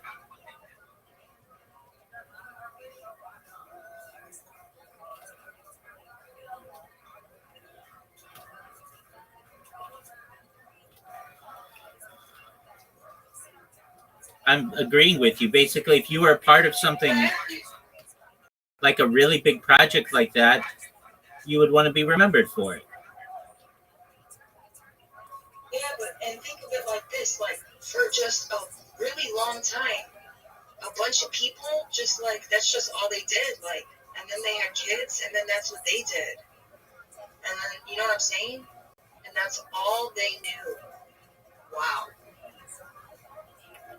And it's like their handiwork, all, their whole family, just all the energy just went straight into the motherfucking pyramid. You know what I'm saying?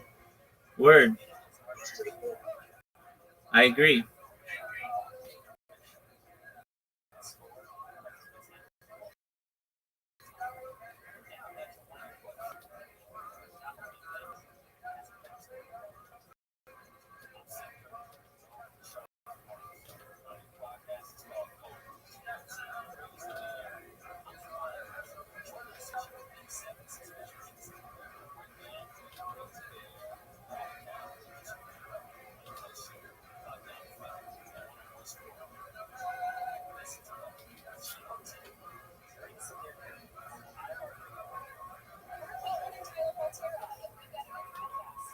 Riser, who's your favorite WNBA team? Go.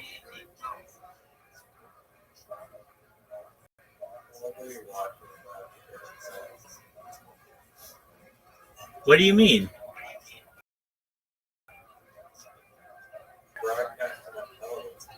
Yeah, they do. Yeah, you get like the upgraded 700 channels.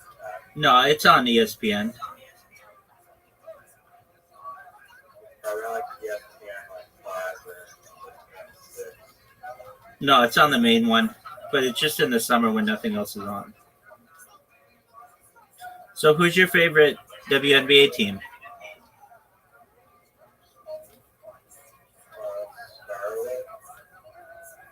Scarlet isn't a team.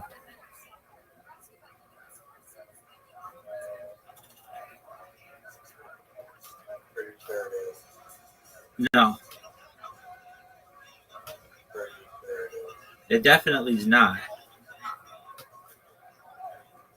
Scarlet? What is even the question? What's your favorite women's basketball team? WNBA team? I'll watch that, but they gotta change it to skirts. I'm saying with the skirt, you know, shorts under. That's cute. Yeah, it's like, why do they have to be like boys? I bet you they don't want to dress like that. I bet if you actually ask them, because if you actually look at them as individuals, most of them are not like, you know what I'm saying? They want to wear dress. They at least want to have the option. I think they could cause shatter, and it's necessary.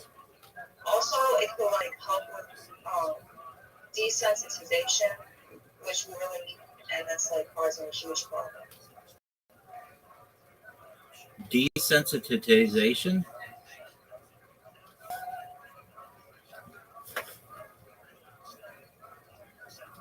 What do you mean when you say desensitization? I get what the word is. Too long, women have been wearing pants. Right when they put us in the factories, they said, bitch, cut your hair. Bitch, put on some pants. Bitch, only red lipstick, everything uniform, no personality, no creativity. That's what the woman is. They made us into a man, into a machine, and we just can't keep going like that. You know what I'm saying? Even in sports. I can't believe nobody thought this shit out yet. It's not even a bad thing. You mean to tell me that you don't know what I'm saying? Like, that's fucked up. I get Tell me you. why they're wearing the same. That's disrespectful. And they're making less money. Well, I'll tell you why. Because the WNBA is not profitable? It's not profitable. Let me tell you something. You know how many girls watch basketball? Not enough to make it profitable. Not enough, right? Word. Okay, well, why do you watch basketball? because they like the game and sometimes the girls are hot? Right. See, that's the thing, Rabbi. I was talking about men's basketball. Okay. So then they just like the game? That makes sense. That makes motherfucking sense, what you just said. That shit makes sense. Especially for a little girl who likes to play basketball, right? She would watch the WNBA as well as the NBA. But if you were a regular person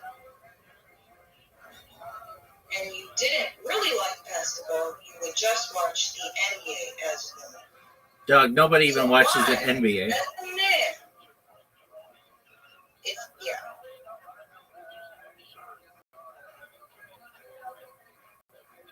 I don't know. I'm just asking, is that thing doesn't make sense? It sounds like it.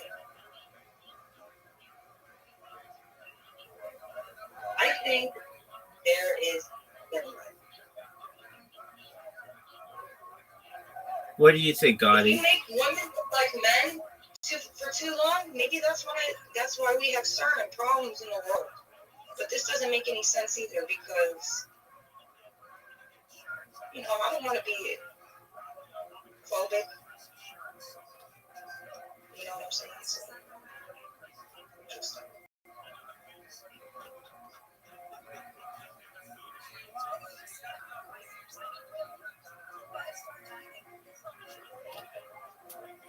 Riser, who's your favorite WNBA team?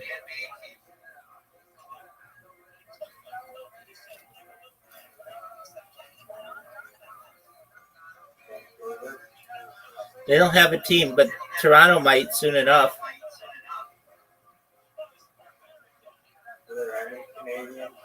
No, but they might have them in the future.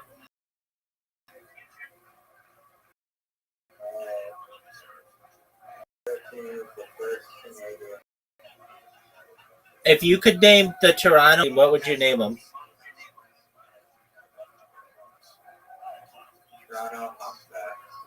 That's a cool name, man. the taquitos.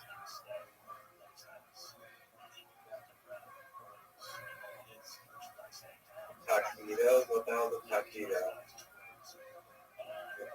Taco and a burrito together?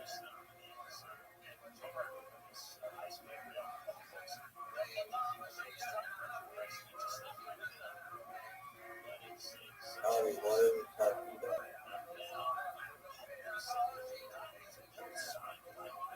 I'm sorry, I actually don't know because I was trying to answer a text message. So what happened? So they use names, the Toronto women's basketball. Yeah, the taquito. Yeah, because that's cute, right? What is a taquito? What does that mean? So taquito is like you take a tortilla and you roll it up real skinny and you put some meat inside and typically it's like just like really, really, really seasoned like thin meat. And then you fry it in oil and it's real crunchy. It got a little crunch. So I think that sounds cute. And it will reflect the Latinx culture of Toronto. Exactly, because that shit is Tex-Mex. It's not even real.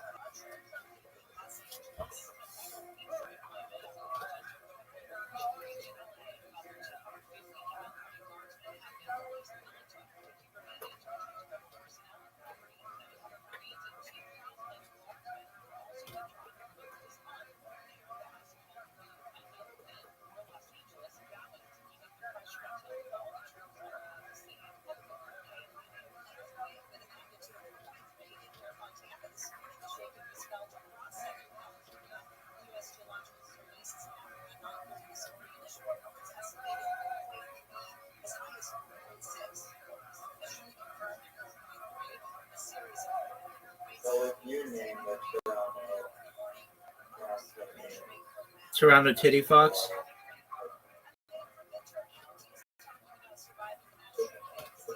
Harry Fox. Oh, the Toronto Titty Fox.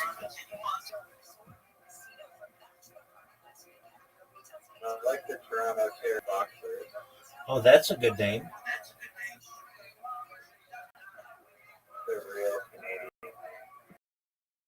Even just the. What's funny is that the guy who swam, like Terry Fox, gets like so much fame and recognition. Right. The guy got like nothing. Exactly. Oh, that's a good point. Dude, Toronto Fox or Toronto Vixen, that's a really good name. I like the Toronto Vixen or Vancouver Vixen. Dog, that's a really good one.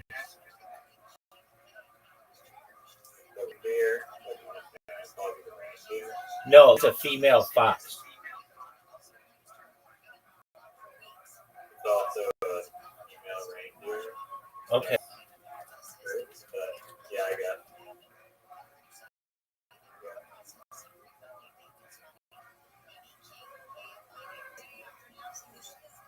I know Vancouver basketball team.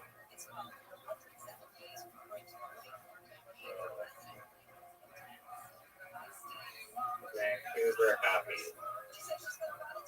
What about the Vancouver Gay Worlds?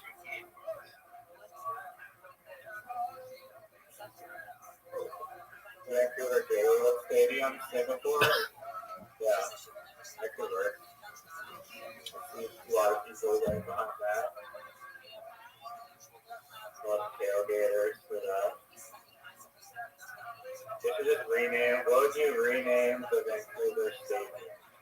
Gay World? Oh, that's already taken. Great.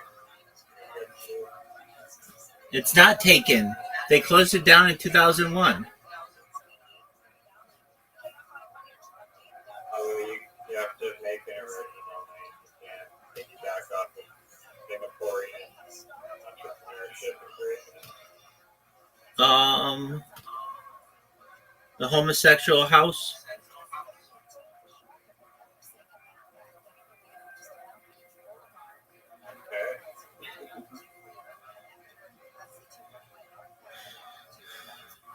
And I'd have it in like, I don't know, where's the center of homosexuality in the world? I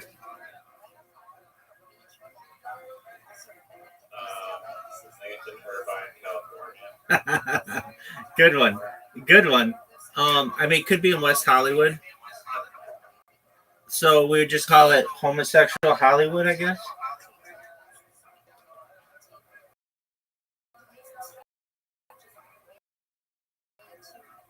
That could work A club. for a lot of things.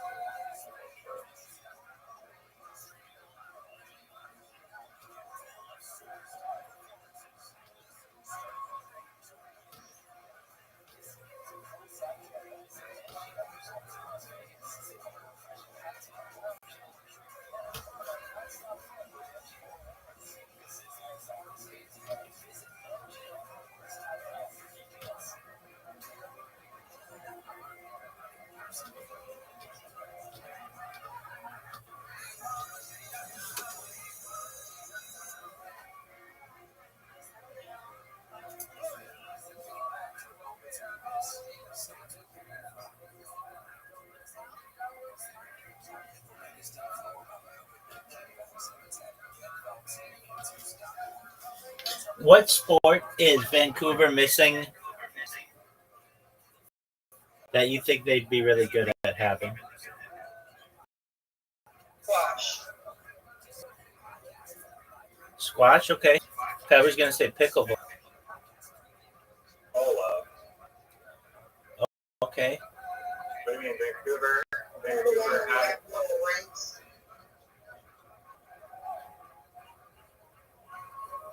Upside down wooden hammers. Upside down wooden hammers. Yeah, then you gotta hit this little it's like a Oh. ball you gotta hit it. Yeah. Okay. Not bocce ball. Yeah. What? Croquet. Yeah.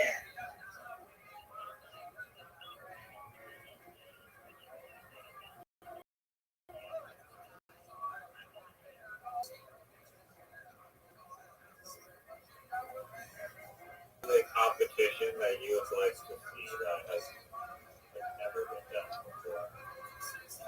before? That one sport, it was like competitive raping. Suction cup. That's very vulgar. The suction cup one, like they have those like rock climbing contests or whatever. Have you seen that? Where it's like there'll be like two people at the bottom of like this like 80-foot like rock climbing wall, and they have to like speed run it. It could be like that, but with like the suction cup. That's a great idea. I like it. The World Suction Cup Championship. Could there be like a sport that involves like suction cup?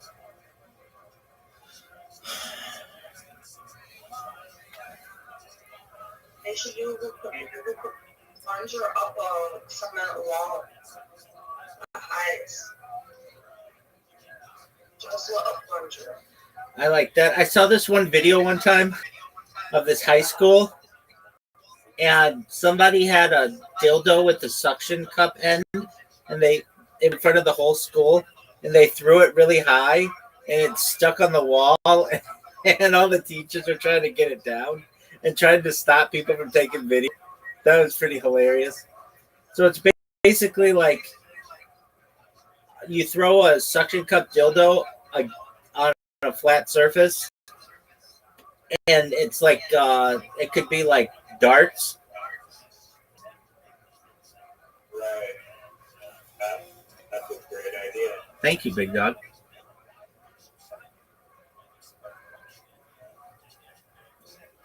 I thought you were gonna say like they did like the rock climbing thing, but with like the suction cup dildo, it's like ascend a wall. I don't think that'll hold you up.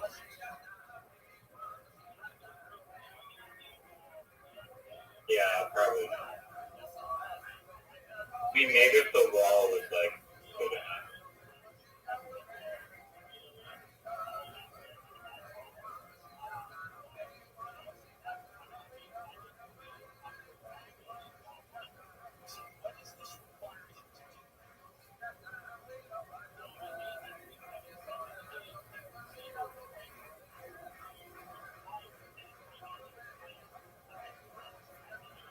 Like see a competition where people get really, really drunk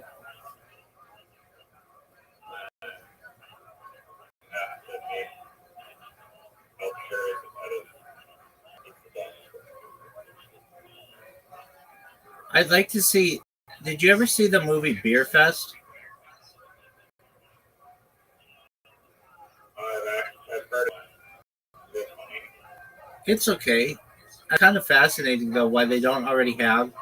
I guess it's probably a liability issue, but like sports, like beer pong, and like can chug the beer the fastest and do a beer bong and like all the kind of stuff you do when you're trying to competitively get drunk, like play flip cup. Like why they don't do that professionally. I would love to watch that. I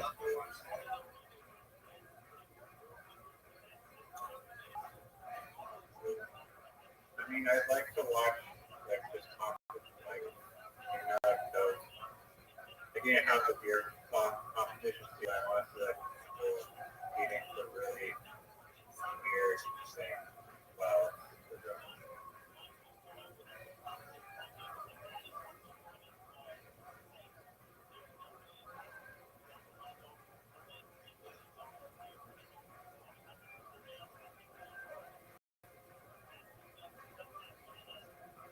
Have you ever been like really, really lost before? Just like really lost. Yeah, one time at a Dave Matthews Band concert. You get separated from your friends. Yeah, we were all fucked up, and we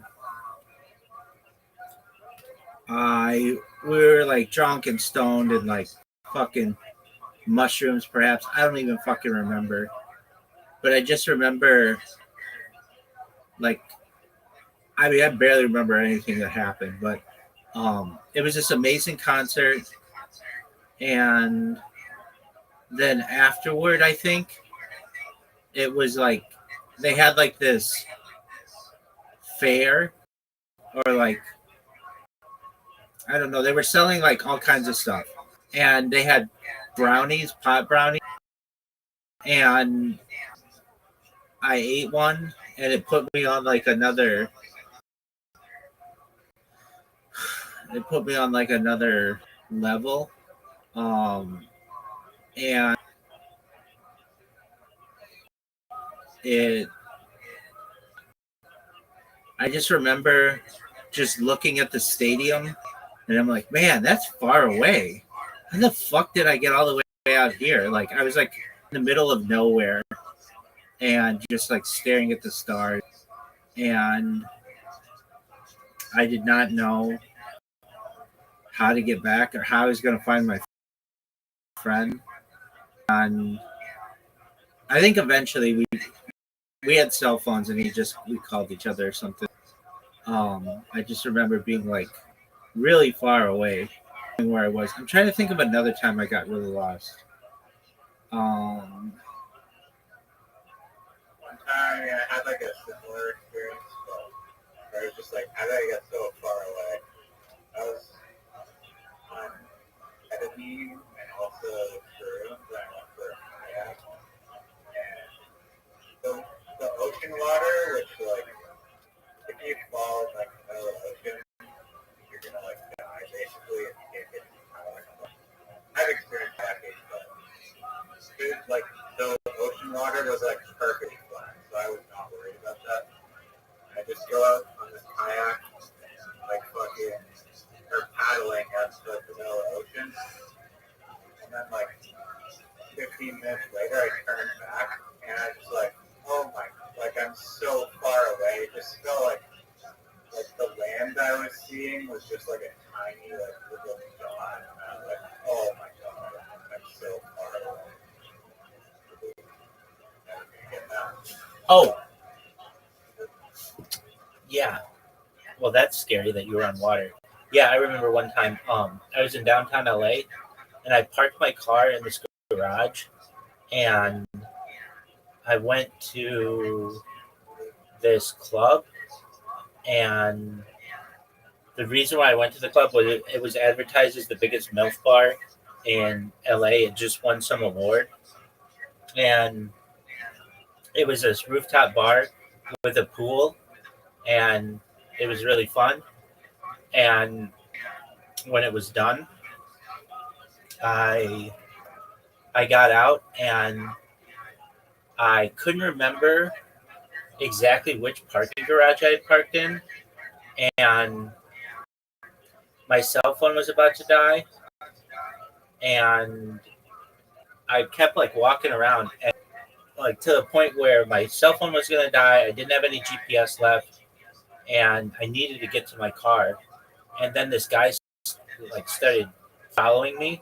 I was really dressed up, and this guy started following me, and I was in like dress shoes, and he was like some homeless guy, and he was really mean to me. He was like yelling the N word at me, and um, and I remember like I'm like I have to just walk, or like this guy's like gaining ground on me, but I don't want to just take off running, because if I do, he's gonna take off running, and then it's just a foot sprint. And I have these fucking dress shoes on, and they're really like slippery, and I don't know if I'm gonna.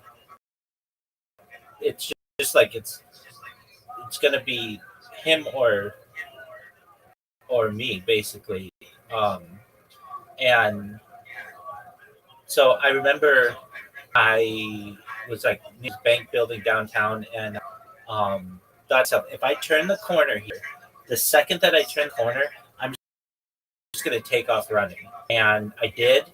And when I did that, I looked behind me, and the guy didn't realize that I had taken off running. And then he started to take off running after me, but I was already like a block away, and I had lost him. Oh, there's another time I got lost too. I'll say that one in a second. And then I still couldn't find my car, and I kept looking and looking. It took me like, I don't know, an hour or 2 hours to find it, and I finally found it. And yeah, like downtown LA is a fucking wild place. This other time, this wasn't. I didn't get lost, but I was in my friend's wedding. He had this big, beautiful wedding downtown LA at the like near the Biltmore Hotel, and I parked at the Biltmore Hotel. And he had gotten a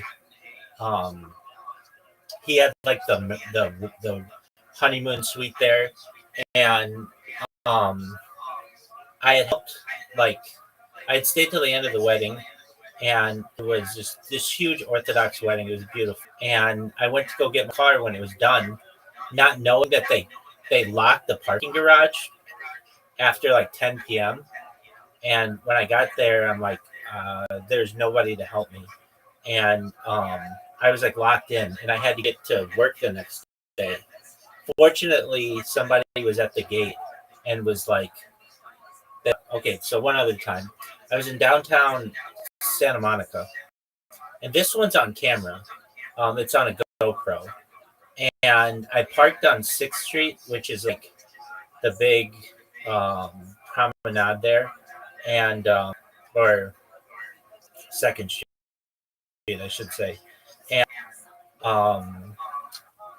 trying to think what I was doing. I think I was just going all kinds of like videos at Santa Monica Pier. I did a bunch of them because it's like a Ferris wheel and some other stuff, and it's just a really cool place to go. And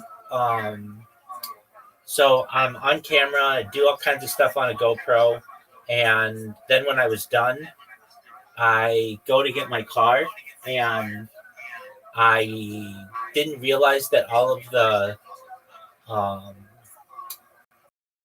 parking garages kind of all look the same, and I could not find my car, and this guy was yelling at me, like just yelling at me, like yelling both the N word at me and yelling Jew at me, or the K word or something like that. I remember it was on camera, and I was like, what is going on? Why is he so pissed off at me? I didn't do anything to him. Like, he's across the street, he's just screaming at people, and he was just somebody who had lost it.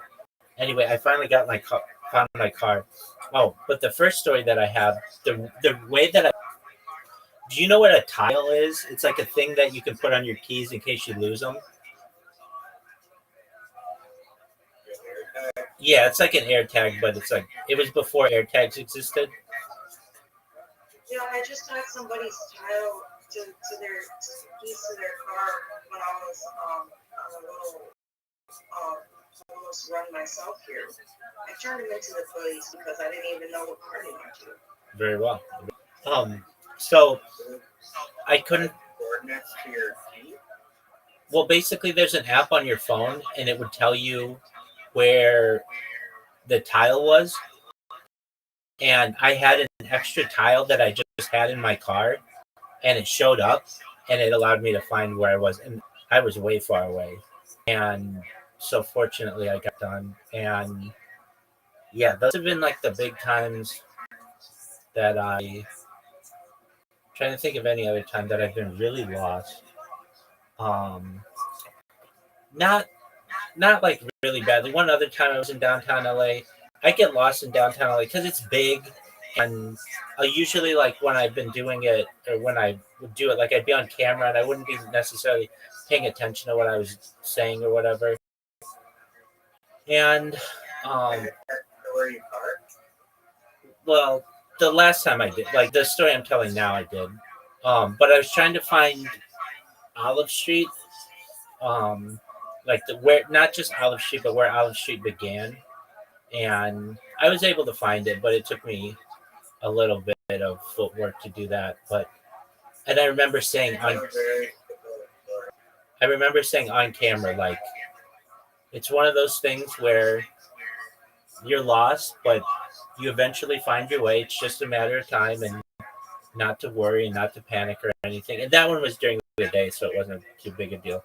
Go ahead. What's your story? I was freaking out on like low key because I was in Vancouver and I decided to be a good time to consume LSD, but I parked my car. I even took a screenshot of where I parked, like what street I was on. I dropped the tab and then I go out like exploring or whatever. And then I'm trying to find my way back to my car to just like grab something. I was super high. And the screenshot I have like was like so zoomed in that I was like I couldn't like zoom out of the screenshot, and I guess I was like I was too stupid to figure out how to type in the name of the street or something, or I was basically in like this I had like this horrible realization where I'm just like there's like 10 million streets with like a bazillion cars.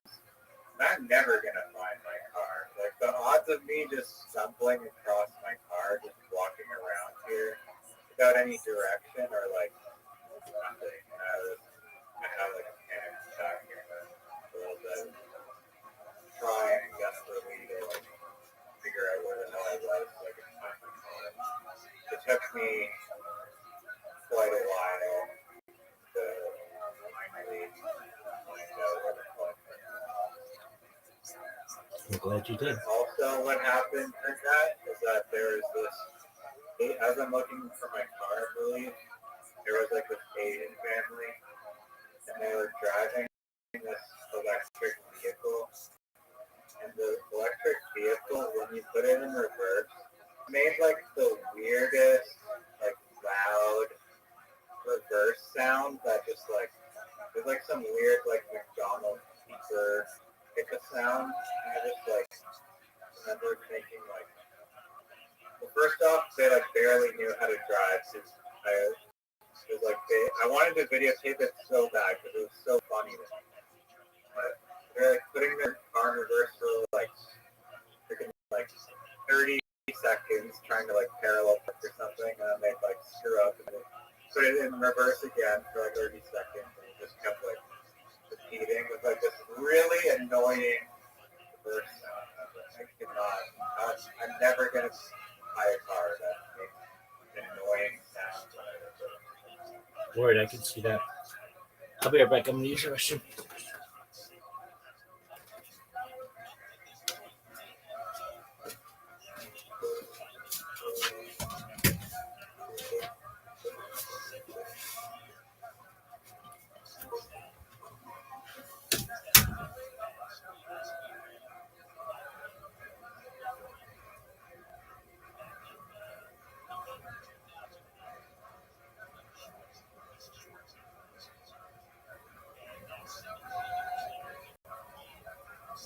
Today, we're out at the gas station. My partner was pumping gas when a man approaching the gas station doors walked by and said, "Hola, Poppy." So I said that he's, are you a girl? No, I said, "Hey, you, boy, princess, are you a girl?" "No, you're not." And I don't even remember what else. But that shit was weird to me. Like, I thought that was appropriate to say, please don't talk to this heterosexual male this way because look, I'm right here. Like, are you saying that I'm? It doesn't make any sense. Okay, so, anyways, I told the person that, and then like I was being racist, and they're light skinned, so I told them that they were a white boy and not a white girl. So was like, what's all that about? And I'm like, dude just fucking hollered at you. And I told him that, like, the fuck, like, don't be showing that gay card out here right now in front of me when obviously I exist right here in this place. Like, that was weird as fuck, you know what I'm saying? Yeah, I got fucking reprimanded for that, talking about, oh, you're always blah, blah, blah, blah, blah, blah, blah. So I'm like, you mean to tell me that somebody could just come up to me and say something? No, exactly. You're gonna fucking check them. So I can't do it? That shit didn't make no sense to me, but I'm glad it's fucking over and that I'm not fighting about you're not fucking gay. But whatever, this doesn't, it's over. But you know what? There was another Hispanic man right at the front of the gas station, and when the dude hollered, he had fucking walked by. That's when I was like, hey, you. And the other Hispanic man, I just spoke to him in English and said, that is not appropriate behavior for the city. You saw that, and you know that's not right. Like, I don't know what the fuck you think this is. He didn't even say anything, because he knew that shit was weird.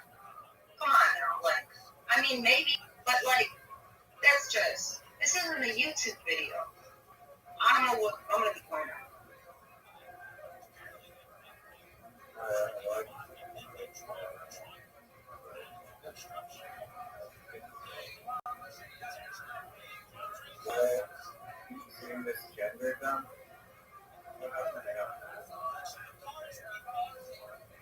Nah, this man in Spanish asked my partner, which is a man because I'm heterosexual, he said, hey, Papi.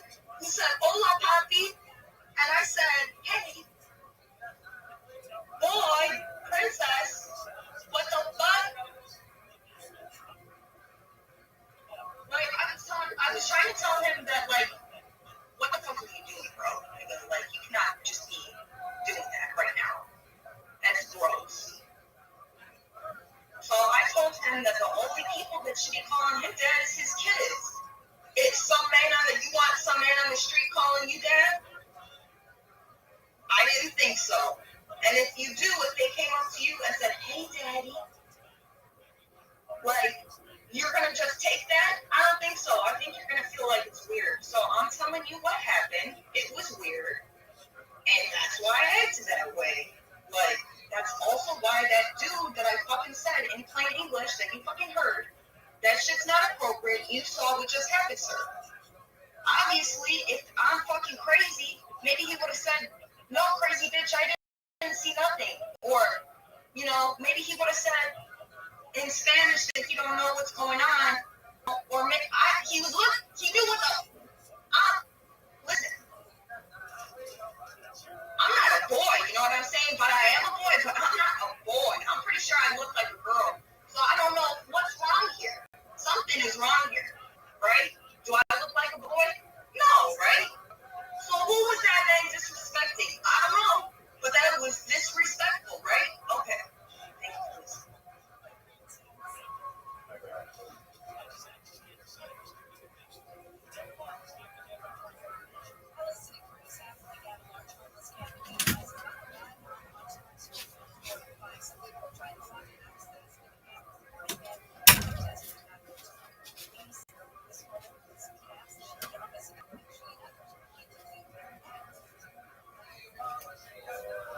What up, Pim?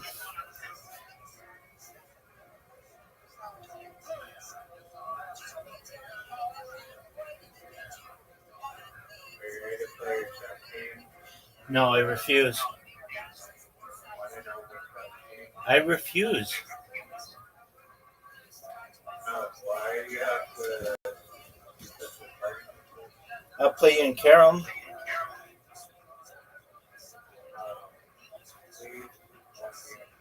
Absolutely not.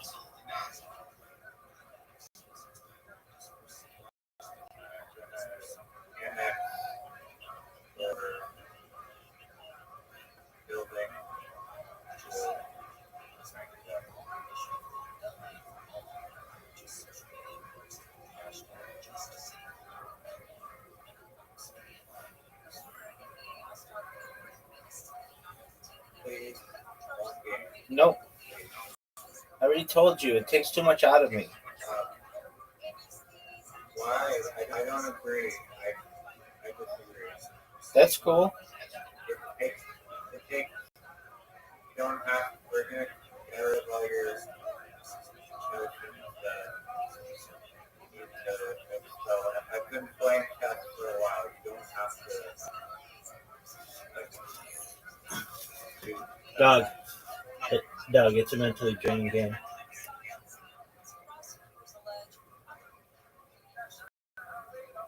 Paola is more. Okay. I'll play with you later. Play with me. Play chess with me and be my friend. Okay, play with. Because I like to control. I'll gladly accept that because that's not like clinically insane. No offense to the clinically insane. The rationalization for recipes text. I don't believe that. Okay, send her an invite, dog. Oh, yeah, you're going to send me an invite? No, you have to do it.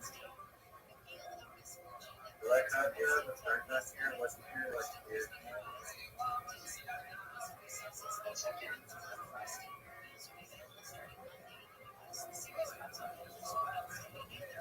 No further acknowledging. Okay.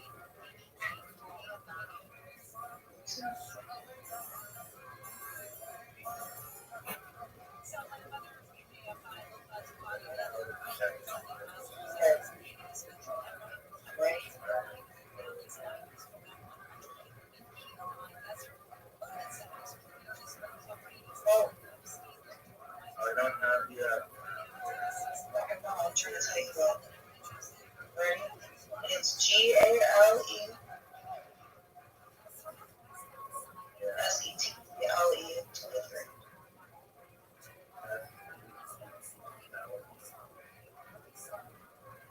SETLE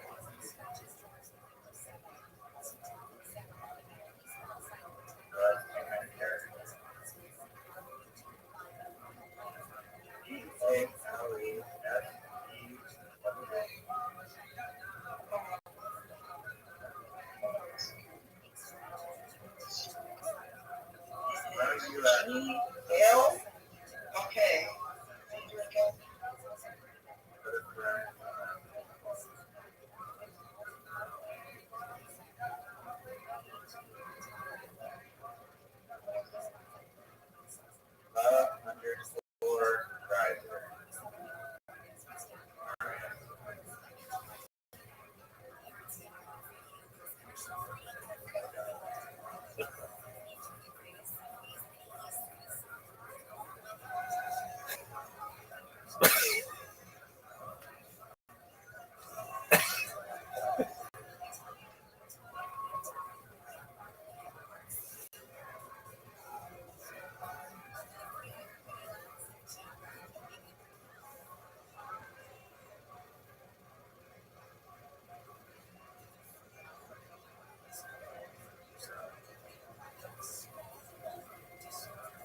Never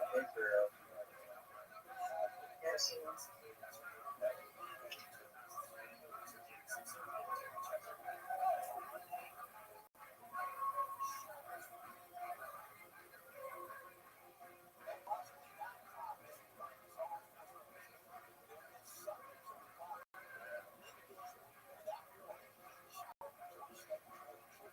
Oh,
what'd you even do?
I'm just saying they're gonna lose.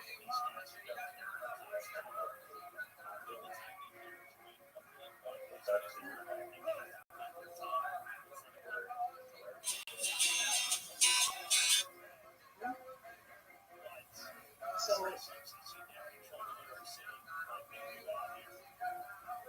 we didn't want to work?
Describe that experience.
Yeah, Domino's.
Peace out, big dog. Do I have your consent to organize the world's largest human centipede?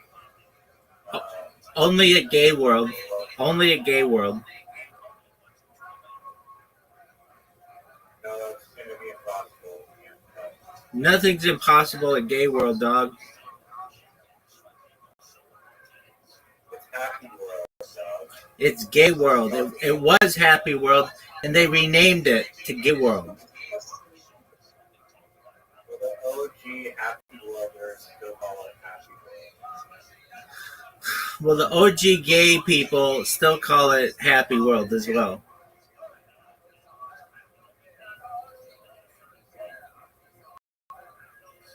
You probably would love to. Doug, before you go, I have a really great idea for a theme park.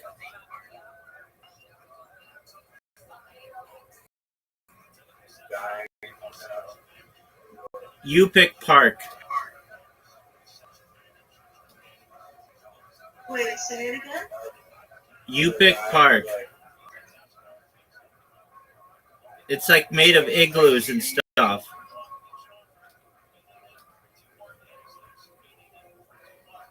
It's like what? It's made of igloos. The Yupik people.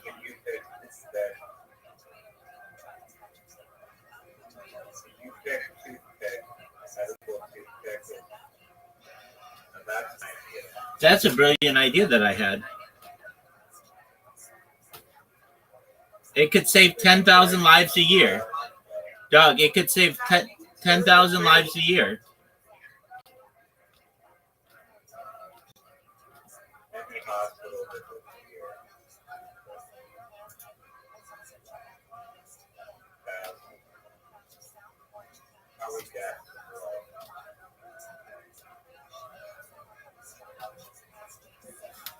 You pick toothpick. Or the Inuit land. Inuit land and Yupik Park.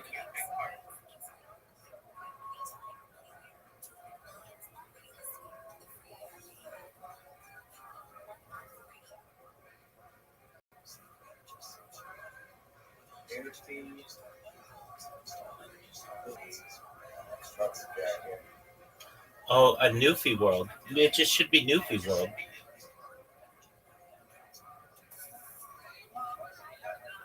No, it should be called Newfie Land because it's like Newfoundland, but it's Newfoundland. Why didn't you say it?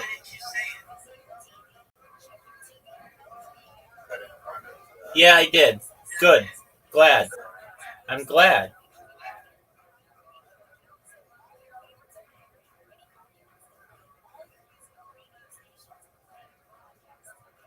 What other kind of...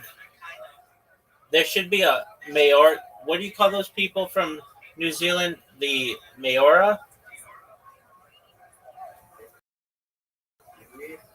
No, those are real people. Or those are real people. Maora are real people too. Native New Zealanders.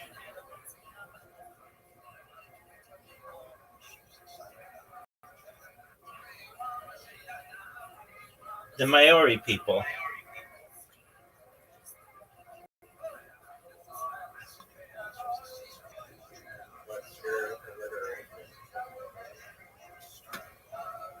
Maori Playori.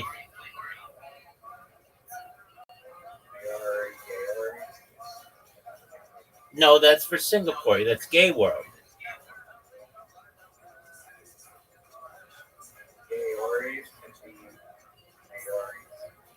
No, that's only for gay Maori people who choose to travel to Singapore.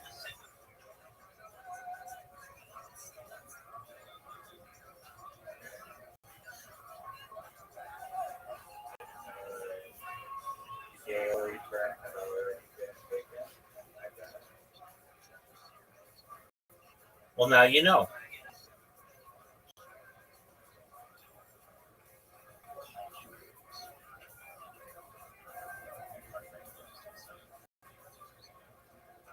My friend just sent me a picture of a cruise ship. Not a taxi site. It's a death trap. Overboardable cruise ship. Solid thousand.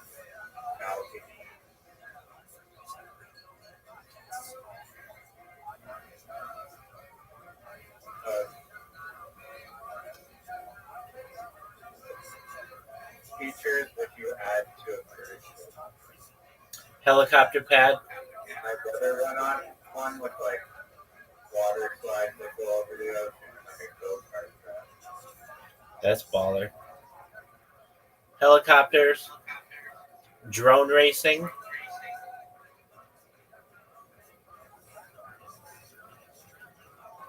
All right, you want to hear a funny joke?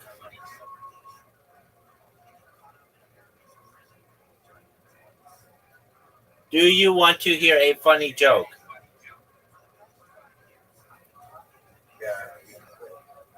All right, so I want to preface this by saying my uncle, R.I.P.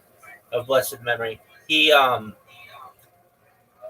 never cheated on my aunt, and nor would he ever. They were married like almost 50 years or so.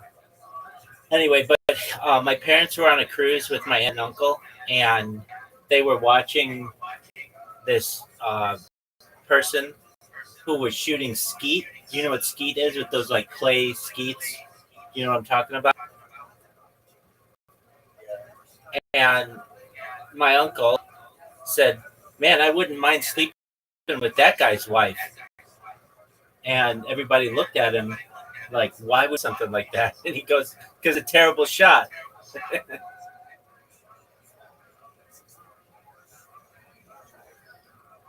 Hilarious.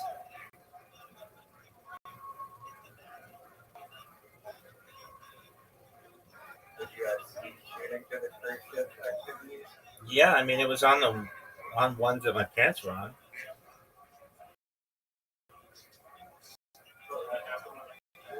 Yeah, you would be on the ship and they just throw those clay things into the water, and then you just shoot them.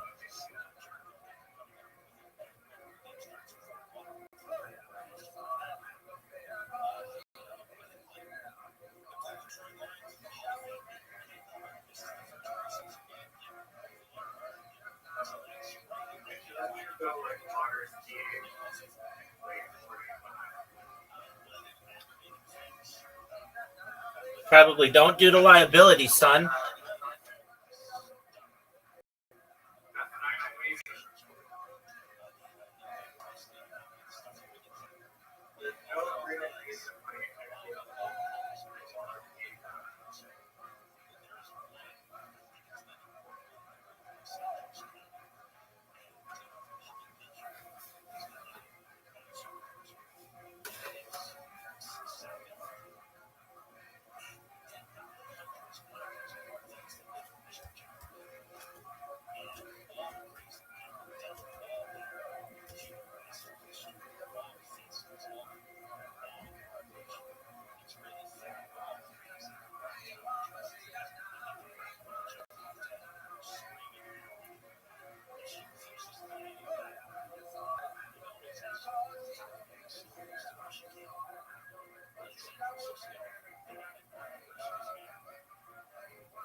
I'm not hearing many cruise ship ideas.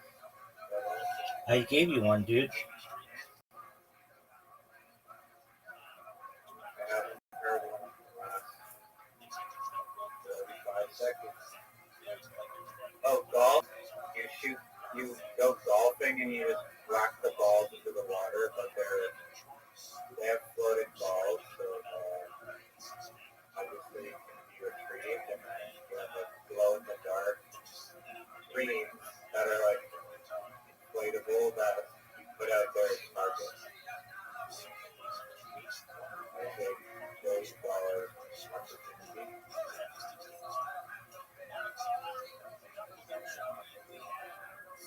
I like it.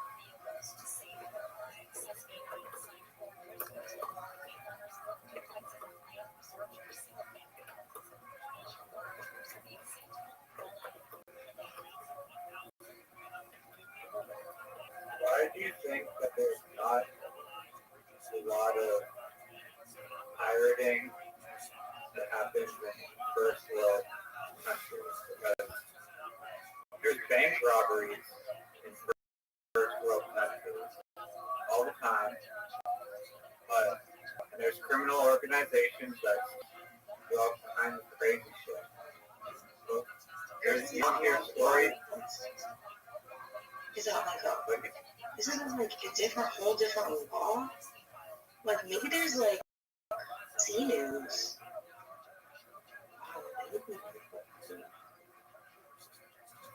Point is like there's enough guns and criminals in boats, cruise ships, and vessels to take a pirate cruise ship. But why aren't cruise ships being taken hostage in the first world? Commercialize being a pirate and just advertise that you're a pirate and like not to come into the pirate waters, and then like I'm sure that people would just to see what would happen, but after you already advertised for them not to, then you could just steal their stuff. Whatever you do, I'm pretty sure that's possible. You got to have that little flag, the Jolly Roger. That's like international sign that you're a real pirate. Like if you don't have that, that's why I never took the Somali pirates seriously. They didn't have that flag. And you have to put it upside down so that other pirates think that you need help and they'll come to your aid, and then you could actually just make them subordinate you. Whatever floats your boat. Pun.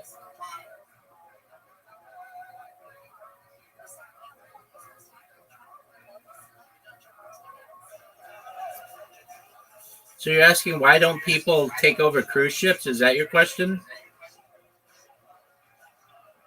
Yeah. People rob banks. Like no one's trying to take a cruise ship hostage. Dude, how are you going to get up there?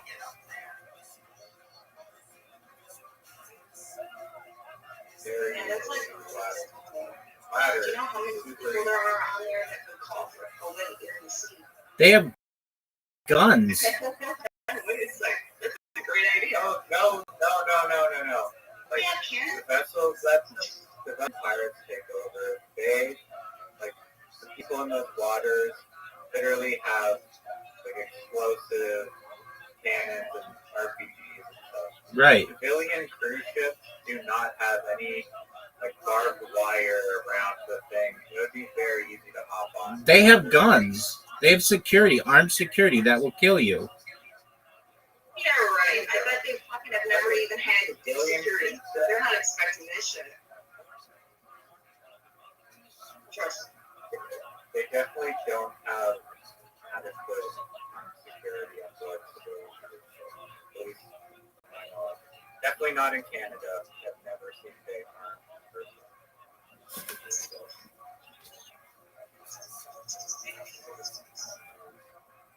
Most of them, many as can get on the lifeboats, get onto the lifeboats and never mind. I'm not going to be specific.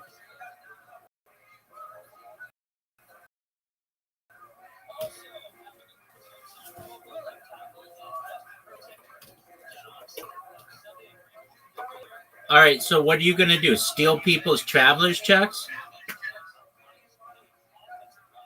No, it's very simple. You get a bunch of people, you on board. This is not a tutorial for the record. Please don't. I'm never going to do this. Actually, I probably... Their pearl necklaces and proof that exists all finger only for. No, but you get on board, get guns, you, Captain Phillips, this is my cruise ship now. And I mean, it would be difficult probably to control people, but there's so many of them. Dude, there are 2,000 people. You're slicing their necks as they're coming at you. What are you talking about? They're fucking already trying to plan the getaway. You're selectively slicing who you want to slice and dice. What are you talking about? Guess who's coming at you? The ones you want to slice, right? Okay, so like, what's the slice? What are you talking about? point. I don't know what the hell you're saying right now. Nigga, you're acting like, what is your question? Because you're given, like, I'm telling you exactly what's going to happen and how. Do you think that people on the cruise ship are just going to come, like, you have AK-47s and Kalashnikovs, and you think they're going to come at you with like a butter knife? They're going to warm you with a butter knife from the buffet, is what you're saying. No, you're a pirate. If you're a pirate, why would you come unarmed looking for a weapon? I didn't say that. I said they onboard cruise ship with guns and take over the captain's room and have hostages. That shit. You really think that that's what the fuck they're armed with? Yeah, maybe. Like, what the fuck? Are you fucking insane? Do you not know how to? You have like, are you retarded? You have to stealth Come up with pistols. and people from all angles. You have to go kill the mother people that's driving the ship, first of all. That way you kill the head of communication. And ain't nobody gonna tell nobody about what's going on. And then you'll go see who's motherfucking got the sales, right? That's what we're next. Yeah, that is. You don't go aboard and instantly start. And they're all gonna live? They're all gonna live, or are you putting certain ones out of their misery because they're gonna kill you? Are you? That's your question. What are you gonna do when they try to kill you? When you try to steal from them, you're gonna kill them first. That's what you're gonna do. I don't think you understand what you do with hostages. You don't kill them instantly, and you don't steal from the hostages. I think we were just killing hostages. You say to like the hostage negotiator, we're gonna start killing people. No, that's how you get caught. You got a bank account to send that shit to? What? What, we gonna tell them to bring us the money? Being people with cash in the train tunnel. Right, yeah, they're just gonna come with the cash and not with the plan, right? I mean, if they don't want their hostages to die. The thing is, let's say you get on. Okay, so let's say you rob the entire ship of all of its jewels and all of its money. You still have to get on and make it to land, and by that the Navy after you and like the Air Force, and they're gonna kill you. Well, that's why. I'm not sure that's not true. I mean, like, who's to say that they even care? I don't think that's what they're out there doing. There's like the Coast Guard as well. They got, okay, besides in like these places that are right off the land, you're telling me they just got, like, I know what you're talking about, but like, you know, maybe if you're like, they're gonna look for you the second time, but it is possible to have, it has to happen quickly. You're not like, what are you talking about? Taking hostages, that shit doesn't make any motherfucking sense. None of this does. Have you not seen Captain Phillip? Have you never seen Captain Phillip? But that was in Somalia. Yeah, but the same rules apply to here. The thing is, the United States government does not have like as many ships at sea in Somalia as it does near the United States coast. Yeah, so it's actually, I mean, it's terrible. It is a terrible idea. Have you seen the movie with Denzel Washington? It's like a bank robbing movie. Those rates are magic. It's called Inside Man. Basically, they had the guy hide in the bank and then walk out as like a regular prison officer. You could like basically have someone that like stays on board the cruise ship or buys tickets that they're a legal passenger and then somehow escapes with the money. Where the money is sent to a you take hostages with you on your escape craft or something there's ways to get out. We have a new friend. Trying to traffic people. What up, Morph Retro? You'd be the worst. Hi, everyone. Your plan was to go on the cruise ship and just start immediately killing the captain. That's gonna get you. What are you talking about? Just don't dress like a pirate.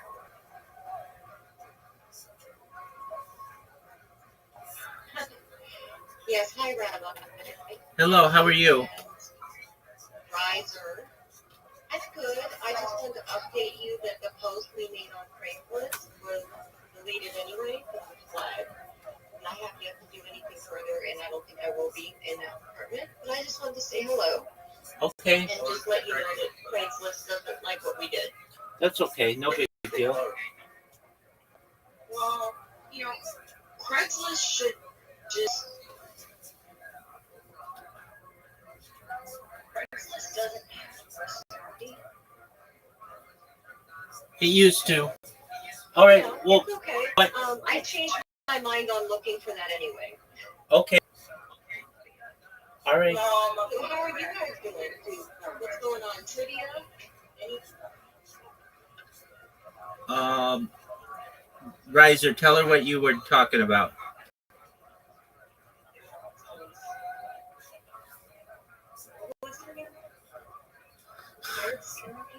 Rise asked the question, why is it that pirates are seemingly common, like outside of the Western world, but in the world they're very rare?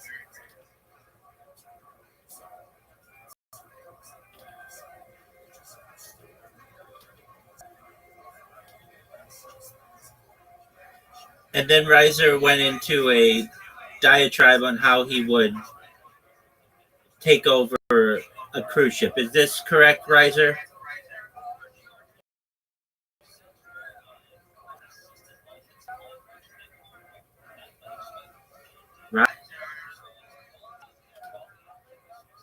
Riser. Yeah, that's correct. Yeah, that is correct. Riser, what happened to you?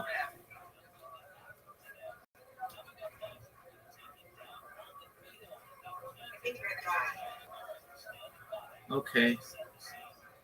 Well,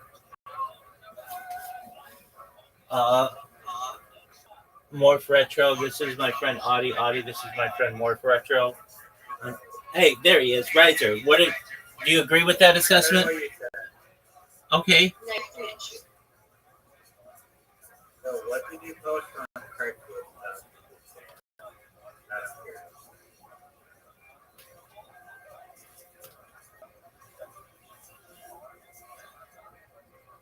More retro when people ask you questions.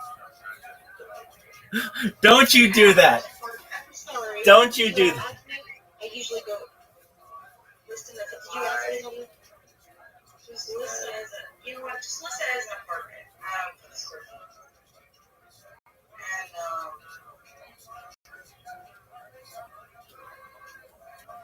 And you mean square feet of the room? Oh. Yeah. The room that I'm in is 12 by 12. Is that what you want to know? Yeah. Okay. Yeah, the room that I'm in is about 12 by 12. Maybe, no, actually, maybe 10 by 10. Another room, something like that.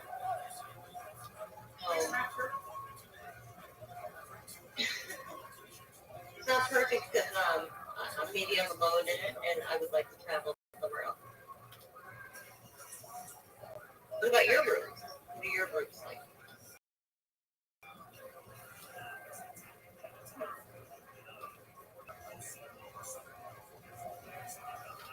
That's good. They're circular, bro. I mean, gal. Circular. Circular. What? They're circular. Two of them are circular.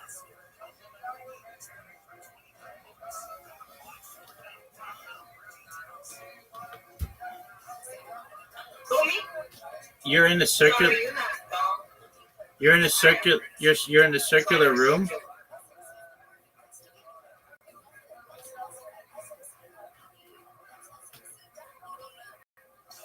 Did I hear that you're in a circular room?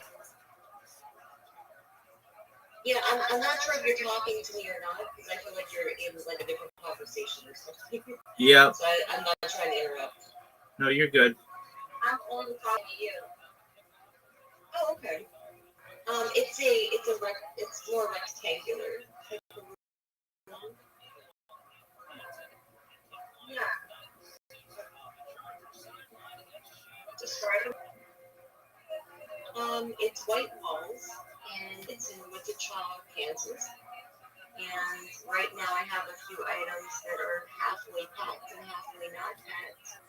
And I'm just like it has wood floors, so there's no carpet, so that's fantastic. I hate carpet. But it's a temporary location for me. So yeah. Why do you hate carpet? Like area rugs are fine, you know what I mean? But I hate it because the traffic within it, crumbs, things of that nature, it's hard to pick up, but you can actually take carpet up. You can actually clean underneath it better. Like an area rug, right? You can clean those a lot easier. It's basically hygiene. I don't mind area rugs, but I would rather have a clean floor rather than the carpet where there's stains, and then if you get the scrubber thing, it's not really efficient. I would just prefer hardwood floors. With like area rugs, if you replace them, it's a lot easier to clean for crumbs and cats and things of that nature, right?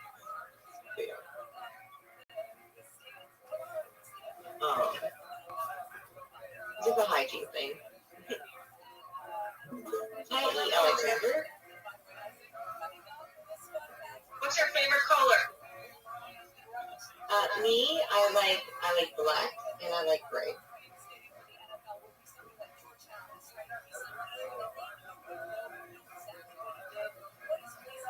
You're not colors? Okay, then red. Pick another one. I like purple. Right. And what's the next one?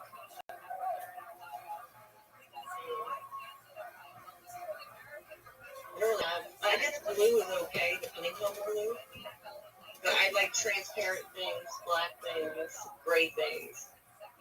And then like red, I like the color red. And purple. What about you? Orange. Those are pretty colors. What's your favorite color? You answer like transparent, the most transparent you can be, with like a slight shade of like you can't even tell it.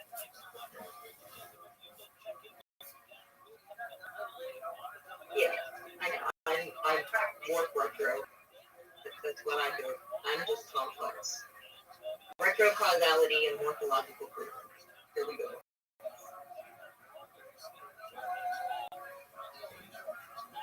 Right. What the fuck should you ever go? Like English for somebody like me to understand a little bit less. I don't know what someone like you. Yeah, I don't know what. Yeah, I do talk fast. I apologize. My name is Morph Retro on here, and it stands for like morphological freedom, which is a civic right that's proposed to allow individuals to have the freedom to modify their bodies or reject any modification to their bodies. And then retro causality is actually like a time thing. So going backwards in time. Okay, cool. What kind of body modification?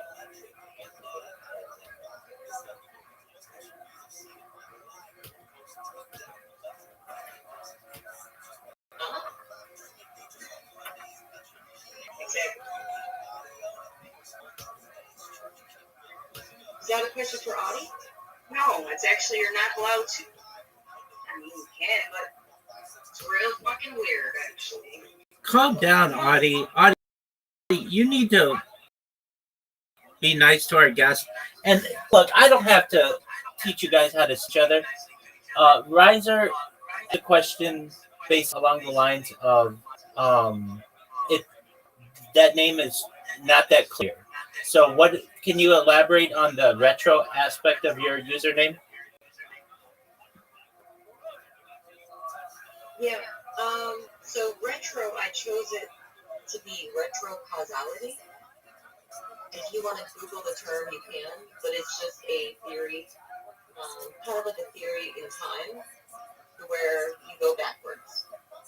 Time, like things that happen in the past have been affected by the future, instead of like things in the past affecting the present. It's instead the future things affect the past. So it's like retro causality.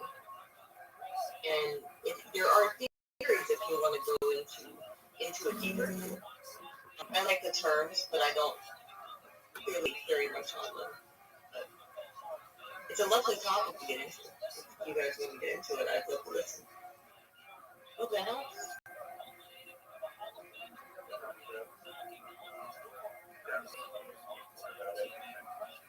Hard to be wrong. I guess I did something wrong, but I'm pretty sure you would have told me if I hurt your feelings. Wouldn't you have? Yeah, you're fine. Just don't be mean and be respectful of everyone, and you'll be fine. Not being Okay. Okay.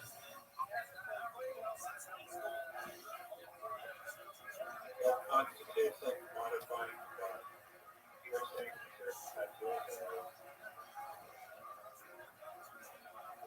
Yeah, modification of one's body would be just about anything as long as it's informed consent. But in terms of morphological freedom, there are pretty much. Like if you want to get a tattoo, yeah, go ahead. But it's basically being able to deny vaccination, or being able to create vaccination based upon their own immune system and DNA. There's individuals that do use their own lives to do those types of things. And sometimes the medical industry will frown upon such individuals, like the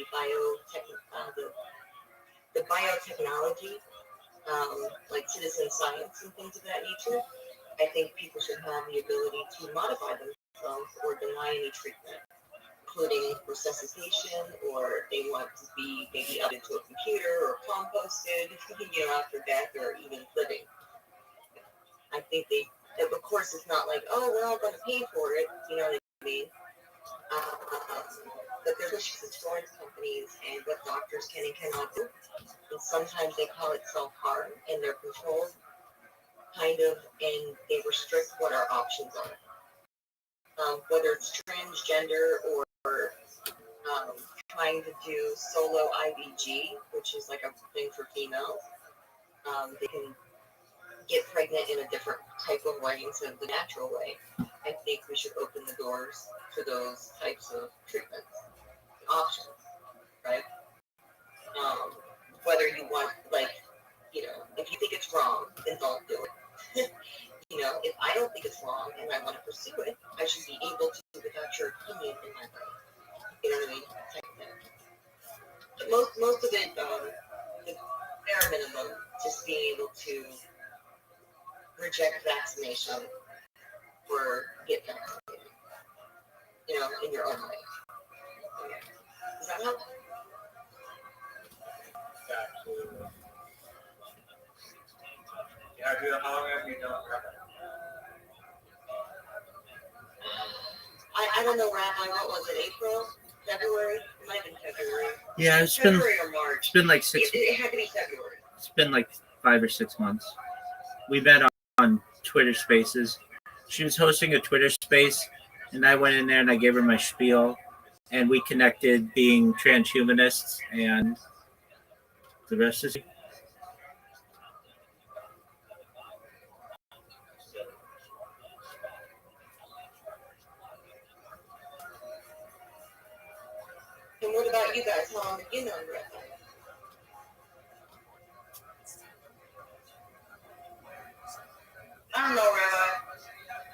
For Audie, it's been like 6 months or so, and for Riser, it's been like a year. I don't know who you are at all.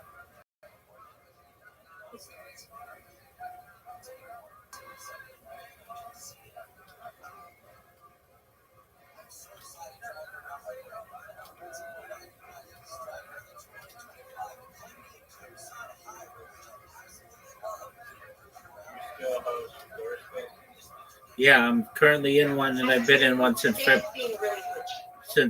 14th. What'd you say about being glitchy? Is that a question for me or him? That was for me. Oh, it wasn't. I apologize. You're absolutely right. It wasn't for me. Well, he's everywhere. Rabbi's everywhere. I'm actually going to start doing a podcast thing in the next couple of weeks here with one of my friends that I met recently. It's going to be about basically a lot of topics about self-love and loving others in the adult arena. And we might be doing a podcast on that type of stuff. But I didn't do anything too professional. Most of my things were think tanks for like fringe science and technology. There was a time where everybody's freaked out about AI and automation. And I've been in the topic of transhumanism and posthumanism like all my life. I've followed the stuff. I feel like I'm part of the coined terms, although I may not have enough funds to live the way I want. I do support everything that a lot of these innovations stand for. So I used to kind of help guide the perspective on, whether or not it's going to be evil and try to turn the conversation into whether or not it's going to be good or evil. The Pandora box is open, so we may as well keep innovating because good guys versus bad guys. The big rest. It's a tool basically, and it may or may not become sentient. And your child may or may not grow up to be an asshole or be a savior of humankind. We just have to take that gamble. Leave the door and limiting ourselves now. Right. So I'm coming from a place of humans are the last step of evolution to me, and we're kind of produce of nature, and technology is nature. So kind of come at it with that stance. And I know a lot of people are scared, so I would jump in sometimes to just give my little opinion or whatever, and update on like AI and lawsuits happening with it, and progress with like artificial womb and things of that nature. So I'm really into the topic. Birds. I am all for government birds or even citizen science birds. Robotics or citizen science. If you want to make your own bird, make your own bird. Either way. And then there'll be a bird to spy on your bird, and you watch it and watch it and watch it.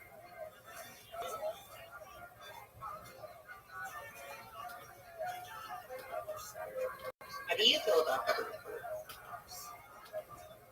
I love him. I got a government bird. He's been my government bird for 2 fucking weeks. His name is 31N, and I call him Zoo Bird. And I go, Zoo Bird, that's you, bird. And he stares at me while I'm saying it, and he knows. And I tell him that he's different than all the birds. Look around. Does anybody else have the tag on him? Anyway. How do I get to the 9-digit code without killing him? I'm going to have to become real good friends with him. I don't know if I could do it, but I sure am going to try while I'm here, and I hope that I have enough time in this park. I'm going to come back to this park, to my zoo bird. That's you, bird. I love that bird so much. I've been feeding them by the hand, and they love it. They're so social. What is a government bird? Oh, you know the government They're just giving. They're just giving these things out as. Well, I think she might be referring to the birds that may not be real, but they spy on civilians. But no, maybe actually, I'm not sure, but he seemed like a real bird to me. Actually, 100%. He could have had a camera in my balls, but I did think about it. But like, yeah, I'm pretty sure I know birds act. And yeah, so I strategically put like all the food right next to my feet so the pigeons, they're comfortable stepping on me and stuff. And I crouch down right next to all of them. I just sit for a little bit so the pigeons, the geese, and they eat straight out the hand. I've been teaching them manners and not to bite each other. And now the geese come and they eat out my hand. So the government bird that I call, what's his name? Zoobird, when I was feeding them today, I was giving them out my hand. I seen Zoobird come up, and I was like, Zoobird, you're social. Like, you know about humans, come get this food. And I noticed that a lot of the geese, they need a little bit of coaxing to get out of your hand. And as you know, they're not afraid of people because they will go on attack mode and hiss. I told them they're not allowed to hiss, that is inappropriate. Birds don't hiss. The zoo bird, sure enough, man, like I know the personality of the Spanish bird when I see it. This boy was so social. He grabbed it right away. He was a little skinny because I think that maybe, I'm not sure. He might have just been made that way. I don't want to find him. But I love him. So anyway, I took some pictures of him. I put it on the database. I got my receipt, and I'm waiting to hear about his life story. I'm waiting to hear about where he's been, where he came from, who tagged him. And it says that, but it's really confusing on the website because it says he has to get the 9-digit code, and like it's on their foot. And so I saw him again later while I was feeding them more food, and that's when I was telling him Zoobird, that's you bird. And that's when I was like, telling him he's different and shit.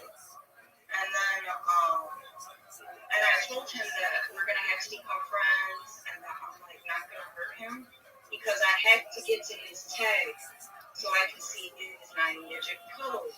But on the website, they have all the options of how you found the bird, and there's like all of these options for poaching.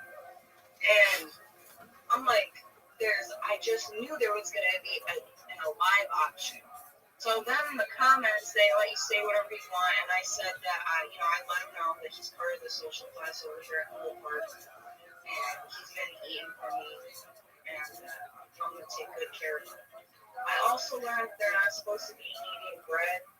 I think I knew that, but like nobody's supposed to eat bread. I already said that. I already said a lot of this, but at least I'm actually saying that not to a government bird. You know what I'm saying? Like,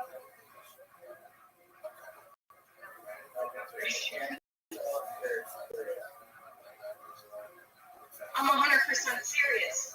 I got an email. Let me start reading this shit right now. Okay, watch. My phone's.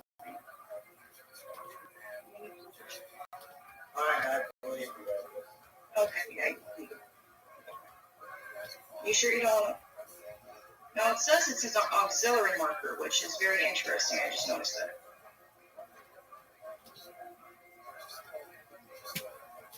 It says it's not a federal band. So what does that mean? He's a municipal bird? That's kind of hard to say. I think that means he's my bird.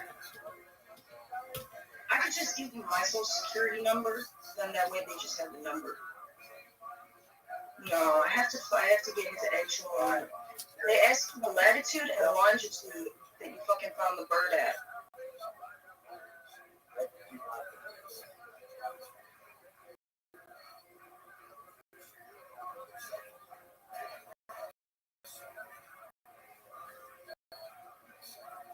Do you or do you not want me to read you the email? Yeah, go for it. No. Okay. It says, first of all, I spelled my name wrong. Dear Autumn Birds, thank you for submitting your encounter information for a bird with a marker. The fact that you have received this email confirms that we have your data in our database. Information you entered about your band/bird. Federal band number, nothing listed. That's when I learned about it. Marker info, neck collars, 31N is number, and it's black on white because they're taught different research projects with the different colors. I haven't seen these other colors in a long time, but I remember seeing spray painted pink and blue collars before on these birds. Anyways, it lists the species. It said it was a goose. I don't know any further information on that. It's a goose? Yeah, it was a goose. It says, how obtained, saw or photographed neck collar, blah, blah, blah. It's not a federal ban while bird was free. Status of bird/ban. Alive, released, left on bird. Remarks. I have been feeding this bird cereal and bread in Humboldt Park for about 2 weeks. He has the routine of the social class of the local geese. Today he allowed me to hand feed him. I will protect this bird. Has a date of recovery, location of recovery with coordinates of latitude and longitude, 3.5 miles north from Lake Fort Logan County, blah, blah, blah. Okay, all about you. The reporter of this encounter was the person who encountered the bird or band, or someone who reported it on behalf of the finder. It lists my contact information. There is no need to respond to this email. If you have any questions or comments or changes, please send an email to Blue. Be sure to include the marker reference ID from this email and any necessary details. As you probably know, these markers are used by researchers to address many questions regarding bird movements and other aspects of their life history. They enable researchers to track movements of individual banded birds without the need to recapture. Branding and color marking of birds is conducted by a variety of researchers, some with state, federal, NGO, or university affiliations. Our office authorizes these projects, but is not directly involved in them. We receive thousands of these reports each year and attempt to respond to the citizens with information on each. However, due to various reasons, we are often not able to. Each bird with a color marker is also written about federal life ban, which bears a 9-digit number that is the code by which we ultimately store our data. There are 2 possible responses to these reports. 1, we'll be able to match the marker to an individual bird by life ban number. Yeah, they're looking for heads and feet. Oh my god! Oh god! I'm sorry. And as you're saying, to our database, we're saying, a certificate that will give you all the banking information. We will be able to match the marker to a bander, but not an individual bird, in which case we will contact the bander asking him or her to explain the nature of the project and what they have learned from the marker. We can, oh god, people are killing these birds for sport here, aren't they? Oh, is that poaching in Illinois? Where was I at? We cannot predict or control the nature of the response you will get from a bander, although we do make them aware that color marking authorizations carry with them an obligation to respond to the public. Many color marking projects are designed to study only local movements, and the bander may not be interested in reports from afar. Because there can be several steps involved in resolving these reports, the process may take a long while. Please do not report the marker a second time. Yeah, right. Report that marker. They want the data. You give them that data. Right? Come on, don't tell me what not to do. Because you know that's how I work. If we were unable to match the marker you reported, we will notify you by email. This is unfortunately a outcome due to the fact that colors fade, markers fall off, birds are killed. I did that part. Your interest in collaboration agents are greatly appreciated. Thanks.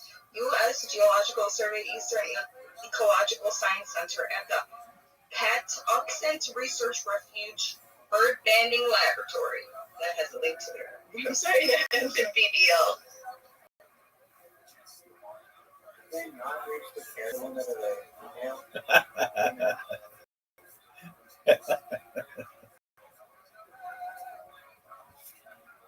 Wait, it's not like a fully electronic government bird. It's like they put a.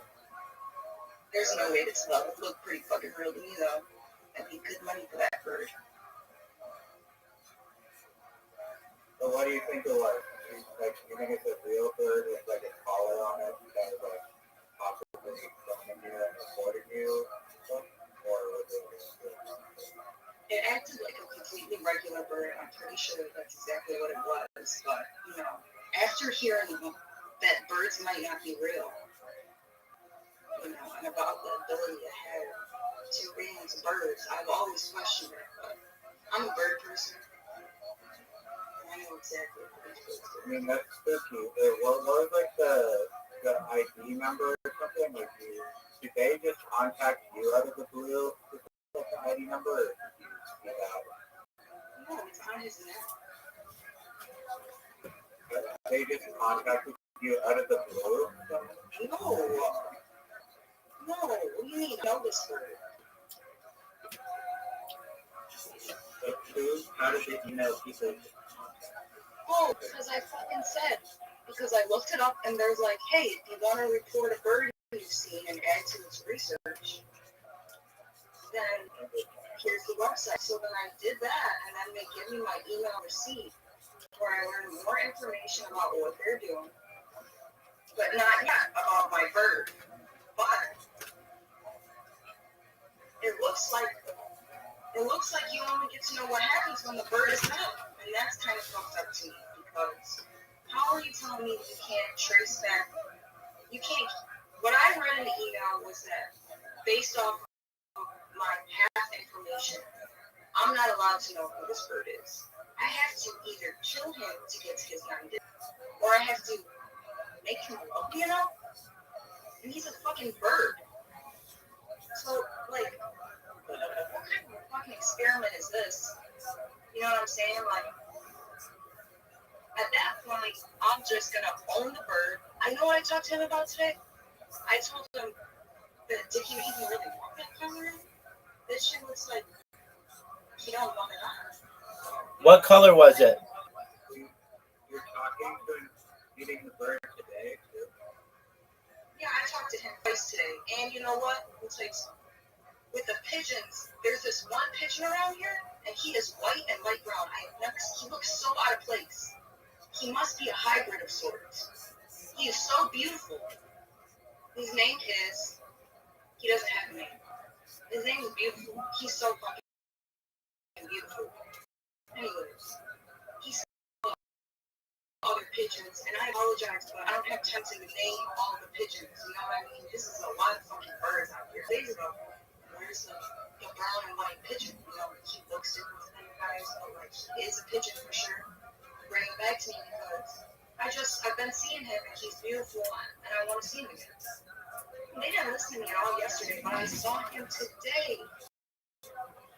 Yeah, and that was the second time that I was out there talking to my fucking birds. And then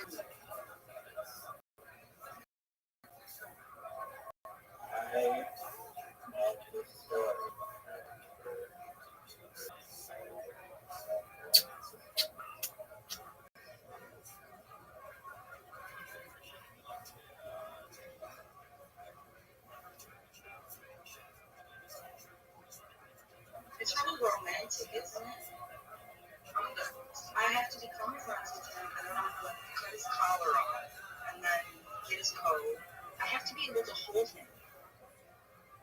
That's like so that I can like. This is actually impossible. Like this could take a whole fucking year. I don't think I have that much fucking time.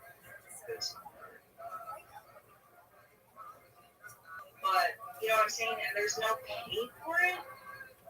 So it's like as much as I want to like, maybe it's just. Maybe they'll be fine. Maybe it's a girl. Who fucking knows? I just assume they're all boys. I just call them all boys. I call them my boys. Every once in a while I say, hey girl. I like to hear them. But I feel like, you know, I never felt disrespectful when somebody weird to me and it worked as guys, you know. I feel like as animals, they can take that extra. You know what I'm saying? Thanks so much for listening. Yeah, I love birds so much. I really hope, also it's a lot of progress. It's like 2 little photos. Let me see if I can get one to get out of my hand. One of them did. I was like, oh yeah, I used to feed them my hand when I was a kid. But I think that's just because, like, okay, I remember what I would do. What I would do is I would stand out like a fucking scarecrow. And I would just stand there. And, like, I think because I was, like, short enough, they, like, eventually approach you and shit. As an adult, I have to talk to them. I have to, like, coax them into it. They get very afraid. Like, sometimes I just open the car door and I start feeding barks. Like, I need them to know exactly who I am. Like, even what car I come from. So, I swear to God, I think they know already. But,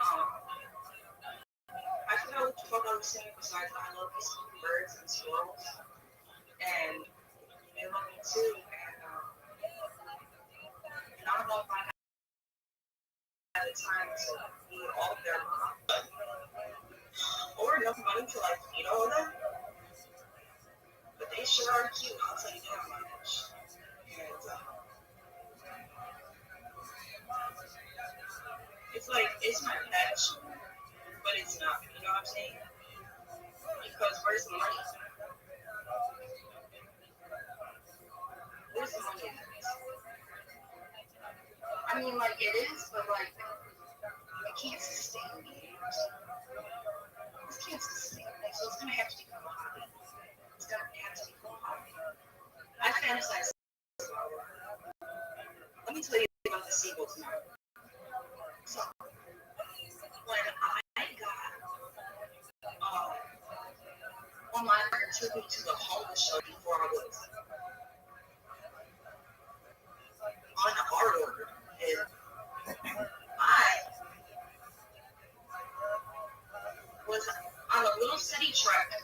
First of all, a lot of this stuff doesn't make any sense. I decided I'm not gonna wear shoes.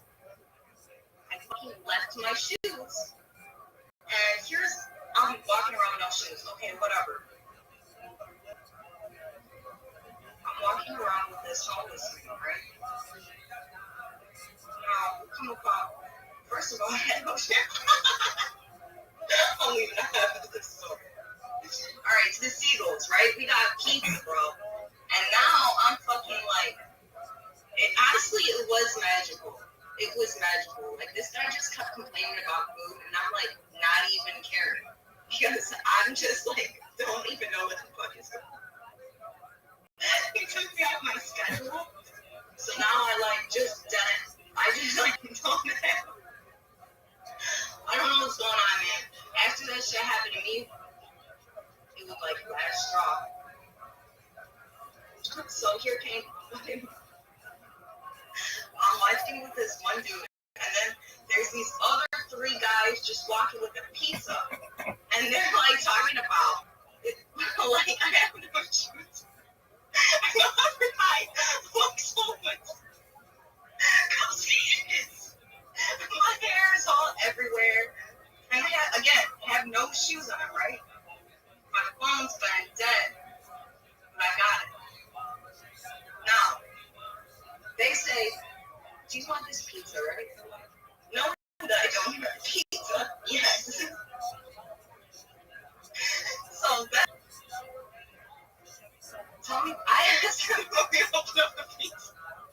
I said, what's the pizza box inside?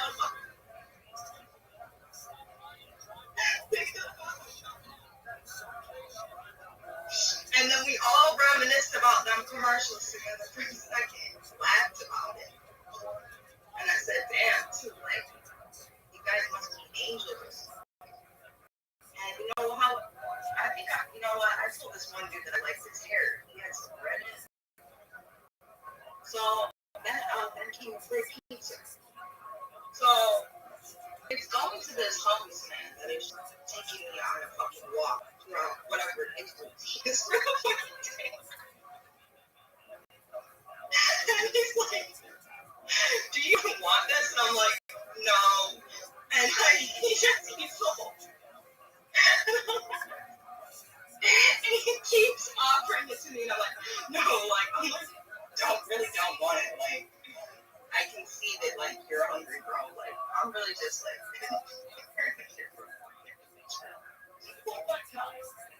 so then I'm like, you know what? Just send me the crust. I didn't eat a single one of them. There was a bunch of seagulls waiting to eat, right? They were coming up on us.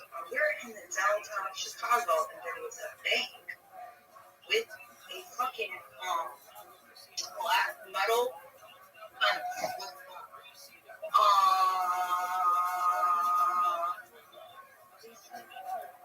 you know, come on now. Instead of fucking cows, that doesn't matter. Okay, so a black motherfucking fence, right? Here you were just sitting in front of the fence, watching this view, and you're like, you're like, wow, this is like kind of crazy. Honestly, like, how is all of this happening right now? And then you still were hungry. I mean, I saw you this game.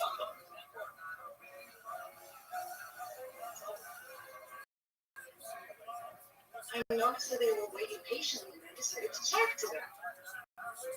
And they were starting to approach us kind of like angry mob for the food. You know, like, whoa, hold on, give me some. But like, chill out, right? So there was this one seagull that was on the black fence, and he or she, I don't know, I was calling them girls because they operate differently. So I was calling them girls, and I'm like saying, like, listen, everybody, I don't want you to fight. What I'm gonna do is I'm gonna put a piece for each one of you. And they were all sitting behind the fence, besides this one who was like very, very like I don't know, really wanted it, right? Was like ready to give his life for the pizza. He was not afraid of anything. So, I'm listening. So I had drew some of them over the fence, and they had started fighting. So then that's when I was like, chill out. I'm gonna give everybody a piece. Here's what I'm gonna do is I'm gonna put a piece on the fence for everybody, and then instead of fighting, you could all just have a piece at the same time. You know what I mean?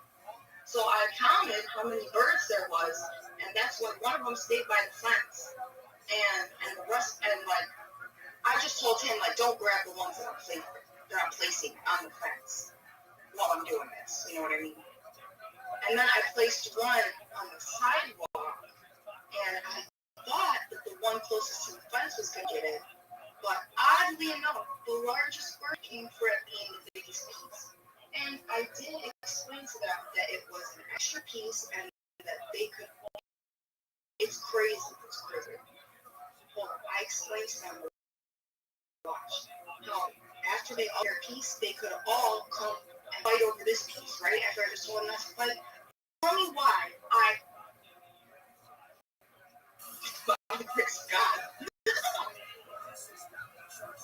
Exact right amount of pieces, right? But it came for the piece that was like according to them. That's all. And there was no fight. So anyways, about the scene, they're very smart. They were like information shit. And when I've counted 12 of them, I believe that's the number in the household. Them, I'm telling them, like, yeah, okay, let me count you guys, right? Don't move. I'm telling them that. And I'm counting them out loud. And I said, okay, and then the one in the middle that was, like, in charge went squawk. And I was like, I seen that other bird just swooping. Don't worry, I'm going to count that one, too. And, yeah, bro, that shit was so fucking cool.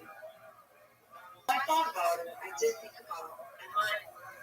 Do I love birds that much? But, like, what am I going to do? Make a YouTube channel about birds?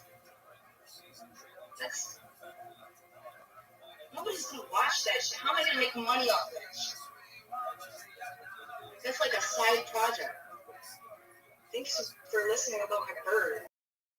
Why don't you make a YouTube channel? I will in the future, but I don't have time for that right now. Also, I don't have the ability to different types of birds in different areas. I'm limited to these birds.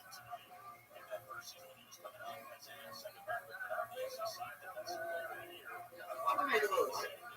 You know, there's always a reason. There's always a reason.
I love you. We love you as well, Audie. I'm glad that you love birds as well.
traditionalists and the Maskilim.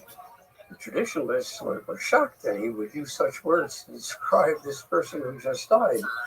And the Maskilim were pleasantly surprised that he had cited this verse. In any event, the Maggid then continued and he said, but you know, this has been a rough year for us in Lithuania. 7 great Jews died this year, 7 great Tzaddikim, Gaonim, and he listed each one, and this one was from Shishak, and one was from Kovna, and one was from Shavli, all famous rabbis who had died in the previous 12 months.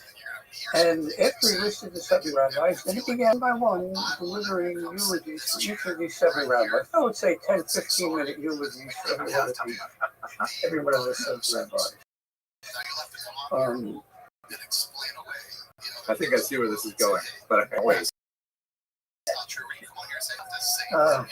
And then when he got to it, he said, and now Aaron Ginsberg as well. And we close with closing another famous verse, as many do to this day, and many do eulogies. Bila, Lovis, Ladetza, Mocha, Sher, Notem, Dimon, Elpanim, may death be removed from us entirely, forever, and so on and so forth. And he said, that was the eulogy that he was. This is incredible. Now, by the way, how do I know, how can I tell you this story? Because all those who were present would never forget this eulogy. And we have 4 or 5 different accounts. I have to tell you beforehand that the accounts have slight differences. I'm not going to spend any time on the differences. I'm just going to give you a general summary of what happened. So again, if you want to come on this show, then we complain about things, and set the story. Present at the funeral, this would be probably in the great synagogue of Vilna, which is where eulogies were held before, as they made their way, as it were, to the cemetery where the person would be buried. Adam McCoy Levinson, one of the greatest of all the Maskilim, a great Hebraist and someone who moved beyond one of Aaron Ginsberg and became the leader of the Maskilim, especially in the. So his name was, and it was a coin. Adam McCoy Levinson. So this could not have been in front of the beer. It had to be in the main synagogue, and the beer would be outside the synagogue. He got up immediately and he said, the Maggid of Vilna for his wonderful eulogy that he delivered, because for the first time, in the light of this delivery, for the first time in his life, he understood verses in Scripture that he never understood before. And he began discussing 2 Samuel chapter 1. And 2 Samuel chapter 1, just to give you the setting, appears right after 1 Samuel. At the end of 1 Samuel, there was a major battle between the Philistines and the Israelites, and the Philistines, Israelites in this battle. And King Saul and his son Jonathan were also killed in the battle. And second book of Samuel opens with someone escaping from the battle. Turns out it was Amalekite. I don't believe it's not important for our purposes. Someone managed to escape the battlefield and comes today. Now will be new king to inform them of what happened at the battle of Mount Gilboa. It was a terrible battle where, unfortunately, Saul and Jonathan met their deaths. So the Hebrew verse at the beginning of check it on your own, at the beginning of Shmuel Bet, Perek Aleph, the first chapter of the second chapter. On the third day, the end of the battle, someone managed to flee, and it says an Ish, there's a man that came, and he would be the reporter who would report to David as to what happened. That's in verse 2 of that first chapter. In verse 5, David turns to him and says, Vayomer David el Hanar HaMagid. David turns to him and he says, to the one who, after he gave his report, and Dover turns to him, and now it says he turns not to the east, he turns to a now, a young man, who recorded. Patach the east, this is what Father McCoy Levitt said, Patach the east, you see the now. When he first came, he was an ish. All the issues together, a manly person. And all of a sudden, the verse said, no, he was a Nile. And he said, the solution to that problem I first understood today, because if you look at the report that this reporter gave, what happens is David asks him, tell me what happened. What happened in the battle? And his words are, Ashkenaz ha'am ha'min ha'muchala, whose Israelites were fleeing in the direction. The God made Harvey nothing on. Many Jews died. Many Israelites died in this battle. And by the way, the Gam, Shaul, Jonathan, to know Nathan. And by the way, Saul and Jonathan died. I never understood. How could a man say this? How could anyone say such a thing? We just lost our entire leadership. And so that was, of course, that's why David, after David hears the report, David says, oh, this is no issue. This is a now, anyone who makes what's primary secondary. And what's secondary primary is not a, he's a now, I thank the Margaret of Vilna for clarifying for me these verses in Scripture. And then he went on, of course, to give that son of McCoy Levinson a beautiful eulogy for Mordecai Army Ginsburg. And he sat down. People were very upset with what was going on here, and a Jew got up, not just any Jew, his name was Zerkiah Danzig, you know who he was, the son of the famous Rabbi Abraham Danzig, the of who was himself a member of the Moritz Tzedek, as it were, in Vilna, and but the son was a businessman, a wealthy businessman, and very wise. And he was here, and he got up and he said, I have to get up and speak. I can't let this end with these presentations.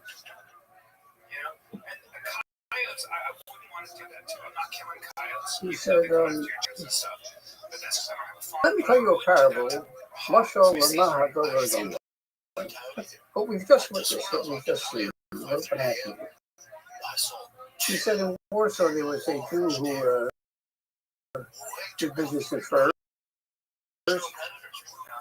He used to import from Russia to the east, or some of them in the west. And this Jew in Warsaw, we will be visiting Warsaw. This Jew in Warsaw, his best customer, another Jew in the same business in Berlin. And it happened to be that the Jew in Warsaw was marrying off his daughter, and he invited all his business partners and so on to come to the wedding. So they were based in Warsaw to attend the wedding. In Berlin, they dressed differently than the Jews in Warsaw at this time. In Berlin wore like we do, and more or less, most men wore a two-piece suit. Poland and in Russia, all Jews, all men wore slacks. But above the slacks, not a jacket, but kapata,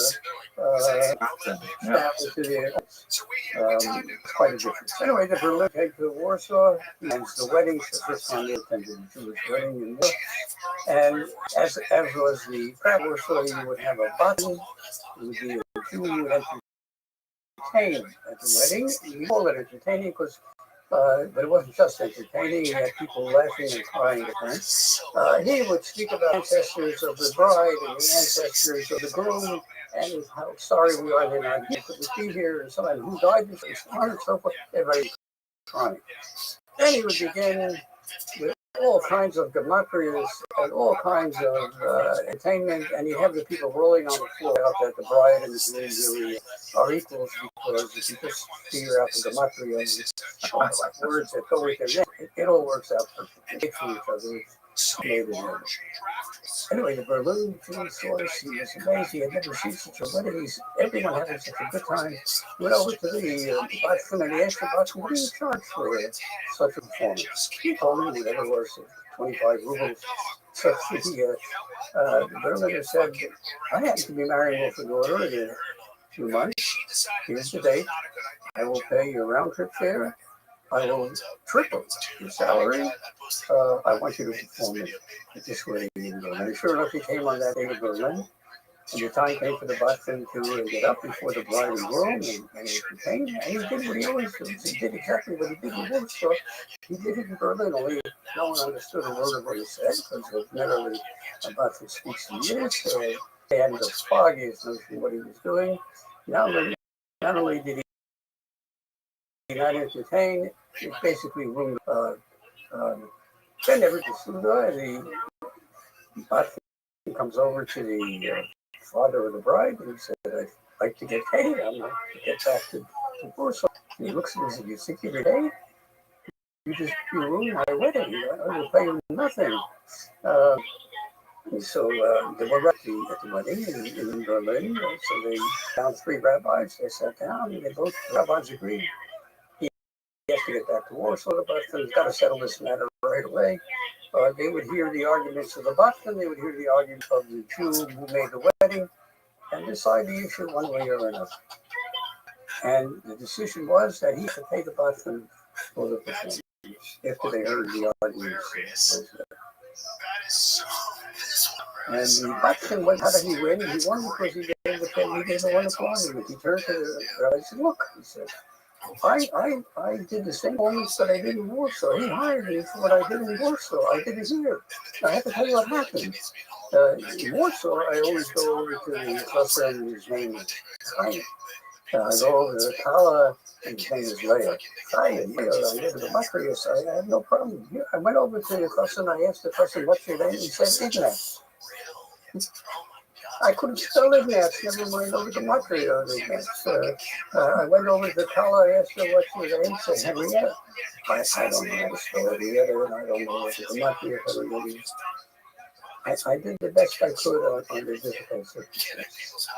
And the Boston said, however, he said, I spent a little more time in Berlin. I'll go to a few more weddings. I'll be just as good about 2 years as I was here. And that's what the rabbis agreed, and he sent him up. And Peter Johnson then said, the rabbi, the Vilna Stadtmaster did not cover himself with glory. What happened today at the funeral? There's no question about it. But you have to understand something. He's used to saying eulogies over great rabbis, over great Gaonim. This is the first time he ever had to say a eulogy over a maskil. He didn't know how to do it. But in Yer Hashem, there's more and more maskil will die. He'll say, listen, and he will know what to say. That's an incredible event that did occur on that day in Vilna. That's fascinating. And I love the way that you build into this the texture of the animosity between these frequently hey, what's going on? Opposed figures, and the how are you? Of course, was in favor what of up, Alexandra? Can you hear me? Outlook in many ways. Sometimes actually. Hello. How'd you find? Hello. Hello. How'd you find out about me?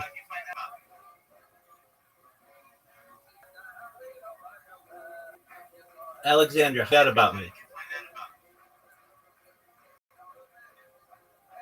Hello. How was your day going, Alexandra?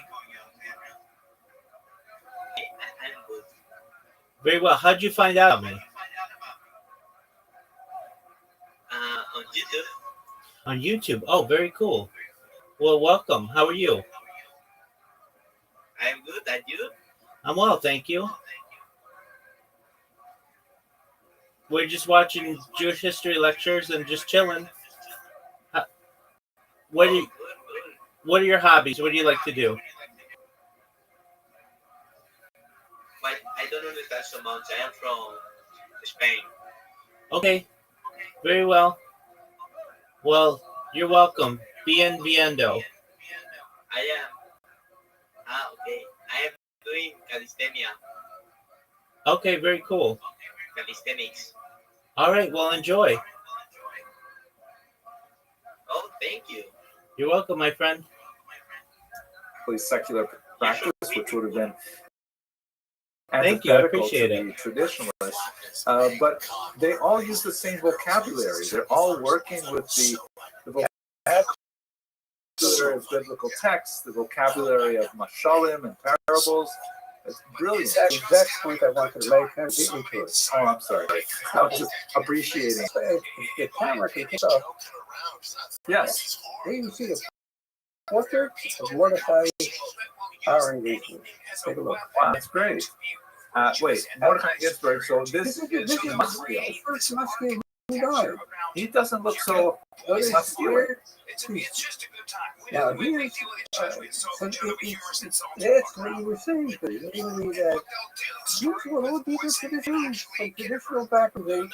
They went to Taylor, they went to Yeshiva, but they were expecting a Russia, a different Russia, a Tsarist regime, and they would be tested by the Russians. They wanted to two very important early requirements, masculine things that were on their agenda to share. First of all, they speak Russian. How can you live in a country and not speak the language of this country? And well, if you live in Russia, you should dress that way. Now, here you see him, this is how he dressed his own. But he used to travel widely in greater Lithuania. Today, Lithuania is a small country in greater Lithuania. Latvia, which is a large sections of Latvia were under German influence, where German was the language that was spoken. And the dress was German dress. Whenever you went to Latvia, or whenever you went to Germany, he would check age, cut his pants. This is how he dressed his own. He said, in Zona, this is Russian dress. Elsewhere, he dressed differently. But the goal was to reach a point where everyone didn't want to dress like the Russians and speak like the that's what he said. Fascinating. The reason I told this story is not only a terrible story, but it shows you on the one hand how close knit the masculine war in Eastern Europe at this stage is the rabbit. They had no problem letting the more Tzedek Magid Sharm. They thought it was wonderful. He was speaking at the time. They were starting a new agenda, which was developed, and ultimately would be radical masculinity. That's a lesson for me. That was just so fascinating. Thank you. That was really, really quite interesting. We're hoping to stay within a certain time frame, so we should probably wrap it up right now. But do you want to say anything more about this trip that we're hoping to take? It's a wonderful occasion for anyone who can make it. We'll be delighted to join with you, visit these sites, and you will hear insights from Henry, from Professor Albertson. I will try to provide some color commentary wherever I can. It's going to be the opposite. I think you're going to be giving the main meat, but I'll give the general picture maybe. Let me assure you, it's eye-opening. You won't be the third person you were before you came on the trip, and this person that you're going to be after you come on this trip. So I wish you well. That's amazing. One last question. How many times have you toured this region? Probably more in Poland than in Lithuania, but I would say, just to give you a very short question, I visited 2 countries when they were still on the communist school. It goes back to the 50s and the 60s as a teenager.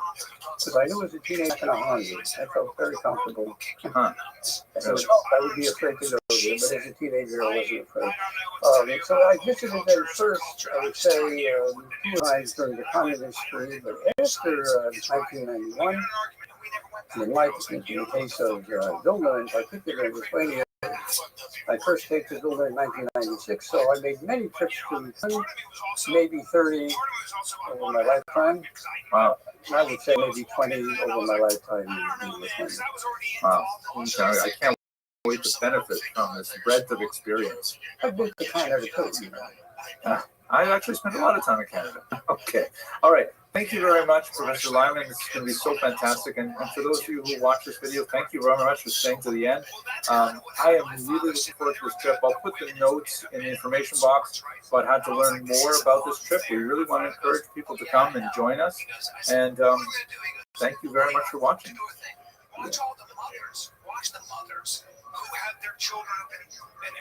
Hello, fellow students of Jewish history. Later this year, I hope to be traveling to Poland and Lithuania with Touro University and with my illustrious senior colleague, Dr. Schneier Lyman, where I hope to learn a lot more about the history of Jews in Poland and Lithuania, which is important to me not only historically because of the phenomenal impact they had on later Jewish history, but also because it happens to be the place of my ancestors, and I look forward to specifically places where they lived, in Stetla, nearby Kaunas in particular. So in the context of preparing not only the lectures that I'll be giving every night on this trip, but also to be ready to really benefit from the scholarship Dr. Lyman is going to share, I'm doing more research on the specific sites that we will be seeing. One of the sites that I'm actually looking forward to see is the site of the ROM Publishing House, which was one of the most significant engines of cultural creativity in Vilnius for the last, 200 years. Really an important publishing house that produced so many important works. I want to specifically focus on this short video, however, on one of its greatest CEOs, one of the most long and impactful CEOs of this centuries-long publishing house, and that is none other than the incomparable Dvorah Rom. She became a CEO by accident when her young husband Dave tragically passed away at a young age. And so this woman, who, although possessing a significant scholarly background herself, she came from a very famous family of Novardok rabbis, the Harkavi family that produced many other great scholars, including, for example, Alexander Harkavi, who wrote that great Yiddish English dictionary. But she, in her 30s, had to step up and take over this massive company that had some drama in its past, and she actually took it way beyond anything it had ever done before. I want to tell you her story because it is really so fascinating. She was born in 1831, and I mentioned a little bit about her family background. She was apparently an educated woman. As we shall see, she may have actually contributed to the Vilna Shas itself, and she died in 1903. Her most lasting publications as the president of this phenomenal company, it became known not only as the ROM Publishing House, but during her era, her tenure, it was called the House of the Widow and Brothers Rom. Her late husband's brothers were also involved, although everybody recognized that it was really the Almana Dvorah really in charge of things. She published the classic edition of the Tanya, which is used by the Chabad movement, especially significant because of the Hasidic Lithuanian sort of controversy that was especially noted in the publishing industry earlier on in the 19th century. I'll get to that, but she also published, of course, phenomenal Vilna. These are two great publications that had a phenomenal impact. I myself benefit from the Vilna shops literally every day with Dr. Young, but let's get to her story specifically. So, what were the 5 main things that she accomplished in her lifetime that were related specifically to publishing? First of all, and by the way, I rely on some fascinating research from especially giving some phenomenal lectures on that. First of all, she was a very savvy seeker. Nothing got past her. She reorganized the company, which had its financial struggles, along very modern lines for the 1860s, setting it up in a legal situation not unlike limited liability corporations of today, LLCs of today. So she, as it were, protected her own income and whatever fortune she was able to amass, which of course some hard times later on in her life as well, from the business itself, which was insulated by this novel legal mechanism that she used, one of the first of its time in Russia. Secondly, and perhaps more to the point that we can appreciate it, she had a phenomenal design sense. She shepherded fonts into existence, new graphic elements were introduced, and perhaps the most memorable of her graphic contributions was that she orchestrated the creation of the famous Scharblatt, or frontispiece of the Vilna Shas. Let's have a very quick look at what that means. Here is an example of the Shar competing Talmud, the Talmud produced by the Hasidic Shapira brothers, with whom the Rom family had significantly business conflict. And as you can see, it's actually the interior of this Shas is very beautiful and very well produced, but the Shar is like boring. It's just kind of like geometric form and things like that, and have a tremendous amount of character. By contrast, have a look at the Scharblatt of the Vilna Shas, produced just a couple decades later. This is actually from my printing from the 1990s, and you can see it's the same version that was used in the original Vilna Shas, because it is really so beautiful, borrowing from these kind of neoclassical elements of pillars and things like that, which are typically used actually in synagogue architecture quite a bit, borrowing from a Greco-Roman kind of model with the pillars and the entranceway into the Aron Kodesh or into some unknown future. You can see it has the top the lions, which the one on the left is frowning, the one on the right is smiling, kind of mysterious, and you really wonder why that is. It is also interesting to note that in modern shasas, like for example the Oz Hadar version, which is kind of like the critical standard today, they kept the Sharblatt because it is so gorgeous and so inviting. You just want to walk behind and see what's through this entranceway. They've removed the lions, perhaps because the faces are too human. I don't know. That's kind of an interesting thing. But then she shepherded this new design into the modern Shas, and of course had a tremendous impact on everyone who learns from the city. Now, third, really interesting, she was a technological maven. She really understood how to use most modern technology of the era. And she shifted from the essentially 15th century invention of type, where each page had to have tiny little letters placed into a big box and contained, and then you have to print the pages off it. And that meant that you have this big heavy box of type, of lead type. What do you do with it? Well, at a certain point where you insist that you're not going to publish this book anymore, you take it all apart and you reuse it. Rather than storing, a ridiculous amount of these boxes of type and then having to purchase new type for every book you publish, that's just way too expensive.